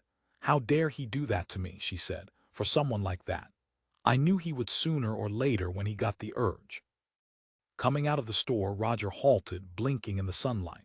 He removed his glasses from his nose, polished them with his handkerchief, glanced up and down the street, and then got into the truck. Here we go, Virginia said. She started the engine of the Imperial. It flooded and died. God damn, she said, starting it again. I'm not familiar with this car. It belongs to Ray Phelps. I hope I can manage it. You be careful now, her mother said. Maybe you ought to reconsider what you're doing, Ginny. I think perhaps you're acting a bit too hasty. What do you care if he's running around with the Liz Bonner woman? You can go to an attorney and get a divorce easier than pie, you know that. What do you need to mess around with all this kind of thing for? She backed from the parking slot and followed the truck. Can't he see you? Mrs. Watson said. He doesn't know this car, she said, and she knew that the truck had bad rear vision. For almost an hour the truck moved about town, stopping at houses to deliver TV chassis and to pick up others. She began to wonder if she were making a mistake. He's doing his work, Mrs. Watson said. He's doing what he's supposed to. And what are you doing? I'm waiting, she said to herself. How'd you get that key? Mrs. Watson said. Is that really a key to her house? I hope so, Virginia thought. I would feel darn strange if it turned out to be a key to their garage. But the clerk at the key store had assured her that of those on the ring it was certainly the front door key. It was the only Yale key of the bunch. I think you've gone crazy as a loon, Mrs. Watson said. It wouldn't surprise me to discover that you have a gun in your purse. You read about that in the newspapers. I don't see why you'd want to lower yourself in this manner. Virginia said, I have to catch him at it. Otherwise he'll always deny it. He'll never admit it. Why do you care? She didn't answer. At 2 o'clock the truck turned in the direction of San Fernando. When it had gone most of the way it stopped at a standard station. Roger stepped out, stretched his legs, and walked into the men's room. When he came out again he entered the station office and made a phone call at the pay phone. He's phoning, Virginia said, from where she had parked. He's just calling the store to see if any changes have happened to his route, Mrs. Watson said. He doesn't want to have to come all the way out here for nothing. True, Virginia said to herself. Returning to the truck, Roger started out again into traffic. She followed, keeping a large distance between them. Then, at an intersection, she lost the truck. She found herself the first car at the red light. The truck disappeared at a leisurely pace around a corner. See, Mrs. Watson yelled in her ear. You went and lost him. Now look what you've gone and done. When the light changed, Virginia made a right turn and drove directly to the Bonner house. She parked at the cross street between two other cars. He'll be along, she said. 5 minutes later the store truck passed them and parked nearby, somewhere else. As she and her mother sat in the Imperial, they saw Roger walk along the sidewalk, glance here and there, and then continue on foot down the street to the Bonner house. He ascended to the porch, the door immediately opened, and he went inside. The door shut after him. So that's that, Virginia said to herself. Let's go, she said. She started the car and pulled out onto the street. Are we leaving? Her mother said. Yes, she said. What about your key? Why'd you go and have the key made if you're not going to use it? I don't want to, she said, driving away from the Bonner house. You've got a key, you know they're in there, you said yourself you have to catch him at it. Okay, she said. At an intersection she made a U-turn. A dog, sleeping in the street, scrambled up and stood in confusion. She drove back in the direction they had come. "Will you come in with me?" she said. "I won't go in alone." "I'll come in," her mother said. "I'm against it, but I feel I should." Virginia parked a few houses away. For a moment she sat. "We better hurry," her mother said. "He might leave." Virginia opened the car door. On the other side her mother did the same. "Don't let the door slam," her mother said, closing hers quietly. "You don't want to let them know you're coming." Leaving the car door hanging open, she walked up the sidewalk toward the Bonner house.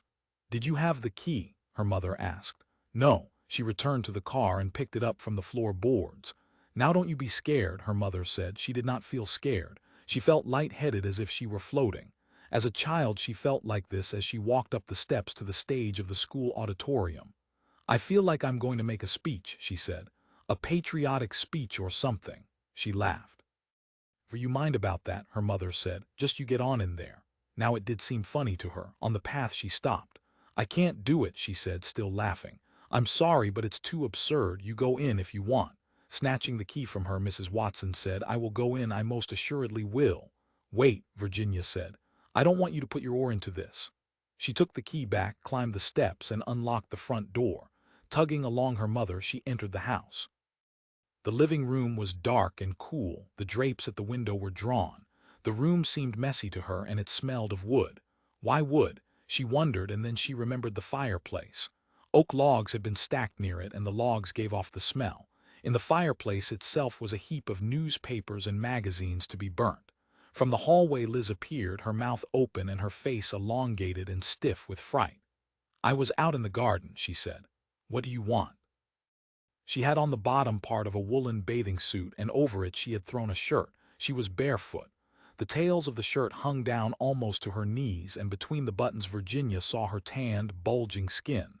She had nothing on underneath the shirt. She had not even finished buttoning it. Her legs sparkled with perspiration. "I don't want to go in there," Virginia said to Liz. "In fact, I'm not." "In where?" Liz said in a faint voice. She shook her head, and tiny particles of lint dropped from her hair onto her shirt. "Into your bedroom." "How did you get into the house?" Liz said. "Wasn't the door locked?" Standing in the hallway, she finished buttoning her shirt. She stuffed the tails into the trunks of her bathing suit. "I was in the garden," she repeated. "What do you want? What's the idea of breaking into my house?" Going past Liz, she went along the hall to the closed bedroom door. Opening the door, she looked in. On the chair, Roger's clothes were neatly piled, his coat and trousers and underpants, his tie and shirt and socks. His shoes had been placed at the foot of the bed. The bed covers had been folded up and placed on the dresser. Roger lay on the bed under the sheet. He had covered himself with it so that only the top of his head and his eyes showed. He was watching her. Since he did not have his glasses, he had put them on the dresser. He could not make her out too clearly. Going closer, she saw that he was staring at her suit. He did not quite recognize her. She seated herself on the edge of the bed, and still he held onto the sheet, keeping it over him as if he was afraid she would drag it off and see him. "Are you afraid I'm going to look at you?" she said. "I won't if you don't want me to." "Who's with you?" Roger said. "My mother." From the hall came the sound of her mother's voice and then Liz's voice. Virginia walked back to the door. "You want me to go outside while you dress?" "No," he said. "Shall I shut the door?" Finally he said. "Yeah, shut it." She shut the door. But still he remained in the bed with the sheet held over him. In the bed he tugged the sheet up and kept it in place. He held it with both hands, watching to see if she came any closer. She had discovered him, and he waited to hear what it would be. A dreadful thing, he thought, trembling on the bed and feeling the doom, the closeness. It was here. The years of waiting to be discovered, the locking of the door, the preparing and listening. The door flew apart. She burst in. She stood by the bed, high above him. Her suspicions, she had previously suspected, had brought her in, and he faced her with what he had done, unable to hide. Here he was, alone, and it had happened exactly as he had always known it would. What a dirty thing, he thought. How could she stand to see him? Surely she would want to shut the door at once, go back out again. But the woman remained. "Well," she seemed to say, "I expected it. Now I have to decide what to do about it. I have to accept it and accept you as one doing it." Yes, he thought, I have done it, I do it, I am caught here doing it. Everyone else does it, but that makes no difference. You are right. Have mercy on me, he thought, watching her. I'm sorry. I'm ashamed of it. I wish I had never been born. How could I begin to practice such a thing? It will drive you crazy, and it has done that. It has driven me out of my mind so that I imagine various other things. But you have shocked me awake and out of that. Can't you see that I am lying here dreamless with nothing over me to protect me? So be kind to me. Don't make it too terrible, the judgment with which I agree. Yes, he thought, I agree. I must be punished for a sin like this, but not too much. Leave me something. I'll turn my back, she said, while you dress. She carried his clothes from the chair and put them on the bed next to him where he could reach them. Thanks, he said, laying his hand on them. You better get up, she said, trying to defend himself. He said, Stephen does it too. She shot him a look of impatience. I said the wrong thing, he thought, shrinking back. Was that you in the green Imperial? He said. Yes, she said. I didn't realize you saw me. Christ, he said, you followed along after me. I just thought I was letting it get me. I saw a big car with a couple of dressed-up women in it, talking. I thought it was my imagination working on me. Standing by the bed, she looked around the room. He saw her take it all in. So this is your place, her expression said. This is where you come, to this little room where you can lock the door and get at it in secret. But I interrupted you and you had to break off. I won't do it again, he said. She did not seem to hear him. She had folded her arms and walked in the direction of the windows overlooking the yard. Through the back windows of the bedroom, Virginia could see the garden. A glass door from the bedroom opened up onto it. Beyond the garden was another yard and then a house and telephone poles.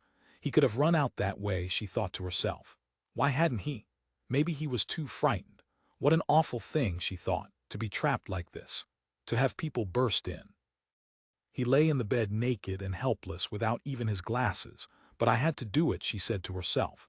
It was the right thing for both of us. Now listen to me, she said. From the bed he gazed up at her, small and not in good health, not even able to make her out very clearly. I guess I have to tell you what to do, she said. Don't I? You don't know enough to take care of yourself. His lips turned down like a wrinkle, showing his lower teeth. He said, Why'd you bring your mother? I wanted her to be a witness, she said. Are you going to divorce me? No, she said. I thought maybe Sheik might want to have witnesses. His eyes strained, his chin sank down and his lips moved.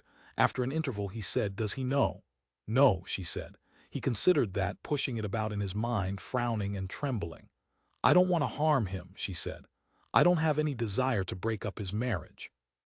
If he found out about you, he'd divorce Liz and he never would have another thing to do with you. He wouldn't consider doing business with you. No, he said. I'm not going to tell him, she said. Raising his head, he peered up at her fearfully but with a clumsy resentment. I don't want to ruin the plans for the partnership, she said. With Sheik Bonner as your partner, she thought to herself, you might amount to something. You might turn out to be something after all. And the store, too. Otherwise, she thought, you are a nervous little spindly man lying under a sheet without your glasses, and that is not enough for me. I must have more. I have given up my own life, my work, and I insist on getting something back that I can be proud of. I am not going to come out of this with nothing, she said to herself. Listen to me, she said. I want the store in my name. He stared up at her, grinning with fear.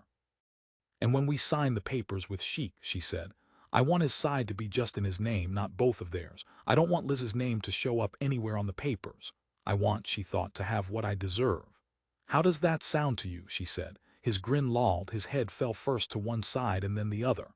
All right, she said. You have had what you wanted, she said to herself, and now you are getting what you deserve. You brought it on yourself. It is your own fault. Put your clothes on, she said sharply. Get up out of that bed and get dressed. His thumb tugged at the clothes, pulling at his shirt. Concentrating on the clothes, he fooled with them. He sat up and bent forward, gathering them onto his lap, over and onto the sheet. And as far as I'm concerned, Virginia said, turning her back to him, not intending to watch, you and she can do any darn thing you please, as long as you keep it quiet. Without answering, he sorted among his clothes. She heard the rustle. Just don't bother me with it, she thought to herself. Just don't bring it into my life. I have my child, who is up at the school getting the kind of education he should have, and in a very short while I will have my work. And I do not want to be bothered. I do not have time. While he dressed, she wandered about the room. The top drawer of the bureau was partly open, and she pulled it out to see what was inside. A heap of colored scarves covered small boxes in which were earrings. Next to the boxes was a glazed pottery knick-knack, a red-nosed Irish face with top hat and bulging cravat to be hung on the wall. Somebody probably gave it to her, she thought. A present, stuck away, hidden in the drawer. Maybe he gave it to her. She opened the second drawer of the bureau. It was filled with underwear. The corner of a box attracted her attention, a flat box. She drew it out and found that it was a diaphragm and tube of spermicide. Stricken, she said. Look, she's not wearing it. It's still in the drawer. She turned to show it to him. She has another, Roger said. He stood by the bed in his trousers, slumped over, unbuttoning the cuffs of his shirt. 2 sets. Oh, Virginia said. One to fool chic, one to leave in the drawer, and the other, she thought, to be worn all the day and night, wherever she went. Just in case. She put the box back in the drawer and shut it up again. What an awful way to live, she said. He pretended to be concerned with his shirt. Doesn't it bother you, she said. No answer. No, you're not fastidious, she said. Again, no answer. It would bother me, she said. 21 on May 1, 1953, the new store opened. From 6 to 10 o'clock in the evening, an open house was held. Gardenias were given away to the ladies. Pictures of all children were taken without charge to the parents. Coffee and a cookie were served to everybody. Each person who entered the L&B Appliance Mart received a ticket for the grand drawing, at which television combinations, mix masters, electric irons, and sunbeam shavers would be awarded to the winners. For a week, searchlights parked at the curb split up the sky with streams of light, and on Saturday night several members of the Los Angels baseball team showed up and were put on display on the lighted stage, along with the 10-piece Western band hired for the opening. The new name, L&B Appliance Mart, had been chosen in order to give old John, Mac, Bate, and his appliance center a run for his money. Both stores were in competition for the same market. The L&B Appliance Mart had a long front, and all of the front was window. The building had been a grocery store. Chic Bonner had got wind of its availability for next to nothing through his contacts in the retail grocery sales world. Earl Gillick had brought his crew and set to work completely remodeling the building. The glass was tilted to avoid reflecting glare in the eyes of passers-by. The sign was not mounted onto the building, as it would have been in the old days. Instead, it was the letters of the name cemented directly onto the wall, each letter separate from the next. At a corner where Gillick had cut a wide entrance, an upright neon sign had been erected according to the designs which Chic Bonner had drawn and which Virginia Lindahl had approved. The doors were double, solid glass except for the plastic and copper handles, and the mail slot in the center of the right door. The entrance was at a slight incline. The exterior color was a pale green. The interior colors were also pastels. The interior lighting, Roger Lindahl had picked out the units, were recessed fluorescents. The building was newly air-conditioned and heated, in winter, by pipes under the nylon tile floor which carried a flow of hot water back and forth. At the rear of the building, unseen by patrons, a raised concrete loading dock had been built to receive merchandise and to load the several store trucks.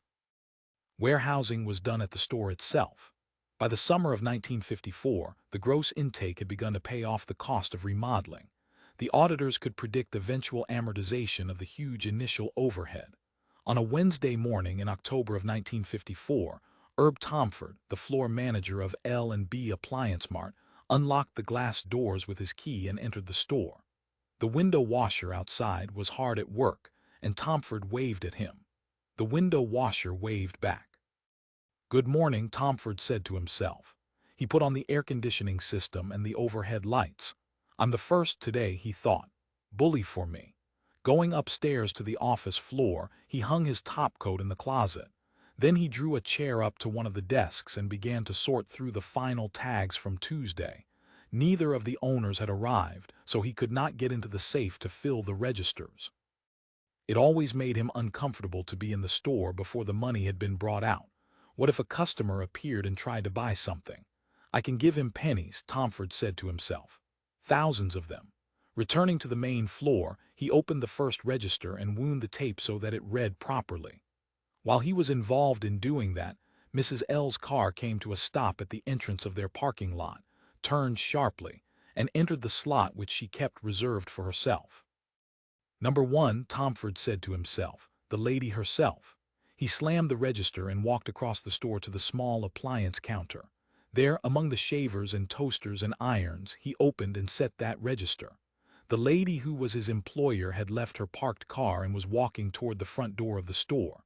Her coat flapped about her legs. How fast she goes, Tomford thought. She gets right across the parking lot, no time lost there. "Good morning, Mrs. L," he said as the door swung open. "Good morning, Herb," she said, pausing at the counter to lower part of her armload of papers. "Will Mr. B be coming in today?" She smiled at him with her absent, harried smile. "Why wouldn't he be in? Oh, his hay fever." Picking up the phone, she dialed. "I'll find out." "Looks like a nice day," Herb Tomford said. "Hello," Mrs. L said. "Sheik, are you coming into the store today?" A silence. "Dig them up," she said, "if you're sure that's it." "I'd pull them up. I hate them anyhow, they're just weeds as far as I'm concerned." A silence. "Okay, goodbye." Hanging up, she said. "He'll be in around noon. He says now they think it's the broom bushes he has down at the end of his lot. He said he thought that's what it was," Tomford said, "when the flowers came out originally." Mrs. L put her coat away in the closet and then she opened the safe. "Here's your money," she said. "I'll be upstairs until you need me." The salesmen were beginning to straggle into the store. They worked on a commission and draw arrangement, and as fast as they entered the door, they darted quick glances to see if anything was stirring. One of them lit a cigarette and stationed himself behind the front counter. Another seated himself at his table of pamphlets and began to fill out names in his prospect book. A third, portly and dignified in his pinstripe suit, folded his hands behind his back and placed himself near the doorway, in the vicinity of the display of television floor models. None of them exchanged more than a formal greeting with the others. Each withdrew and prepared himself, according to his inclination. The last to enter made directly for the phone, laid out a pencil-written list, and began to make calls. After the salesman had come in, the two repairmen appeared. They had been having breakfast together across the street. Without speaking to the salesman, they went directly back to the service department.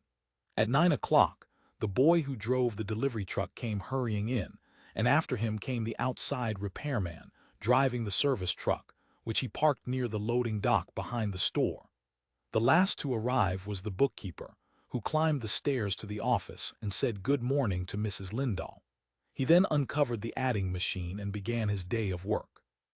"I guess I can go to the bathroom now," Herb Tomford said to himself. "The fort is properly manned. I'm going to the head," he told one of the salesmen. "Right," the salesman said. Taking the morning newspaper with him, Herb Tomford made his way to the bathroom and locked the door so that nobody could disturb him.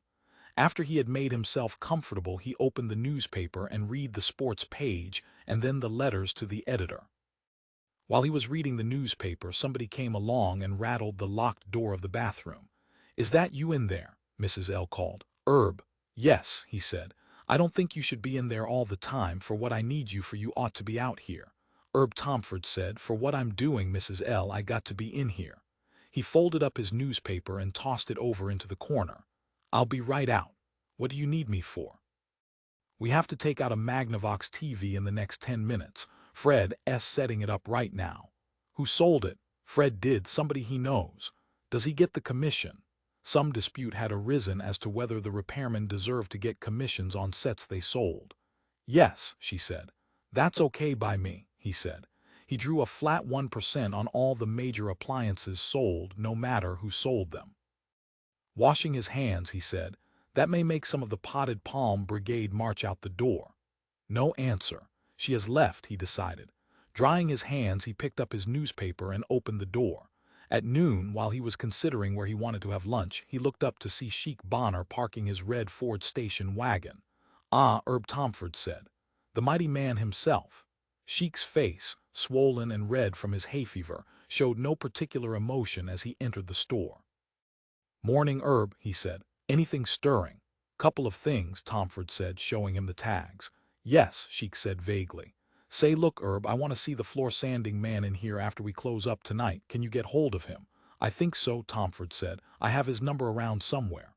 Kneeling down, Sheik ran the palm of his hand over the floor past the edge of the carpet. See those indentations? You know what does that? High school kids' cleated shoes. I'm going to put up a sign that any kids with cleated shoes have to take their shoes off before they come in here. What do they want anyhow? What does anybody want? Tomford said, thinking to himself that a floor had to be kept up whether kids came in or not. I sold a kid a Zenith portable the other day, if that's what you're alluding to. Did he make that rasping noise as he walked? You mean with his mouth? I mean with his shoes.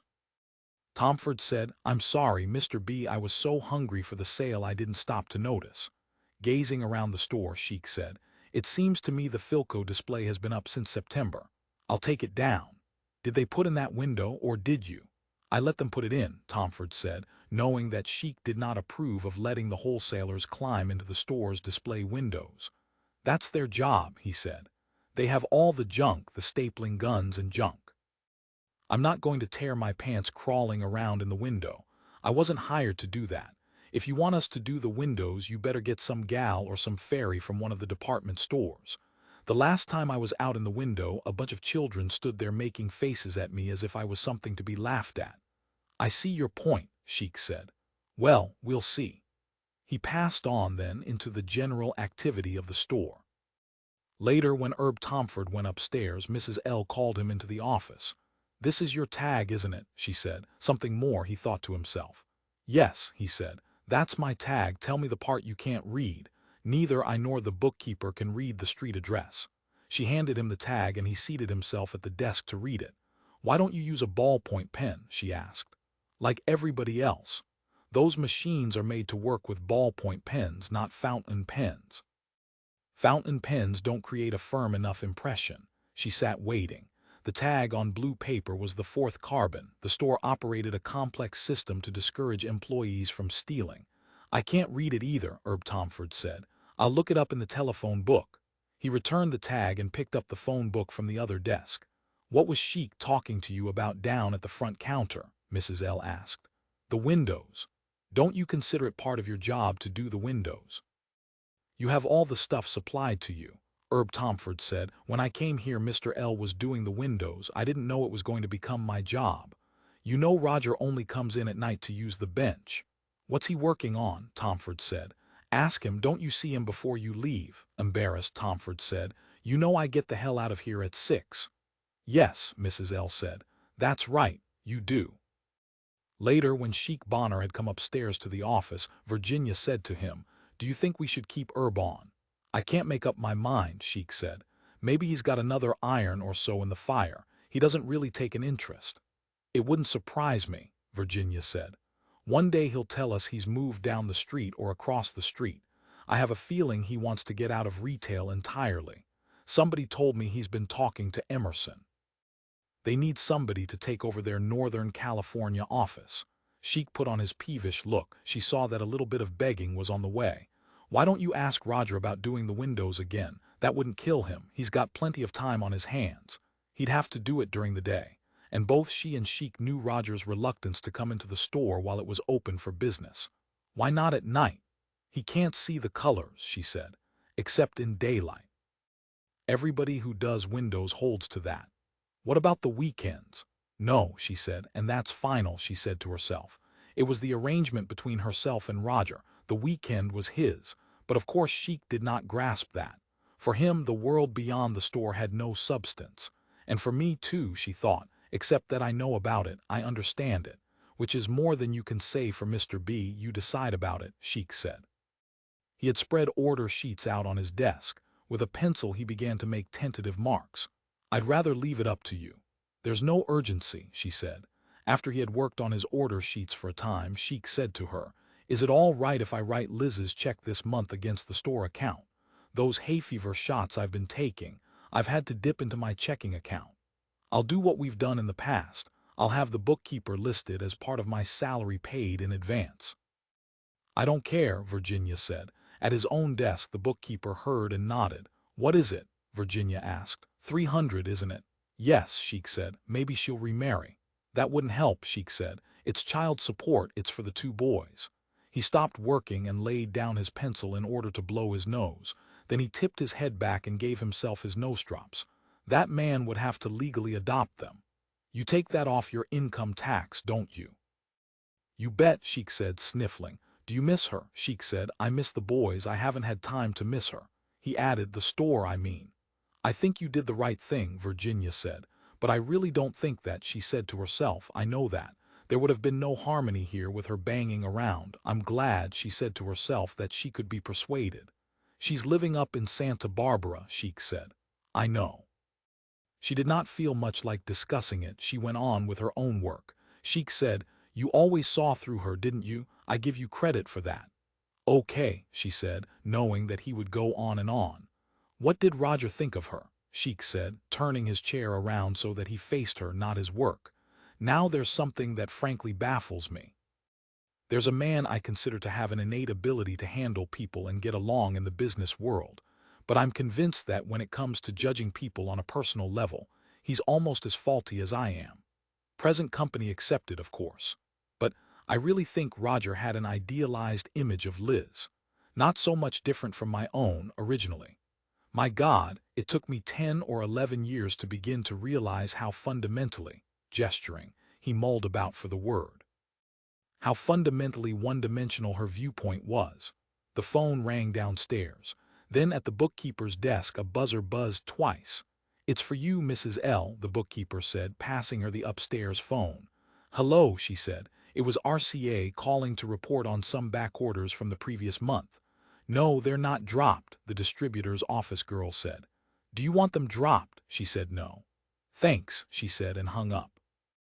During her phone conversation, Sheik sat with his hands clasped together, meditating.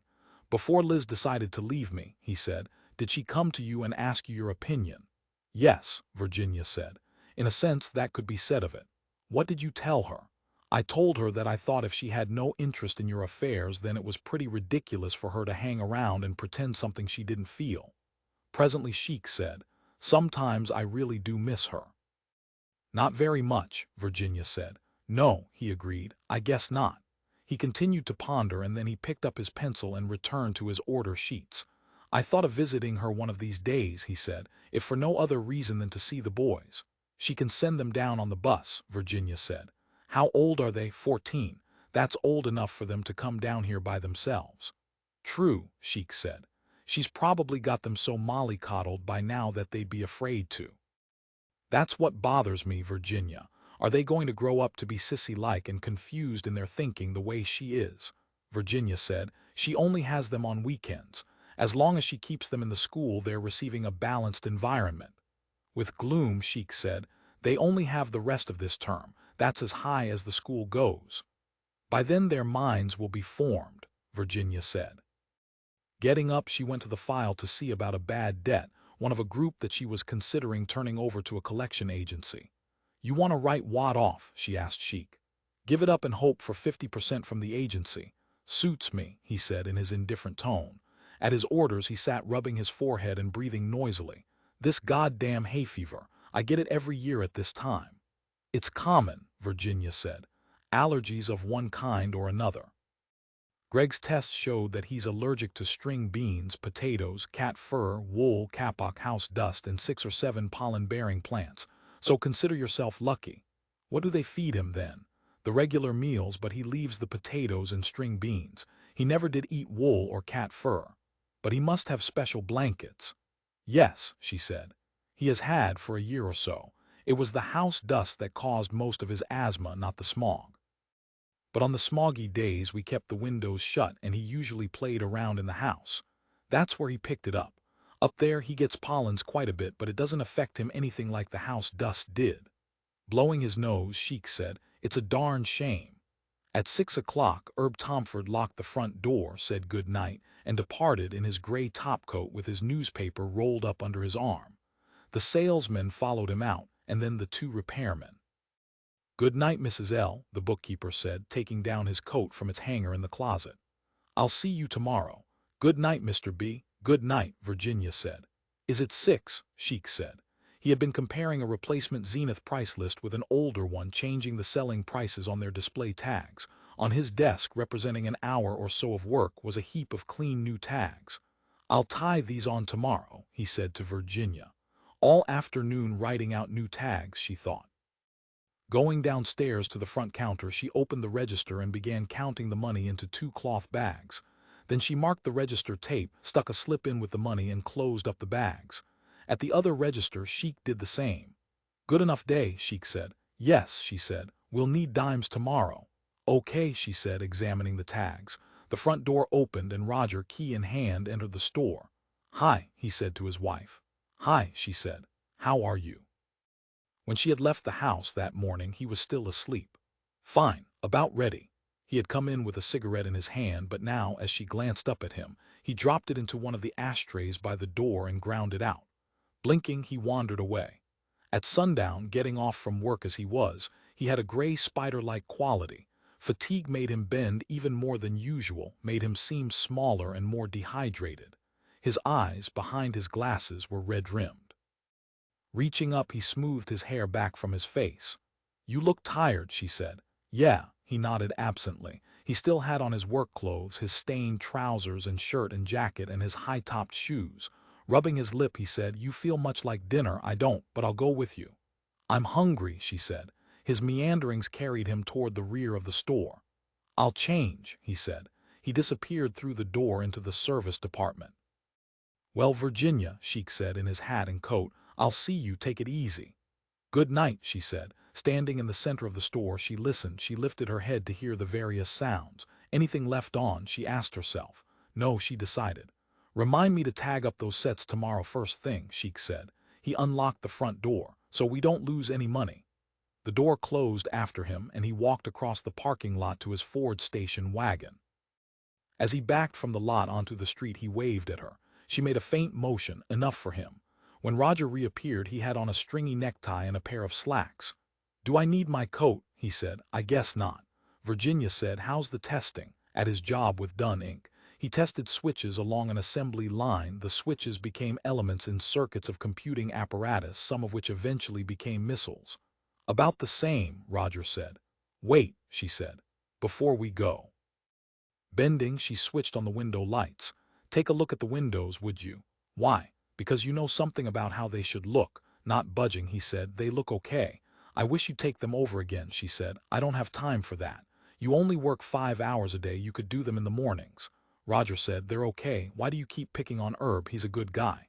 "Yes," she said, "but is he good at his job? I don't see the difference." "No, you don't," she agreed. And she thought to herself, "That is why I am running our half of the store and you are not. That is why I am the L instead of you. It could have been you, my dear. But you would have wanted a store full of good guys." And she thought you also wanted another good guy, a good pal, one with brown hair and bright, merry eyes and a smile that never had anything in it except "come and help yourself." She was a good guy, wasn't she? She loved and still loves her 2 boys. She probably loved and still loves you. And she was loyal to you, except that she was too stupid to act out her loyalty. And on your part, you were pretty stupid about it too. You didn't do her much good, you who are another good guy. Where is she now? Virginia said to herself. Off by herself in another town, living on child support money from Sheik and on her salary as a clerical typist with a milk company. Is she happy? Who knows? Who cares? In her case, who can tell? But at least she has her boys, Virginia said to herself. Sheik had found out about her and Roger. He would have divorced her and she would have lost her boys. That would not have been right. Nor, Virginia thought, would that have been fair to Roger. If Sheik had found out, he would have made trouble for everyone. There would be no store. There would be nothing for anyone. At least Liz had enough intelligence to see that. In a way, she thought, you are lucky, Liz Bonner. Because you had such a dim consciousness, a sort of salamander-like view of the world, you were able to enjoy yourself. You had your short, merry span of life. It had an element of purity. It was untainted by any alertness to the future, or to real consequences, or to facts such as your husband and children, and the fact that Roger has a wife and a child and did have a store to manage. You carried it off in a flash once you got started. You started it going and enjoyed it, and then you were dismayed and astonished. But at least nobody can prove you didn't do it. She thought, nobody can prove you didn't get it for a while. And maybe, for your kind of mentality, it was a long while. Maybe for your tiny lifespan it was a long, long time, perhaps even as long as you can remember, to the limit of your perspective. Maybe, she thought, you got what you were after because that was all you were after. Maybe you could conceive nothing more. I wish I could do that, she thought. I wish we all could get something like that. Anyhow, she said to Roger, I wish you'd see if you could change the windows. You'd be doing Herb a favor. This window business is going to be a bone of contention, either until he gives in and humbles himself out in plain sight of everybody, or you do it, or the wholesalers do a better job of it. I hate those goddamn wholesalers, Roger said. They walk into the store while you're busy and start gumming up posters on the walls. You look around and you've got RCA signs hanging all over the place. I used to rip them down while the guy was still there. I wanted him to see me rip them down. He lit another cigarette. His hands shook. She saw the match quiver. I'm ready, Virginia said. Roger held the door for her and she stepped outside onto the entranceway. I'll lock it, he said, putting his key into the lock. You turned everything off. Yes, she said. I listened. I can usually hear if any of the sets are on. After dinner, Virginia drove on home. Roger returned to the store to make use of the repair bench and equipment. He switched on the fluorescent lights over the bench, dragged the tall stool up onto the mat, and then put on the meters and test apparatus. The soldering iron had its own special switch and plug. It was always individually disconnected.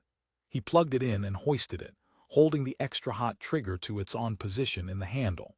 His newfangled antenna had been mounted to the ceiling of the service department. Twin lead trailed down the wall to the bench, and from there to a turret tuner of a TV chassis. The antenna formed a circle of thin aluminum tubing, within which was a network of even finer tubes, going in various directions like spokes and counterspokes of a wheel. From the many tubes, a meshed network of leads had been gathered and clamped into a single cable which led into a control box of terminals and lugs, and from there to the twin lead. It's not worth a fuck, Roger said to himself.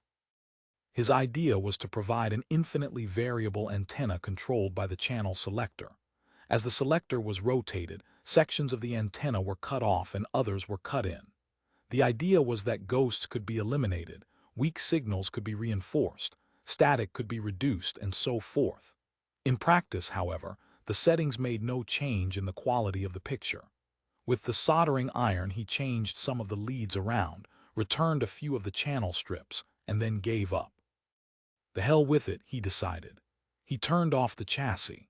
The only thing that would affect the picture quality would be a raising of the antenna, and that would require a power source, such as a 1/4 horsepower electric motor. And that would price the system right out of the market. So that's that, he said to himself. He coiled his legs into the rungs of the stool and then rocked the stool back as far as it would go without passing the balance point. Behind him was a concrete floor, and he thought to himself, let's go all the way back. Let's see how it feels. But he brought the stool upright. Not for me, he said to himself. He uncoiled his legs and stepped from the stool to the rubber mat. The service room was cold, and the fluorescent light made his head ache. Shutting off the service bench, he walked through the open door into the main part of the store. Most of the store, the extended single room filled by television sets and stoves and refrigerators and washing machines, was dark. The window lights flooded out onto the street and lit up the displays near the front of the store. He walked past the counter in the direction of the Philco display. It had been in 2 weeks and it had not been much good to start with. Lousy-looking thing, he thought. Why is it there? Who put it in? But he thought, why should I change it? What have I got to do with it? While he stood there looking out at the window displays, a shape appeared on the sidewalk and flashed a light in his eyes. Blinded, he put up his hands. The shape motioned him toward the door, and as he peered to see, he realized that it was the cop whom the merchants had hired to go about after dark trying the doors of each of the shops to be certain they were locked. The cop, holding his light in Roger's eyes, brought out a pistol from his holster and held it pointed at him, still motioning him. Okay, Roger said, lifting his hands in a mock gesture. He walked away from the counter to the door. With his key, he unlocked the door and swung it open. Who are you? The cop said. Let's see your identification. The light glazed down on his hands as he tugged out his wallet. I was working in the back, he said. I came out front for a couple of seconds. Are you related to Mrs. L? Yes, he said. You her husband? He nodded. Sorry I bothered you, the cop said. He lowered his flashlight and put his gun away. I thought you were standing in there by the till waiting for me to go by, he nudged Roger on the shoulder. Then you were going to stick your hand into it. No, he said, I was just taking a breather. Say, do you know anything about TV sets? I mean, you know what's the matter with them. I guess so, he said. The cop leaned near to him. I got this Packard Bell TV set. Sometimes when I'm looking at it, like I'm looking at the Ed Sullivan Show or something on Sunday night, the picture gets all grainy. What causes that? Roger said. You mean a pattern on top of the picture? No, I mean all grainy, you know, probably interference. You mean some guy's interfering with the picture. It's static, he said. Only you see it instead of hearing it. He began to close the door. The cop noticed and immediately prepared to leave. Thanks a lot, Mr. Lindahl. Say, if I keep on getting it, can I bring the set in and have you people look at it? Sure, he said. Bring it in any time. About how long does it take to have it worked on? A couple of days. He shut the door and locked it. The cop waved through the glass, said something that he could not hear, and then passed on with his flashlight. Christ, Roger said to himself. I might as well not be here. I'm not getting anything done. He made sure that the soldering iron and the other equipment in the service department were off, and then he left the store. Where now? He asked himself. Home, where I've been going for 10 years, except for a little period a couple of years back. He thought about the Lowe's Padres Valley School. Today was Wednesday, so in 2 more days, the day after tomorrow, he would make his weekly drive to pick up Gregg. I wonder if I can hold out that long, he thought.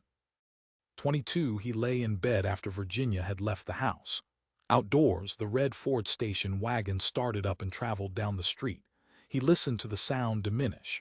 I'm glad she remembered to leave the olds, he thought. I wouldn't get very far without it. Getting out of the bed, he padded barefoot to the telephone and called Dunn, Inc., to tell them that he would not be in. After that was done, he removed his pajamas and got into the shower. By 9:30 in the morning, he had shaved and put on a decent enough suit. He got the newspaper from the porch and tossed it on the kitchen table. Later, as he ate breakfast, he read the news and the comics and the various columns.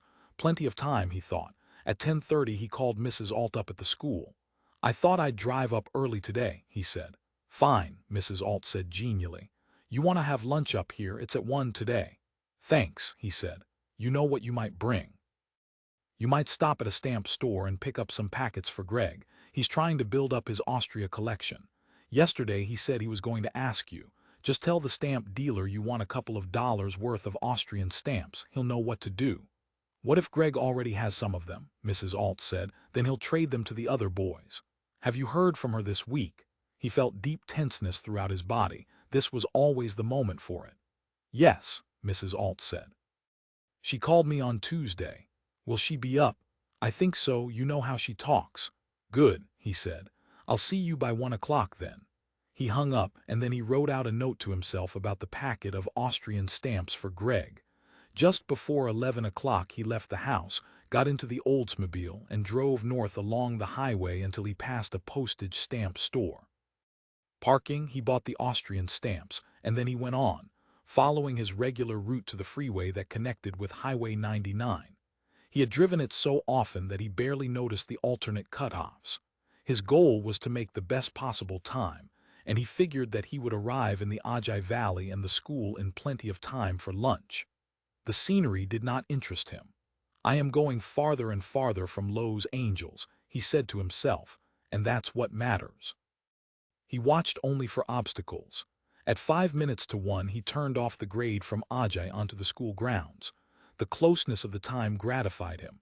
I really have it, he thought, right down to the second.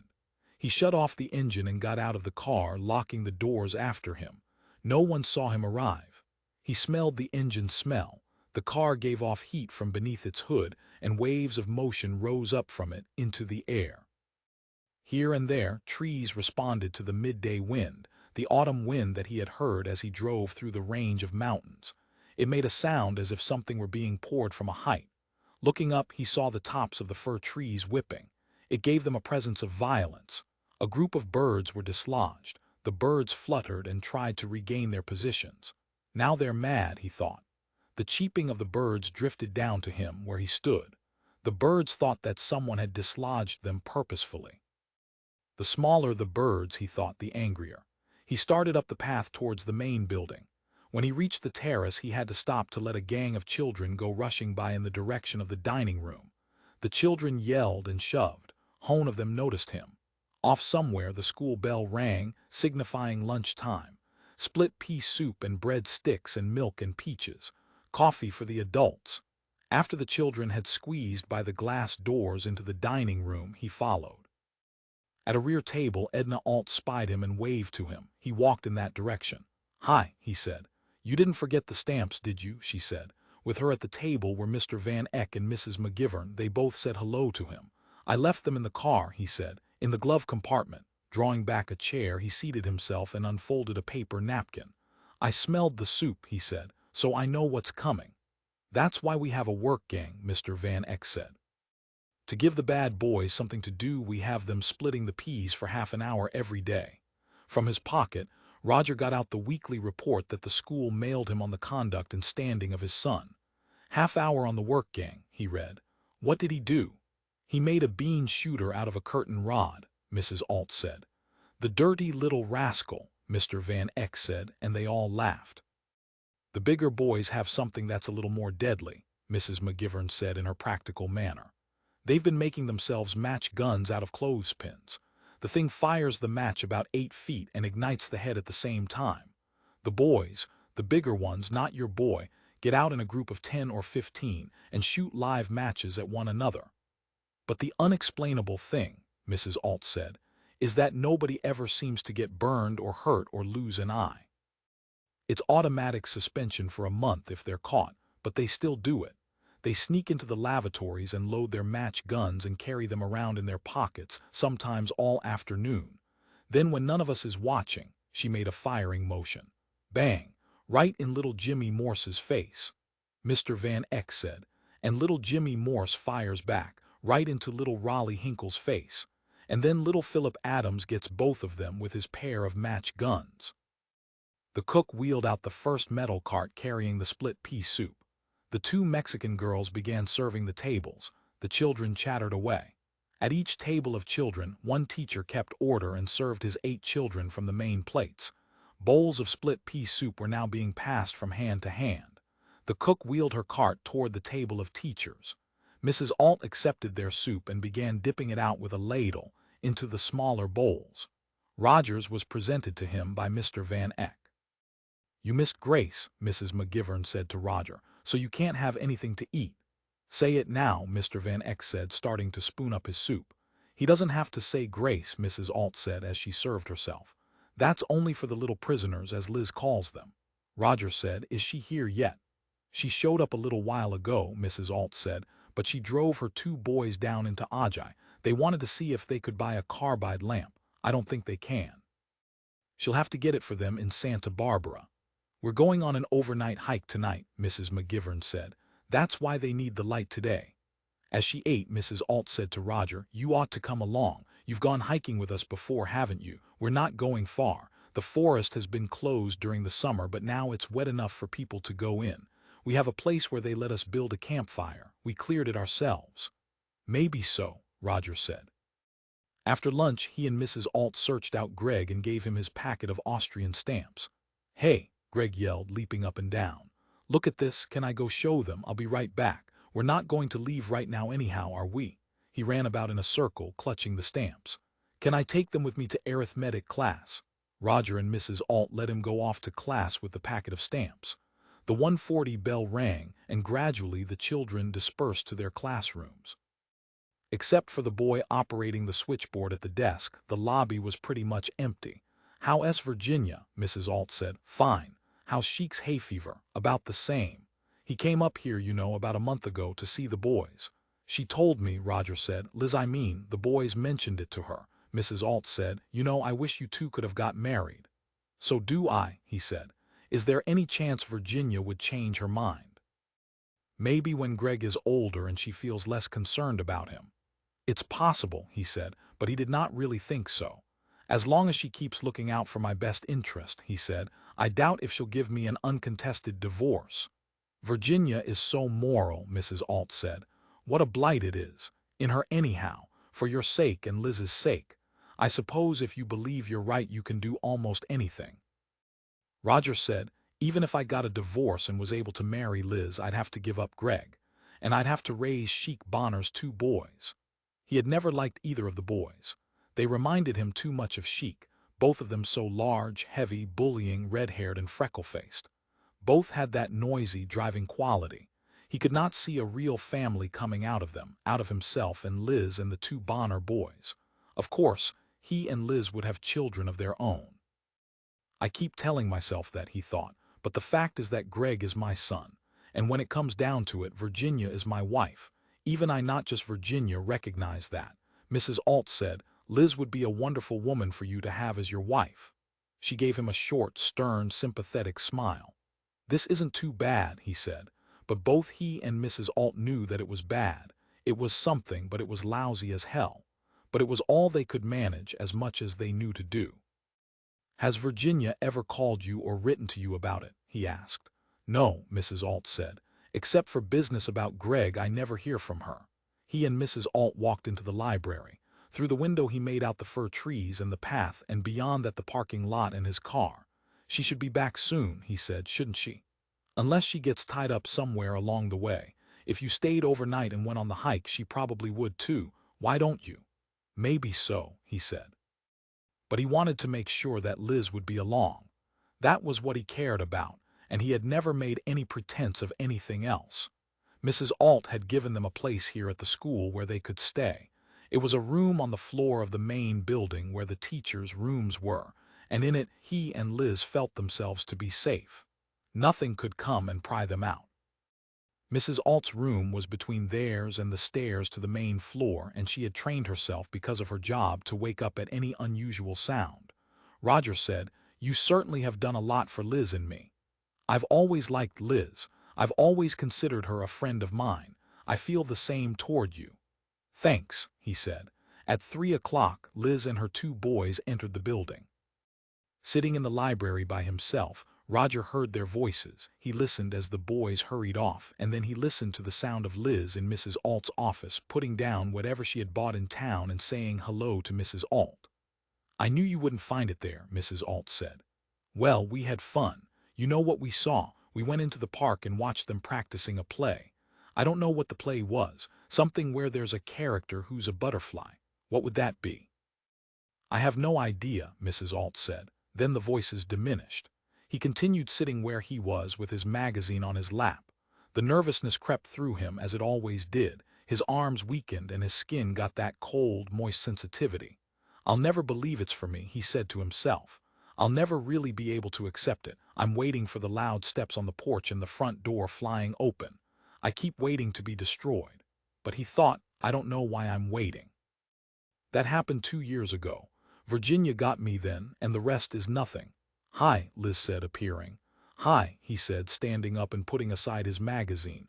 She came over to him and kissed him. Do you know anything about carbide lamps? Carbide, he said. I smell like garlic, she said.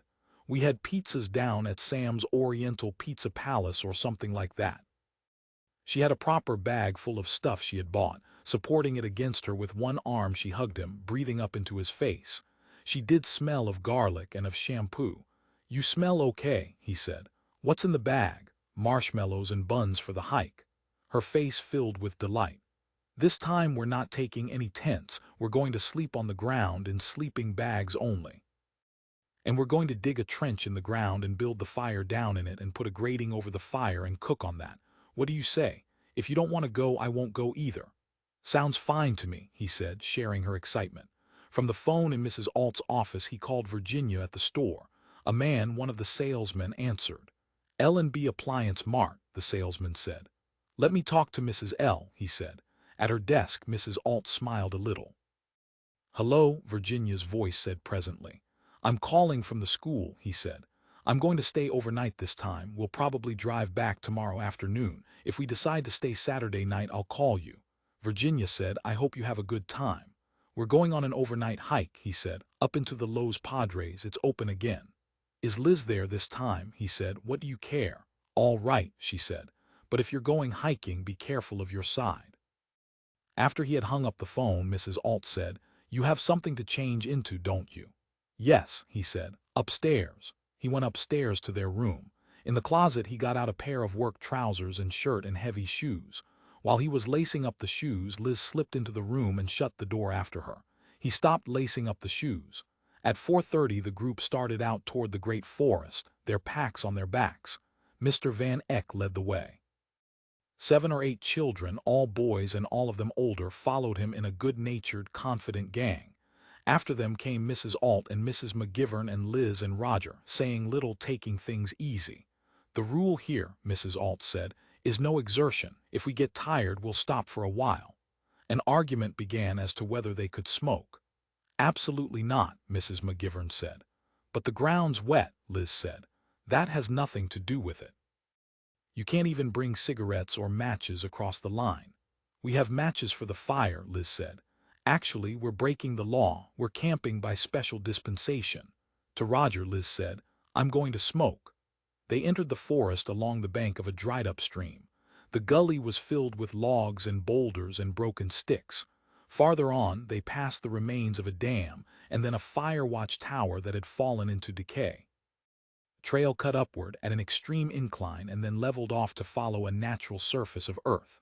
The soil was dry and light-colored. Except for one variety of plant, nothing grew. The area had a barren, windy quality. Halting, Roger looked back and saw the valley behind them, the squares that were separate fields and crops, the roads, the school itself on the side of the slope.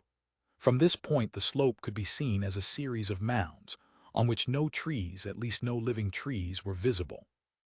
A far-off region, a kind of plateau, had been burned several years ago. It was black, and from it stuck the dead trunks of trees. Ahead of them the trail crossed to the other side of the dried stream, circled a higher knob, and then could be seen in the form of a spiral around the first peak. Haze had settled down to make the peak itself indistinct. "Up there," he said to Mrs. Alt. "No," she said. "We take a cut-off." They hiked on. Their trail, a smaller one, took them downward into a wide gully in which trees grew. They crossed a narrow spillway of water and followed the stream eastward for a half-hour. The ascent was mild. None of them became tired. At 5:20 their trail turned steeply away from the water up over a crest. As they climbed, their view was cut off. Roger, helping Liz up, saw only the darkening evening sky and haze, and the elongated, exposed, weedy crest. At the top, Mr. Van Eck and the boys waited for them to catch up. The campsite was on the far side of the crest. The ground dropped in a series of levels. Here there was no view of the valley. They were between hills. The air had become chill and thin, and it had a bitter smell. Sounds carried for miles. Somewhere far off an object rolled down a steep slope, probably a bundle of dirt clods and roots. Birds flew among the clumps and plants in a hopping motion. Bits of newspaper left by earlier campers rose up and swirled off out of sight, carried into a ravine by the wind. Already the lower places, the gullies and ravines, had become dark. Light remained in the hillsides, spread out over the higher slopes, but the colors were dimming away. Only a light brown and brownish green of foliage were left. The sky had turned from blue to gray. They hiked on, down the slope, and past rows of massive trees that cut off the wind and sunlight. The trail was vague. They stumbled among heaps of rock fragments that had broken loose and settled from the slope onto the flat places. A snake got out of their way. Mr. Van Eck and the boys tramped on past the spot, but Mrs. McGivern and Liz halted. "What kind of snake was that?" Mrs. McGivern said. "A deadly nightshade," Mrs. Alt said, going on. Roger led Liz on, and she came, staring down at the ground. The trail passed between two cliffs into a slot. They had to climb rocks, holding onto roots. After a few minutes, Mr. Van Eck appeared above them and declared that they had arrived at the campsite. The rest of them reached the top and found themselves at a level, smooth bowl between the rise of slopes. Here there was no wind. The spot seemed peaceful and protected. Mrs. McGivern lit the gasoline lantern and stuck it up high so that its light bothered everyone. Roger took the short spade and began digging a hole for the fire. When he had finished, everyone brought firewood. Their notion of the law varied according to their need, and crumpled newspapers. By 7 o'clock dinner was cooking in skillets and pots over the grate, and the several sleeping bags had been laid out here and there. Now the sky was totally black. The only light came from the sizzling gasoline lantern. Liz, circling the lantern, said, "Is there any chance it'll blow up?" "No," Mr. Van Eck said. but somebody should keep their eye on it to pump it up when the pressure gets low. A boy, one of Liz's, was assigned to watch the lantern. For dinner they had lamb chops and baked potatoes and green beans, cake, milk from the thermos flask, coffee for the adults. Unopened cans of hash were put off to one side for breakfast in the morning. The sky showed them stars in unending number, and for an hour different members of the hiking party pointed out constellations. Once a meteor dropped like a stone the entire length and was lost to sight among the mountains to the north. No one saw it start, it seemed to come into existence out of nothing, and they agreed it did look as if it had come unattached. Gravity had yanked it down. Beyond the light of their gasoline lantern, living creatures stirred and hooted. One sound repeated itself, a whirring, guttural, and excited. "That's a ground squirrel," Mrs. Alt said. Liz said, "You're sure it isn't a wildcat?" "And squirrels are all around here," Mr. Van Eck said. Later in the evening, a frantic squabble broke out in the darkness. Screams and thrashings in the underbrush woke up all the sleeping boys. Mr. Van Eck said, "Something just now got something." "Probably an owl," Mrs. Alt said. "It probably caught a field mouse or a squirrel."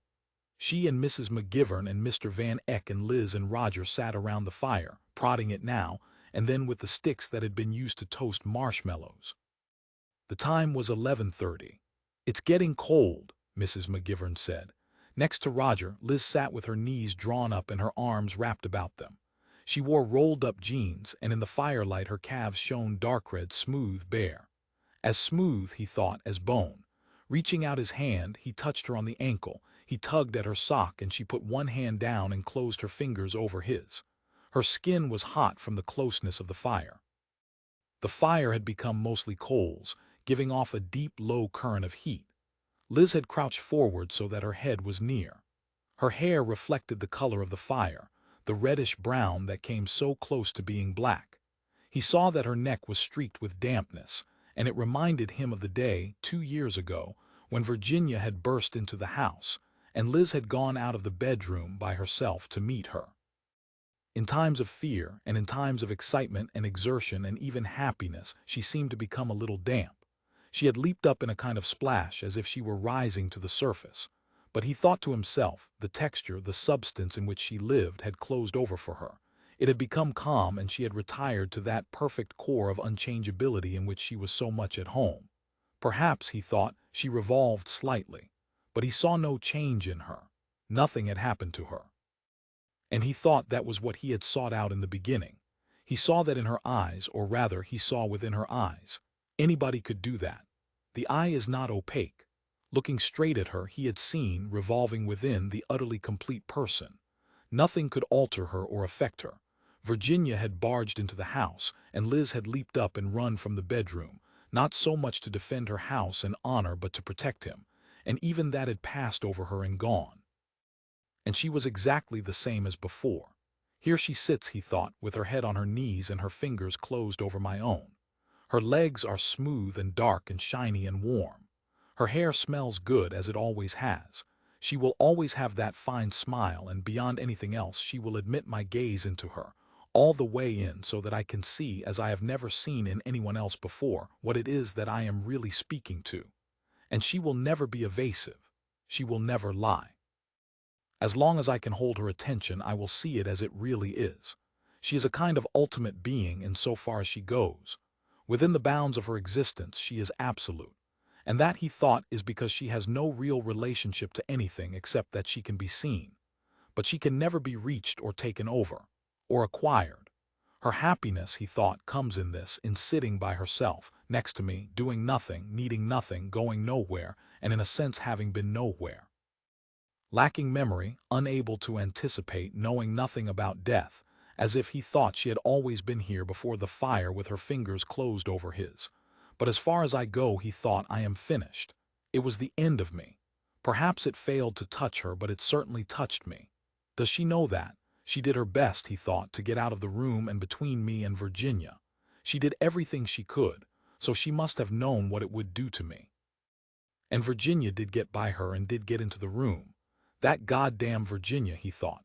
But eventually even Virginia would sicken and die.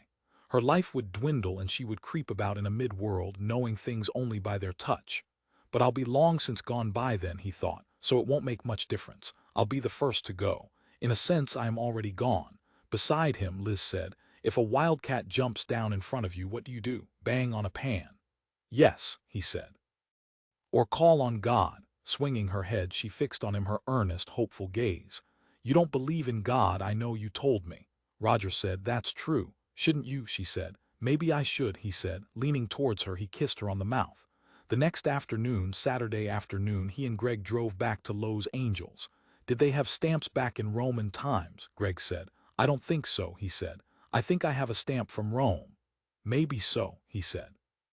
The glare bothered his eyes and he got his dark glasses from the glove compartment, the lenses that clipped over his regular glasses. I didn't feel like coming along on the hike, Gregg said. I don't care for hikes. Why not? He said. Well, once Billy Hogg and I got lost. We were hiking by ourselves. We never told anybody. We were lost 2 hours. Better watch it, he said. We were using Billy's compass. Ahead of the car along the road stood a bunch of Mexican farm workers hitchhiking. They waved their hands at him and he slowed the car a little. She would stop, he said to himself, but he speeded up. The Mexicans swiftly fell away behind. I should have stopped, he said to Gregg. Look, Gregg said, there's more. Another bunch of Mexicans, some of them even out on the road, waited ahead, thumbing rides. This time he slowed more. The Mexicans began running frantically toward the car, and he knew that he had committed himself whether he liked it or not. Open the door, he said to Gregg. Gregg opened the door and the Mexicans bounded into the car, one after another. Behind them, the first group had begun to hurry. Before he could start up the car, they had reached it. By the time he had got them in, there was no room for Gregg. One of the Mexicans swept Gregg up and set him down on his lap. Where are you going? Roger asked the Mexicans. They conferred in Spanish. At last one of them said, Santa Paula. Across the mountains, another said. Okay, Roger said, that's where I'm going. Later, after they had got up the steep curves to the top and were descending on the south side of the range, one of the Mexicans said to him, This is your little boy. Yes, he said. The Mexican patted Gregg on the head. He goes to school, Roger said. Back at Ajay. All the Mexicans beamed at Gregg and several more of them reached out and patted him. Where you going? One of the Mexicans asked Roger. He was a dark young man with a hard, strong brow and nose. His lips were large but not fleshy, his teeth were huge. To Los Angeles, Roger said. You live there? Yes, he said. The young Mexican said, We're going down to Imperial, go down there in winter and work. They all agreed, those in front and in back and the one holding Gregg on his lap. Crops all winter, lettuce. He made a stooping gesture and all the Mexicans groaned. Time to go down there, the Mexican said. Getting to be late. I never been down in the Imperial Valley, Roger said. For the balance of the trip to Santa Paula, the Mexicans told him about the Imperial Valley. After he had let them off, Gregg said to him, They sure all got in when you stopped. They wanted to get over the mountains, Roger said. When he and Gregg reached Los Angeles, he drove to the house and parked. The front door was open, so evidently Virginia or the colored maid was home, probably the maid. He watched the house and presently the maid, Kathy, came out on the porch and shook the dust. Seeing him and Gregg, she waved her hand. Let's go in, Gregg said, shifting around on the seat. Come on, Dad. You go ahead on in, Roger said. His watch read 5:30. Virginia would be home soon. Go ahead, he said. I'm going to drive down to the store. Okay, Gregg said. Goodbye, Roger said as his son hopped out onto the parking strip and started towards the path. Goodbye, Gregg called back. He drove in the direction of the store. A block or so away he parked and sat smoking a cigarette.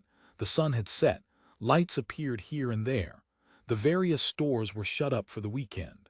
At 6 o'clock he got out, locked up the car, and walked until he came to a gas station. Inside the office, the attendant was making out a lubrication tag. He did not pay any attention as Roger opened the office door and entered. You got any maps? Roger said. What kind? The attendant said. Pirate maps. From the rack, Roger took down a map of California. The other maps were all of Los Angeles. Thanks, he said. He left the station and walked back to his car. Within the car, he spread out the map. Highway 66, he thought to himself. Up to Barstow and then across the Mojave Desert to Needles and then a long grade across the Arizona border to Kingman. And then straight east through New Mexico and then the Texas Panhandle to western Oklahoma as far as Oklahoma City and then north. All the way to Chicago, the car was half his. He had a legal right to take it out of the state. Virginia would never make anything out of that, he was positive, but he realized he needed money in addition. Once he got to Chicago, he could get some kind of job as a repairman, an electrician, or in a factory, the work he was doing now. But he needed at least $300 to get him there. Pulling out his wallet, he counted the money he had. $20, not enough to get him out of Arizona. There is no reason, he said to himself, why I shouldn't take them. In a sense, a very real sense, they are mine. Nobody will stop me because they would recognize that I have a right to be there. The cop said that. Starting up the engine, he drove along the street. The window lights of the store had been turned on and the interior was dark. The salesman, the repairman, Virginia and Sheik and Herb had locked up and left. He made a left turn and drove onto the parking lot beside the store. Parking at the loading dock in the rear, hidden from sight, he stepped out. Then he walked around to the front and unlocked the front door. The store was empty. Everyone had gone home. He locked the door behind him and passed by the counter, through the rear door, to the stock room where the inventory of television sets and stoves and refrigerators in their packing cartons were stored. Table model TV sets, he decided, would be easiest to sell, especially in the towns through which he would be driving. He unlocked the back door to the outside loading dock, and then he picked out the television sets he wanted, those that had been stored behind the others out of sight, and carried them one by one to the car. He filled up the trunk compartment and the back seat. The sets were heavy, and by the time he had finished, his side hurt like hell. My goddamn side, he thought, gasping and trembling. But anyhow, the sets were in the car. At least $700 worth at dealer's cost. If he got less than $100 a set, he would wind up with $500.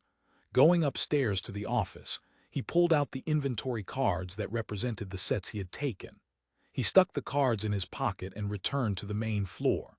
Making sure that he had turned off all the lights, he locked the store up and got into the front seat of his car, behind the wheel. The car, when he drove out of the parking lot, seemed sluggish from the weight of the sets. "It'll get lighter," he said to himself, "by the time I get there."